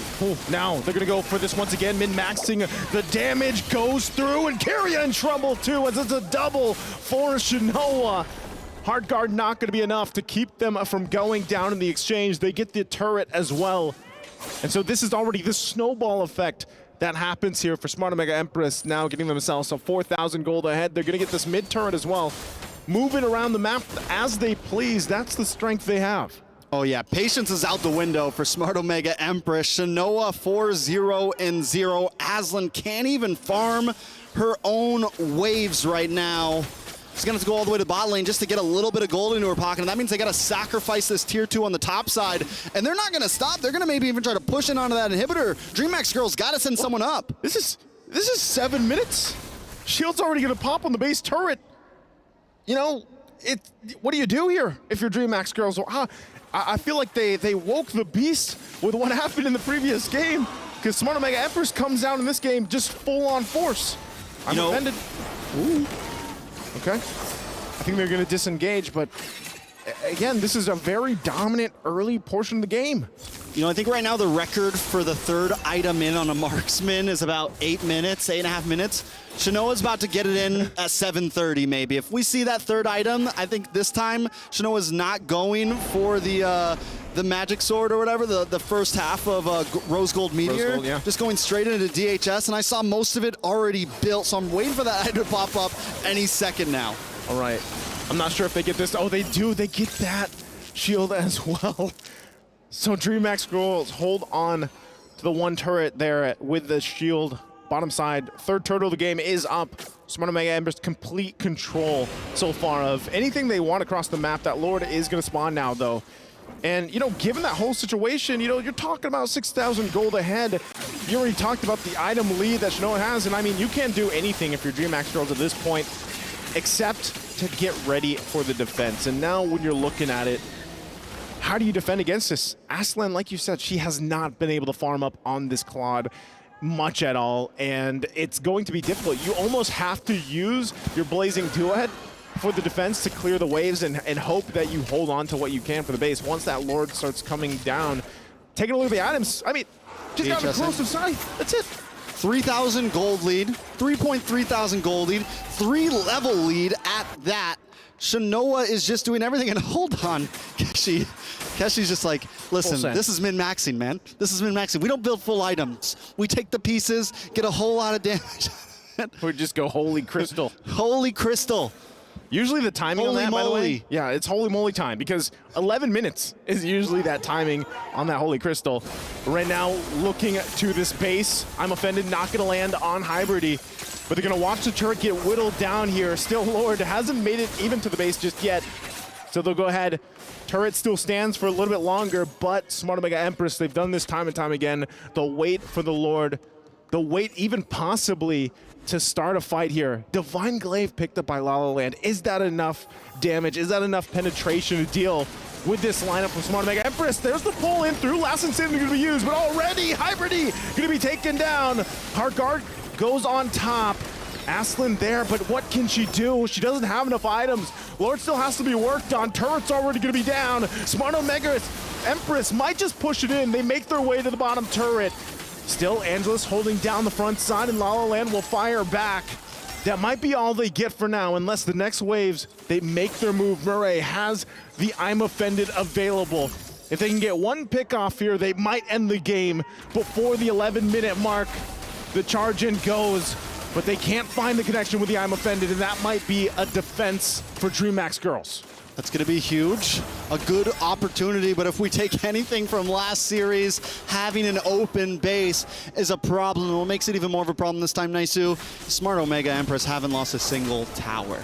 Yeah. Haven't lost anything. They've only taken one death at this point, and they've taken all of this material away from DreamHack girls, only getting 5 kills.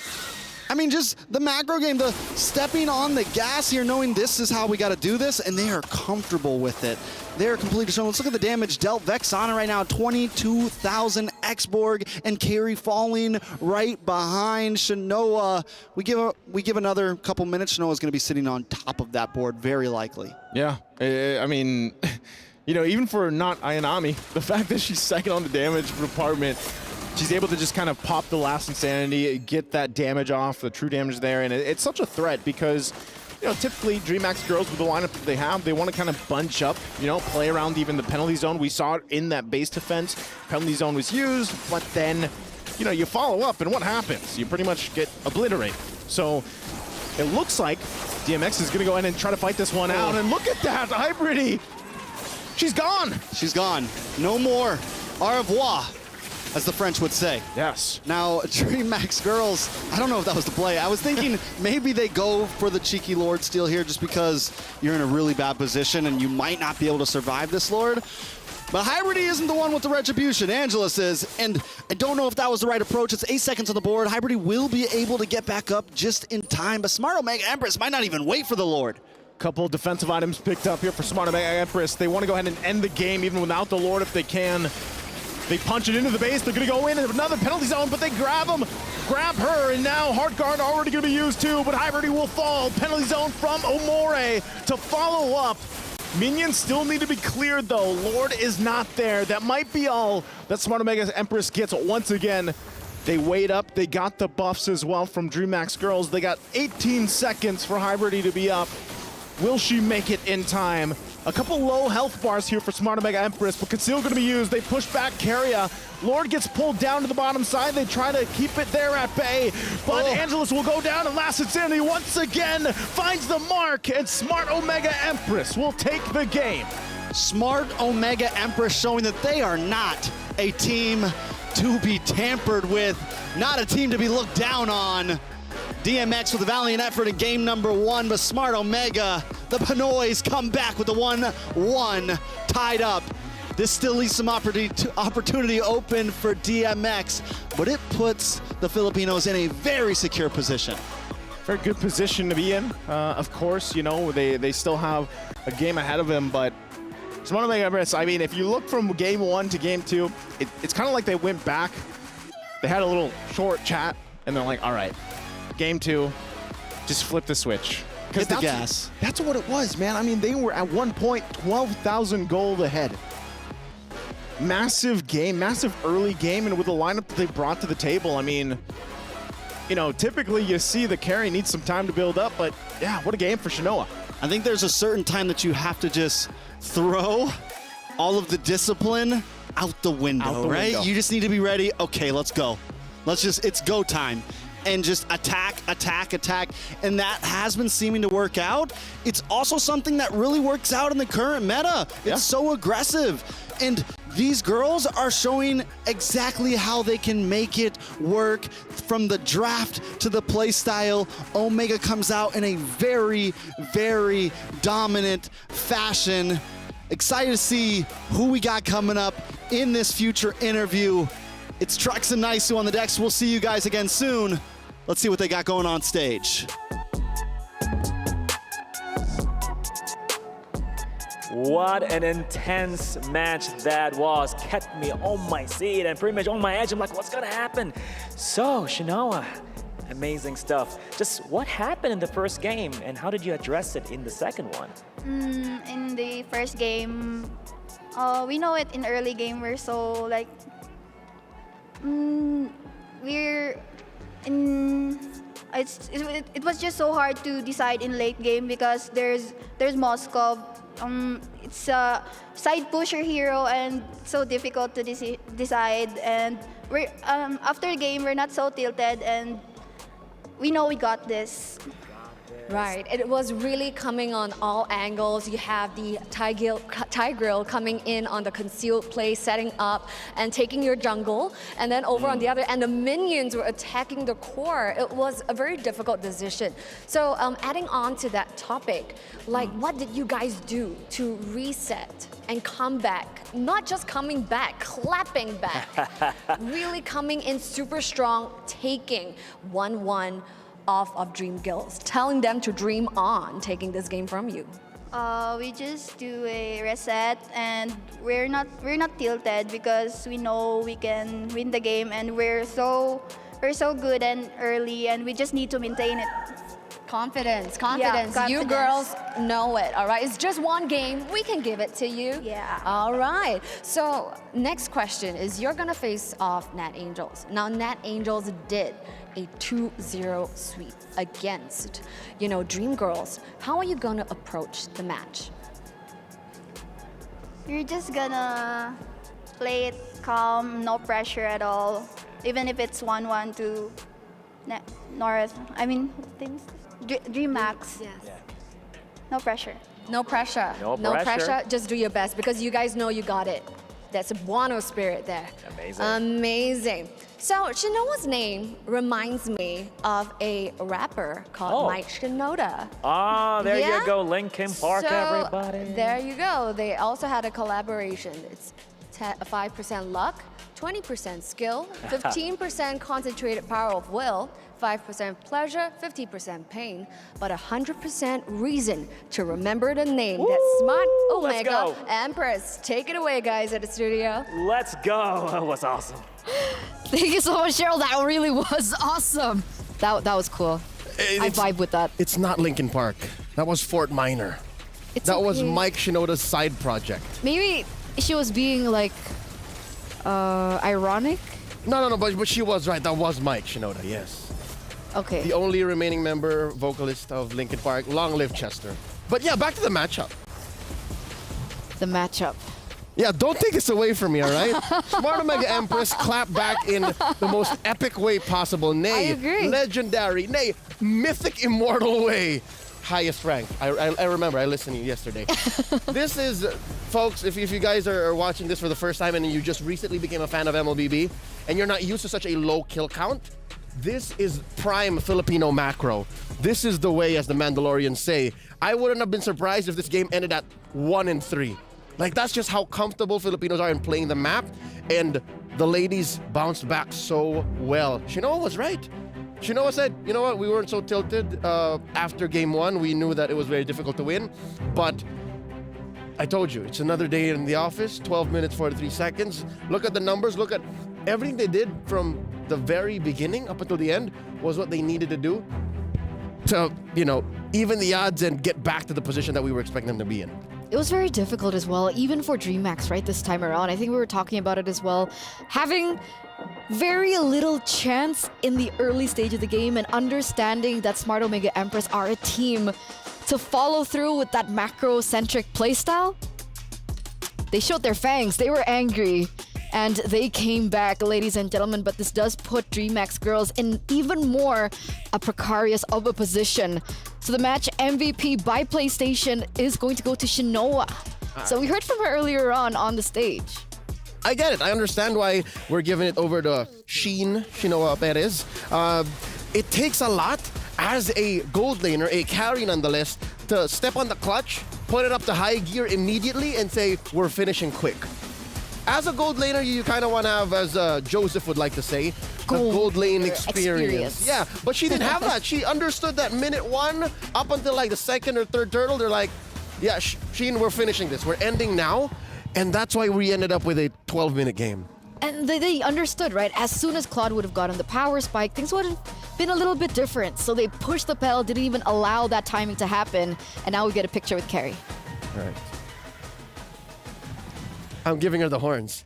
Oh, she has tall hair. She's got the storm hair. All right. Was this your hair back in the day? Yeah. I used to rock a faux hawk. Oh. Don't look for the pictures, folks. Just don't look. But yes, the carry is known to have a power spike closer to the end of the mid game into the late game, right? You want to have the attack speed to get that passive proc off, true damage. It hurts because the truth hurts. But here she didn't wait for that. She just really leveraged the fact that they are so far ahead, macro-wise and team fights-wise. They had it with DMX's hyper-aggressive team fighting. And she just said, you know what? I'm gonna... What did you say earlier? Excuse me, where? Truth hurts? Yeah, the truth hurts. So let's see the truth. Of the Wow. audience predictions, ladies and gentlemen. XTC plays 71%. A lot of Latin Americans and South American fans went over to STC Play.gg. And what are the Filipinos up to? Nasan kayo? Kababayans, come on! Why? Tournament favorites. I'm kidding. We need to talk. I'm kidding. Filipinos, 29, bro, not even close to 50? Yeah. They were too busy. They were so glued to the game. Because of the groups, right? If you saw it earlier on, ladies and gentlemen, the reason why I said that this puts DreamsMax in such a precarious position is because since they lost game number 1 earlier, they would require... What's the math again? What did we discuss earlier? They would prefer for Smart Omega to be swept by Net Angels to force a tiebreak. Yeah. That is their hope now. So as long as Smart Omega Empress are able to take at least 1 game... It's over. It's over. It's over. For DreamsMax. So now, Latin Americans, South Americans are best friends with the Burmese. You're right. That's just how it works. So we're going to throw it over, ladies and gentlemen, to a short break before we begin the next match of this best of 2 series. So we'll see you right after. Don't go anywhere. Stay tuned.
Ladies and gentlemen, boys and girls, welcome back to MWI x EWC 2024.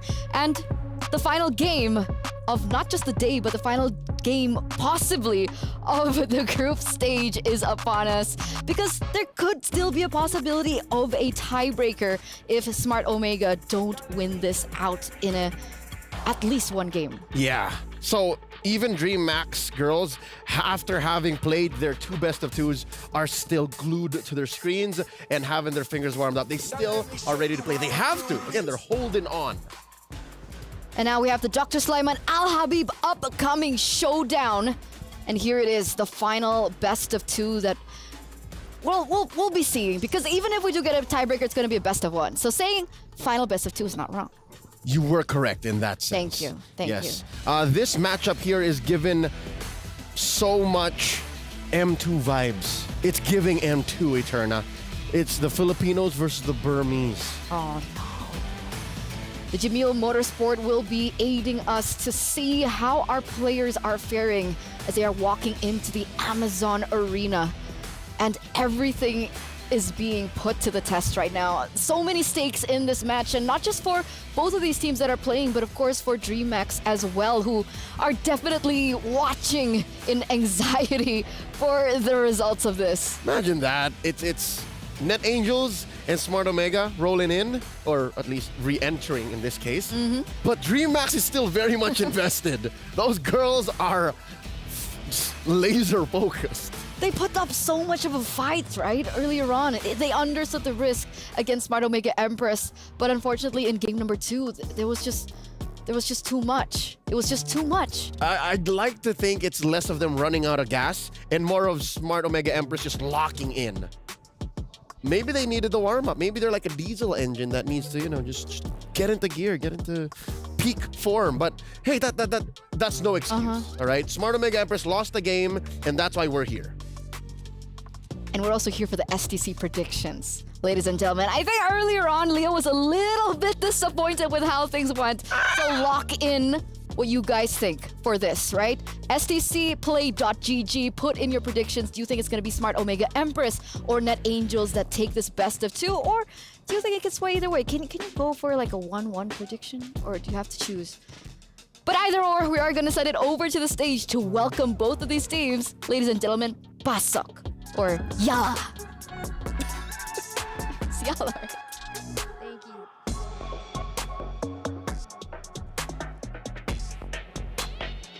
Thank you. Thank you so much, guys. Now coming to the final match of the day. Now we're very, very excited. And when it comes to the Land of Dawn, this group in particular, Group B, has shown, incredible mental fortitude as well as tenacity, because even though they were challenged in-game, they have bounced back and taken victories on both sides of the team. We have seen, the amazing Nat Angels as well as the Smart Omega Empress.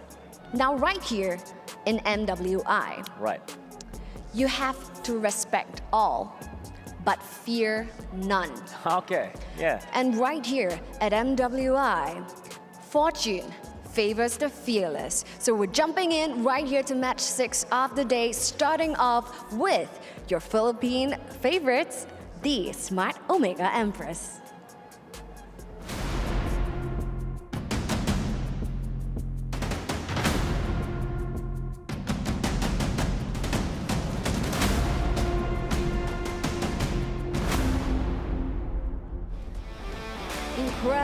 Incredible stuff, even though they were caught in a tiebreaker earlier. The girls have mentioned in the interview that, hey, it's okay, we reset.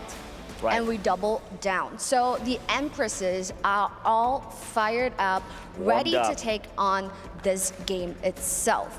All right, but of course, they are going up against Nat Angels. Let's see what's going to happen here, ladies and gentlemen, if they can continue the winning streak. So let's go with Net Angels.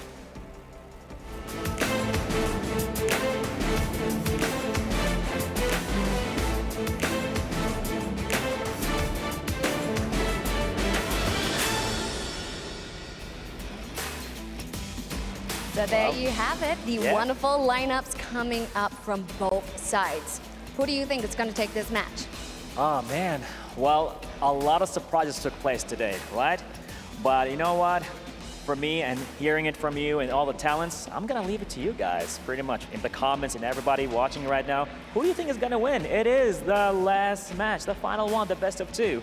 So we wanna hear your thoughts. What about you? Who do you think is gonna make it? All right, anything's gonna happen. We're very excited to see who will achieve top of the table right here for Group B and which hopes will be crushed right here with the conclusion of match 6. So without further ado, let's hear it from the studio to find out what does the professionals think. Take it away. Yalla.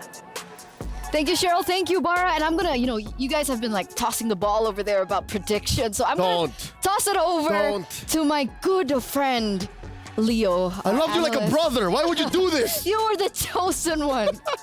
Ask away. Yeah, that was the question. Who do you think's gonna win? Oh, you slipped it in. You know what? I would be lying if I said I don't think Smart Omega Empress is in killer mode right now. So there's the saying that there's nothing, hell hath no fury like a woman scorned. Imagine that in MLBB terms. Yeah, that's scary. That's them now. I mean, I'm not so sure you see it on camera because they are still charming young women, who's living their dream, right? Competing on the world stage. But after seeing Game 2 against DreamHack's girls, I hope Net Angels is ready. I'll just say that. I mean, for that game in particular, props to King Salman, right? That draft was great.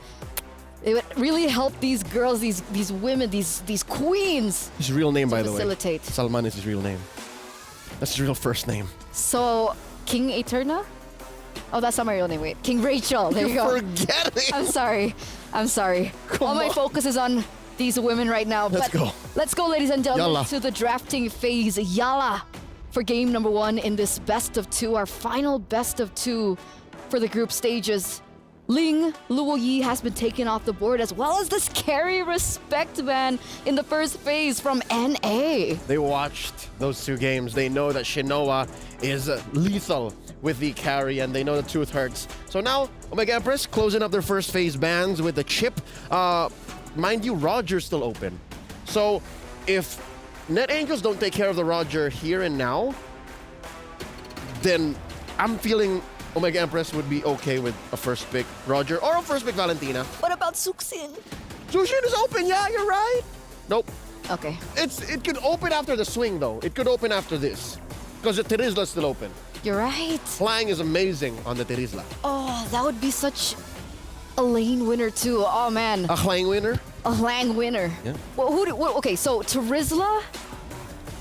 Terizla Harith, maybe? Minotaur. Oh, no, they're putting their eggs in. Cool. Okay. I mean, she did get the MVP. Oh, they stole the Valentina! That's it. All right, wait. So does Amore go Jushin now?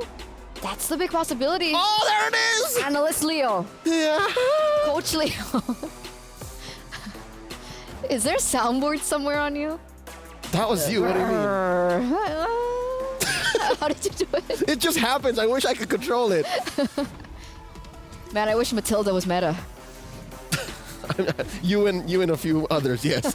All right, so now they pick up the Jushin. We still don't know where the Roger's going because I'm pretty sure Shinoa has this in her back pocket as well. You pick up a Flex Edith. There it is. Ayanami is good on it. Mirai can pick it up too. Net Angels this time around. Terizla, now. Nope. They snubbed the Rizzler. Nope. Hayabusa it is. So Terizla is going to be open for them to ban out unless they want to go for the contestation here. But remember, Roger is also a flex. That's right. And after watching Game 2 of Omega Empress versus DreamHack's girls, Terizla is not an absolute element. Like, you still could just X-Borg it up. Yep. And burn the body Smith. So I understand where they're coming from.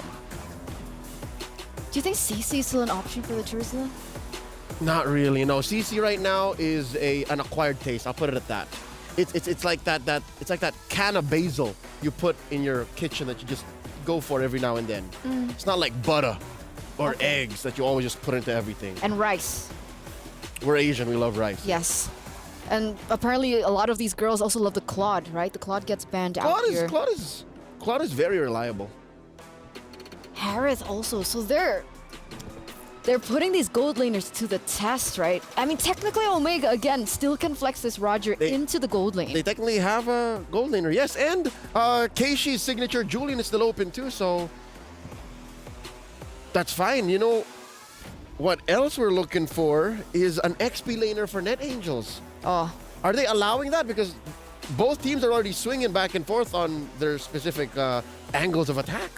And the angle is to take away Julian. Yeah, so now we're forced to see Keishi on something new. So do you think the Moskov could come out here? Yeah, I think this is worthy of being in a Moskov ban here now. Remember when we saw the Bane in the gold lane? That was just yesterday. What was the... Do you remember or recall the opponents? The lane matchup? Yeah. I'm blanking out. I could bring up a stat, but no, there you go. They attack the Riz. Let me get back on you. So now technically the Moskov is still up for grabs. If they want to do something crazy, they can go for the Bane in the gold lane for NA. I'm never going to say no to a good Bane. From the Bane connoisseur himself. Oh, guilty as charged. With that said, still missing a gold laner actually from both, right? You still don't know. I actually like a Roger now in the jungle. Beatrix is an option. We saw Clint being picked up as well. Sikoshi did, yes. But what would be the best matchup here? Okay, let's focus on Omega right now. Let's focus on their drafts. They go in for the CC. So Edith, Rome, CC, EXP, Roger Jungle? No, Roger Gold Lane. Should be the choice. Yeah. All right, the Roger Gold Lane was facing off against a Claude. It was played yesterday by GGHG up against Team Vitality in their second game. So it was a Bane Gold Lane versus a Claude. I see. That's what it was. And now you ask for the CC, here she is. And Omega Empress wasn't going to ban the Moskov. They were going to pick it up. All right, so Moskov is going to be the choice here in the gold lane. What's a good matchup for the Moskov? All right, so what's left is Sikoshi's Beatrix. I actually don't mind playing the Bane. Well, that is Bane jungle, but you can sometimes outplay the Moskov. Like, he still is vulnerable to the deadly catch, and you can out-tempo him as long as you don't get stunned with the Ale. But, then again, this is Net Angels. That was GGHG is a very different team. I'm nervous. Why are you nervous? What choices do we have? Clint? Yes, Sikoshi can't play the Clint. Natan! Why did we think of Natan? No, because he's not in meta right now. That's true, but we did see him This earlier is a on. time traveler. All right, Natan went through the portal, went past all the current gold laners and said, you know what? Sikoshi needs me. But with the Natan being picked up here, that does mean that they do need a little bit more time They do. to They get do. to the moment where they can pop off. But luckily, you can do what they call a Benny Bomb, which is a burst Nathan move that allows for the Hayabusa to do work. So maybe if they can find a good mid-game power spike, yeah. What about you, casters? What do you guys think about this Natan in the gold lane? Well, we came through the portal along with Natan. We're here jumping into the land of Dawn. It's Naisu and Trex on the desk still for the final best of two in group stage. There's some tournament lives on the line here. It's Omega Empress up against Net Angels. Now, if Leo's right, Naisu, and Omega Empress were just getting the gears in. They were just warming up.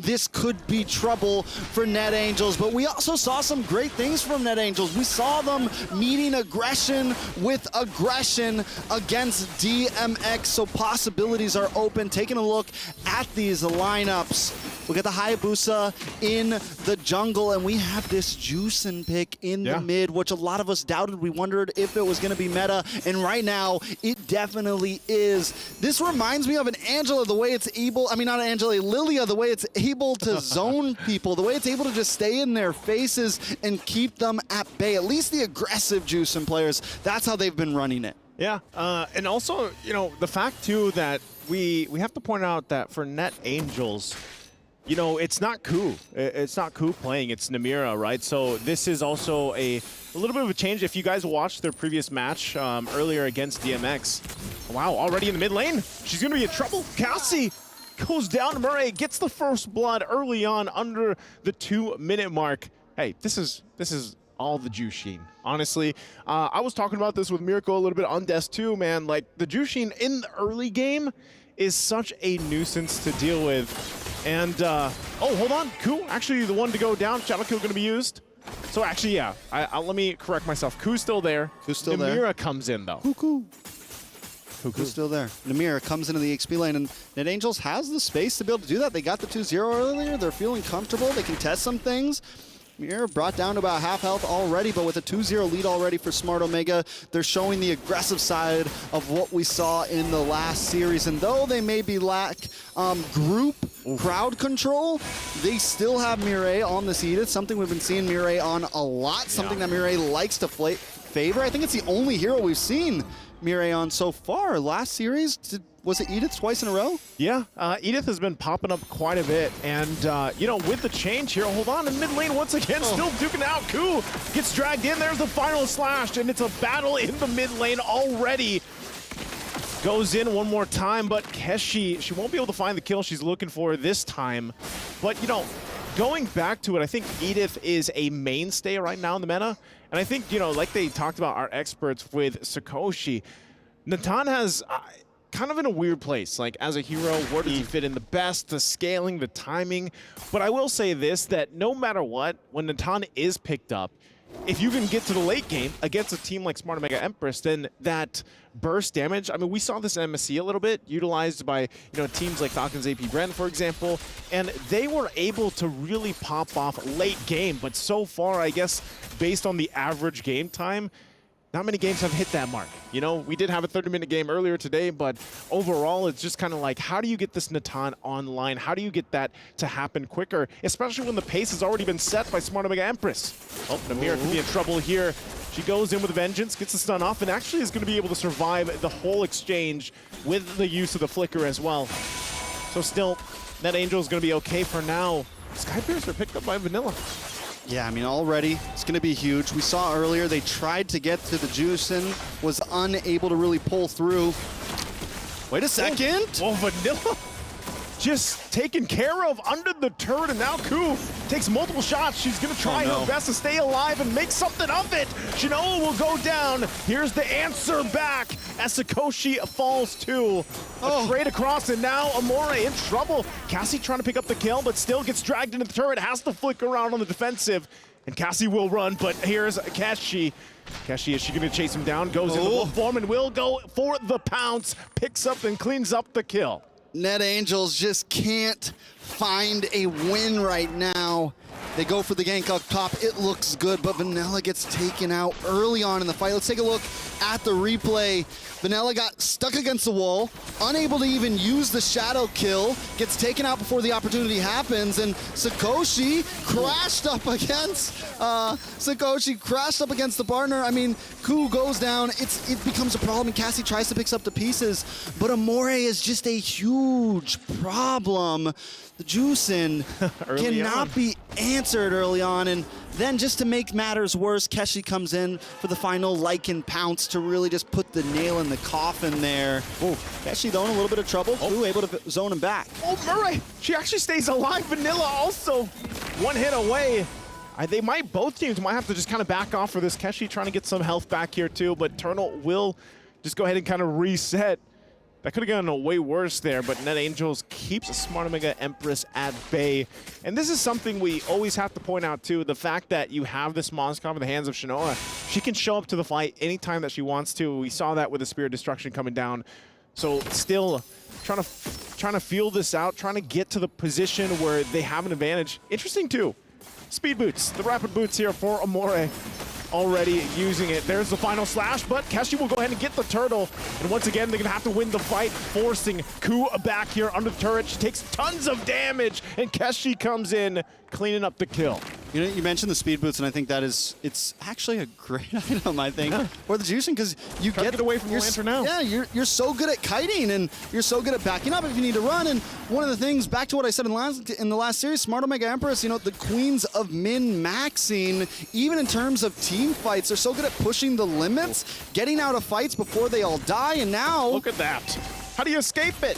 You don't. Flicker's going to be used. Oh, Murray goes in. Speed of Destruction not going to land on the target. Amora going to be in trouble now. Vanilla there.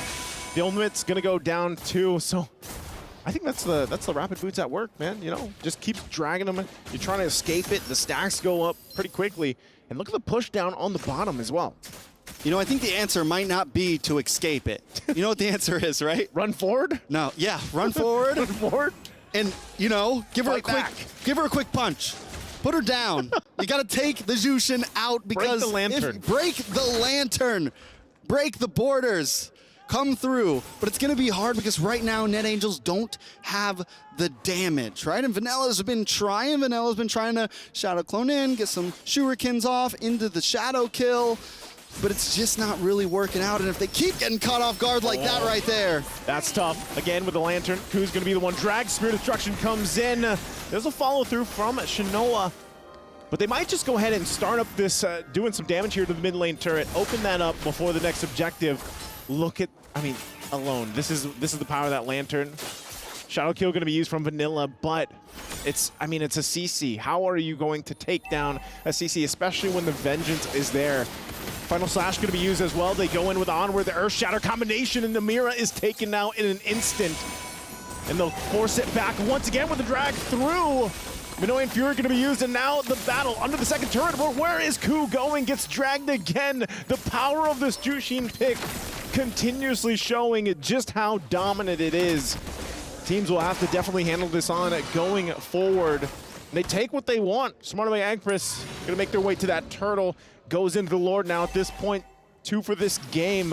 I think this is just a free Lord for them as well.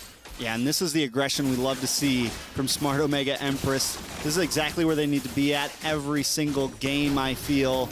I mentioned earlier that you don't want to see Sakoshi get to the late game. Smart Omega Empress know that. They're going to clear things out as fast as possible. They've already taken the whole bottom lane, one from mid, one from top, and they're just keeping up the pressure. Lord's going to be coming soon. Even if they only get the 2 middle towers here, the mid tier 2 and the top tier 2, it's still a huge win because they're holding a strong lead of 8,000 gold right now. Net Angels taking a look at Ku, 0-5-3. Practically completely unable to even have time to make a set, and he finds him in the bush. Oh, Shinoa goes in. Shadow kill going to be used, but has the backup now for the rest of the team. Vanilla in trouble. Wow. The goal. The goal there. I don't know. That's disgusting. I'm guessing, I mean, I wasn't paying complete attention, but I'm guessing Vanilla was clearing wave, and Shinoa noticed it. I wish I could go back and see the replay, because I'm wondering, did Vanilla even show face, or was that just complete future sight right there? At this point, it probably was. So right now, Lord making its way down the bottom, a drag up for Namira. This is the thing, you know, how do they defend this? Net Angels down 9,000 gold here at this point. Just nothing in their favor, no turrets, no objectives. And now they're gonna stand the Lord in the eyes here. Shields are gonna pop and still forcing the situation, even under the turret. They're gonna drag him back a little bit further. Shinoa there firing off with the spears, but the Lord will go down.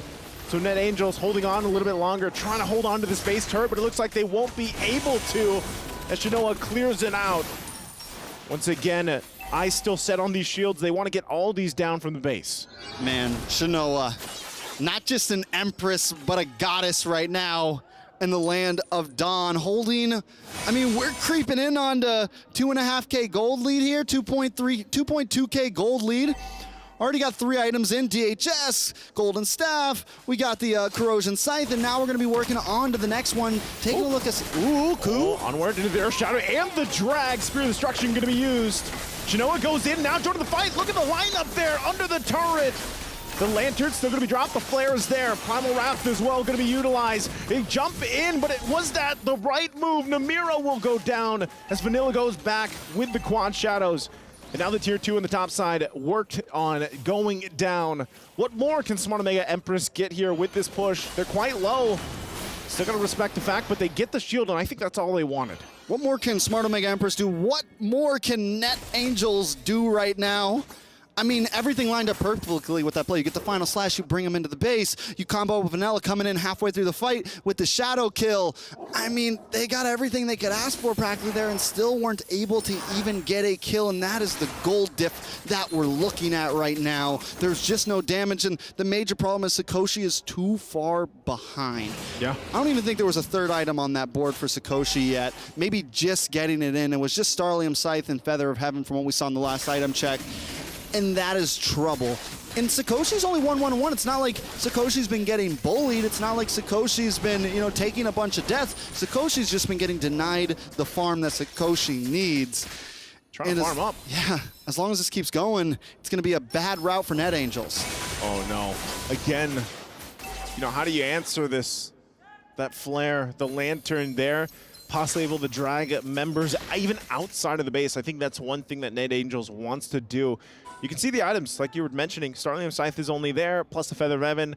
Sakoshi's still trying to get that Holy Crystal, you know, but time is running out here because there's a huge difference in terms of itemization from Smart Omega Empress. And they're going to be looking to punch this one in, too. You see Cassie holding on to the Primal Wrath herself. And there's the pull I was talking about, and that's the tank. Ku takes a ton of damage. Will have to get out of there with the Flicker. Still holding on to the ultimate. That Minoan Fury could turn the tide possibly if they get something favorable for Net Angels, but right now they just wait for this Lord to push in.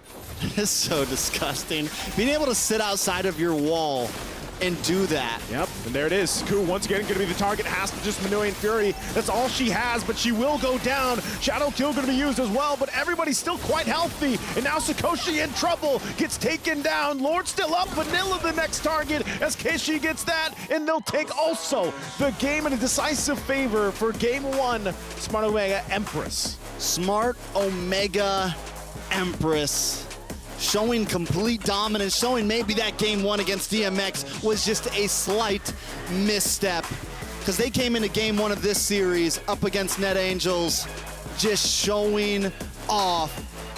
We're going to be throwing over to our beautiful and handsome experts on scene, the analysts, Eterna and Leo. Thank you so much, guys. Thank you so much for that cast. And you know, Leo, I hate to be the bearer of bad news, but this should officially mark Dreams Max girls being at the bottom of the groups. I think the points do spell the end for our Latin American representatives. But this does show that Smart Omega Empress really did try their best against them, and that now they are fully awake, and that they are ready, and they know what the MWI 2024 group stage means and how brutal it could be, right? Talking about the gameplay specifically, in the highlights that y'all saw, you see Zushin? I'm sure everyone watches when Zushin pulls off the Soul Flare, right? The whole lantern combo. That thing is fair. I thought you were gonna say, I hate to be the bringer of the bad news, but Zushin's gonna get nerfed. Likely they have to do that somewhere in the future, right? Like the range on that thing. It's not fair. And I like how Trex was in the game. It's like, what do you do at this point, right? If you run away, you'd get choke slammed. Do you just, you know, walk up to her and just go, boom, you know? You can try, but she's gonna pull the Crimson Beacon and get a shield and flicker away. I mean, it's part of the skill. She dashes, but yeah, look, you can see it now. And a part of me was dissociating watching Net Angels, right? Because I'll be honest, the past few days rather, I've been playing a lot of Jushin. And I know what it feels like to be the Jushin. Honestly, it's a power trip.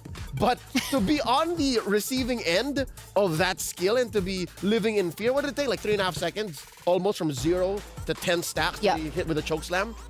I can only imagine what the ladies, mostly Ku. Correct me if I'm wrong. It was Ku who got hit by the choke slam more often than not. And that's her job. She's the peeler. She's the tank.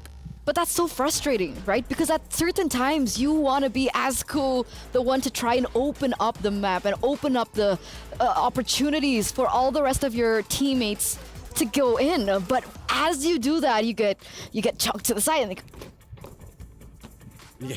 basically that. You get hip That's tossed. how I felt. Yeah. You get choke slam. You get battered around. You remember that scene from the Avengers 2012, wherein I have an army, we have a Hulk. You're right. That's how it feels like. And tip number 1, going into game number 2, right? Let's go to repair mode. Ban out the Jushin. Ban out the Jushin. Play to pick it up. I know Cassie has a solid Jushin. She has to have a Jushin.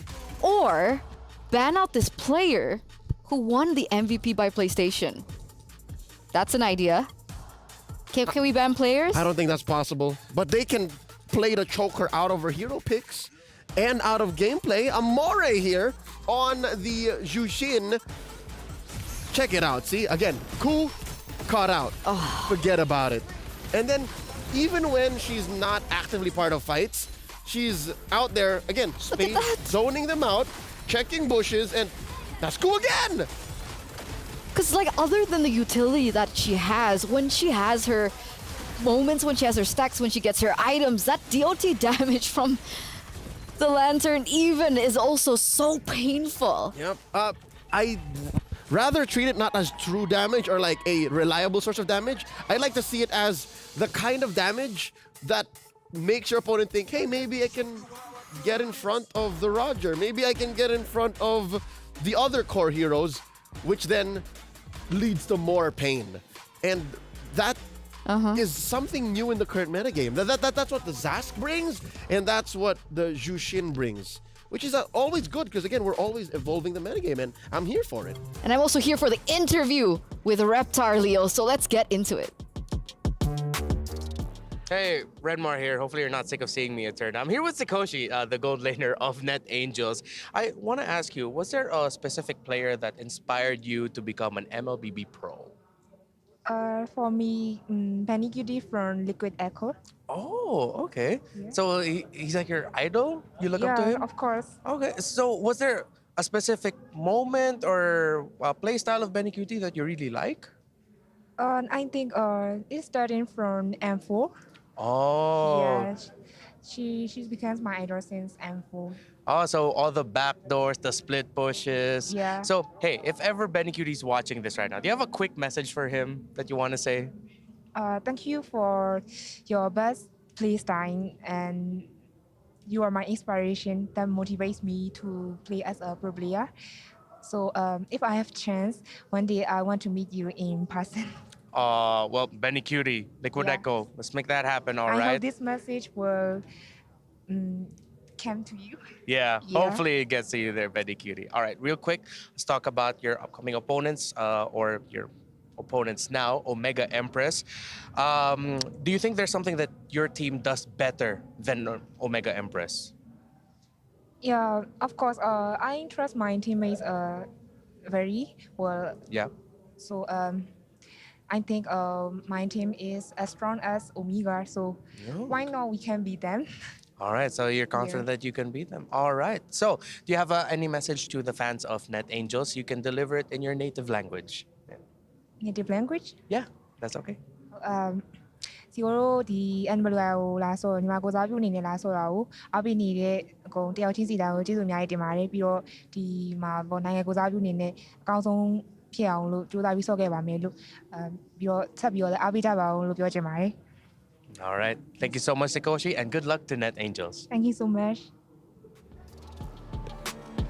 Thank you so much, Reptar, for that interview. But were you the one to mention like Benny-esque? The Benny bomb. There you go. What was it? Could you elaborate? That's what explains Net Angels pulling out the pocket pick Nathan. That's why at some point you were saying, hey, she's okay. You know, the Nathan going up against the Moskov is okay. That's because Sakoshi, now, after the Reptar interview, proved that she is a Nathan specialist because she looks up to Benny Cutie, who was the proprietor of the Benny bomb, the whole burst moment that you get with a Nathan that's fully built. But sadly, game one didn't see that happen. I'm a fan of that team myself. Liquid Echo? Previously, maybe. About M4 era? Yeah, around that era. Give or take? Give or take. So I understand. You have a history. Talking about recent history, game number 1, Mm-hmm. we already sang the praises of Amore and Jushin.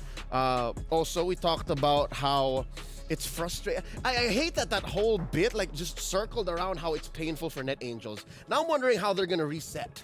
Like, what could be the play besides attacking it in the draft? Now I'm putting myself in Coach Knight's shoes. Because, I mean, technically, with first pick, they opted to go for the ban onto Carrie, onto Ruby, onto Angela. That could definitely change. They could definitely go in for a Zusin ban. Or open it up, assuming that Net Angels will be blue now. That's the thing. Who's going where? We'll see. Game 2 is about to begin very shortly. Besides that, I think, again, mentally reset, attack the draft. Truth be told, this is the scariest position to be in when you're Net Angels because, again, as previously mentioned, Smart Omega Empress, they're now locked in. This is Omega mode. It's killer mode right now. They But you know, technically, they don't have anything to lose at this point, right? Sure, they're in, yeah. Because Net Angels, with their win against DreamHack Girls earlier, that puts them at 2 points. And Smart Omega now are at 1. So 2. Oh no, wait. If they sweep this, they're at 2. Yeah, so right now they're still at 0, right? So the only thing that this would affect would be their seedings into the playoffs. With this game win, they're at 1. Because they're at 0 after DMX. Now they're at 1. Right, but they're still behind Net. Yes, correct. And this will affect the seedings No, later they're on. equal with Net. Not yet. Net is now... Because they went 1-1. Yeah, Net is at 2. I like how we're having this discussion, guys. Sorry, bear with us. It's just... The maths is... We'll leave it to the tricky. experts. Oh, no, not now! Not now! Not now! Wait, whose key is this? Is this CFU's key? Or is this... It's Falcons' Who is key! behind the hydraulic press? Who pressed the button? It's Falcons, Leo! Who's laughing maniacally? Oh, there it is. Falcons Vega, man. No, this is from earlier today. And we're not stopping. We're not stopping. This is the next key that's going to be crushed with that win from Cloud9 earlier on in that tiebreaker best of 1. As big as the smiles of the ladies are when they win, there's always on the other end of this dreams being crushed. Why us? Quite literally. Oh, Yeah, that was C9 crushing the keys. But hey, it's a par for the course. This is the nature of competition. It's just now here at the Esports World Cup. It's taken a very physical form. It literally became tangible. The fact that your dreams got crushed and shattered right before your eyes. GG well played though to CFU, Serendipity, and to Falcons Vega. Man, after that interview I had with Velvet earlier on, man, it feels bad. Because I saw their progress from ISF and then how they were so excited to win. They were so excited to meet the Philippines as well. But they didn't get a chance to. And they said goodbye to this. There's always next year, ladies. Oh yeah, for sure. There's always next year, queens. But I got a whisper. What is it? From a little bird. A little bird? A little bird said there's a roster swap. Is that right? Whoa, hold For on. NA? Still the same. Is it still the same? Those are still the same ladies. Okay, so there isn't a roster swap. Okay, maybe they were still tossing and turning about it. But here it is, ladies and gentlemen. But if there is some semblance of truth, there may be a role swap, maybe. Oh. And I'm not putting this beyond them. It's because, again, prior to this second half of the broadcast starting, we did talk about how Net Angels is made up of not just Net Angels, but also Blade Angels. So this is a very new team that they cobbled together, and maybe their roles can afford. Sorry to cut you off there. There is a roster swap. Line is back. Earlier on, it was Namira playing in the EXP lane. Did you notice that? Yeah, we got confirmation from Mr. Hubert Wagner. Thank you. Okay. Thank you, Trex. So now it's like... I didn't...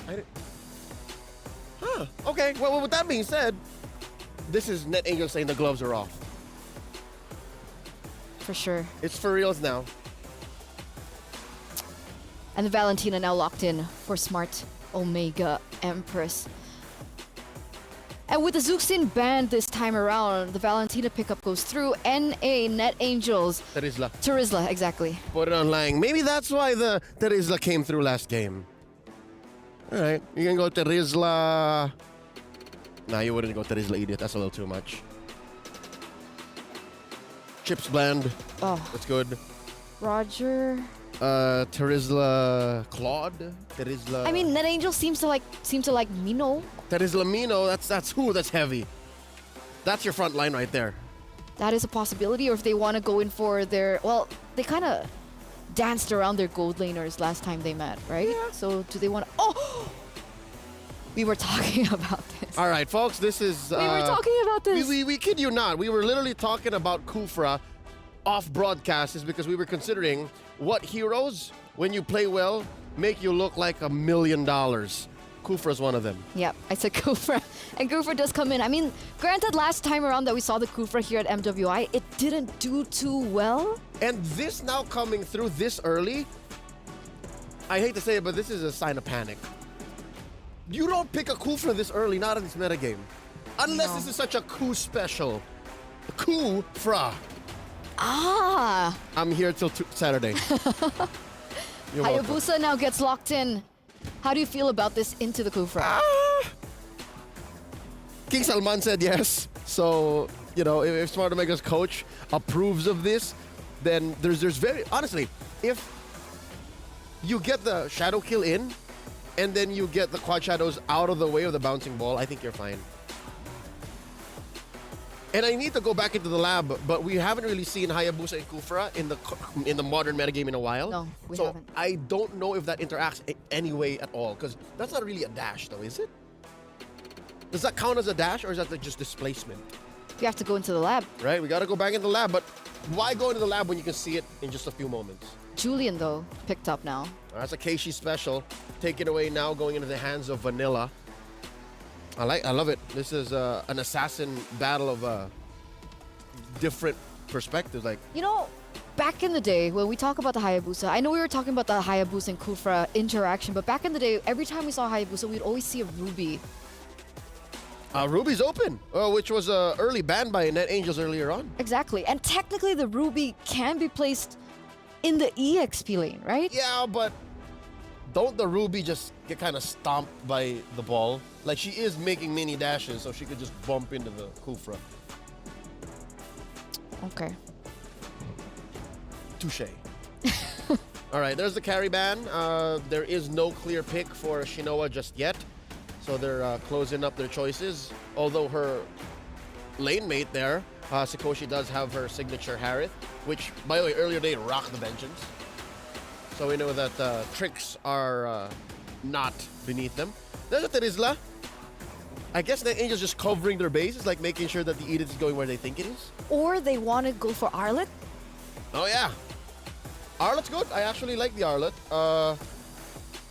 Does get triggered plenty now. Look at that. You have the Kufra. You have the Julian. So, yeah. Arlo is a solid pickup in the XP. Oh, they still respected the Ruby, though. Yes, they should. They're going to take it away now from Net Angels to pick up for themselves. And with the bans in the second phase already done and dusted, Net Angels are put in a position to think about this, right? Wait, Masha? They ain't pulling out they're pulling out the stops. No holds barred. The gloves are off, pal. You want to play hardball?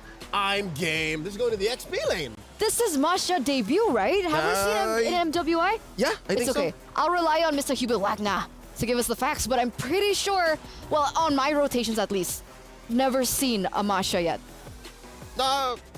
Save for the 30-minute game, the Selena earlier today. Was there a Masha there? No. Nope. What do you think about this Masha in the XP There was lane? Jungle Benedetta. True. Oh, for sure this is a debut. How about a DOD Part 2? Electric Boogaloo. There's the Melissa. Okay. We still looking for a roamer. There it is. There's the Minotaur. And now, Net Angels. The Veil comes up. What is going in mid? There's still a few picks here. There's a Vex open. There is a... there's a Faramis. Wow. I don't know if you want a Faramis. Faramis is acquired taste these days. Faramis against the Melissa. Nah. Farsa! You can Farsa. Blow up the Melissa. Technically, the Vexana is also still open, if that's those are your the two direction options. that they want to go for. I think those are your two solid options, but... Faramis into Melissa. Okay. I was right at first. Why'd you make me doubt? I'm sorry. Make me doubt myself. It's an interesting pick. I mean, it is technically a soft counter because once the Melissa goes ham, you can pop the NetherRealm and then boop, re-engage. Okay. So there's a specific time. I'm sorry. We're gonna hear from the casters real soon, ladies and gentlemen, and it looks like Herbert Wagner said, "Get your own facts, nerd." That's very polite. Very mature, gentlemen. Thanks, Drex. Hey, that's just him. Leo, I love you. This ain't about you. It's about Eterna. Trex here once again with Naisu on the desk. You can't see us, but we're hype. Hands up in the air right now. And we're jumping in to the last game of MWI group stages. This match does have a little bit of weight. It decides on the seeding. If Net Angels can tie the score, they will walk out of Group B in first place and get to go against a second place team, which is huge. And if Omega Empress get the sweep here, they will walk out of Group B in first place. Facts. Now, we talked about, or Leo talked about this Faramis, and I don't think it's as great as it could be, but it is some soft countering here. I think it's all going to be about how the NetherRealm is used. We even saw it in some earlier series, even against the Minotaur. We saw Cloud9 actually use it in some games of using it as a reaction. When the knockup comes, you use it a little bit after, right? So I think there's some possibilities on how it can work in these fights, but it's definitely got to be used right. Let me tell you. Some teams just pick it up. Yeah, you know, you think of NetherRealm. But do you remember the amount of damage you're right. Faramis does? I mean, if I recall right, at one point it was like, I think it was in the 100,000. 142,000. That was earlier today. Me and Leo, the Faramis got picked up and I said, they've got damage, they've got a Faramis. And Leo goes, no. About halfway through the game, damage also, I go, Leo, look at this. He goes, obviously. Obviously, look at that. Everyone flying up in the air. They're going to be in trouble now. She's trying to run away, but Murray will not get away from Vanilla. Now still fighting it out in the mid lane. Cassie on the run. One hit. What? Oh, the flicker comes through, but Amore won't be able to clean up the kill. Net Angels off to a good start. First blood. That's huge. Big difference from last game, because last game it was about 2 or 3 kills into Smart Omega Empress's hands before Net Angels even got anything, their only thing on the board at that. So good rotations, very clean, and that's what you can get with the Faramis. You have decent wave clear, you have great movement across the map, you pair that up with Vanilla on the Julian, and Ku on the Kufra, you got a pretty aggressive mid lane, and I think that's where they're going to have to combat when it comes to Smart Omega Empress, because that's where Smart Omega Empress thrives. We saw it last time. Amore does a great job in the mid lane and being aggressive, so Net Angels answering back in game 2. Ku gonna wait patiently here. Not Anyanami gonna spot her out, but still the fight for the turtle. It's gonna be Vanilla that cleans it up and finds it through. Not sure if they still want to fight this. Ku jumps in with the Kufra, but Halang will go up and get the kill. So hey, it's a little bit of a trade, at least for across the board here, but Smart Omega Empress, you know, as they work towards this, as they work to try to get control here, I'm wondering especially how this Melissa is going to work. I mean, yeah, this is DOD Part 2. A day of debuts, just like we saw yesterday. And with the Melissa pick, I mean, it's something that's very interesting, even to the Masha to an extent. Like the Masha we haven't seen so much in MWI or even back in MSC. I mean, Masha is still a kind of niche pick, I would say, but it can work out. Now, previously and even leading into this whole tournament at EWC, Masha, we've seen it before with the full damage, right? Sky Piercer. Oh, yeah, it becomes the Thunder. Yeah, it becomes like the Thunder Sky Clap. Thunder Sky Clap. The Thunder Sky Clap. The Piercing Clap. The Piercing Clap. Yeah. A lot. 3 lives of that. 3 whole health bars of Thunder Claps. It's a great song, I'm pretty sure. Don't remember it correctly, but Sakoshi might be in a little bit of trouble, and this is what you get from Shinoa. Shinoa already is known for bullying in the gold lane, but now on a hero that has some of the longest poke range in the game, it's going to be trouble for Sakoshi. And normally with the Harith, your value is your poke, right? You get that fission, you get that synchro fission, and you can clear waves while poking the enemy, but Shanoa's handling herself very well. All right, a whole lot of focus here, obviously on this bottom side, but I don't think anything's really going to be forced unless they somehow utilize the Kufra pick for Ku. But they'll just call it off. Turtles coming up here. They want to get this position. They want to get the favorable position to work around getting another objective. Like you said, what's at stake here, especially for Net Angels, if they can continue on the lead they've built themselves. 1.5K ahead. Turtles now going to be spawning, and this might be a little bit easier for them to control right now. You can also see here, too, Omore holding on to NetherRealm. I'm going to force them back a little bit, but in the front side, and Murray gets the turtle. She cleans it up somehow, some way. Shadow Kill already going to be expended too, but still looking for the fight, looking for the kills. They go in with a flicker. Amore going to be the first to fall, and now Ku able to get a kill on the roamer from Smart Mega Empress as Ku runs. There's the knockup with the chains. Keisha Ayanami will go down. Keisha trying to get a kill. She goes in with a quad, a shadow. Halang, I don't think she's going to chase her down. All right, but man, Net Angels coming out swinging. Keshi at least stops the blood there. Let's take a look at this replay. For a second, Omega thought they had it, but a beautiful Minoan's Fury paired up with that NetherRealm. Amore tries to staunch the bleeding as well with a NetherRealm of her own using IMU, but that final hit right there, the damage comes in. Everyone gets hit by the chains. I mean, it was just dangerous, and Keshi looks for something in the chaos, but doesn't come out of it okay. But look at Smart Omega still putting pressure on 5 kills behind. All right, Shadow Kill going to be used. I think they just want to put the pressure in this mid lane. They're not going to get anything out of it, though. Yeah, I mean, even with that, the way that Ku is playing the Kufra right now, she's definitely playing it to the T. You can see this. Smart Omega still down, you know, still holding on to that lead here for Net Angels, 1.5K ahead, but they have all the kills that they need to work around this. You know, Smart Omega Empress not able to find one, which is kind of, in a sense, with the lineup they have, it's tough because you have a Hayabusa. They might get one here. Sakoshi pops the Vengeance under the Z-Force. Under the turret they go. NetherRealm now there to help them out. But now they go in with Minoan Fury and still going to battle it out. Sakoshi finally going to fall here. Ku also taking the blood of damage. Has to run to the tier 2 turret. Cassie will survive again. Turret finally going to go down here. But at least Smart Omega finds one kill. They get on the board. Net Angels, though, they'll lose some more health here to this tier 2 turret. And now the turtle comes up as well. Ku so close to turning that fight around, but close doesn't cut it. In Mobile Legends, Vanilla now. Vanilla gone. Gone. Vanilla gone. Yeah, Vanilla there. Turret Vanilla 2. Gone. Turret 2. Smart Omega Empress, even though they were behind a bit, even though, I mean, they're just getting the gold tied, but they're completely owning the map. It is blue right now. Ku jumps in, finds a target, not Ayanami. There's the NetherRealm going to be the response, and another one in response on top of it. Z-Force dropped down, but Shinoa unleashes on the members of Net Angels. They'll find a couple kills through it, plus the resources and an objective. Just a whole lot going in favor of Smart Omega now at the 7.5 minute mark.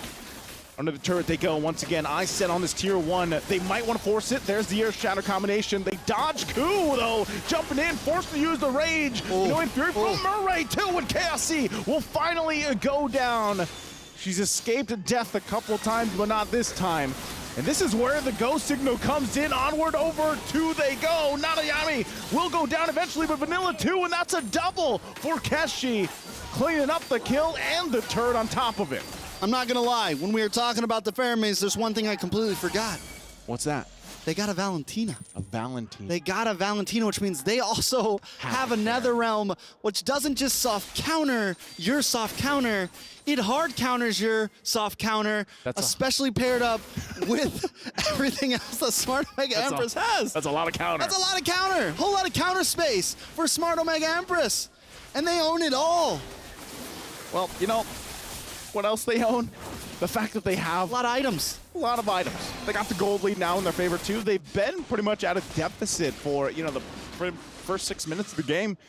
But with how the past 2 minutes have gone, look what they've done. Who can charge up? They've got some information, of course, with this. I'm not sure if they actually want to press the situation, but look at all the damage too.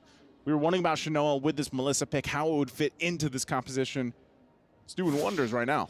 I mean, honestly, there's been thoughts about the Melissa, right? Because it can survive against a lot of what the current meta brings with the go away and everything. So if you can play it well, like Shanoa's doing, there's definitely room for it to fit even in meta. And my guess is, depending on how gold lane bans continue, depending on how comps continue, this might not be the only time we see this in MWI, especially in Shanoa's hands, because normally this is a late game hero, but Shanoa's been able to farm. Shanoa's able to control the lane, 2 towers down in the gold lane. Shanoa's now involved in these fights. And with Murray sitting there holding down these big sets, you have such great peel. You have this box around her right now with the Edith, with Murray on the Minotaur. I mean, it's a problem. It's definitely a problem. But right now, it's also a problem for Net Angels to not let this lore just go in the hands of Smart Omega Empress. I mean, they still want to find out for it. They burned the flicker from Ku, though. So that's already a good start here. And like you mentioned earlier, you know, Amore, if they have another realm, we have one too. The work around that Flask of the Oasis picked up too. Sustainability now for Smart Omega's lineup is going to pay wonders here.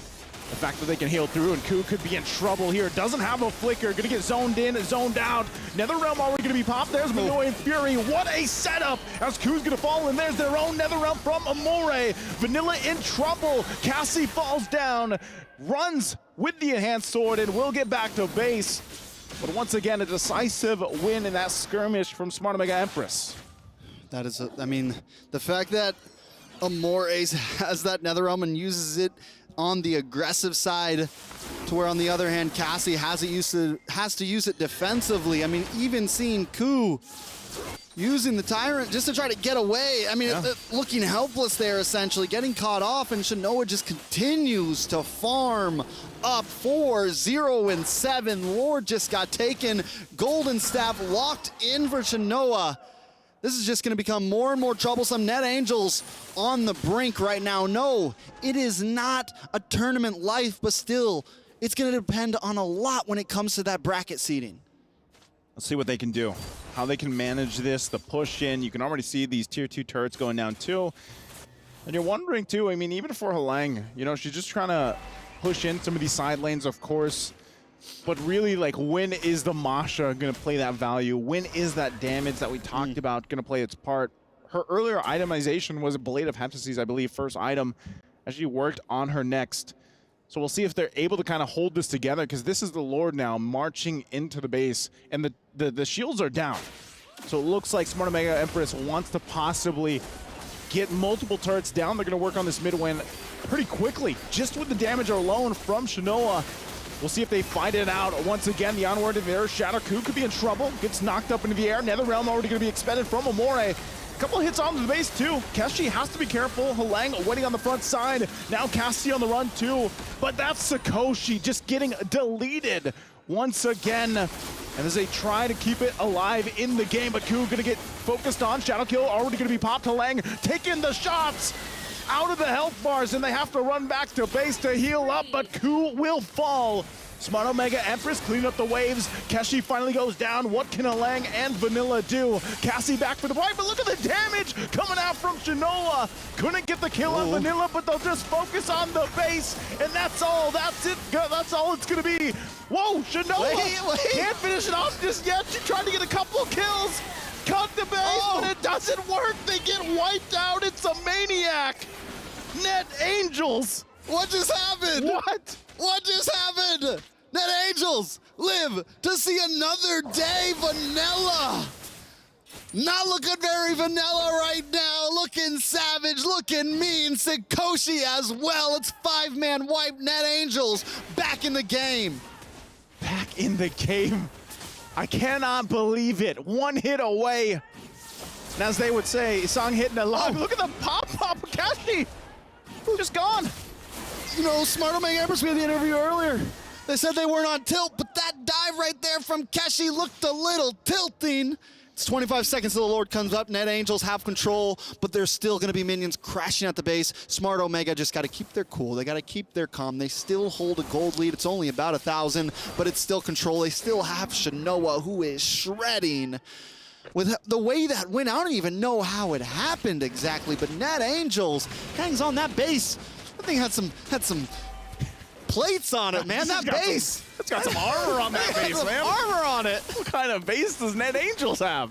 I was sure that it was going to go down. I mean, even Muddles was dropped in, but hey, it's not enough. And you got to respect the fact that Net Angels still in the game, still fighting for it. Now we're looking at an even gold distribution as well between the two teams. That's big for them. You know, they pick up some key items with that, and it looks like they're just going to go ahead and let Halang push these side lanes like she's been doing for the majority of this game.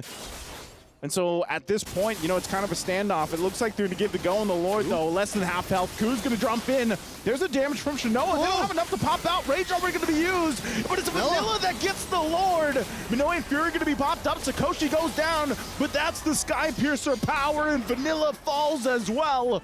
3 down for Net Angels. And it looks like Smart Mega Empress is just going to run it down mid.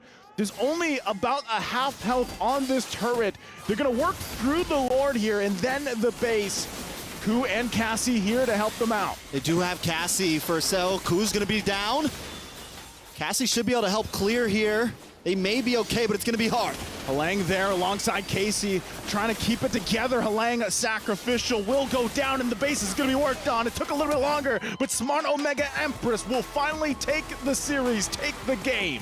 It started off slow, but Omega Empresses, like the diesel engine they are, got it in gear, and they're riding in the jeepney right now through everyone in Group B. Playing it well, coming out on top. They're going to have a clean seeding when they move on to that bracket. Net Angels, though, man, showed so much promise, even to their last dying moments. We're able to almost turn things around, but lose out after that last Lord. There was some fight in them, you know? Net Angels had some fight in them. Even with that beefed up base, whatever it was, you can't stop the jeepney coming through, man. No. Buy it, Paul. Here we are, you know? They ended the game when they needed to. Unfortunately, it took them a little bit longer, but great team fight there, too, at the end to deal with that Lord and win the fight. Beautiful team fight overall. And, I mean, just the fact that they were able to just, you know, have a little bit of a slow start in the group and then just pick up and pick up. And I'm excited to see how they do in bracket. If they can keep this pace as they move on, people talked about them being contenders. Well, they're even more of contenders in my eyes now, but Net Angels as well. We cannot count them out because they are scrappy. They are a team to be reckoned with, and whatever first place team gets put up against Net Angels is definitely going to be in for a surprise. Yeah. But that's going to be it for Trex and Naisu today. Thank you guys so much. Let's throw it over to our wonderful host on stage. And oh my God, what an intense match taking place right here in Mirai. Amazing stuff right now. And I'm being at the Group B's top seed. So the question would be, who would you rather face? I'm looking forward to face other teams, any teams as well, yeah. Right. I mean, I'm sure that there's a particular team. You know, when it comes to, you know, the Philippines, is it Team Vitality because they're the reigning queens? Yeah, we also want to face Team Vitality in playoffs. At the playoffs, so mainly Yeah. Team Vitality. Yeah. Okay, we need to dig the questions from you, all right? So, okay, so adding on to that, in terms of track record for the Philippines, you guys have ended MWI furthest in 3rd place. What do you think is different this time round? What have you guys prepared to take yourself further than the previous record that you guys have done? For now, we practice more. We double time our practice because last MWR we are not that prepared, yeah. And we flew to other country and I don't know. I mean, yeah, we practice more this time. So I think my team now is more confident than last MWI.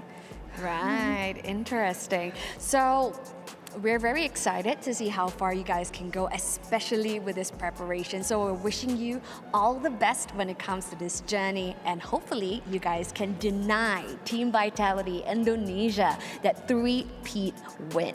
All right? So speaking of which, right here, our tagline for MWI, it's my time to shine. So yes, it is time for our teams to shine right here in Mobile Legends Bang Bang Women's Invitational. You know what? Yesterday I was super inspired by the way, and we ended it with this time to shine, but I would like to hear it from you as pretty much like with the same impression and the same act as the character itself. Not only from your side, but everybody, all the talents and all the studios, even in your own language. What's your favorite voice line? Like in my case, it will be Brody, and it's like that line is like, I love it so much. It goes like, pain is the sign that I'm still alive. Oh yes, it sounds exactly like Brody. Okay, so Murray, what's your favorite voice line?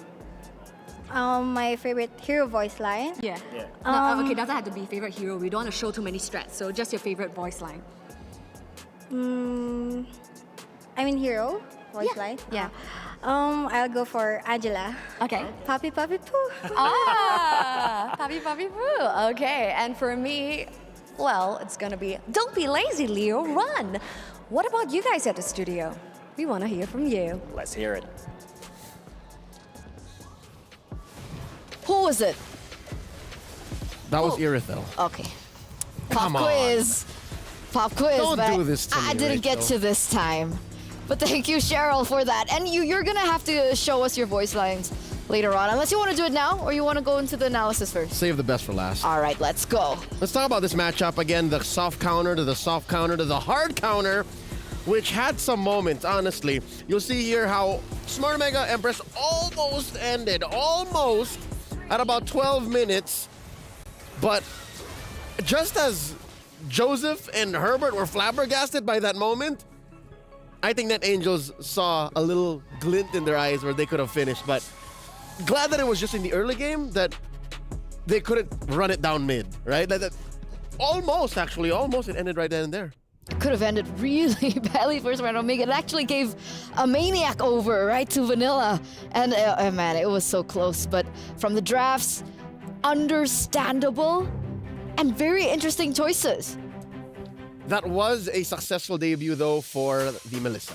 Yes. Not for the Kufra, sadly. Because it turns out that in lane, the range advantage that the Melissa had over the Harris made it very difficult for the Harris to try and look for a snowball right. from that early portion when they went in for the laning phase. Sakoshi was truly out of her breath, like jumping around as a little white-haired boy. She couldn't go through the needles. Like, No.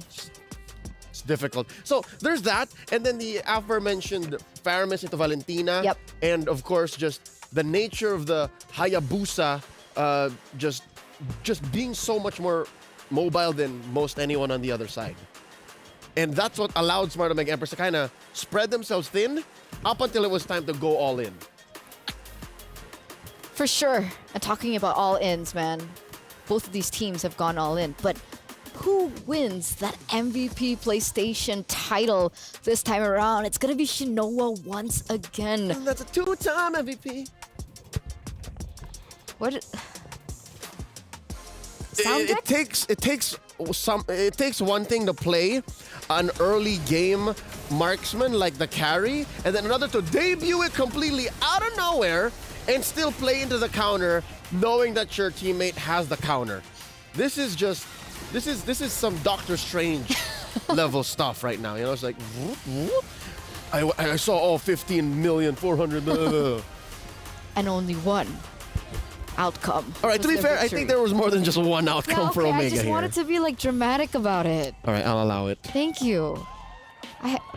Let me get my moments like them, man. They got their moment here. They did. You know, after their first match, maybe there was a little bit of doubt. Even we saw it through the STC predictions, and then they came back, and now we get a victory with Melissa. She's huge.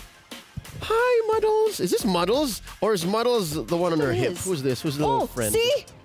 Baby STC friend. audience predictions again. Baby friend. Leo. What? What's going on here? 4% Smart Omega Empress. I cannot explain what's going on with the Filipinos right now. I've been working hard here. I've been putting my heart and soul into the analysis, and I don't know why, you guys. Why? Bakit? Nyamat. We've been sharing it, right? stc.play.gg. Maybe? We're in the playoffs. Omega's in the playoffs. Maybe they're waiting for the Kadia player play of the day? Maybe? Maybe? That's when they're tuning in to see the highlights of the day, ladies and gentlemen. This was beautiful, by the way. Check it out. Here it is. Oh. All right, this is that moment that Trex was talking about earlier when I was wondering, where's the damage? Apparently, Faramis into a Martis was enough. And we were doubting it, right? We were doubting that. But in the early stage of the game, that Martis really was able to take control. And here we see another highlight. That Taro DOD, Ramichi, bro. DOD, the bro. Taro Ramichi combination. DOD. Something else. And we can't get enough of that matchup in group Group C or Group B? B. C. Yeah. Wherein I'm testing you. VSG and Xeno Lilies really put their best foot forward. KOA, talking about day of debuts, she brought in Jungle Benedetta. And then, of course, there's this moment where Yeah. There were just so many moments in this game. How do you choose, right? See, this was the moment where we're like, wait, what? They could end it, right? But no, there's still way too many turrets, and it was 12 minutes 45. But yeah, no. Now that we've seen the Kadia plays of the day, okay, I'm gonna ask you now, DOD1, DOD2, which was the better entry? The groups. Just all of it? All of it. That's not fair. I mean, here's the standings. This is what we ended up with, given what happened today. So, unfortunately, right, for 4 of the teams, they will not be able to move forward, right? We have to say goodbye to CFU Serendipity from Group A. We also have TLG, Falcons Vega, and now the final key crush of the day, ladies and gentlemen, here in the group stage that marks us forward to proceed into the playoffs. Max. I know, it doesn't get any easier. It doesn't get any easier, man. All right. They did fight valiantly. They put their best foot forward, and they showed us a very aggressive flavor of MLBB that they play in Latam. So, GG well played. Thanks for showing up to MWI 2024. We hope to see them next year, though. And I'm excited for that. I'm excited for that, right? Because the scales have changed, the tides have tipped, and a lot of these regions are finally, showing up. And I'm here for it, man. Says the Indonesian who has a legit women's league that runs twice a year. But I don't have something. What is that? I don't have a skin. I don't have that Sylvana skin that everyone keeps talking about. Play more! I do need to play more through Youth Fair, right? Because finally, ladies and gentlemen, the Youth Fair is here with incredible bonuses and, of course, exciting events. Grab multiple permanent skins for free, just like the Sylvana's Classroom, Glam, and Charm. And, of course, more exciting events will be revealed. So stay tuned and don't miss out. After you get the skin, will you acknowledge that Indonesia has an amazing women's ecosystem? Will you say that yes? Yes. That's the reason why we've won 3 years in a row. Yes, yes. Well, 2 years in a row now. I may have spoken out of tune, but yeah, this year might be Omega's year. Who knows? I mean, yes. And hopefully this also is a wake-up call to all these regions, right? Because technically Indonesia is so developed because they have so many ways to develop, right? We have WSL, we have Unipin. There's so many local tournaments. That's right. That they can actually go for. And maybe more. And maybe more. You guys know what I'm saying. So hopefully all these regions. Because even without that media, look where all the rest are now, right? That's right. Yeah. Like even TLG, despite them being eliminated, that was a scary team. TLG is cooking. I like TLG. I hope to see them again very, very soon. Alongside the rise of teams like XYG and KBG. Very soon, hopefully. I agree. I'm excited. And, as we were looking at the group standings as well, this also does signify where these teams are going to be. We're going to have a little bit of feel of it, right? Because it affects the seedings right. when we get into the draw. So it still is going to be a draw, but I don't think it's going to be aired. It's a secret. No, I'm kidding. It'll come out as soon as possible. Yeah. And you will, as soon as possible, find out which teams are facing off against who, so that we have a better picture of what the next stage looks like. Yeah, so if it's the same as MSC, right? Number 1 in the group should be in the same seed. And then number 2 and 3? 1 and 2, 1 and 2, 1 and 2. 1 and 2, 1 and 2, 1 and 2. It's up and down. Okay, we'll see, guys. Are you scared? Yes. Well, what are you scared for Vitality or scared for... They dropped a game. Hey, Omega did too. So are you scared? No, I'm Leo. It's been an honor to be at your service for today on behalf of all the other talents here that have shared this lovely spot. Thank you so much. Thank you so much, guys, ladies and gentlemen. And of course, if you guys have more, curiosity as to how the playoffs will go, and if you're excited to see the brackets, don't forget to stay tuned on our social media to keep updated, because I will be too. I won't be able to sleep. I don't think I will either. I'll be playing some Jushin. That's a stop. No? Before we end the day, give us your line. You promised. Okay.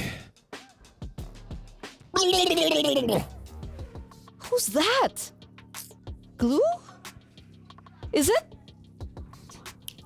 Uh-huh.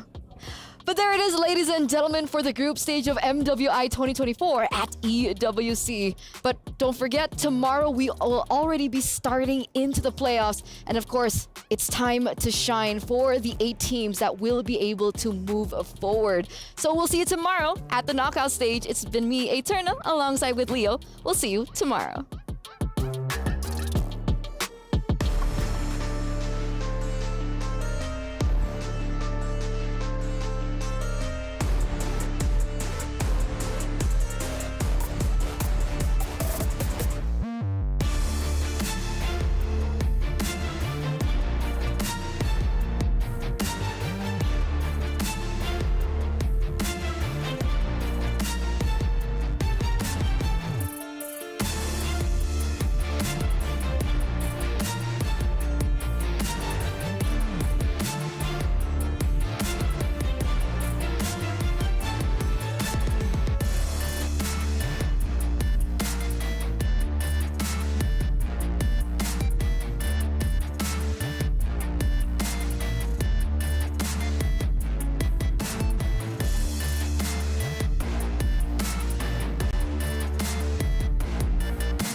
The ultimate.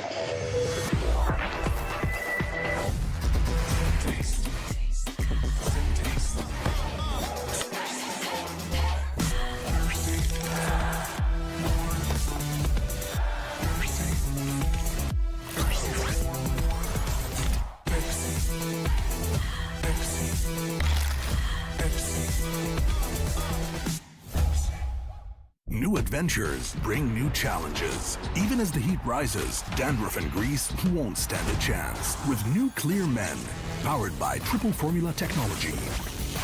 To eliminate dandruff, itch, and grease, gives you 8 hours of freshness and 100% dandruff-free hair. New Clear Men, 0% dandruff, 100% confidence.